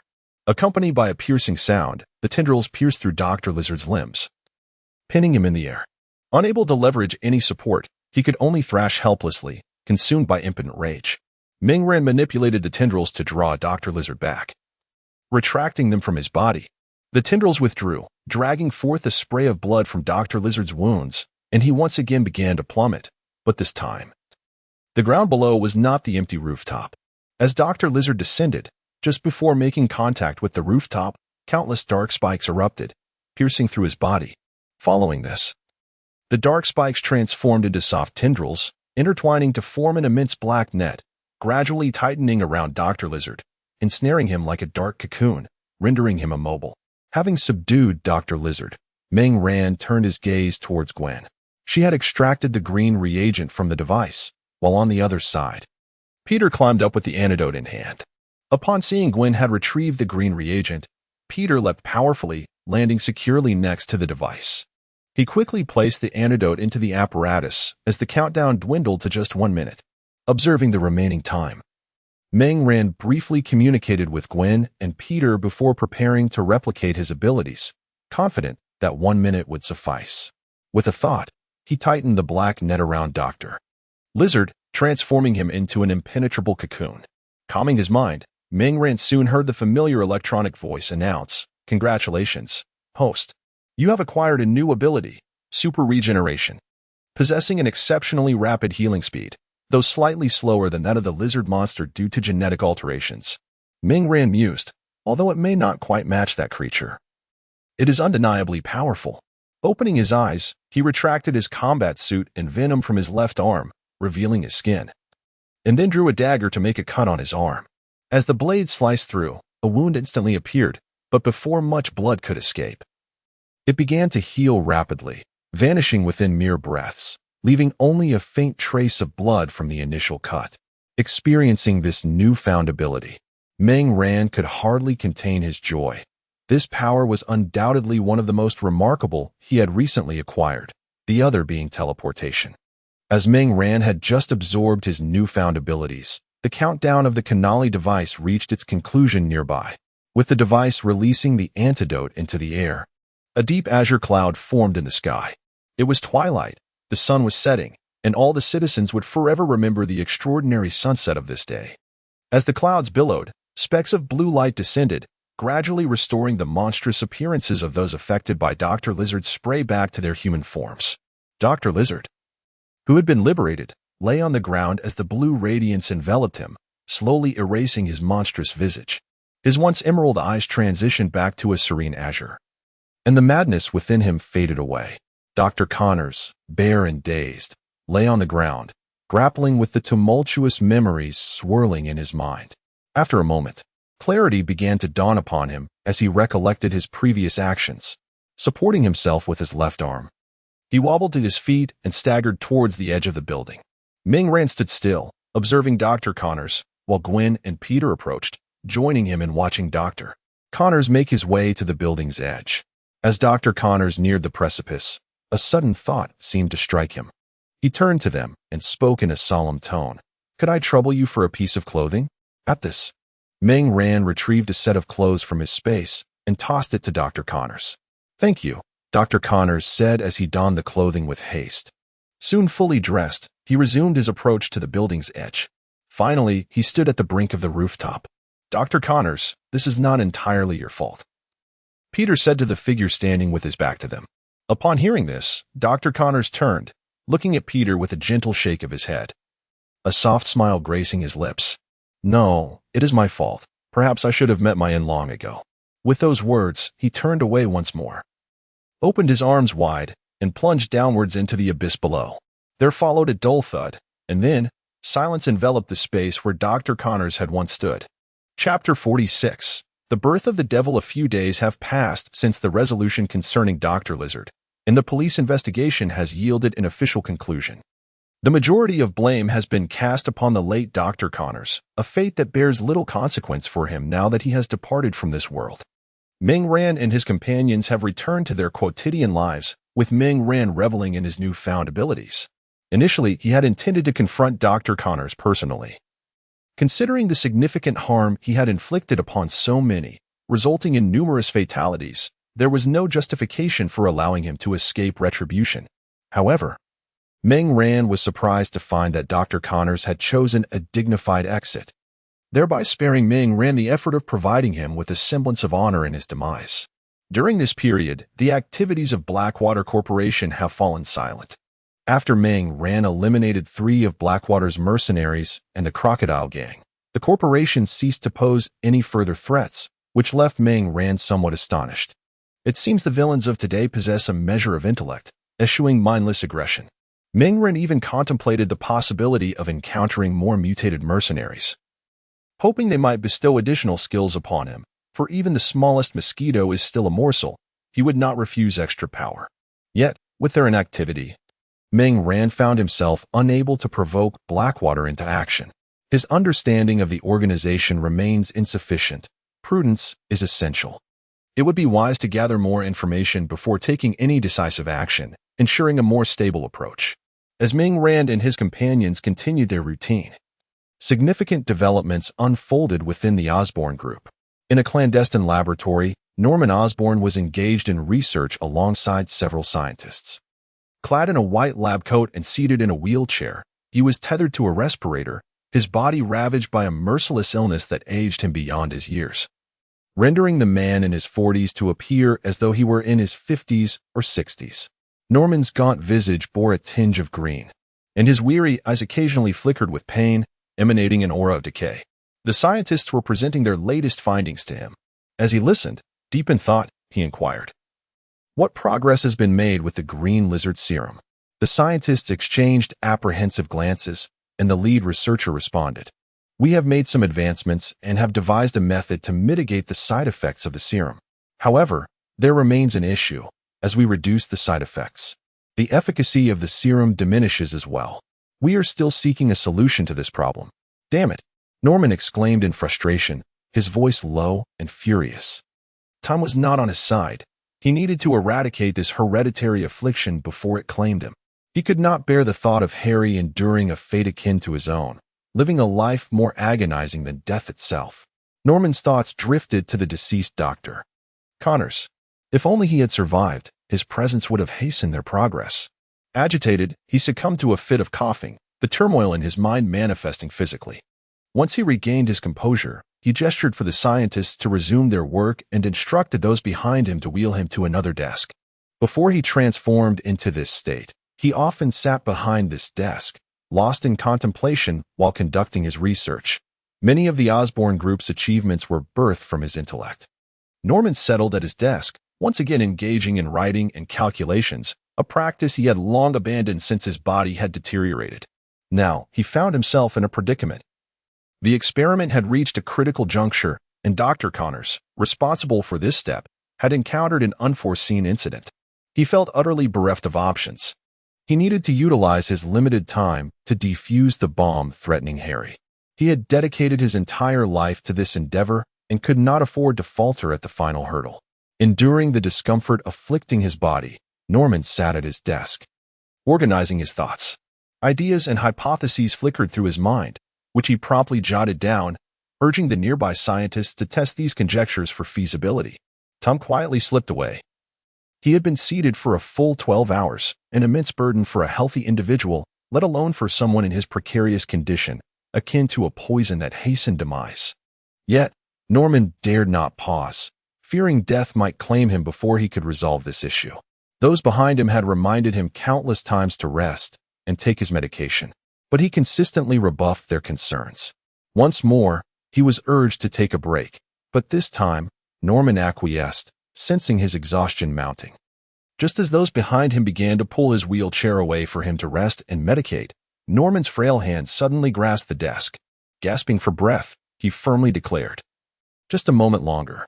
In response, his aides hastily returned him to his previous position.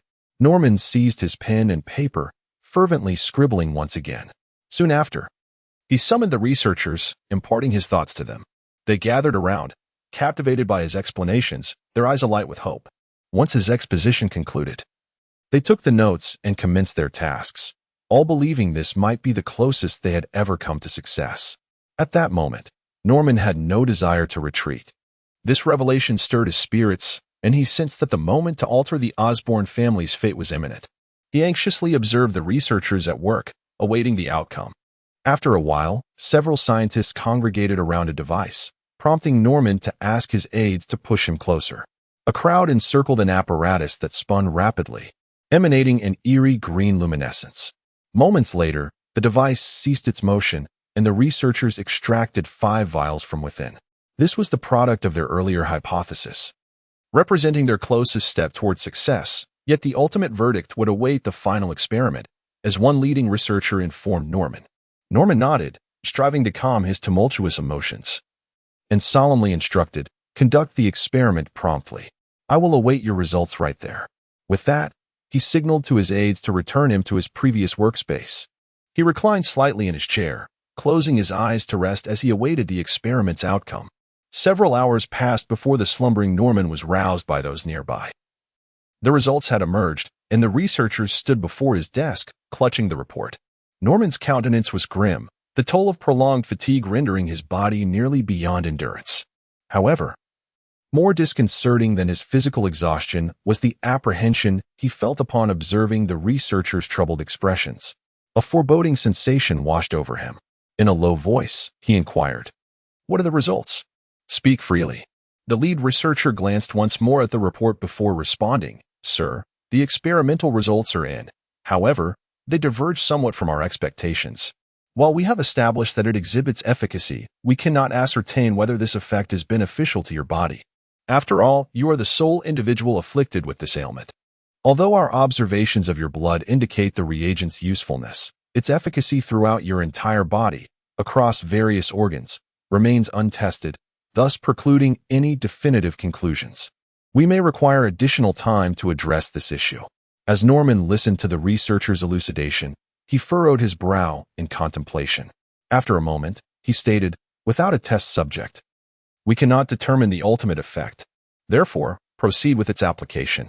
If it proves beneficial to my blood, it should likewise aid in combating this illness. I can no longer afford to wait."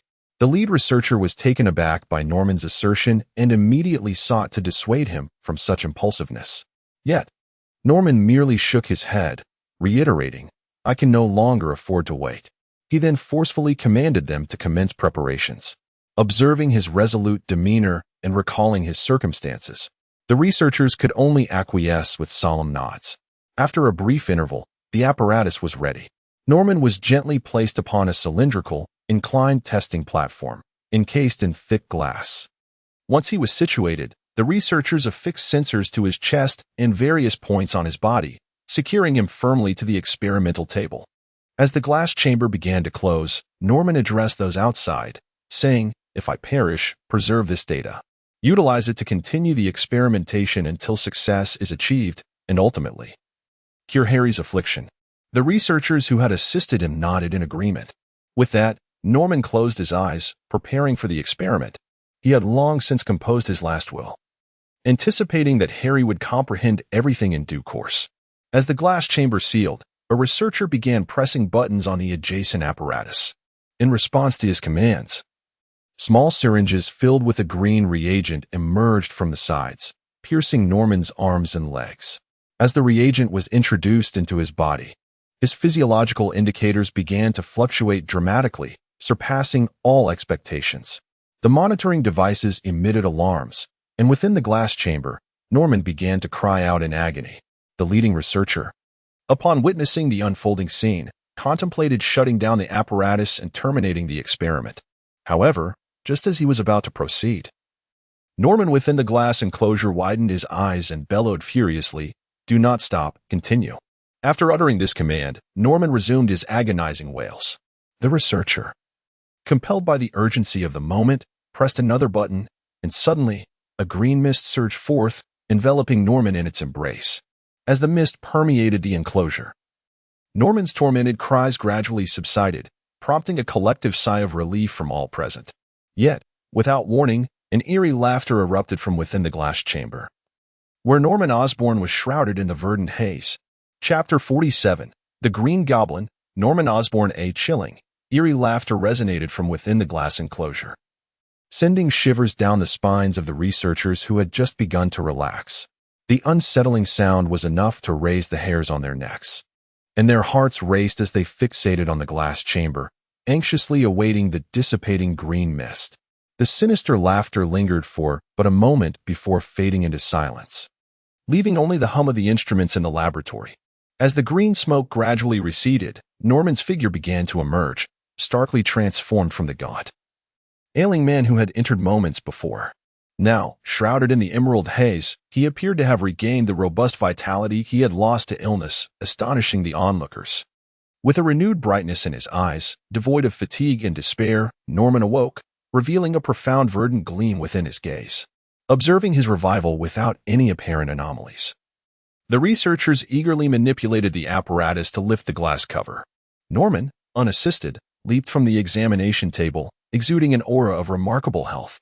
Once on the ground, he inhaled deeply and exclaimed with a triumphant smile, "I believe we have succeeded. I feel more vigorous than ever, even stronger than before. This accomplishment is thanks to all of your invaluable support." The researchers, elated by his declaration, showered him with congratulations, which he warmly reciprocated.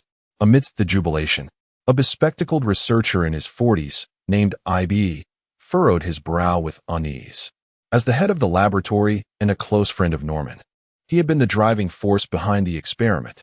Despite Norman's robust appearance, I.B. was haunted by a foreboding sense of dread. From the moment the eerie laughter had echoed, he felt an unsettling undercurrent in the air, leading him to question the implications of Norman's newfound health.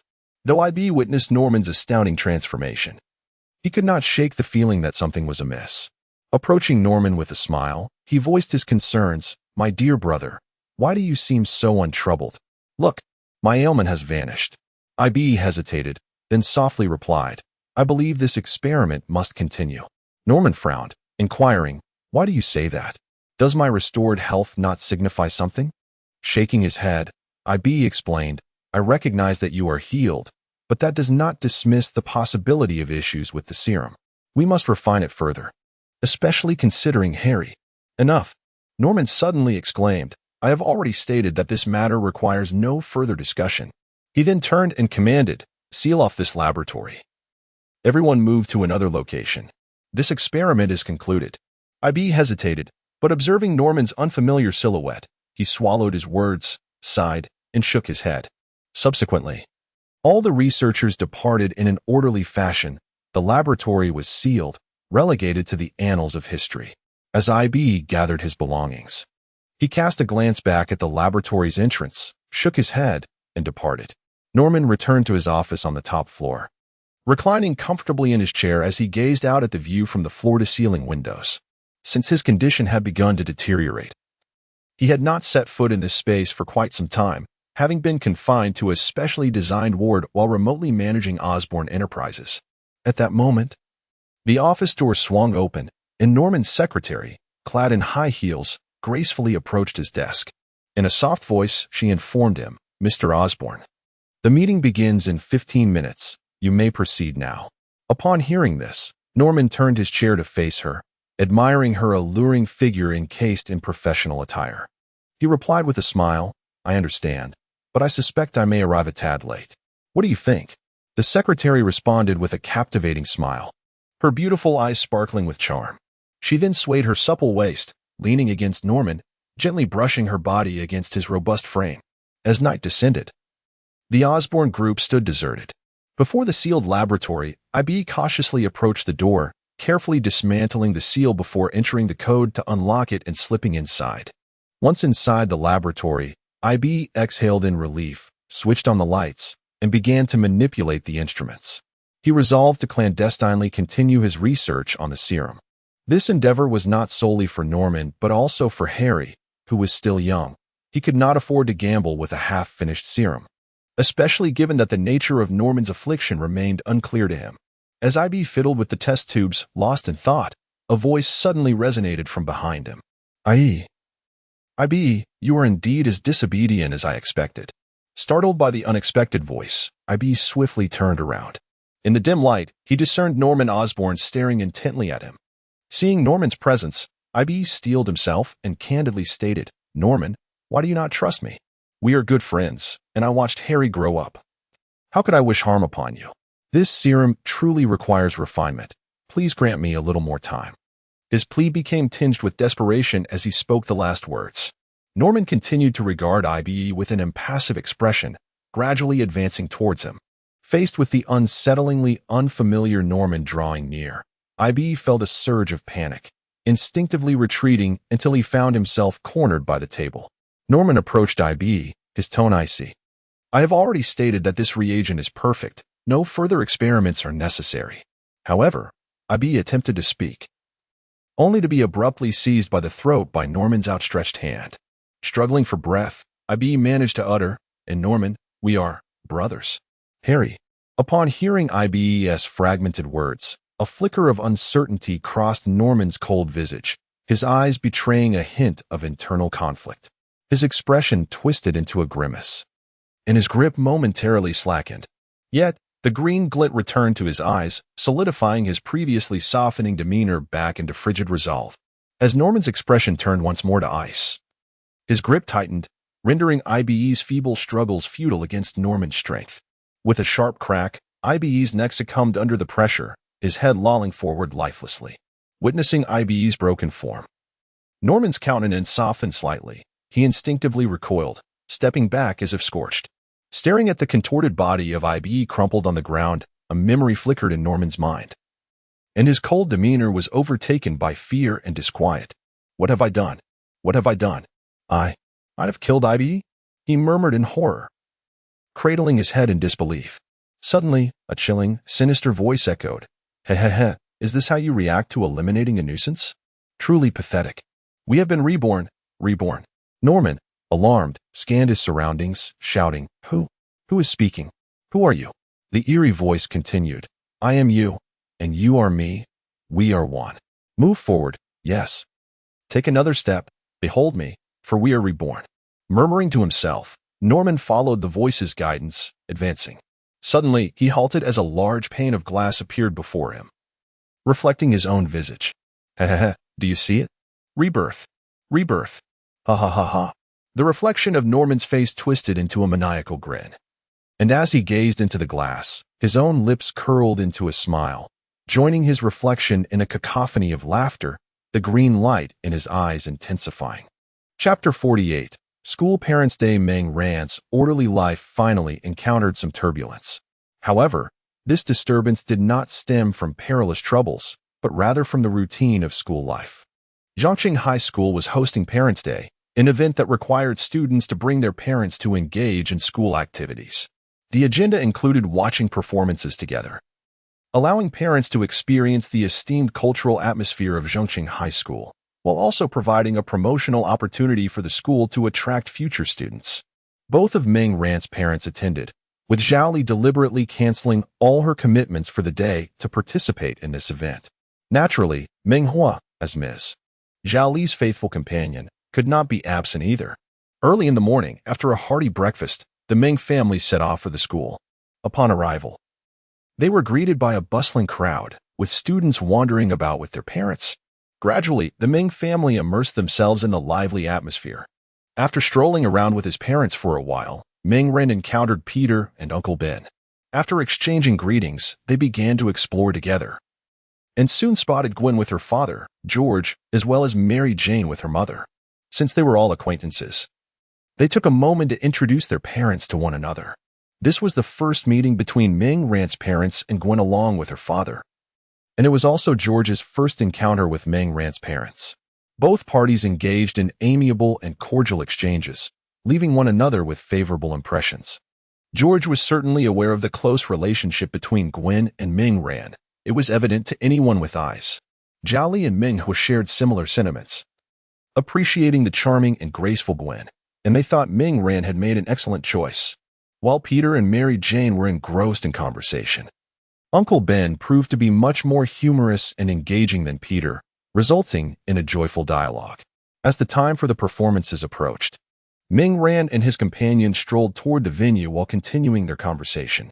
As they neared the entrance, Peter and Meng Ran spotted Harry. Harry had not been attending school frequently lately, often taking leave, seemingly due to family matters.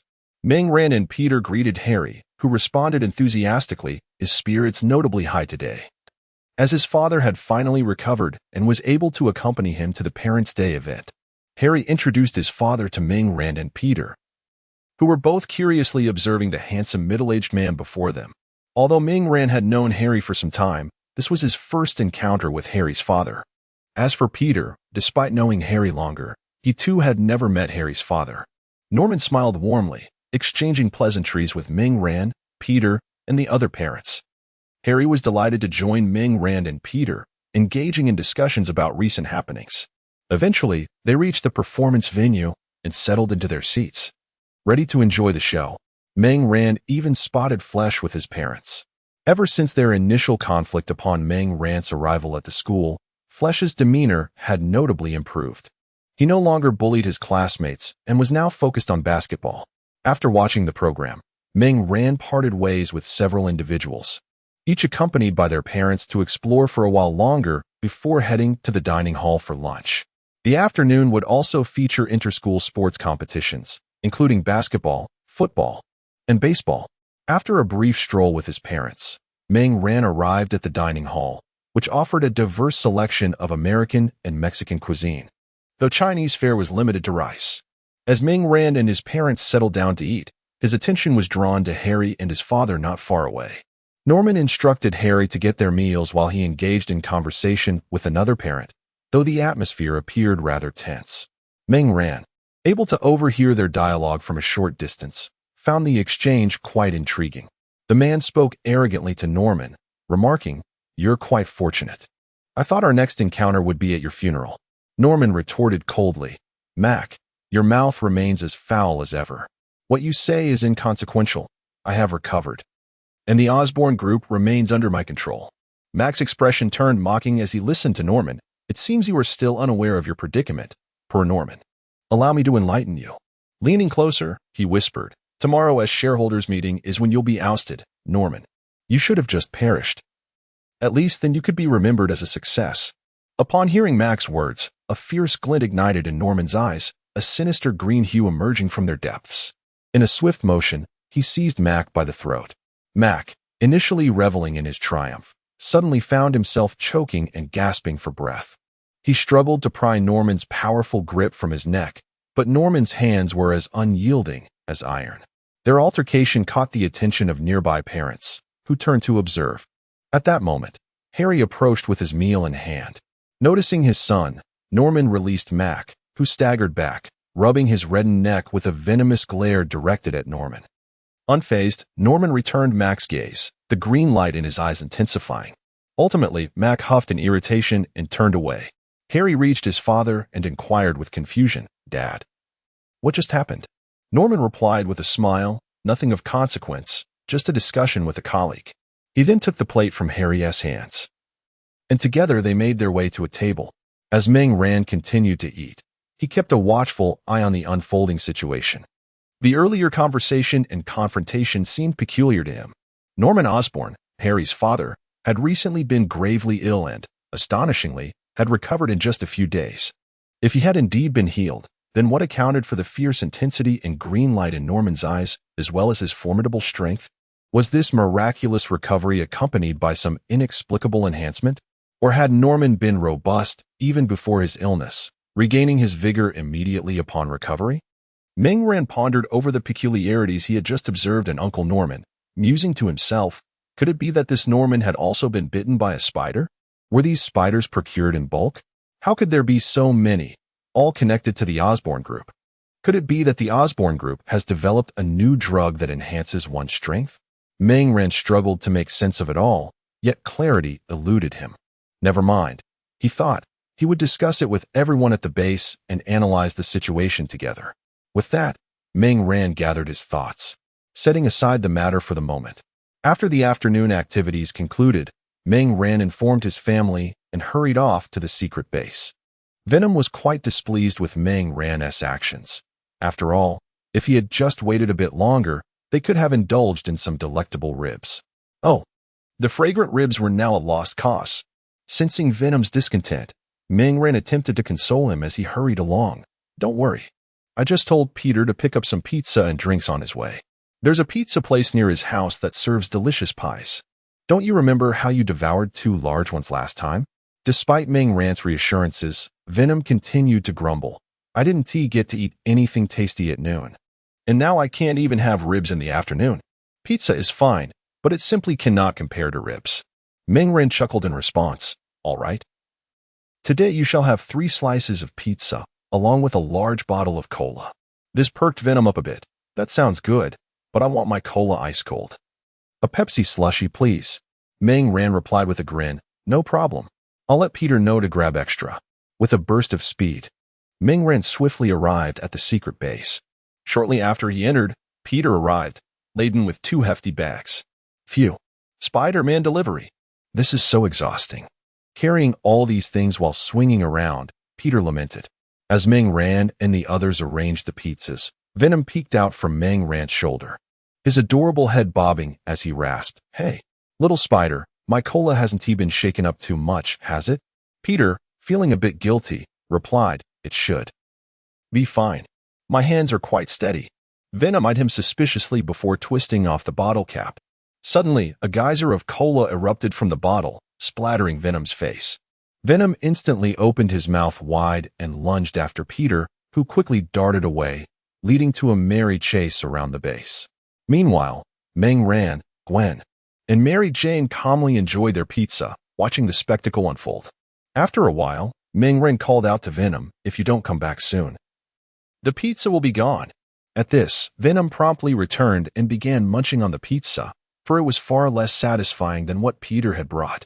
Peter, finally freed from the chase, settled down with a slice of pizza in hand. Noticing Peter had taken a seat, Meng Ran began to recount the events of the day. As he described the situation, everyone felt a sense of unease, sharing in the concern that had begun to brew. Meng Ran spoke. "While it is indeed a positive development that Uncle Norman's health has improved, for we certainly do not wish to see Harry in sorrow, I cannot shake the feeling that the situation is more complex than it appears." Gwen nodded in agreement, adding, "Harry undoubtedly wishes for his father's recovery. He seemed genuinely joyful to be with Uncle Norman today. However, we cannot overlook the anomalies present. A thorough investigation is imperative to prevent any unforeseen circumstances." Peter and Mary Jane also nodded in assent, and then Mary Jane remarked, "I can collaborate with Little White to investigate Oscorp, to see if we can infiltrate and gather some intelligence. Given Little White's computational prowess, it should pose no challenge." Peter concurred. I believe we should also pay a visit to Harry and Uncle Norman, allowing us to observe them more closely. Mingran nodded. That is an excellent plan. Let us three visit Harry tomorrow, while Mary and Little White conduct their search for information. The group nodded in agreement, affirming the feasibility of their plan. Chapter 49. Visiting plans and changes. The following day was a Saturday. After finishing lunch, Mingran went to pick up Gwen and Peter, and the three of them set off for Harry's residence. They had informed Harry of their visit the day before, and he was exceedingly delighted, as it was the first time he would host friends at his home. Mingran drove to the entrance of an estate, typically. Harry resided near the school during the week, returning to this grand place on weekends. As they gazed at the magnificent mansion before them, Mingran, Gwen, and Peter were filled with awe. How affluent! Peter exclaimed, admiring the opulent villa. Gwen and Mingran nodded in agreement. Although Mingran's family was also quite wealthy, they had never lived in a large house, as there were only 3 members in the family. A spacious home would feel rather empty. Thus, their current dwelling was quite suitable. Mingran pressed the doorbell, and soon Harry's voice echoed through the entrance. You finally made it. I've prepared games and am just waiting for you. With that, the grand iron gate swung open, revealing a formally attired butler who guided them inside. After a brief walk, they arrived at the front door, where Harry stood, beaming with excitement. Come in. I've prepared plenty of food, drinks, and some fine wine. My father said we could have a little, Harry said with a wink at the mention of wine. Watching the genuinely joyful Harry, Mingran felt a surge of emotion. Harry had never been so openly happy. Previously, a hint of sorrow always lingered upon his brow, a sentiment that Mingran and Peter had struggled to comprehend. However, upon reflection, it became clear that Harry had been deeply troubled by his father's illness. With Norman's recovery, everything had returned to normal, alleviating the weight that had burdened Harry's heart. Yet, recalling Norman's unusual behavior, Mingran couldn't help but feel anxious. He exchanged glances with Peter and Gwen, and in their eyes, they all recognized the same concern. What if something truly was amiss with Norman? They followed Harry inside, their minds heavy with thoughts, while Harry enthusiastically introduced them to his life. Meanwhile, while Mingran and his friends were enjoying their time at Harry's house, the shareholders' meeting of the Osborne Group was about to commence. McKinn and several others had just exited their vehicles and were chatting at the entrance of the Group's headquarters. McKinn smiled at the others and remarked, Norman mentioned he was feeling unwell and wanted to be attending today's meeting. Haha. It seems he knows he is beyond saving today. Better he stays away to avoid embarrassment. One of the men chuckled, causing the others to burst into laughter. An elderly gentleman in his 60s had wrinkles on his face that resembled a blooming chrysanthemum, while a portly middle-aged man patted his belly, grinning. Their amusement was understandable. Once today's shareholders' meeting concluded, the Osborne Group would bear little resemblance to Norman, other than its name. They would take complete control of this colossal entity, becoming its new stewards. Had Norman remained in a state of dire illness, teetering on the brink of death as before, they would not have felt compelled to act with such desperation. Yet, to their astonishment, this wretched Norman had discovered a remedy and restored his health, leaving them with no choice but to hasten their plans. They had witnessed Norman's unyielding ambition and indomitable spirit when he was well, governing the Osborne Company with an iron grip, rendering them utterly incapable of issuing any directives. It was only after Norman Osborne's health began to decline that their situation gradually improved. As his condition worsened, so too did his control over the conglomerate, providing them with an opportunity to seize power. The allure of authority can be intoxicating, and those who have tasted its sweetness would never willingly relinquish it, nor would they return to a state of silence and subservience. As McKinn and his companions exchanged idle chatter, they turned to enter the grand entrance of the Osborne Group when an eerie laughter echoed from a distance. Their attention was drawn to the sound, halting their steps as they gazed toward its source. A green figure appeared, gliding swiftly on what resembled a skateboard-like jet device, adorned with a grotesque green mask, eliciting a cacophony of bizarre laughter as it soared through the air. McKinn and his associates exchanged bewildered glances, unable to comprehend the unfolding scene. Just as confusion enveloped them, the green figure hurled a yellow sphere that rolled to a stop at their feet. With a sinister chuckle, the enigmatic figure vanished into the distance. Still grappling with their bewilderment, The yellow sphere began emitting a series of ominous beeping sounds. Moments later, a deafening explosion shattered the entrance of the Osborne building, obliterating McKinn and others standing nearby. In the aftermath, anguished cries filled the air as numerous individuals clutched their wounds, writhing in pain upon the ground. The scene was not solely occupied by McKinn and his group. Other employees and passers-by had also been caught in the chaos. The bomb's impact was so potent that it shattered the glass of shops across the street, and those closest to the epicenter suffered the most devastating fates, while those on the periphery counted themselves fortunate to have survived. Shortly after the explosion, ambulances and police vehicles arrived at the scene. Paramedics hurried to transport the injured for emergency care, while officers flooded the area to secure it and commence investigations.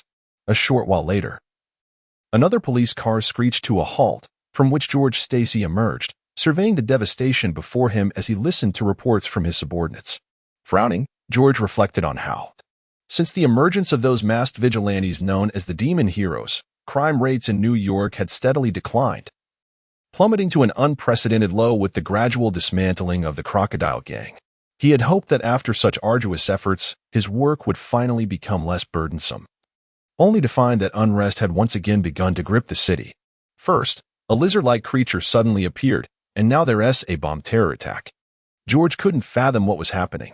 Was the decline in crime rate to be exchanged for a major incident every so often? This was no alchemy. There could be no equivalence in such a trade. After conducting a thorough investigation at the scene, George returned to the police station. As he scrutinized the surveillance footage presented by his subordinates, his brow furrowed even deeper. On the screen, a green-masked figure was seen riding a peculiar flying device, exhibiting remarkable speed, the entire occurrence lasting no more than 40 seconds.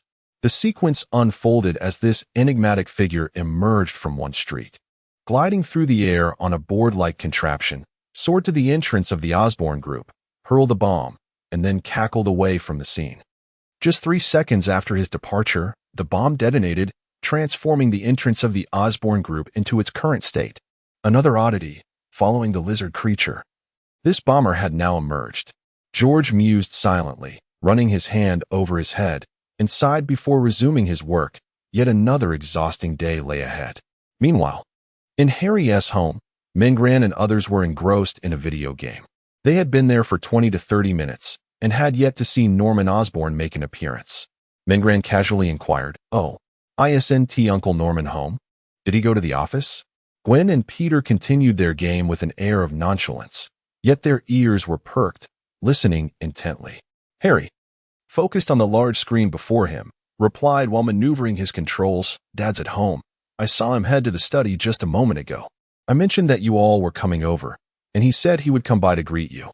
Just as Harry spoke, footsteps echoed nearby. Chapter 50.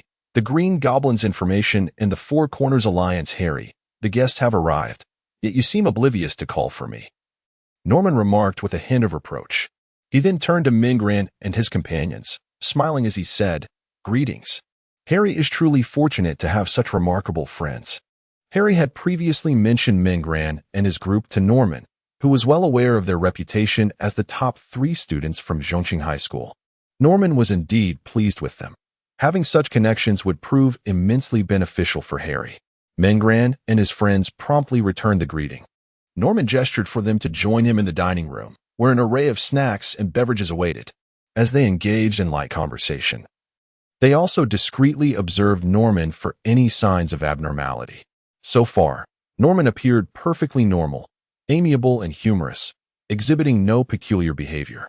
At that moment, the television in the kitchen interrupted with breaking news, displaying footage of the Green Goblin destroying the entrance of Oscorp Tower. The group fell silent, captivated by the broadcast. Harry, astonished, turned to Norman and exclaimed, "Dad, how could such a thing happen so suddenly? Thank goodness you didn't go today." Norman, equally shocked, responded, "This is terrifying. Many must have been injured. You all continue to enjoy yourselves. I need to make a few calls." With that, Norman took his phone and exited the kitchen. Mingran watched the television, listening to the exchange between Harry and his father while subtly observing Norman's expression. He felt a strong suspicion that this incident was somehow linked to Norman. However, Norman's face reflected genuine shock, appearing completely unaware of the situation. Mingran, unable to discern Norman's true thoughts from his reaction, felt a sense of uncertainty. Once Norman departed, Mingran and his companions lost their inclination to stay, bidding farewell to Harry before hastily leaving. Upon entering Mingran's car, they finally began to converse about the sudden event that had caught them off guard.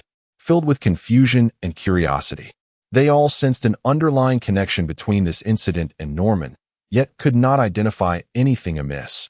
Norman's demeanor remained entirely ordinary. Were it not for their exceptional intuition, they might have doubted their own suspicions in light of Norman's seemingly normal behavior. Xiaobai, how is the investigation with Mary progressing? Mingran inquired while driving towards the base, with Peter and Gwen donning headphones to listen in.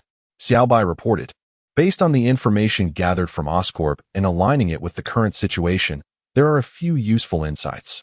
Firstly, Norman Osborn, who had retreated from the public eye due to illness, has suddenly cured himself and re-emerged. Norman Osborn has once again emerged into the public eye. However, over the years, his authority has been undermined by various individuals. Today, a shareholders' meeting was scheduled, during which it was anticipated that Norman would be stripped of his power. Unfortunately, due to the occurrence of an explosion, several shareholders perished, and the meeting could not proceed as planned. Among the shareholders opposing Norman Osborn, 12 individuals existed, and today, 7 were killed in the explosion. Recently, an esteemed scientist within the Osborn Group, Ivy, unexpectedly passed away.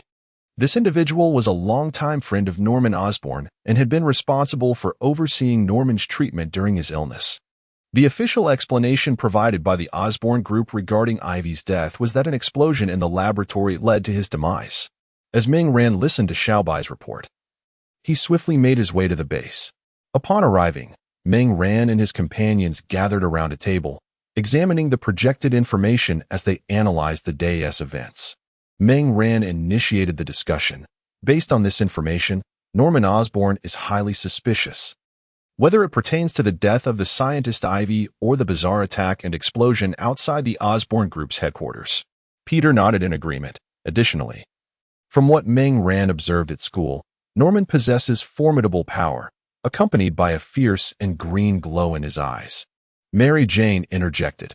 According to the investigation that Xiaobai and I conducted today, the Osborn Company lacks any potions or development plans to enhance physical strength or abilities. Gwen, having listened to the three, summarized. Thus, all the evidence points to Norman exhibiting abnormal behavior, and he remains a prime suspect. The peculiar demise of that scientist suggests he is concealing something, while today's explosion appears to be a method for eliminating competitors. As he can no longer reclaim his authority through legitimate means, he resorts to such drastic actions. Mingran continued. There are 12 individuals opposing him. Excluding the 7 who perished today, 5 remain. Based on their shareholding, Norman will need to eliminate 3 of the remaining 5 to regain his power, as neutralizing these 3 with significant shares would suffice for him to achieve his objectives. The group nodded in agreement, deducing valuable insights from the current information. Most importantly, through their analysis, they identified the potential targets of Norman, dubbed the Green Devil by the media following the incident. With 3 individuals left, let each of us take responsibility for one and observe which target Norman will pursue first. We must not allow him to escape, Mingran articulated slowly. The others concurred with this plan. After a moment of contemplation, Peter spoke up. What should we do about this Green Devil? He is still Harry's father. How shall we explain this to Harry? Listening to Peter's words, the group fell into deep contemplation. This issue was unavoidable, and Mingran and others felt a profound inner turmoil. Faced with the terrifying Green Goblin, they harbored no compassion or leniency. They would deal with him as necessary, regardless of his identity. However, the dilemma lay in how to explain the situation to Harry after they had eliminated the Green Goblin. To them, Norman was a dreadful criminal. But to Harry, Norman was his beloved father. Throughout his life, it was only paternal love that had accompanied Harry. His father was the most respected person in his life. After falling ill, Norman ceased to indulge Harry and instead began to rigorously train him. He continuously urged Harry to learn various skills, including company management and financial knowledge. Norman understood that one day he would depart, and thus he aimed to prepare Harry to stand on his own before his departure, knowing the storms that awaited Harry in his absence. So, the foremost challenge was not merely how to eliminate the Green Goblin, but how to convey the truth to Harry afterward. Ming-Ran observed the frowning faces of his companions and spoke solemnly, regardless of the circumstances. We must confront the Green Goblin. I know everyone is concerned about how to explain this to Harry, and I share that conflict. Yet, no matter how troubled we may feel, we must act. We must first deal with the Green Goblin, uncover the reasons behind his transformation, and then I will confess everything to Harry, starting from scratch. As for whether Harry will forgive me, we shall cross that bridge when we come to it. As Ming-Ran spoke, memories of Harry surfaced, and a bittersweet smile appeared on his face. It truly was a difficult situation. Ming-Ran never anticipated having to undertake such a task. His good friend's father was indeed a criminal, and he would be the one to enact judgment. Gwen and Peter shared Ming-Ran's inner conflict. After hearing his words, they all sighed deeply, yet their resolve solidified, faced with such circumstances. There was no alternative but to eliminate the Green Goblin and then seek Harry's forgiveness. Observing the renewed spirits of his companions, Ming-Ran suddenly recalled something and said, "By the way, we still lack a team name." Gwen and the others were immediately drawn in by this thought. Indeed, though they had formed a team, they had yet to adopt an official name. Upon hearing this suggestion, the group began to ponder. Peter contemplated for a moment and proposed, how about Dark Slayers as a team name? It signifies that we are all dedicated to eradicating darkness. Ming-Ran nodded in agreement. That's intriguing. It's worth considering. Mary Jane added, we could also call ourselves Shadow Hunters, the hunters or stalkers of darkness. Ming-Ran nodded again. Not bad. You two truly complement each other, sharing a similar tone in your suggestions. Upon hearing Ming-Ran's words, Mary Jane felt her cheeks flush and quickly retorted, "Humph. Nonsense. Who is complimentary with him? I am not a bookworm." Peter chuckled softly, scratching his head. Ming-Ran then turned to Gwen and quietly inquired, "What are your thoughts, Gwen?" After a moment of contemplation, Gwen replied, "I propose we call ourselves the Quadrilateral Star Alliance. The four corners symbolize the four of us, uniting to uphold justice and combat crime." Ming-Ran pondered her suggestion and responded, "That sounds quite appealing. It truly embodies a sense of teamwork." Peter nodded in agreement. Indeed, it's a fine name, exuding a sense of camaraderie, albeit lacking in flamboyance. Mary Jane also nodded in approval. Seeing that everyone embraced the name, Ming-Ran declared, "Then we shall be known as the Quadrilateral Star Alliance." He continued, "We can design a logo as well." With that, the discussion regarding the team's name came to a close. Ming-Ran had intended to shift everyone's focus, but it seemed he had achieved two objectives simultaneously. From this moment forth, the Quadrilateral Star Alliance is established, Ming-Ran announced to the group. The four stood up, placing their hands together, and shouted in unison, "Quadrilateral Star Alliance. Established." Special thanks to readers Liu, who wishes to avoid work, Vino Cross, and the Jat Tian gang, Stingy for their suggestions on the team name. We appreciate everyone's support. Chapter 51. Confrontation with the Green Goblin. After discussing the team name, Ming-Ran, Peter, and Gwen set off. As dusk descended, the trio proceeded to the respective locations of the three shareholders, lying in wait for the Green Goblin's arrival. Ming-Ran crouched atop a villa, activating his ghostly stealth, perfectly concealing himself. Inside the villa below, Poulter sat on the sofa, repeatedly watching the news of the Osborne Group explosion, witnessing the Green Goblin glide past the entrance, dropping bombs. He sensed that this incident was intricately tied to Norman. How could it be mere coincidence that on the very day they convened a shareholders' meeting to oust Norman, a madman appeared, hurling a bomb that annihilated many who opposed Norman, much like himself?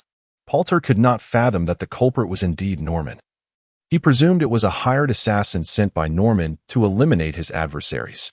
Listening to the bizarre laughter of the Green Goblin echoing from the video, Poulter felt a chill run down his spine. Had he not arrived early at the conference room, he would surely have found himself on the list of casualties. Shivering, Poulter hastily took a swig of his drink to steady his nerves. Just as he was about to set his glass down, an eerie laughter pierced the air from outside his villa. The sound was so penetrating it felt as though it detonated within his very mind. Startled, Palter's hand trembled, causing the glass to slip from his grasp and shatter on the floor, spilling its contents over his foot. Yet, he was too preoccupied to notice, rushing to the window.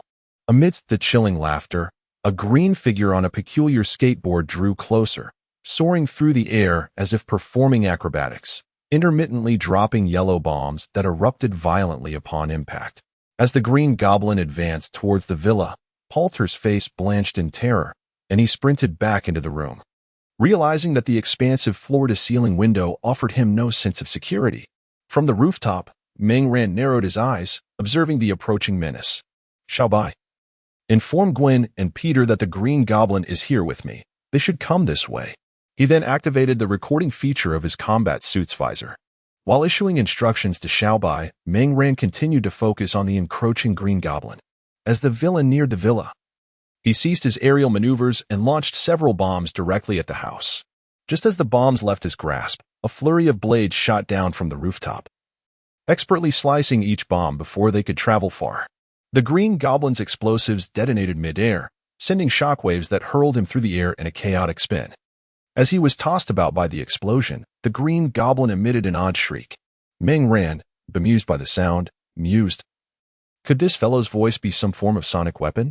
It's remarkably unpleasant." Nevertheless, his thoughts did not hinder his movements. In an instant, he teleported directly in front of the Green Goblin. As the Green Goblin stabilized his form, he was suddenly met with a swift strike from Meng Ran, who barely evaded the blow by deftly maneuvering his hoverboard.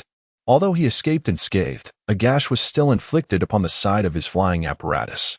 Anger welled up within the Green Goblin, prompting him to unleash several metallic wing bombs from beneath his board. The bombs fluttered towards Meng Ran like predatory birds. Realizing they were homing missiles, Meng Ran deftly slashed through them, causing them to explode in midair. Following this, he executed a teleportation, appearing directly before the Green Goblin, and delivered a powerful kick that sent him tumbling from his craft. After propelling the Green Goblin downward, Meng Ran struck at the flying machine beneath him, cleaving it in two. The remnants of the device fell to the ground with a hissing sound, crackling with electricity. As the Green Goblin landed and attempted to regain his footing, he was suddenly ensnared by a thread of webbing shot from behind. With a forceful tug, he was slammed against two towering trees, ultimately becoming pinned against one of them. It was then that Gwen and Peter arrived on the scene. Once secured against the tree, the Green Goblin found himself ensnared by numerous strands of webbing, binding him tightly. Meng Ran and his companions descended before him. After a moment's hesitation, Meng Ran reached out and removed the mask from the Green Goblin's face, revealing the striking visage of Norman Osborn. In that moment, Norman bore no resemblance to the amiable and humorous man they had known. Instead, he appeared as a frenzied lunatic, his eyes glowing with malevolence, his expression contorted, and an eerie, maniacal laughter escaping his lips. The revelation of Norman Osborn left Meng Ran and his companions in stunned silence. As Norman gazed at the two men and one woman before him, his demeanor shifted to one of cold calculation. He suddenly recalled their earlier visit to his home, their hasty departure upon seeing the news, and the silence that now enveloped the three standing before him. "It's you," he exclaimed, realization dawning upon him. "You three are the infamous masked heroes of late." Meng Ran and his companions were taken aback. How could he possibly know? They had spoken not a word, and yet he seemed to possess some prophetic insight. Despite the tumultuous thoughts swirling within them, they maintained an outward composure. Norman, observing their silence, abruptly changed his tone, pleading, "Please, do not inform Harry. I am guilty." Meng Ran's expression was a mix of complexity as he considered Harry's predicament. Suddenly, an ominous warning echoed in their minds, prompting them to leap into the air, executing a flip before landing safely. This acrobatic maneuver allowed them to evade the lethal shards of the broken flying machine that had been propelled towards them. However, Norman, bound to the tree, was not so fortunate. He was pierced through the abdomen by a sharp protrusion that had emerged from the wreckage. It was a classic demise, one that demanded reverence.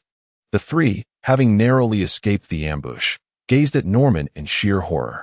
Norman gazed at the three individuals with a pained expression, his demeanor gradually returning to normal, the green hue in his eyes dissipating. He expelled a mouthful of blood, looking at Meng Ran and the others, and slowly began to speak. "The safe in my study. I have placed everything there. Harry will understand once he sees it. After speaking, Norman gasped in agony, despite the blood trickling from the corner of his mouth. He managed to smile, saying, "It is truly wonderful that Harry has friends like you. Please tell Harry that his father loves him." As soon as the words left his lips, Norman's head drooped, and he exhaled his last breath. Ming Rand and the others fell into silence. Realizing that in the final moments of his life, Norman had regained his composure, a wave of sorrow surged within them, an indescribable complexity filling their hearts. After a while, Ming Rand spoke up, "I will take care of Uncle Norman and then go find Harry." Gwen and Peter chimed in, "We will go too. We should face Harry together. We are all Harry's friends." Ming Rand looked at Gwen and Peter, who met his gaze with determination. He nodded, gently lowering Norman from the tree, tending to his remains, ensuring he appeared as though he were merely sleeping. Once finished, Ming Rand lifted Norman in his arms, nodded to Gwen and Peter, and the three of them set off towards Harry's home. At Harry's villa, he was studying at his desk. Since Norman had fallen ill, he had urged Harry to learn many things, hoping to cultivate his independence as soon as possible. Initially, Harry had resented this, but by now, he had grown accustomed to it. As he focused on his book, a sudden gust of wind blew through the window, prompting him to rise and close it. He muttered, "Thanksgiving is almost here," before turning back to resume his studies. Suddenly, he was startled by the sight of three figures appearing before him, one of whom was cradling a person in their arms. Harry gasped, exclaiming, "Who are you? How did you get in here?" He quickly grasped the lamp from his desk, brandishing it as a makeshift weapon for defense. As he focused on the trio, he noticed they were dressed in peculiar attire, resembling the recently famous masked heroes from the internet. Then, he caught a glimpse of the figure being held, and a sense of familiarity washed over him. He stared intently, his eyes widening in disbelief. "Dad? Dad?" Chapter 52. Confession to Harry. Harry recognized the figure being cradled with closed eyes. It was his father, Norman Osborn. He glared fiercely at the individuals before him, demanding, "What have you done to my father? Put him down at once." Ming Rand, observing Harry's anxious and bewildered expression, revealed his true visage. Subsequently, Peter and Gwen also unveiled their identities. With a solemn tone, Ming Rand addressed Harry, "Harry, there are matters regarding Uncle Norman that we must discuss." Harry's eyes widened in disbelief as he stared at the trio, exclaiming, "Ming Rand, you? What is going on?" In an instant, a multitude of questions flooded Harry's mind. How could Ming Rand and the others be masked heroes? Why were they holding his father here? And what had happened to him? Understanding Harry's confusion, Ming Rand reassured him, "I know you have many questions, and we will provide answers. However, the most pressing issue is Uncle Norman's situation. I wish to inform you of that first." Upon hearing this, Harry set down the lamp he had been gripping, momentarily stunned by the presence of Ming Rand and the others. He hurried over to them, as Ming Rand gently placed Norman Osborn on the ground, kneeling beside his father. Harry inquired, "Dad, what happened to you?" He then shook Norman lightly, caressing his face. Norman's body felt cold to the touch, and as Harry stroked his father's visage, his hand began to tremble uncontrollably. "Ming, what is happening? Is my father? Is he?" Harry's voice quivered with disbelief as he sought confirmation from Ming Rand. Lowering his gaze, Ming Rand somberly replied, "Uncle Norman, he has passed away." Harry's expression turned vacant as he sank to the ground, then glanced at Peter and Gwen, hoping to glean the truth from them. Observing Harry's gaze, Peter and Gwen also averted their eyes. The sight of their reactions filled Harry with despair and disbelief. He stared blankly at Norman, who appeared to be merely asleep on the ground, murmuring through tears, "How could this happen? Why did this happen?" Turning to Ming Rand, Harry trembled as he asked, "Ming, what transpired? Why did my father suddenly?" With a heavy heart, Ming Rand responded, "This is not a simple matter to explain. Perhaps it would be best if you watch this video."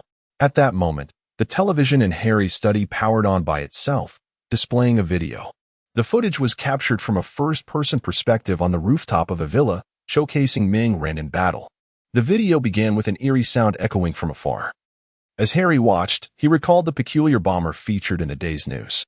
The video progressed, revealing a green figure appearing in the frame, gliding on a bizarre hoverboard, spiraling toward the villa while intermittently dropping bombs, igniting fiery explosions. Harry, upon witnessing the unfolding events, was certain that the eerie laughter emanated from the lips of the peculiar individual, who he recognized as the bomber featured in the news earlier that day. He continued to watch, and soon the video revealed the moment when the strange man was subdued and bound to a tree. The individual behind the camera removed the man's mask, and as Harry beheld the face unveiled beneath, disbelief washed over him, his eyes widening in shock. "What is happening?" he exclaimed. To his utter astonishment, the man was none other than his father. What could this possibly mean? The scene shifted to Norman's desperate pleas and the subsequent ambush. As Harry watched Norman impaled by his own contraption, he was momentarily paralyzed, feeling as though his very understanding of reality had shattered. Then, as if returning to his senses, Norman began to disclose matters of significance, along with secrets he wished Harry to know.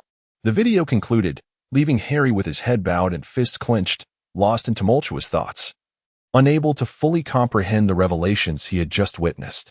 The man in the video was his father, and those who had fought against him were Ming Ran and his companions.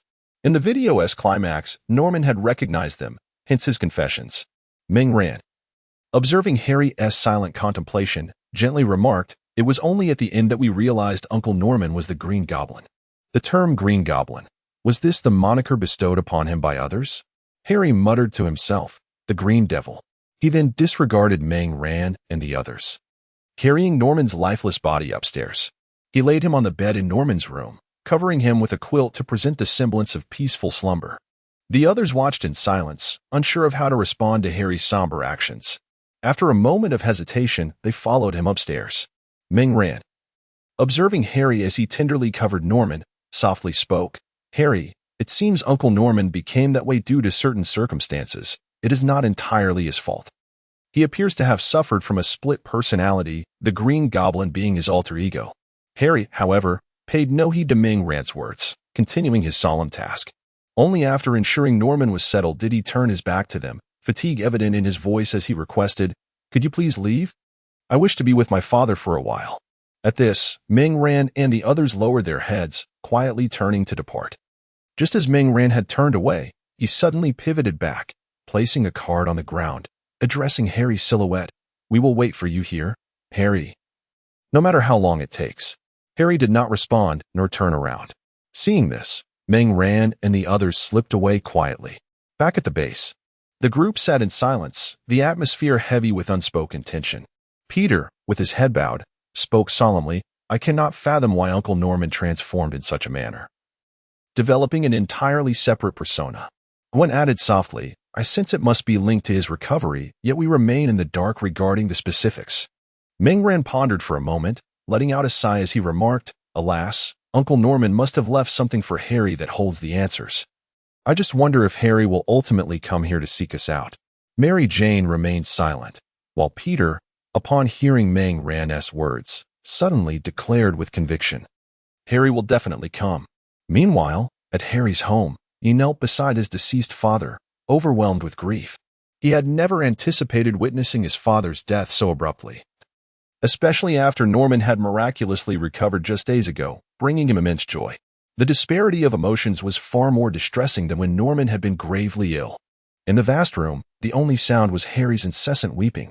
After a while, Harry exited the room and made his way to Norman's study. He intended to examine the safe his father had mentioned before passing, to uncover the truth behind the matter. Seated at the desk, Harry spotted the safe in the lower right corner.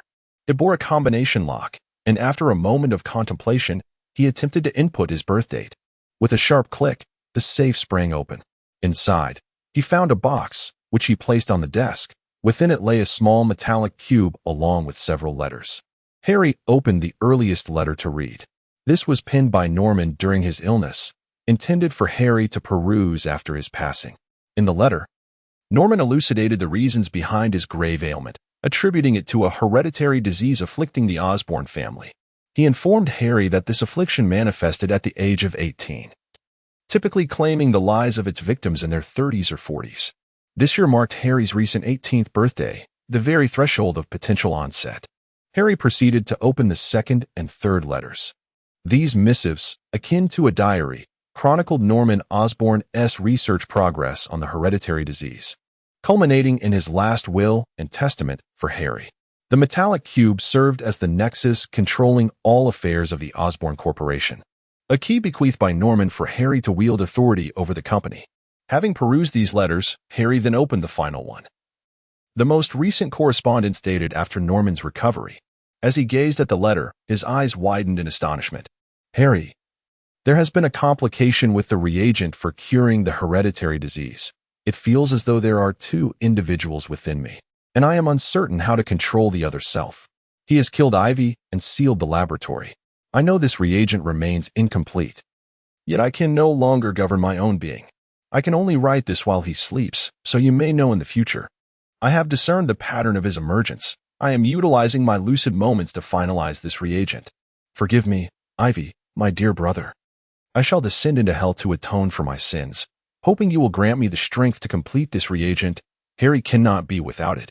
Today, the reagent has been completed, but it seems he has discovered my clandestine actions, and he occupies my body for longer intervals. Harry, I have placed the reagent in the secret chamber behind the wall of the study, where my previous research laboratory is located. You simply need to find the third book in the fourth slot of the second row, extract it, and then return it, repeating this process twice to unlock the chamber. He remains oblivious to my plan, yet my moments of lucidity dwindle. Harry, your father loves you. As Harry gazed upon this final letter, a chill ran down his spine. It became evident that his father was indeed in peril. The reagent, while healing his body, had fractured his mind, transforming him into a deranged fiend. It was this very fiend that manipulated him, compelling him to commit a series of heinous crimes, including the death of Uncle IB and the explosion at the Osborn Group. After reading the letter, Harry cast it into the fireplace, watching as the flames consumed it entirely.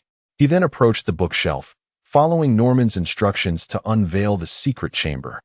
With a rumbling sound, the bookshelf before Harry recessed to reveal a door-like opening, which then slid to the right, exposing a passageway. The ceiling lights illuminated one by one as Harry stepped inside, arriving at the entrance of the secret chamber. Beep, fingerprint verification. Beep, iris verification. Identity confirmed. Harry Osborn. Laboratory access granted. Chapter 53. Norman's legacy. As Harry passed through the doorway, he entered an elevator that descended without his intervention. When the doors opened once more, he was met with yet another door. After undergoing the same verification process, Harry stepped into the laboratory. The sight of the lab filled him with a sense of awe. He had been oblivious to the existence of such a vast hidden chamber within his own home. Judging by the staircase he had just traversed, it was evident that this laboratory was constructed underground. The laboratory was expansive, equipped with an array of research facilities and tools, predominantly in white hues. In addition to various workstations, the walls were adorned with several display cases housing suits of armor, gliders, and other equipment. Upon seeing these items, Harry was reminded of the gear worn by his father's alter ego, the Green Goblin. It appeared that the Green Goblin's equipment bore a striking resemblance to what was housed here. Continuing his exploration, Harry noticed another section of the laboratory, where a complete set of instruments and devices was situated alongside a circular glass chamber. As he approached this area, a beam of green light emanated from beneath his feet, scanning his entire body. Suddenly, an electronic voice announced, "Identity recognized. Harry Osborn." Following this, a cylindrical structure rose from the floor beside the apparatus. Atop the cylinder was a glass dome containing 2 vials of a pale green solution. Unlike the dark green reagent previously utilized by Norman, these vials exhibited a refreshing light green hue, exuding vitality and a sense of serenity. As Harry reached out to touch the glass dome, it swiftly retracted into the cylinder, allowing him to grasp the vials directly. Just as he secured both vials in his hands, a small circular opening appeared on the cylinder. A video projection then illuminated the white wall beside him as the laboratory lights dimmed, and the video commenced. In the footage, Norman Osborn sat at his desk, adjusting the camera before addressing it with a warm smile. "Harry, if you are watching this video, it means that your father has likely passed away. Do not grieve. I have anticipated this day." Tears streamed uncontrollably down Harry's face as he gazed at his father's kind visage, desperately covering his mouth to suppress any sounds of sorrow. Not wanting his father to witness his anguish, though merely a recording, Harry wished to present himself as a composed adult, reassuring his father. with tear-filled eyes. He continued to watch the video as Norman spoke softly. "Harry, having read the letter I wrote to you, you are likely aware of the current circumstances. This may be your father's final moment of clarity. Father had just transformed into a devil and left the house once more. I am uncertain of his whereabouts. Yet I am convinced he is not engaged in any virtuous deeds." In the video, Norman suddenly exhaled with relief, stating, "The most crucial matter is that Father has finally perfected the serum. This time, the serum is complete and possesses the capability to cure the hereditary affliction plaguing the Osborn family, all without any adverse effects. Due to the urgency of the situation, Father could only produce 2 vials. 1 vial is sufficient to heal your ailment, while the other serves as a precautionary measure. In case the first is accidentally damaged or if unforeseen circumstances arise. Under normal circumstances, 1 vial can remedy your illness, and the remaining vial can be utilized to enhance your physical prowess. Father has also provided you with the data pertaining to this serum, but you are limited to utilizing a maximum of 5 vials, after which it will lose its efficacy. Given the serum's uniqueness, it is exclusively intended for the Osborn lineage. Should it be administered to anyone else, the consequences are unknown, but they are certainly not favorable. Therefore, it is imperative that you safeguard the data associated with this serum. Father bequeaths this serum to you in hopes of granting you the ability to protect yourself. After utilizing all 5 vials, your physical capabilities should surpass even that of the former Captain America, ensuring that no one can harm you, allowing Father to depart with peace of mind." As the video neared its conclusion, Norman gazed affectionately at the screen, smiling gently. "Harry, you must take care of yourself. Father can no longer accompany you, but my love for you will endure eternally.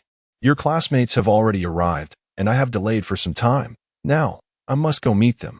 The video concluded, the image frozen on Norman's loving smile. Harry, witnessing the last visage of his father, fell to his knees, overcome with sorrow. He understood that his father had departed from him, leaving him fatherless. Gradually ceasing his tears, Harry rose and wiped his eyes, though the redness lingered, refusing to fade. With the serum in hand, Harry approached the apparatus, placing the 2 vials sequentially into the device as instructed. Once he had secured the vials, a green light illuminated above the cylindrical glass enclosure, and a door opened.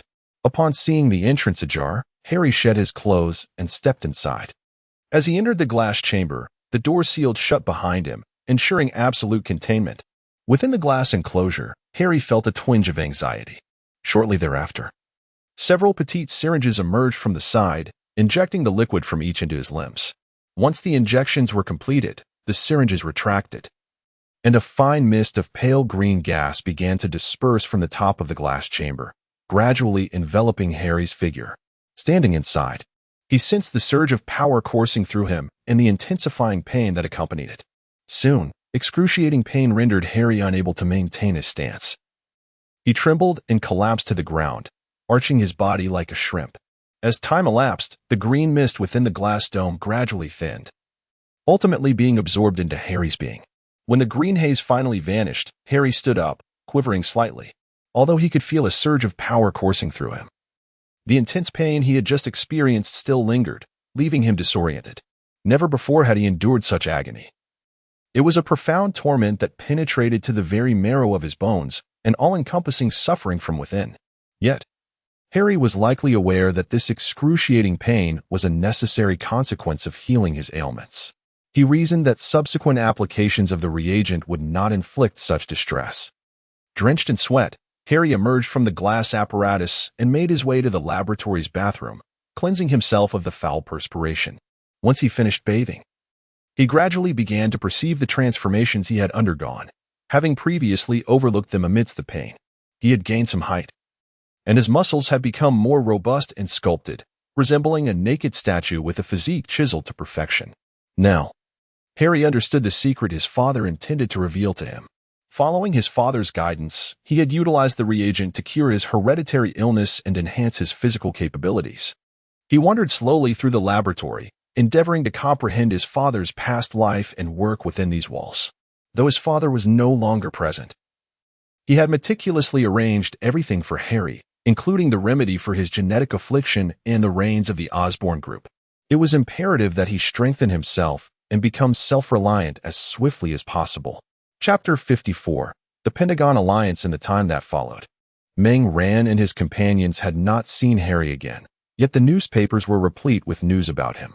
First came the announcement of Norman Osborn's demise, followed by Harry's organization of a funeral for his father. Subsequently, Harry swiftly stabilized the situation within Oscorp using the central key and shares left to him by Norman. Although the company's stock price had been experiencing a decline due to recent events, the impact was not overly severe, and the losses were not irreparable. After years of study and practice, Harry's skills began to shine. Despite an initial period of adjustment, he increasingly became adept at managing Oscorp with remarkable efficiency. Within the base of the Pentagon Alliance, Meng Ran and his companions were engaged in combat training. With the downfall of the Croc Gang, New York's crime rate had plummeted. Aside from the issues concerning Dr. Lizard and the Green Goblin, no significant incidents had occurred.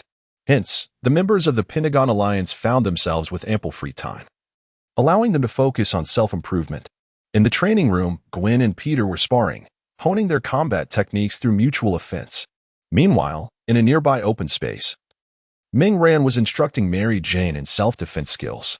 Though Mary Jane served as a logistical technician, possessing the ability to protect oneself is an invaluable asset. As the training continued, a voice echoed through the intercom. Unidentified flying objects are approaching the base. Please prepare promptly. Upon hearing this, Meng Ran and his companions immediately halted their activities and exited the training room towards the entrance. The secret base was situated in a relatively secluded suburban area, disguised on the surface as a two-story house suitable for habitation. An elevator concealed behind a wardrobe provided direct access to the underground facility, which housed the true base. Emerging from the wardrobe elevator, they arrived at the house and looked expectantly outside. At this moment, it was evident that the visitor could only be Harry, as Meng Ran had left him a card upon departing from his home. This card served as a one-time guidance tool, self-destructing after its use. Meng Ran had intended for Harry to find them later. As they gazed outside, a dark green figure soared towards the base at remarkable speed, arriving before the house in the blink of an eye. Harry's current appearance was markedly different from Norman's Green Goblin persona. The Green Goblin's garb had been bizarre and unsettling, complemented by his neurotic demeanor, which rendered him a truly menacing figure.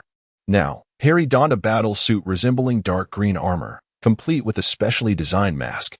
The eye section featured red goggles, beneath which lay a fearsome visage reminiscent of a devil, complete with menacing fangs. He stood upon an agile and lightweight flying apparatus that bore a resemblance to a skateboard, albeit far more stylish and impressive. His attire not only exuded an undeniable charm, but the fearsome mask and the formidable combat suit endowed him with an intense aura of intimidation. Harry halted upon the lawn of the house, whereupon the device beneath his feet bifurcated and began to fold, enveloping his feet and transforming into a pair of boots that radiated both technological sophistication and aesthetic allure.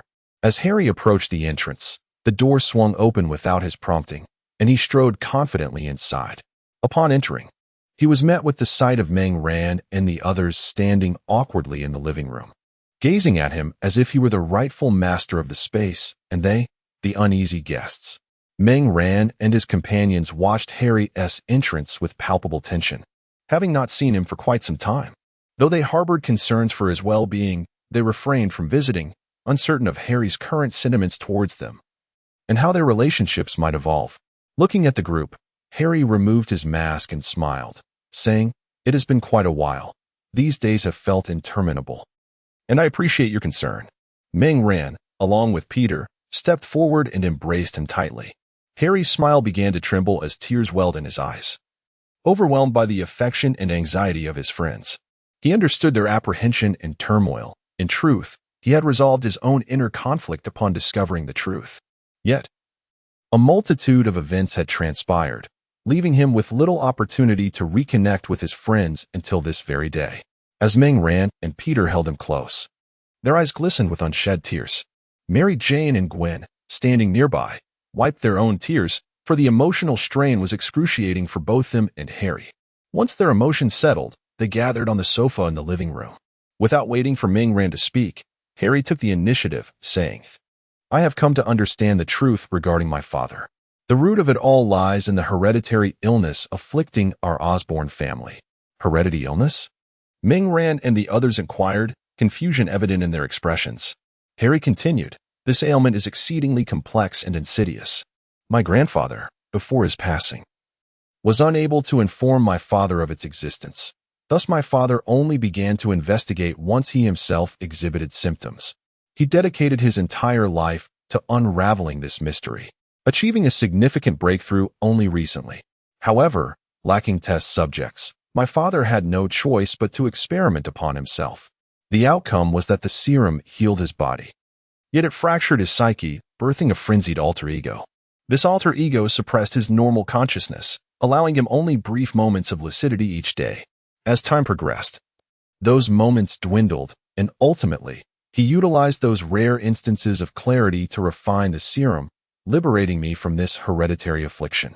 Subsequently, Harry shared the transformations he had undergone and the events that had transpired during this tumultuous period.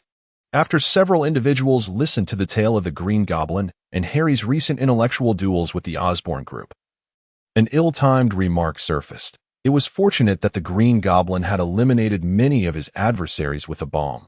Otherwise, Harry would have been utterly constrained, completely at their mercy. Upon concluding Harry's account, Ming Ran gazed at his battle armor and inquired, so, what is this armor you are wearing? Hearing Ming Ran's question, the others turned their attention to Harry, evidently eager to learn the answer. As Harry absorbed Ming Ran's inquiry, his gaze firmed with resolve, and he proclaimed, I have come to a conclusion. The mistakes my father made are irreparable, and with his death, I must shoulder the burden of his sins. Since I possess such formidable power, I shall wield it to assist others. This is the only way I can atone for my father's transgressions. I have endeavored to make amends to those affected by the explosion, fully aware that no restitution can ease their inner turmoil. Yet it is the sole action within my capacity. Having expressed his thoughts, Harry surveyed each of them with intent before resolutely stating, I wish to join you. Ming Ran and the others stared at Harry, and upon realizing he was not jesting, Ming Ran spoke up. Harry, have you truly considered this? We are not merely playing games. We are engaging in a genuine struggle against criminals and unknown dangers. Joining us entails confronting peril and the specter of death. Either our foes or ourselves may fall victim to the risks. Are you certain? Harry's resolve only deepened as he nodded affirmatively, declaring, I have thought it through. Upon hearing Harry's response, Ming Ran and the others rose to their feet. Then let us welcome our new friend to our pursuit of justice, Ming Ran addressed Harry. Harry nodded in agreement. Together, they descended from the wardrobe elevator to the secret base, where they entered Harry's information into the database, granting him free access henceforth. Cheers. At the dining table in the underground hideout, Ming Ran and the 5 others raised their drinks in a toast, celebrating Harry's inclusion. They drained their glasses. And Ming Ran proclaimed, thus, from this day forth, our ranks have swelled by 1. The Green Goblin, Harry. Our quadrilateral alliance shall henceforth be known as the Pentagonal Alliance. Gwen chuckled, perfect. We can directly create the emblem for the Pentagonal Alliance. We Haven T yet made the previous quadrilateral symbol. Peter eagerly volunteered, I shall design this emblem. Mary Jane rolled her eyes at Peter's enthusiasm and sighed, let us be reasonable. Peter, do you intend to use a dinosaur as the emblem? Gwen and I can handle this. Peter, realizing the absurdity, sheepishly scratched his head. The sight of Peter's flustered demeanor elicited hearty laughter from the group, filling the base with a joyful atmosphere. Chapter 55. The Confession Before Christmas Since the Establishment of the Pentagram Alliance. The already low crime rate in New York has reached unprecedented lows. The Green Goblin, this new masked hero, has begun to gain notoriety. Initially, the public mistook his attire for that of the former bomb enthusiast, but as Harry made more appearances, it became evident that he was a new champion of the streets. Surprisingly, Harry's Green Goblin persona garnered a devoted following among tech enthusiasts, drawn by a striking, armor-like battle suit and the futuristic flying apparatus. Ming Ran once curiously inquired of Harry why he opted to transform the flying device into boots rather than crafting it directly in the shape of boots. Harry explained that he typically utilized the flying mode, as it allowed him to execute his unique combat techniques, wielding both weaponry and firearms. The boot mode was primarily reserved for landing or when he needed to accelerate swiftly in the air. In this mode, he could effectively utilize the concealed glider wings, achieving far greater speed than when flying in a standing position. Upon hearing Harry's explanation, Mingran had an epiphany but soon posed a perplexing question to Harry. Why not design it to transform directly into jetpacks or glider wings instead of boots? Harry paused, momentarily taken aback, and found himself at a loss for words, internally questioning, indeed, why do I transform it into boots? As the days passed in this ordinary rhythm, Christmas approached. The school had been on break for nearly 2 weeks. Recently, the Pentagram Alliance had made its own arrangements. Mingran had a date with Gwen, while Peter and Mary Jane also had plans. Only Harry remained, intending to attend various parties and events, hoping to encounter someone special. On this particular day, Mingran was filled with excitement from the morning as he planned to confess his feelings to Gwen. Although they had shared joyful moments together, complete with sweet hints of romance, their relationship had yet to be formally established through a confession. Mingran had reserved a restaurant for dinner and devised an elaborate plan for his declaration. After lunch, he would set off to meet Gwen, first taking her skiing and wandering around before heading to dinner. This dinner held great significance, as afterward, Mingran planned to stroll with Gwen and arrive at a spectacular viewpoint he had chosen. He had arranged for a fireworks company to be ready at the right moment. He would signal, and dazzling, custom fireworks would illuminate the night sky as he confessed his feelings to Gwen beneath the resplendent display. The mere thought of it made Mingran's heart race with excitement. After swiftly finishing lunch, Mingran disregarded the still-hungry Venom and headed straight to the garage to start his little black car, setting off towards Gwen's house. Upon arrival, he found Gwen already dressed and waiting at the door, an occurrence only fitting for a novel, as those in the know would understand. Today, Gwen donned a beige coat complemented by a beret, underneath which she wore a diamond-patterned knitted sweater and a brown skirt. Her long legs were enveloped in flesh-colored tights, and her feet were adorned with dark brown knee-high boots. The sight of her was nothing short of delightful and enchanting. As Mingran approached, Gwen greeted him with a sweet smile and jogged over. He gently embraced her and, with a tone of affectionate concern, inquired, "Why were you waiting by the roadside? It's too cold. You should have waited at home until I arrived." Gwen replied with a bright smile, "I only came downstairs when I saw you. I spotted your car from my bedroom window." Mingran affectionately ruffled her hair, opened the car door for her, and then joined her inside as they set off towards their first destination. Meanwhile, by the window of Gwen's house, George observed Mingran taking Gwen away with a somewhat serious demeanor. He hadn't anticipated that this boy, with his prominent brows and large eyes, would be interested in his daughter.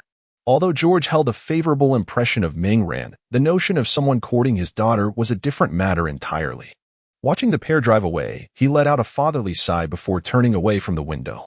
Mingran and Gwen arrived at a ski resort. Despite neither having learned to ski, their remarkable physical prowess and aptitude for learning suggested that mastering skiing would be a simple endeavor. However, as soon as Mingran donned his ski gear, he took a tumble, landing squarely on his backside. Gwen, though slightly wobbly, managed to maintain her balance. Witnessing Mingran, who had been so confident moments before, fall flat on his rear sent Gwen into fits of laughter as she leaned on her ski equipment. Venom, within Mingran, roared with laughter, only to be silenced by a swift reprimand from Mingran. Sitting on the ground and rubbing his backside, Mingran could hardly bear Gwen's laughter. He resolved to rise quickly, determined not to become the subject of ridicule. Steeling himself, he finally stood, hands on his hips, and erupted into laughter, proudly glancing at Gwen. At that moment, a skier passed behind him and accidentally bumped into his back, instantly losing his balance. Mingran found his laughter stifled by a mouthful of snow as he fell once more, landing unceremoniously. Gwen, doubled over with laughter to the point of tears, was joined by Venom, who could no longer contain himself and burst into laughter as well. Mingran lay face down in the snow, feeling an icy chill envelop his face and heart. Once again, he staggered to his feet. After 2 falls, Mingran felt he had finally mastered the art of maintaining balance. The snow clung to his brows and hair, trembling gently, and he sensed that he was making progress. Slowly, Mingran glided forward with Gwen, eventually reaching the small lift that ascended the ski slope. Upon reaching the summit, he tumbled once more while descending, but at last, he grasped the skill of skiing. In contrast to Gwen, who had learned without a single fall, Meng Ran's pace was rather frantic, truly a blemish on humanity's dignity. After spending several hours skiing, Meng Ran and Gwen meandered through the surrounding areas. Noticing that it was nearing dinner time, Meng Ran led Gwen to their dining destination. This evening, they indulged in French cuisine. Though Gwen had a penchant for Sichuan dishes, it was not feasible to indulge in them every outing. A change of flavors was necessary. Meng Ran had reserved a window-side table in advance, and as they sat together, relishing delectable dishes, they admired the enchanting nightscape interwoven with the falling snow. Outside, snowflakes began to drift down, swirling in the air before settling on the ground, forming a thick blanket of snow. Gwen leaned closer to the window, observing a crystalline snowflake pressed against the glass, counting its delicate edges. Meng Ran gazed at Gwen's exquisite visage, a hint of red gracing her cheeks from a sip of red wine, her azure eyes fixed on the view outside, resembling the clearest spring water that captivated the heart. The flickering lights cast a warm glow upon Gwen, adding a touch of softness to this picturesque scene. After their meal, Meng Ran and Gwen wandered to the riverbank. "I have a gift for you." Meng Ran paused, smiling at Gwen. With a flutter of her eyelashes, Gwen, filled with a mix of anticipation and curiosity, inquired, "What kind of gift?" Meng Ran replied with a grin, "Close your eyes. It will be here shortly." Obediently, Gwen shut her eyes. Seeing this, Meng Ran took out his phone and pressed a button. As he observed Gwen with her eyes closed, he slowly leaned in, gently covering her rosy lips with his own. Startled by his sudden advance, Gwen opened her eyes in a flurry of shyness and confusion. At that very moment, a myriad of fireworks erupted across the river, illuminating the dark night sky in a splendid display. As one wave of fireworks faded, another ascended, forming words, followed by successive bursts that crafted phrases, culminating in the declaration, "Gwen, be my girlfriend." Gwen stared, mesmerized by the dazzling fireworks, their brilliance reflecting in her blue eyes and igniting warmth in her tender heart, causing her to momentarily forget to push away the audacious Meng Ran. Releasing her lips, Meng Ran, gazing at her flushed cheeks, smiled and asked, "Gwen, will you be my girlfriend?" With a shy nod, her cheeks aglow, Gwen seemed to ripple like autumn waters. Before Meng Ran could fully savor his joy, he found himself on the receiving end of Gwen's surprise attack. Gwen, on her tiptoes, wrapped her arms around Meng Ran's neck, tentatively invading his lips. In the distance, fireworks continued to illuminate the night sky, and beneath the spectacle, this couple, entwined in a kiss, transformed into the most exquisite silhouette of this winter. This time, it was Gwen who made the first move. Chapter 56, The Ones That Got Away in the Filthy Streets. A dazed boy rummaged through a trash bin, seeking scraps to satiate his hunger. Dressed in a tattered gray long-sleeve shirt and trousers, the grime obscured the numbers emblazoned on his clothing. In the biting cold of winter, his worn attire appeared somewhat inadequate, yet he seemed entirely unaffected by the chill. The boy appeared to be around 14 or 15 years of age, a striking blend of ethnicities with deep black eyes and hair, his features possessing an angularity reminiscent of Westerners. This unique combination lent his handsome visage an air of both charm and vigor. His face, marred by the grime of his recent wanderings, bore the marks of dirt and mud, yet beneath it all, his delicate skin remained visible. At last, he unearthed a half-eaten piece of expired bread from the depths of the bin, and his vacant gaze sparked with renewed life. He carefully wrapped the bread in a scrap of paper, cautious not to soil the meager sustenance with his hands. He hastily shoved it into his mouth, swallowing it in 2 or 3 bites. The dry bread lodged in his throat, and as he hastened his consumption, a fit of coughing ensued. Cough, cough, cough. The boy patted his chest and seized a nearby water bottle, another treasure salvaged from his foraging. He quickly twisted off the cap and gulped down several refreshing mouthfuls of the mineral water, alleviating his discomfort. In this moment, he had forgotten the reasons that led him to this place, his name, and all memories of the past. The only recollection that lingered was awakening on the shoreline, followed by aimless wandering until he found himself on the street, where the trash bins often yielded leftover food. As he wolfed down the half piece of bread and gulped the water, he realized it was insufficient to quell his hunger. prompting him to dive back into the refuse for more sustenance. Just as he was engrossed in his search, a sudden voice pierced the air. "Hey, damn yellow-skinned monkey. If you don't want to eat bullets, hand over all your money." Startled, the boy turned to see 3 figures had appeared in the alleyway. One brandishing a gun and shouting at a middle-aged couple across from him. The couple, both yellow-skinned Asians with a demeanor of earnestness, seemed to have just finished work and were now unwittingly caught in the throes of a robbery. The man, looking rather simple-hearted, nervously shielded his wife behind him and trembled as he fumbled for his wallet. The woman, equally anxious, clutched tightly to his clothing. As the man retrieved his cash, he resigned himself to misfortune, lamenting the unfortunate encounter with a robber. Such occurrences had been more prevalent in the past, but with the emergence of masked vigilantes, they had become less common. Although crime rates had significantly declined, it did not imply that they had vanished entirely. Some individuals, driven by greed, still dared to take the risk. The robber, exasperated by the sluggish movements of the man before him, bellowed, "Damn it! Do you have Parkinson's? Why are you moving so slowly? I will give you 10 more seconds. If you fail to produce the money, you will experience the taste of a bullet." The man, upon hearing this, became increasingly anxious. He and his beloved operated a Chinese restaurant, diligently saving their earnings at home. However, having previously lost money, the man had sewn a pocket inside his trousers to safeguard their cash. While this method proved effective in preventing loss, retrieving the money had become cumbersome, resulting in his hesitance. The robber, observing the man's futile attempts to extract the cash, wore an impatient expression. To him, this insufferable Asian man was deliberately stalling for time. If the man wished to toy with him, then the robber resolved to teach him a lesson. With a menacing glare, he lowered his gun and fired a shot at the man's leg. The man collapsed, writhing in agony on the ground, while the woman beside him, horrified, wept uncontrollably as she held him. At last, she managed to produce the money, which the robber seized eagerly. Today's haul is truly remarkable. It was worth the risk, he grinned, his grotesque face contorted in a sinister smile as he gazed at the thick wad of cash in his hands. He stuffed the money into his pocket and, aiming his gun at the wailing man and the weeping woman, said, "Seeing you so distraught, I shall extend a merciful farewell. After all, there are plenty of you yellow-skinned monkeys. Losing a couple of you is of no consequence." With a malevolent grin, he prepared to pull the trigger. The man on the ground, witnessing the robber's actions, felt a wave of despair and regret wash over him.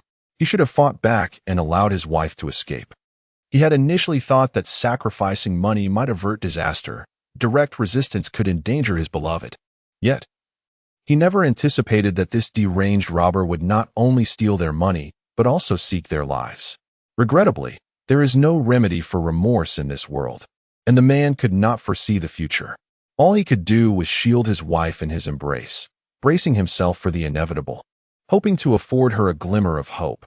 Just as the robber, grinning wickedly, prepared to fire, he was suddenly kicked against the wall with tremendous force, his bones shattering upon impact, and life swiftly ebbed from him.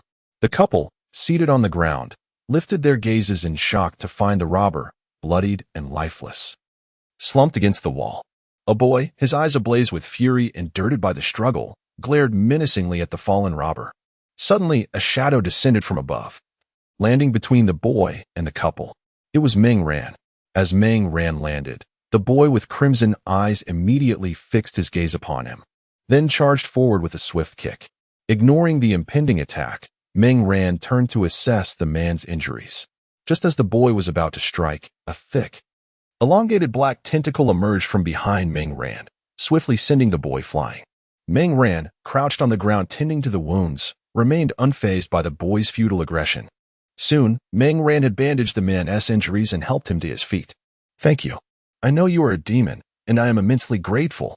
The man's pallid face, a result of significant blood loss, broke into a smile of survival as he expressed his heartfelt gratitude to Meng Ran. The woman, no longer fearful, joined her companion in thanking him. Meng Ran replied in a hoarse voice, "There is no need for thanks.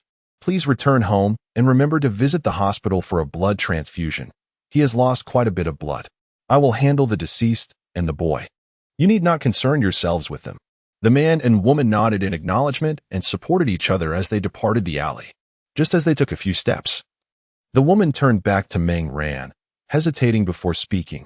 Although I know this may come across as impolite, I must ask you to spare that boy's life. I sense he intended to protect us. He harbored no malice towards you. He merely acted impulsively, and I sincerely apologize for any trouble this has caused you. After her words, she offered her apologies once more. Meng Ran paused momentarily before responding, I understand. The woman then assisted the man and left the alley. Watching their retreating figures, Meng Ran mused silently, it seems you did not save the wrong people, my impulsive young friend. He then turned to face the boy, who had just regained his footing after being hurled into a pile of refuse. The boy's crimson glare had faded, replaced by the same bewilderment as before. He regarded the demon-clad Meng Ran, seemingly pondering the identity of this stranger and reflecting on his recent actions, feeling a lingering sting upon his face. Meng Ran observed the boy's confusion, intrigued by his seemingly naive demeanor. Suppressing his internal critique, Meng Ran inquired, Child, who are you? Chapter 57 Lushou. Upon hearing Meng Ran's inquiry, the boy scratched his head and stammered, I can't remember. His speech was halting, as if he had long forgotten how to communicate with others. Meng Ran, taken aback by the boy's response, pondered the peculiar situation unfolding before him. Observing the boy's struggle to recollect, he decided to pose another question. Could you tell me why you attacked that person just now? Having witnessed the boy's earlier state, Meng Ran felt that his actions were driven more by a moment of madness rather than a heroic impulse. The boy stood there, seemingly dazed by Meng Ran's question. After a brief pause, he clutched his head in despair, exclaiming, They wanted to kill my dad and mom. They deserve to die? Despicable, despicable. The boy's voice grew louder as he murmured to himself, his eyes reddening, reminiscent of his earlier frenzy. Observing the boy's erratic behavior, Meng Ran's expression turned grave. He realized that if this young lad were to lose control, he must be subdued immediately. Otherwise, given the strength he had just exhibited, a rampage in the streets would be catastrophic. Just as Meng Ran prepared himself for the worst, the boy suddenly collapsed to the ground, appearing to have fainted. Seeing the boy unconscious, Meng Ran approached and knelt beside him, feeling a sense of helplessness. What to do now? He thought. Sighing, he resolved to take the child back for examination. With that determination, he lifted the boy and swiftly departed the scene. At the base of the Pentagram Alliance, Meng Ran and his companions were poring over reports and data laid out on the table. This little fellow's condition is rather peculiar, Harry remarked, holding a report and addressing the others nearby. Look at his preliminary assessment of overall physical fitness, as well as his health status relative to his age. He appears to be between 12 and 13 years old, standing at 160 centimeters tall. I understand today's children are quite tall, so let us not dwell on that height. His overall physical fitness assessment significantly surpasses that of an average person. Moreover, his health seems relatively stable. Yet there is severe damage to his mental faculties. Considering his recent episode of madness, I suspect something must have triggered his mental state to provoke such a reaction. Goodness! Where on earth did this strange child come from? Meng Ran mused, equally perplexed by the boy's origins. At that moment, Peter's voice echoed from the medical room. Come quickly. He's awake. Hearing this, Meng Ran and his companions hurriedly made their way into the medical room. In the medical room, the boy had changed into clean clothes, the stains on him having vanished thanks to Peter's meticulous washing, finally revealing his true appearance. He possessed a remarkably handsome visage, with short black hair that was clean yet slightly tousled. His large eyes gazed vacantly at the unfamiliar hospital room and the people surrounding him. Meng Ran, observing the awakened boy, found himself at a loss for words, fearing that any question might provoke this young brother, causing him to faint again shortly after regaining consciousness. Suddenly, the boy spoke, inquiring, Where is this, and who are you? Meng Ran and the others exchanged glances, uncertain of how to respond. Ultimately, Meng Ran cleared his throat and said, This is a very safe place. You may consider it a temporary refuge. Do you recall what just occurred? Or do you remember anything from before? After answering the boy's question, Meng Ran posed a counter-question. The boy paused, seemingly straining to recollect, his expression a mix of contemplation and struggle. After a moment, he shook his head and replied, I don't remember. I only recall drifting from the sea to the shore and wandering to a place where I could find food. Just now, I can't quite remember what happened. But I do recall seeing someone doing something, and I wanted to kick him. Ming Ran silently scoffed, thinking, yes, and then you kicked him to death with red eyes. Gwen, having listened to the boy's words, offered a gentle smile to ease his tension and softly asked, do you remember your name, little brother? The boy looked at Gwen's kind face and felt less anxious. After a moment of deep thought, he suddenly exclaimed in Chinese, Xiu'er. I remember now. My name is Lu Xiu. I recall that someone very close to me used to call me that. Upon hearing those two characters, Ming Ran was momentarily taken aback, pondering if he was imagining things. What could be so remarkable about Xiu'er? The sudden utterance of Chinese drew the attention of the others to Ming Ran. You spoke in Chinese? Ming Ran gazed at the boy in astonishment, having assumed he was a mixed-race child who had lived abroad, only to discover he was, in fact, Chinese. Lu Xiu, slightly bewildered by Ming Ran's words, responded, that should be the case. I can't remember clearly. Suddenly, tears welled up in Lu Xiu's eyes, and with a trembling voice, he lamented, I feel so sad all of a sudden. I remember someone always calling me that, but I can't recall who it was. The group, witnessing Lu Xiu's lost and sorrowful gaze, understood his emotional state and refrained from asking further questions. More than half a year passed. During the subsequent months, Lu Xiu remained with Ming Ran and his companions. Once Lu Xiu's mental condition stabilized, Ming Ran, having assessed that Lu Xiu was ready, brought him to his home and introduced him to his parents. Upon beholding Zhao Li and Ming Hua, Lu Xiu found himself unable to restrain the tears that streamed down his face, evoking within him an inexplicably familiar sensation.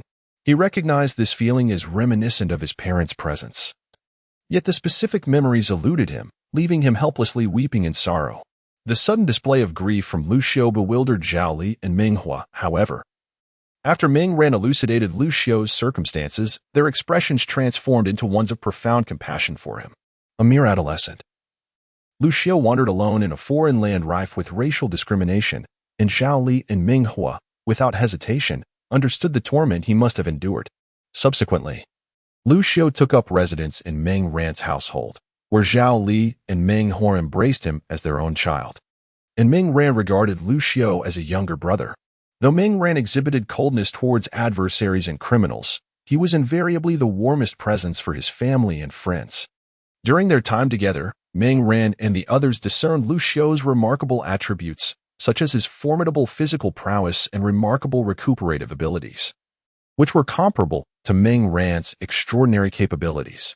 Furthermore, Lu Xiu possessed an innate combat prowess that seemed ingrained in his very being, allowing him to spar with Ming Ran even without the aid of special abilities, an impressive feat considering Ming Ran's exceptional fighting skills. Upon recognizing Lu Xiu's extraordinary qualities, the group found it hard to believe that he was merely a child in his teenage years. The concentration of such extraordinary traits within a single young individual suggested that he must harbor some hidden secrets. Regrettably, Lu Xiu himself was unable to recall any details pertaining to his past. However, further examinations revealed that his amnesia was the result of an enigmatic force constraining his mind, which rendered him incapable of recollecting his history.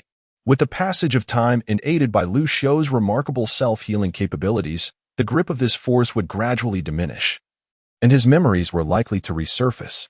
Lu Xiu's presence enriched Ming Ran's family and introduced a new regular visitor to the base, along with an excellent training partner. Peter, Gwen, and Mary Jane relished the opportunity to spar with Lu Xiu without the use of their abilities, honing their combat skills in the process. Although Lu Xiu excelled in combat techniques, he refrained from exerting his full strength to ensure that they could derive the utmost benefit from their training, employing tailored techniques suited to each individual. Amidst this harmonious existence, Lu Xiu gradually integrated into Ming Ran's family and the Pentagram Alliance, feeling an alleviation of the emptiness and confusion that had once plagued him. The period immediately after emerging from the sea had been the most challenging and disorienting for Lu Xiu, his mind a chaotic jumble. He was unaware of his own identity, oblivious to the reasons for his presence in this place, ignorant of his origins and destination. Bereft of personal memories, he aimlessly wandered the city each day, merely to satiate his hunger. It was not until he encountered Meng Ran that his existence began to shift. Meng Ran introduced him to the base of the Pentagon Alliance and welcomed him into his home, providing Lu Xiao, who had previously felt hollow and lost, with a flicker of purpose. The memories of the past had faded, and a new life was about to commence. Though merely in his teenage years, Lu Xiao had shed the innocence of childhood. These past few days have been quite hectic due to the New Year celebrations, leaving me in a less than optimal state. I'm not entirely satisfied with this chapter, as I feel the transitions are somewhat abrupt, and I wish to extend my apologies for that. This marks the conclusion of the first phase for Lu Xiao, and we shall soon delve into the main storyline of the Marvel Cinematic Universe. The author is committed to honing his craft, striving to enhance the quality of future writings. Thank you all for your support. I cherish you. Chapter 58. The Pancake Stand and Tony Stark. After the winter vacation, another semester had passed, and Meng Ran was now enjoying the summer break of his senior year in high school. This summer, Meng Ran had no intention of idling away his time. He planned to embark on a culinary venture with Lu Xiao, selling pancakes. The pursuit of profit was not his primary concern, for he was not in need of money. Rather, he wished to share a life experience with Lu Xiao. As soon as the summer break commenced, Meng Ran took Lu Xiao on various excursions, preparing a mobile food cart for their enterprise and dedicating time to organize all necessary arrangements. With everything in place, they drove to a location near the Osborne Group, ready to commence their first day of trading. A mobile food cart was parked by the roadside, from which emerged two striking young gentlemen. One tall and the other slightly shorter, Meng Ran and Lu Xiao, who had both grown considerably during this period. Once they set up the table, they unfurled a sign that read Xiao Air Pancakes, adorned with a brief English introduction. After preparing their outdoor setup, Meng Ran deftly began crafting pancakes, skillfully adding various ingredients. In no time, he produced two steaming pancakes, one a hearty multigrain pancake and the other a delightful pancake wrap. The former had a firmer texture, while the latter was soft and pliable. Meng Ran relished the multigrain pancake, whereas Lu Xiao preferred the wrap. The two brothers stood by the cart, indulging in their creations. The enticing aroma of the pancakes quickly wafted through the air, drawing the attention of passers-by. Many, intrigued by the offerings after reading the sign, began to reach for their wallets to make a purchase. "Hello, I would like a signature luxurious beef double crispy multigrain pancake," one customer remarked, eyeing the menu. "Hello, that will be 10 yuan, and I'll throw in a complimentary soda," Lu Xiao replied as he collected the payment and handed over a cup of cola. "Hi, I'd like a basic pancake wrap with an egg, please." "Certainly, that will be 4 yuan. Wait, don't I get a free cola?" "Apologies. The cola is complimentary only for purchases over 5 yuan. As lunchtime approached, the number of customers increased, and soon a long queue formed in front of the food cart. Fortunately, Meng Ran's nimble hands worked swiftly. The process of creating pancakes flowed seamlessly, appearing smoother than silk. His impressive technique captivated onlookers, some of whom began filming, inadvertently providing free publicity for Meng Ran. This led to a surge in business in the days that followed. Each day, Meng Ran ventured to different locations, preparing a sufficient quantity of ingredients. Initially, he and Lu Xiao were able to sell until the afternoon, but as time passed, they found their stock depleted by lunchtime.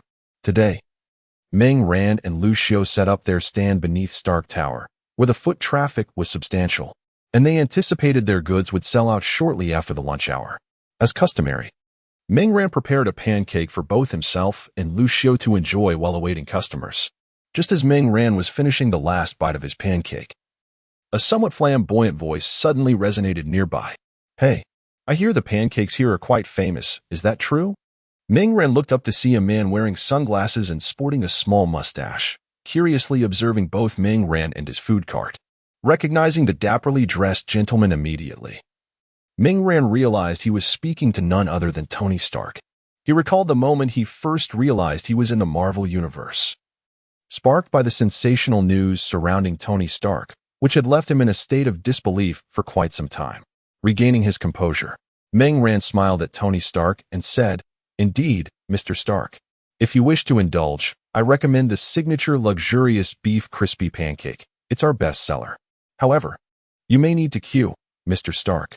Tony, unsurprised that Meng Ran recognized him, after all, his fame was considerable, was taken aback by the suggestion that he needed to wait in line.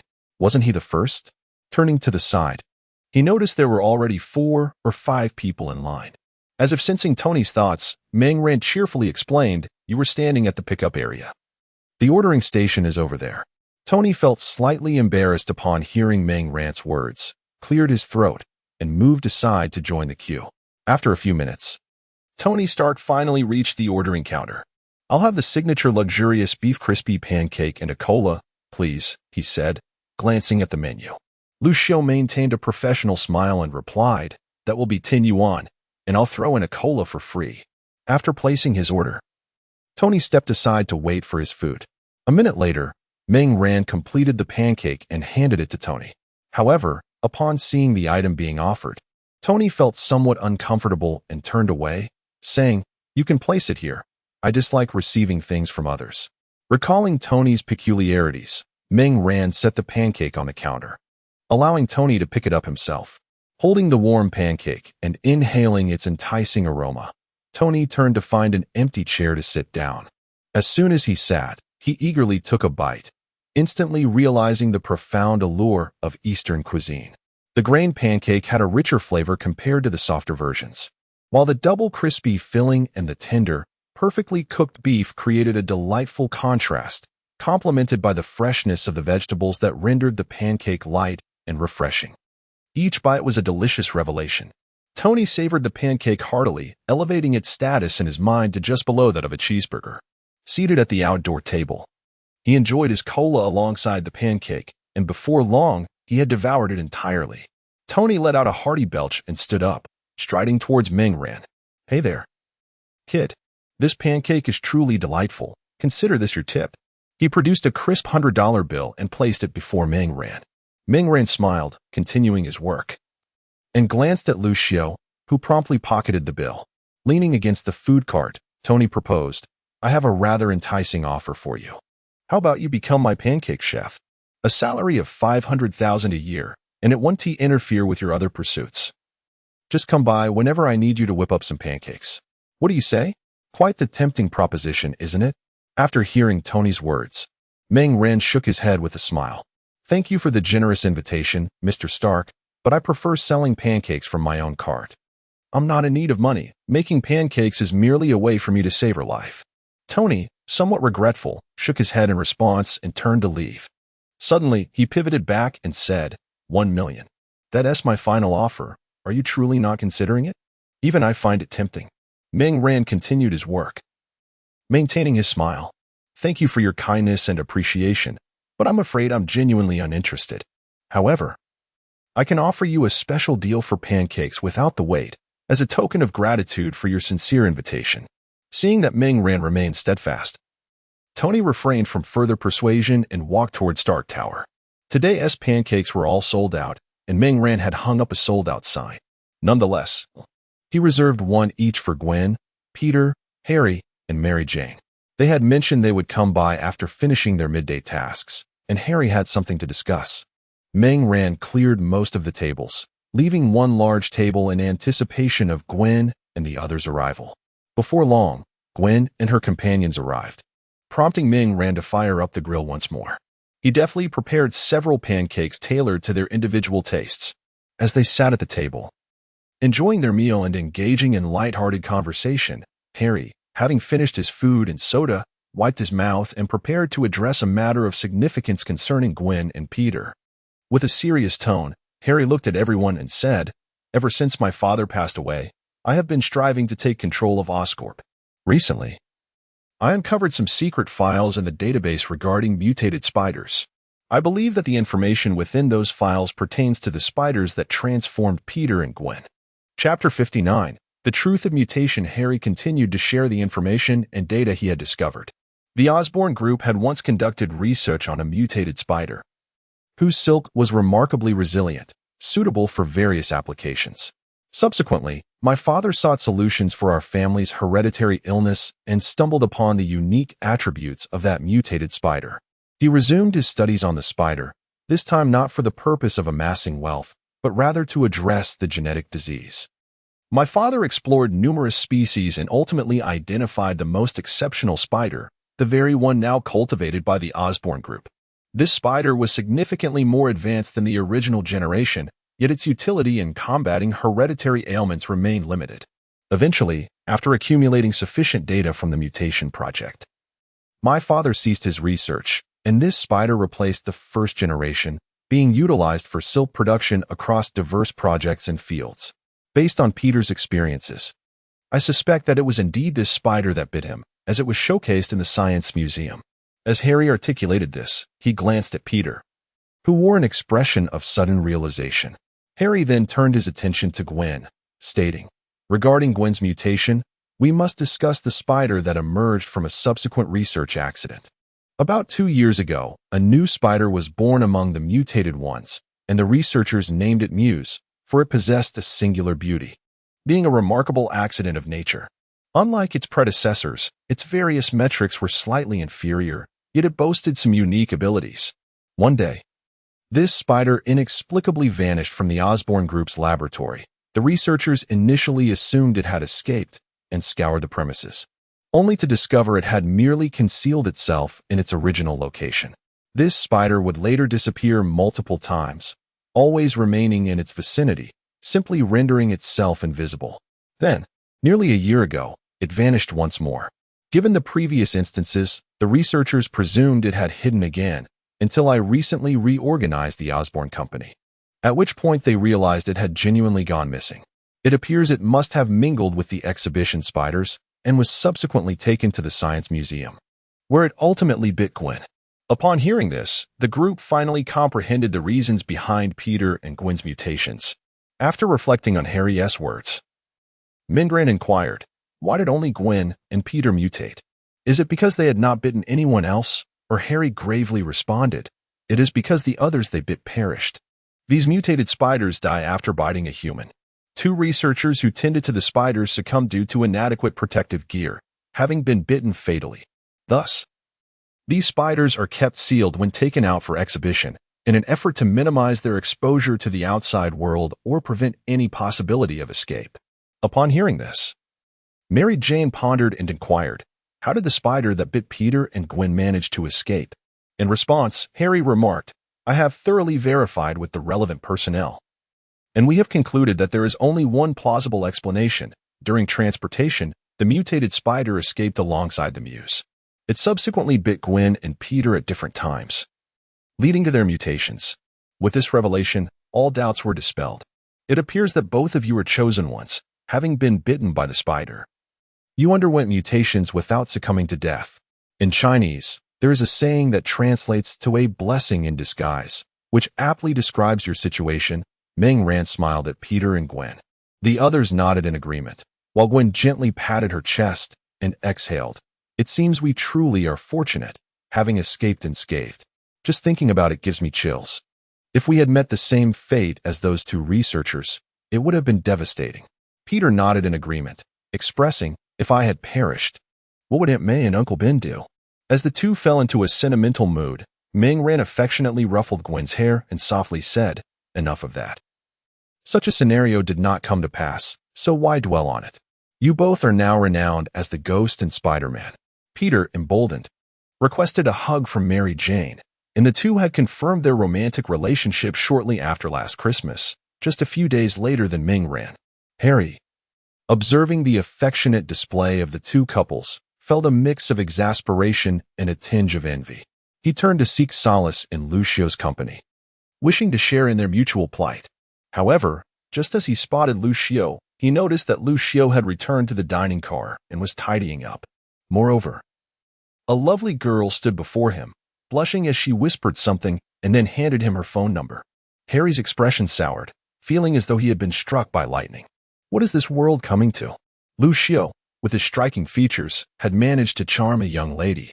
They had shared all-nighters gaming together, for which he even canceled a morning meeting, only to find Lucio abandoning him and their games for a pretty girl. Lucio, balancing a table in one hand and slipping his phone into his pocket with the other, mused, "I clearly stated there was no takeout, yet she insisted on exchanging numbers. Is she not quite right in the head?" Could she be feverish? Her face is so flushed. After securing his phone, he folded the table and placed it on the dining car.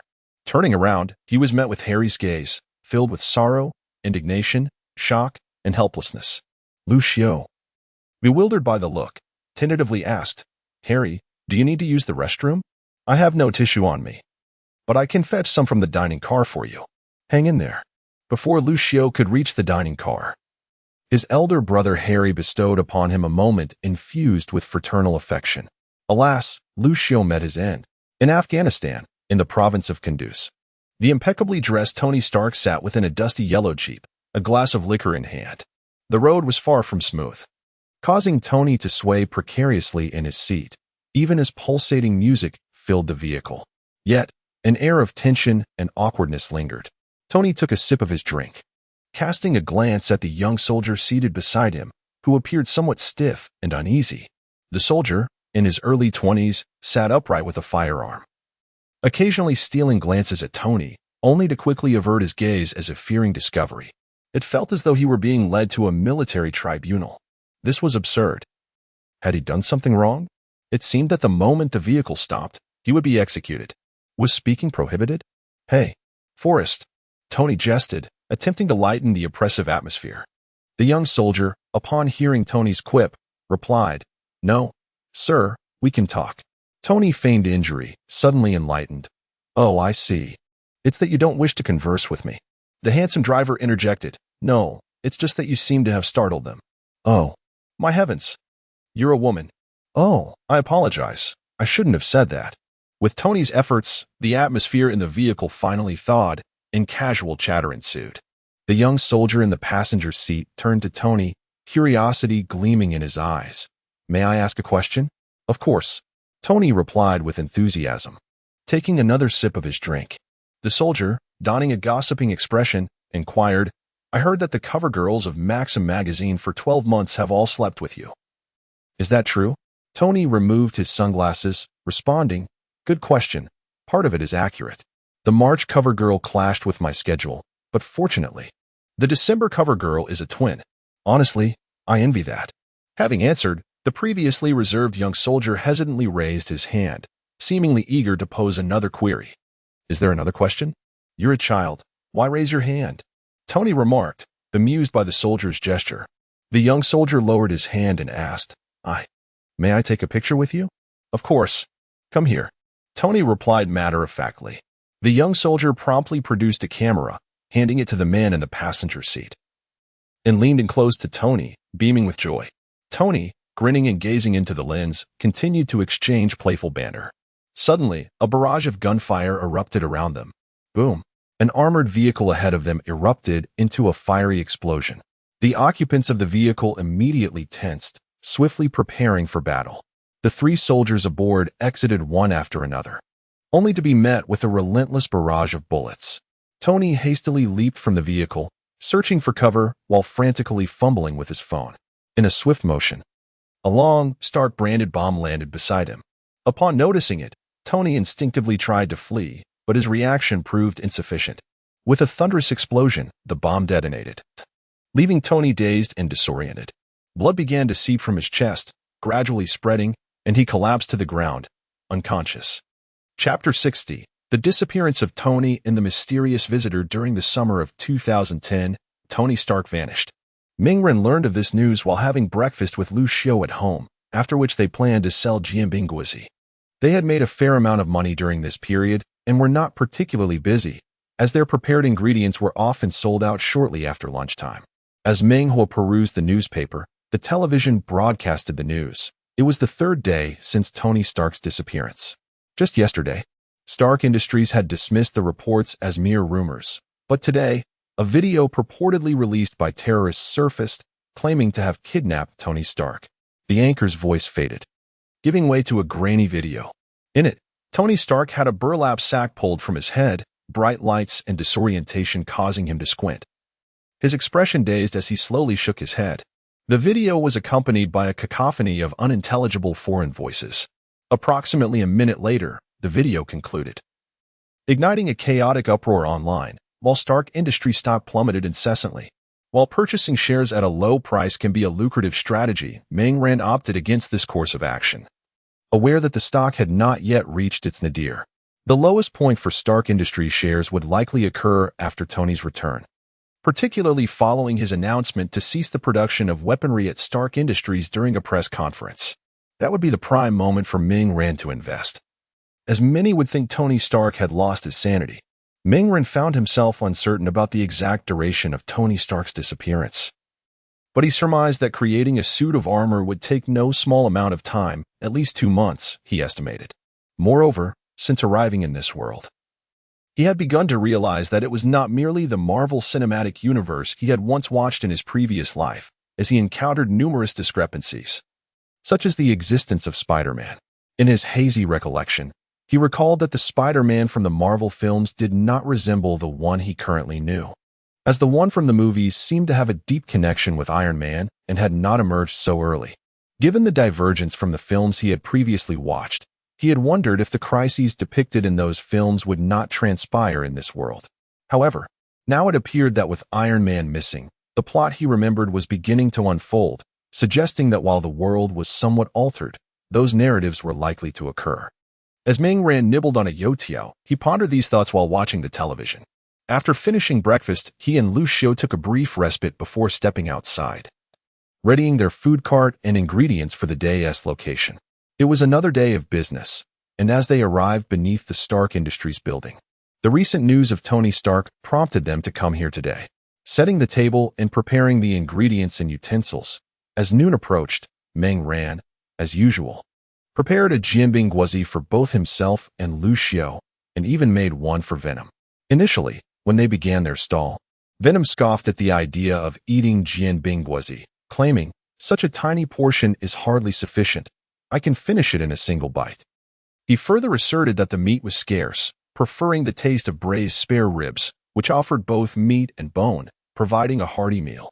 Venom remained oblivious to the fact that the issue was not the smallness of the jianbing guozi, but rather the size of his mouth. Meng Ran chose not to engage further, as Venom's reluctance meant more profits for them. Indeed, Venom persisted for several days. But each time he caught a whiff of the tantalizing aroma, glimpsed the crispy exterior and tender meat, and heard the satisfying crunch with each bite, he could not help but salivate. The mere act of watching without indulging was becoming increasingly torturous for him, assuming he had the inclination to care. Eventually, Venom succumbed to the allure of the jianbing guozi, or more precisely, the allure of the multigrain jianbing, as he believed only the multigrain variety was worthy of his palate. Dismissing the soft jianbing guozi as unfit for a true warrior, Meng Ran could not agree with Venom's assessment, while Lu Xiu found it exceedingly rude. They both shared a lingering question: did Venom possess a gender? Venom, however, paid them no mind, engrossed in his meal, exclaiming how delicious it was. Meng Ran quickly prepared the jianbing, and the trio sat in the food cart, munching away. In a bid to savor more, Venom transformed into a smaller, rounder form, relishing each bite with squinted eyes, thoroughly enjoying the taste. Before long, the jianbing was devoured, and mealtime arrived, drawing a long queue in front of the food cart. As Meng Ran skillfully crafted jianbing, he pondered about the generous Tony Stark, who had visited not long ago, before his disappearance. Tony Stark always bestowed an additional $100 tip to Meng Ran, having sampled every flavor of jianbing available, ultimately declaring a favorite, an extravagant double crisp beef and cheese jianbing, tailored to his preferences. After all, Tony was a significant patron, and it was only natural to extend him special consideration. Thus, over a month passed, and Stark Industries stock finally stabilized, showing signs of gradual recovery. Meng Ran calculated that nearly 2 months had elapsed since Tony Stark's disappearance. Theorizing that Tony must have made considerable progress on his armor, perhaps nearing completion. Bathed in the luminous moonlight, Meng Ran stood atop a building, gazing at the brightly lit streets and the throngs of people below. New York was no longer the crime-ridden city it once was, with the presence of the Avengers. The crime rate had plummeted to its lowest in history, and the city was genuinely transforming into a place of unadulterated virtue. Meng Ran and his companions wandered through different areas. Meng Ran possessed the ability to teleport, while Harry utilized a flying device. Gwen and Peter each piloted their own unique modes of transportation, crafted specifically for them by Harry. Gwen's ride was a striking motorcycle, reminiscent of her battlesuit's colors, adorned with a black and white pattern and accented by pink lines. This motorcycle was not only capable of traversing the ground, but could also retract its wheels to transform into a jet-powered flying machine, soaring through the skies. The impressive motorcycle left Mang Ran envious, and he persistently urged Harry to create a matching couple's bike for him. Though exasperated, Harry ultimately acquiesced, albeit with the caveat that it would take some time, as Gwen's had also required an extensive period for its creation. In contrast to Gwen's motorcycle, Peter Parker's mode of transport was a jetpack. Despite its name, it was far more sophisticated than a mere jetpack. When donned by Peter, it merely appeared as a slight bulge on his back. Furthermore, Harry had designed it with 8 spider legs, enhancing both maneuverability and combat capabilities. Mang Ran found Peter's device equally impressive, as no man could resist the allure of a jetpack. However, he refrained from pestering Harry for a similar contraption, considering he already possessed a battle suit and Venom, rendering an additional jetpack somewhat superfluous. Moreover, he felt the spider legs could not compare to Venom's tendrils in terms of utility, thus his desire remained unquenched. Lucio was currently stationed at the base, collaborating with Mary Jane on logistics and information tasks. Although he yearned to become a masked hero like Mang Ran and the others, his youth and the relatively light workload dictated that he remain at the base. Mang Ran assured Lucio that once he matured and gained better control over his powers, he would be permitted to join the team in battle.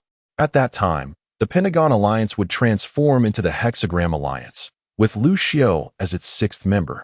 Reassured by Mang Ran's response, Lucio set aside his impatience, gradually embracing the awakening of newfound strength within him. This revelation intrigued Mang Ran and his companions, as they had not anticipated Lucio's possession of additional unique abilities. Standing atop a building, Mang Ran gradually pulled his thoughts back into focus as he sensed someone approaching from behind. Since the individual had arrived, why not reveal themselves? Remaining hidden was rather impolite. "Sir," Mang Ran remarked, his voice hoarse. A figure clad in a long black coat emerged from behind him. "I did not expect Mr. Evil Ghost to possess such keen senses. It seems you are not an ordinary person," the figure responded in a low voice. Mang Ran let out a light chuckle, turning to face the shadowy figure blending into the night. "Do you truly not know whether I am ordinary? I believe you should be more aware of my uniqueness than anyone else. Wouldn't you agree?" Nick Fury. Chapter 61. Negotiation with the Black Egg. "I believe you should be more aware of my uniqueness than anyone else. Wouldn't you agree, Nick Fury?" Mang Ran coldly rasped as he gazed at the bald figure before him. Nick Fury narrowed his solitary eye, maintaining a stoic facade while tumultuous thoughts surged within him. The realization that this fiend was aware of his identity completely disrupted his prior assumptions. "Damn it, how could he possibly know who I am?" Fury silently cursed. In truth, ever since the emergence of the Fiend and other masked heroes, S.H.I.E.L.D. had been diligently observing and investigating them.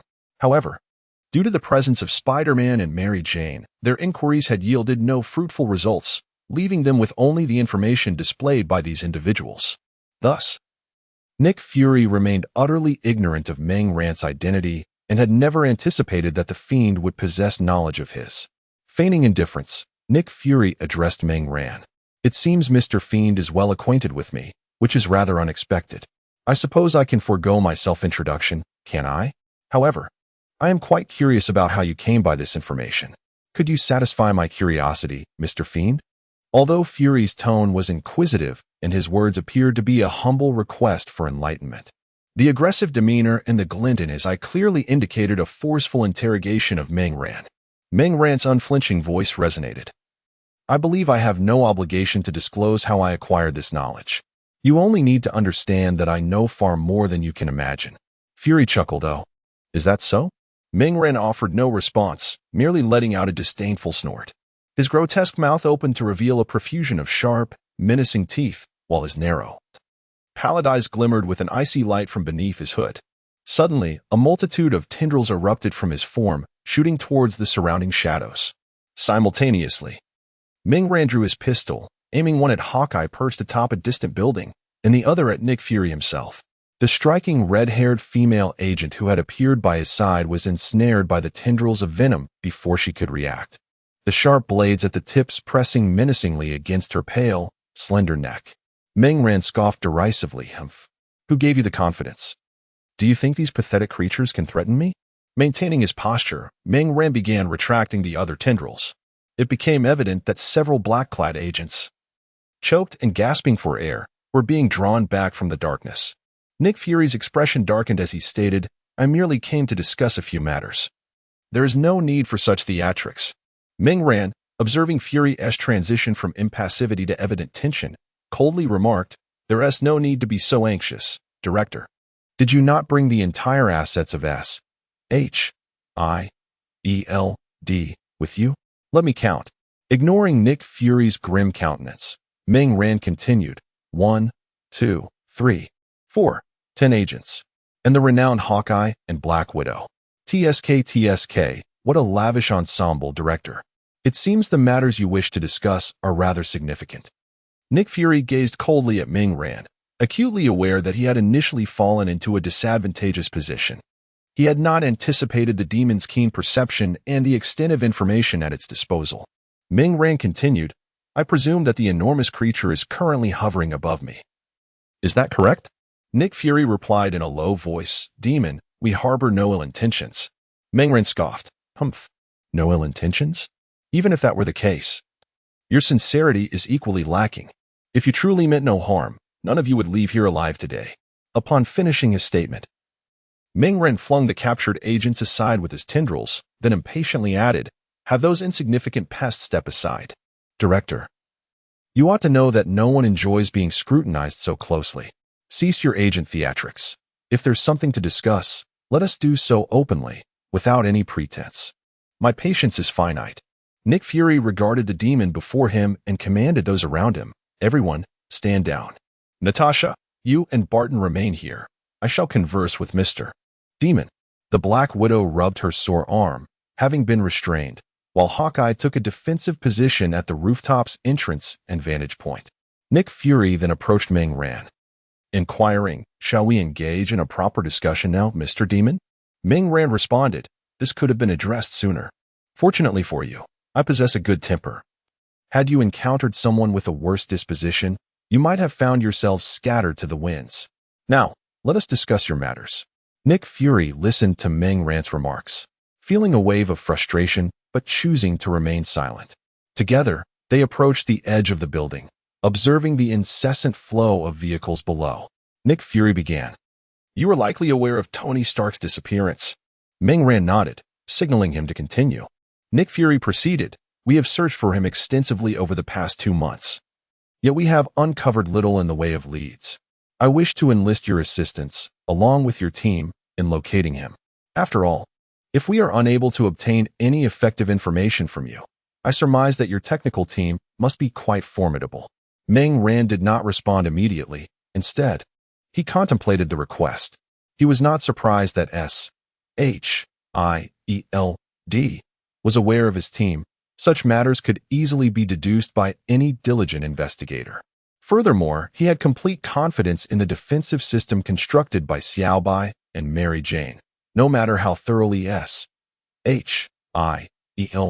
probed, they would find no trace of their identities.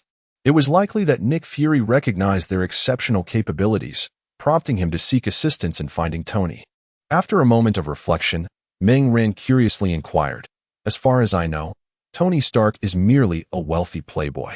I fail to see what value he possesses that warrants such concern from you. Nick Fury responded, his father Howard has some connections with my department, and I share a cordial relationship with him.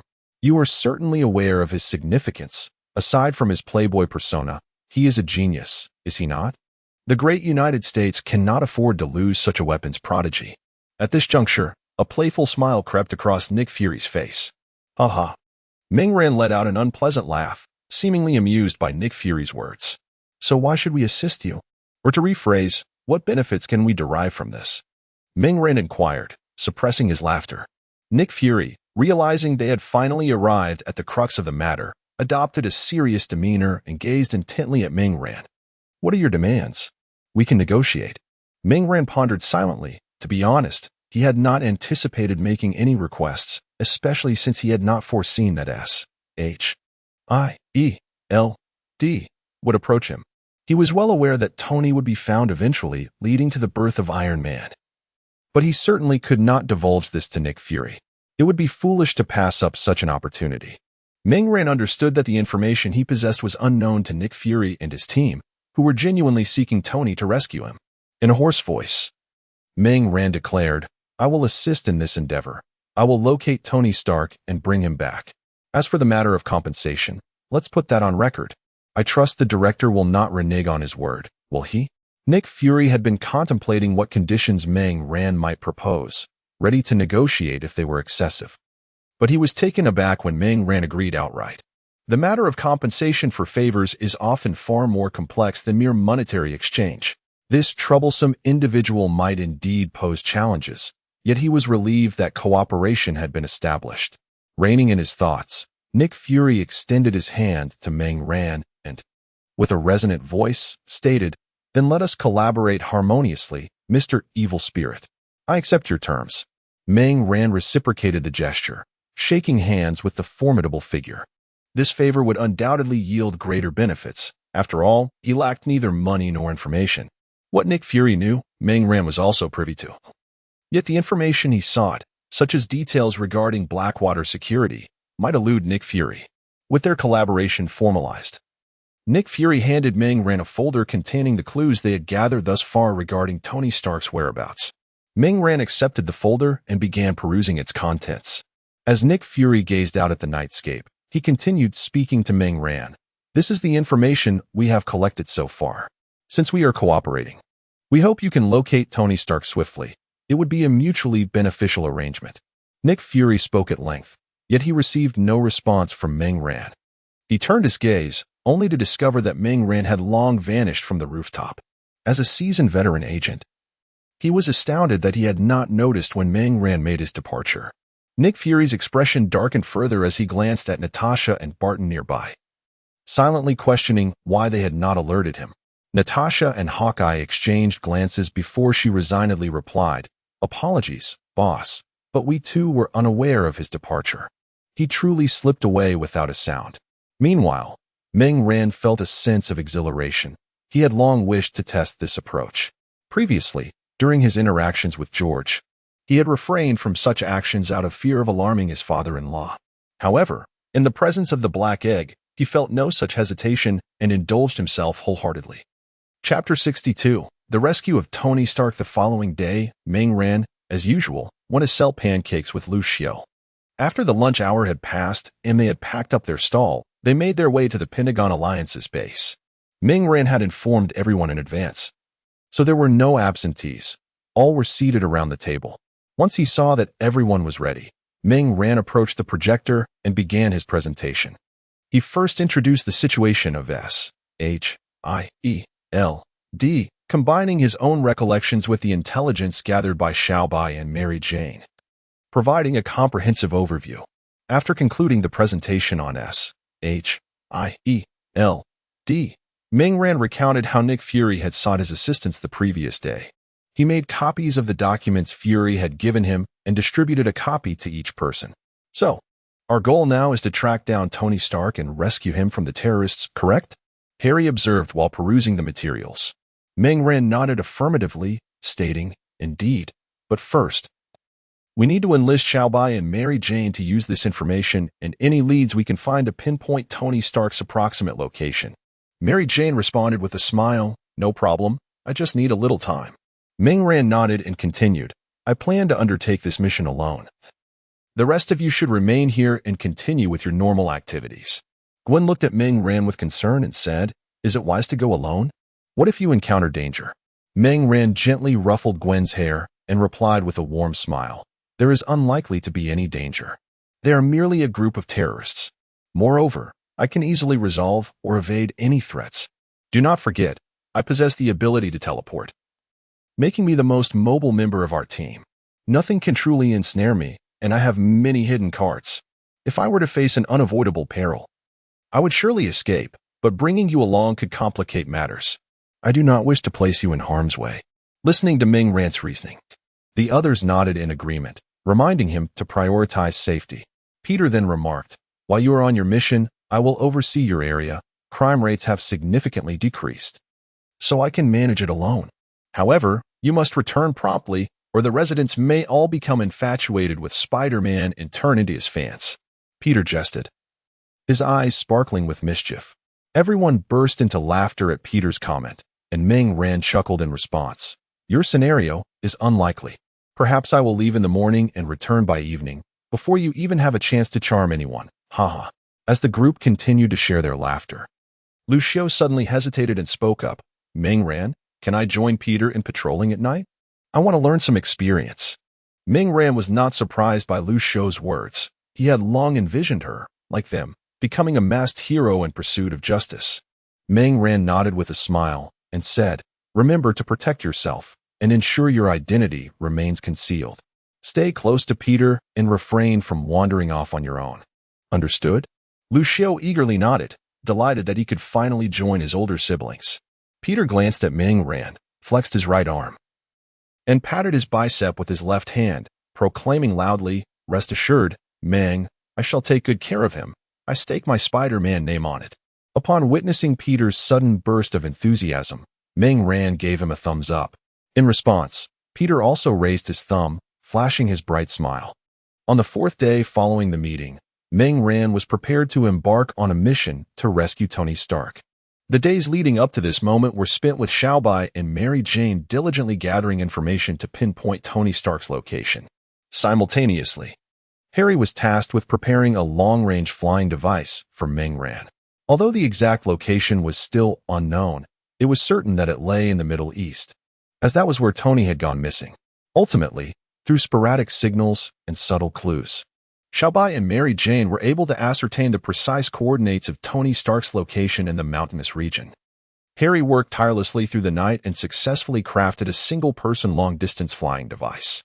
This contraption was produced in Harry's private automation factory, repurposed from a previous single-person fighter jet developed by Oscorp, boasting top-tier performance. Furthermore, due to its private nature, the factory ensured utmost confidentiality. No one would uncover the origins of this flying device. Given the urgency of the situation, they had to modify an existing fighter jet. Once the mission concluded, Harry planned to create additional long-range flying devices for future contingencies. After equipping himself, Ming Ran made his way to the parking area of the ground-level house, where a compact flying device awaited him. While it was described as compact, it was comparable in size to a large sedan.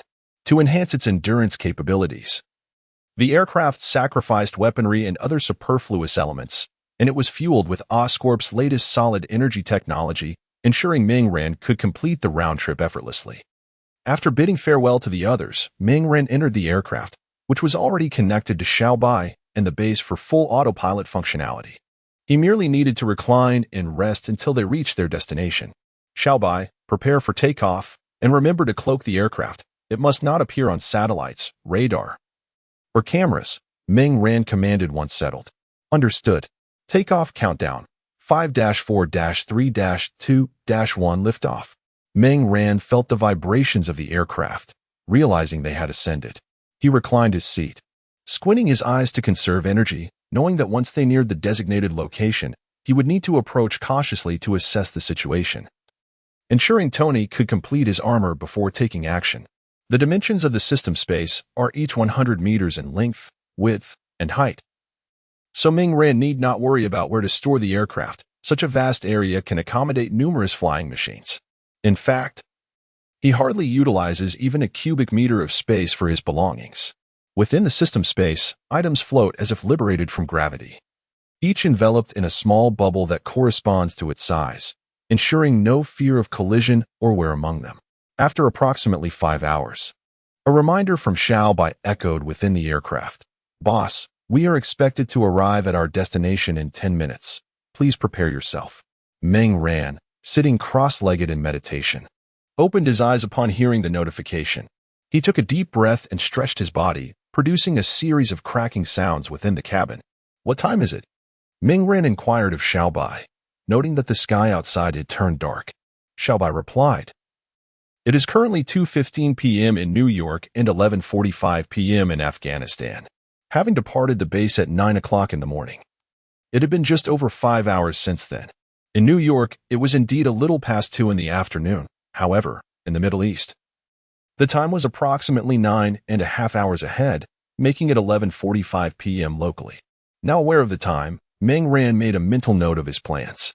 Once the aircraft descended upon a stretch of desert, he opened the door and leaped out. He stowed the aircraft within the system space and followed Xiaobai's directional guidance. The desert's night brought a sharp drop in temperature, yet Ming-Ran pressed forward swiftly, unimpeded by the chill due to his combat suit and the Venom symbiote. Even without them, his current physical condition would render him largely unaffected. The cold was of no consequence. Before long, Ming-Ran approached a campsite illuminated by lights, where tents stood and piles of weapons and ammunition lay nearby. He activated his ghostly stealth mode, monitoring the surveillance footage from Xiaobai as he advanced toward the cave where Tony was located. On the monitor, Tony, illuminated by an ethereal blue light, was engaged in discussion with a slender man wearing glasses at a workbench. Ming-Ran stealthily arrived at the large iron door of the cave, teleporting inside the room. He positioned himself in a blind spot of the surveillance, as teleportation briefly disrupted his ghostly stealth. To ensure caution, he teleported to the hidden area before re-entering stealth mode. Once again concealed, Ming-Ran approached Tony and the Slender Man, their conversation reaching his ears. Tony spoke with a hint of excitement, addressing the Slender Man. "Ethan, the armor is complete, and after some final adjustments, we can escape tomorrow." Ethan appeared far more composed, albeit suppressing his own excitement as he replied in a hushed tone, "We must remain vigilant until the very last moment. They have begun to suspect us." Tony lowered his voice and replied, "At present, we cannot be certain. We are striving for an additional day. Once the adjustments are complete, we shall be liberated. You must accompany me to New York for a delightful adventure." With a hint of yearning, Tony jested, "Once we are free, I shall indulge in 2 cheeseburgers, accompanied by 2 exquisite grain pancakes, and a large cup of iced cola." Ethan chuckled in response. "I had imagined you would seek out a woman to spend the night with, yet here you are, longing for cheeseburgers and some pancake? To be honest, I have never heard of such a thing. Is it a new offering from Burger King?" Tony shook his head with a smile. "It is not a new product from Burger King. Rather, it is a traditional delicacy from China, exceptionally delicious. I only discovered it this year, and it has already become an eternal favorite in my heart, alongside cheeseburgers. You cannot fathom how many times I have dreamed of it lately, the fragrant, thick, and tender juicy beef patty, paired with the crispy and aromatic double-thin crust, topped with fresh and vibrant green vegetables, all enveloped in a fragrant grain pancake. Just the thought of taking a bite makes my mouth water." As Tony vividly described the grain pancake, he swallowed in anticipation. And Ethan found himself captivated by the enticing portrayal, resolute to try it once they were free. Meanwhile, Ming-Ran stood in the surveillance blind spot across from the workbench, listening to Tony's description, unable to suppress his own swallow. Having eaten little since breakfast, he felt rather hungry. Recognizing Tony's fervor for his beloved grain pancake, Ming-Ran decided to offer a glimmer of hope. He cleared his throat and spoke in a hoarse voice. "Hey, you too, do you see me? Fear not, nor display any unusual expressions. I am here to rescue you." Chapter 63. The escape plan. Tony and Ethan were startled when they suddenly heard a voice and instinctively looked up, discovering a figure standing in the darkness across the workbench. The voice had emanated from that very spot. "Do not be afraid, nor display any signs of alarm. I am here to rescue you," Ming-Ran reiterated, gazing at the two. Recognizing the gravity of the situation, Tony and Ethan quickly concealed their astonishment and curiosity, adopting their usual demeanor. At that moment, the heavy iron door creaked open, prompting Ming-Ran to vanish from sight. Both Tony and Ethan were taken aback by his sudden disappearance, their hearts racing with confusion about the bizarre turn of events. Despite their internal shock, they maintained an expression of calm, for the door had now swung wide, allowing a throng of armed terrorists to pour in, their weapons trained on Tony and Ethan. With hands raised behind their heads, Tony and Ethan executed the motion fluidly, suggesting they had practiced this surrender multiple times. Among the group, a bald man adorned with tattoos stepped forward, his fierce gaze sweeping over the pair. "What were you just doing?" he demanded coldly. Tony sensed the precariousness of their situation but responded with a composed demeanor. "What do you mean?" "We were working on the missile as you instructed." The bald man leaned in closer to Tony, his piercing eyes fixed on him. "What did you see just now?" "Why the look of surprise?" Ethan interjected, feigning enlightenment. "Oh, you mean earlier? We were startled by a mouse, one much larger than the usual kind." Tony seized the opportunity to corroborate Ethan's claim. "Indeed, since I arrived in this cave, I've hardly seen any living creature, let alone that enormous rat. It reminded me of the smart mechanical hand back home. Heaven knows I haven't tea-oiled it in months. I pray it hasn't tea-rusted." Seeing no signs of deceit from the two, the bald man shifted the topic to inquire when the missile would be completed. Tony and Ethan breathed a sigh of relief. They had prepared their response for this question. Ethan explained, "We are currently working on the individual components. Give us a little more time, and we will have it assembled for you." As Ethan spoke, the bald man's expression hardened as he approached him, suddenly pinning him down to the table and instructing his companions to restrain him. Ethan gasped, pressed against the table, unable to move. He turned his head to shout, "Hey, we are telling the truth. You must believe us." Ignoring Ethan's pleas, the bald man seized a glowing ember from the nearby charcoal fire with a pair of tongs, preparing to force it into Ethan's mouth. As the searing coal drew nearer, Ethan struggled relentlessly, though his efforts were in vain. Tony observed as Ethan, pinned beneath the table, suddenly exclaimed, "Hey, stop. I need him for my work. I cannot complete the upcoming tasks alone." Upon hearing Tony's words, the bald man released his grip, and a searing, red-hot coal fell before Ethan's face. Ethan sensed the heat emanating from the coal and sighed deeply, relieved to have narrowly escaped a dire fate. The bald man's menacing gaze swept over Tony and Ethan, and in a cold, threatening tone, he declared, "Tomorrow, regardless of how much you accomplish, I want to see it assembled. Otherwise, your lives will no longer belong to you. Remember, no tricks." After issuing his threats, the bald man departed the cave with his accomplices, locking the massive iron door behind them. As Tony helped Ethan to his feet, he whispered urgently, "We have no time. We must act swiftly." Ethan nodded subtly in agreement. "It appears you two possess some acting skills. Quite impressive," Ming Rant's voice echoed as he emerged from the shadows. This time, Tony and Ethan did not turn to face him directly, but maintained their composure, betraying no signs of surprise. While discreetly observing Ming Ran from the corners of their eyes, Tony settled at the workbench, feigning interest in the blueprints before him, and inquired of Ming Ran, "Who are you? How did you suddenly appear here? What do you mean by wanting to save us, and how are we to proceed?" Ethan pretended to engage in other tasks, but listened intently, his curiosity piqued. Ming Rant's voice, raspy yet tinged with resignation, responded, "You have quite a few questions. Allow me to address them one by one. First, I am the evil spirit. If you've glanced at the news during your dalliance, you should recognize me. Second, I am here to rescue you, as I previously mentioned. As for my sudden appearance, it pertains to my unique abilities, which require no further explanation. Thirdly, the meaning is literal. You shall proceed according to your plan, and I will ensure no unforeseen incidents disrupt your efforts." Realization dawned on Tony. This individual was indeed the notorious evil spirit. Ming Ran spoke the truth. Tony had seen news about him during a moment spent with a captivating football cheerleader. He recalled her striking brown hair and stunning physique, as well as her exceptional skills. This cheerleader was an ardent fan of the evil spirit. And while they were engaged in a game, the news report about him had aired, leading her to enthusiastically share details about the evil spirit. The most outrageous part was when she insisted that Tony don the evil spirit's mask while they exercised together, leaving a lasting impression on him. As Tony's mind wandered, Ethan, noticing Tony's silence, interjected, "If you possess the ability to rescue us immediately, why must we adhere to our own plan? Please do not misunderstand. I simply find it perplexing." With that, Ethan sought to clarify his confusion. Upon hearing this, Tony retreated to a corner, finally casting a proper glance at Ming Rant's figure. The question posed by Ethan was precisely what he wished to inquire, and he too fixed his gaze upon Ming Ran, eagerly anticipating his response. Meng Ran, upon hearing the question, exhibited no surprise.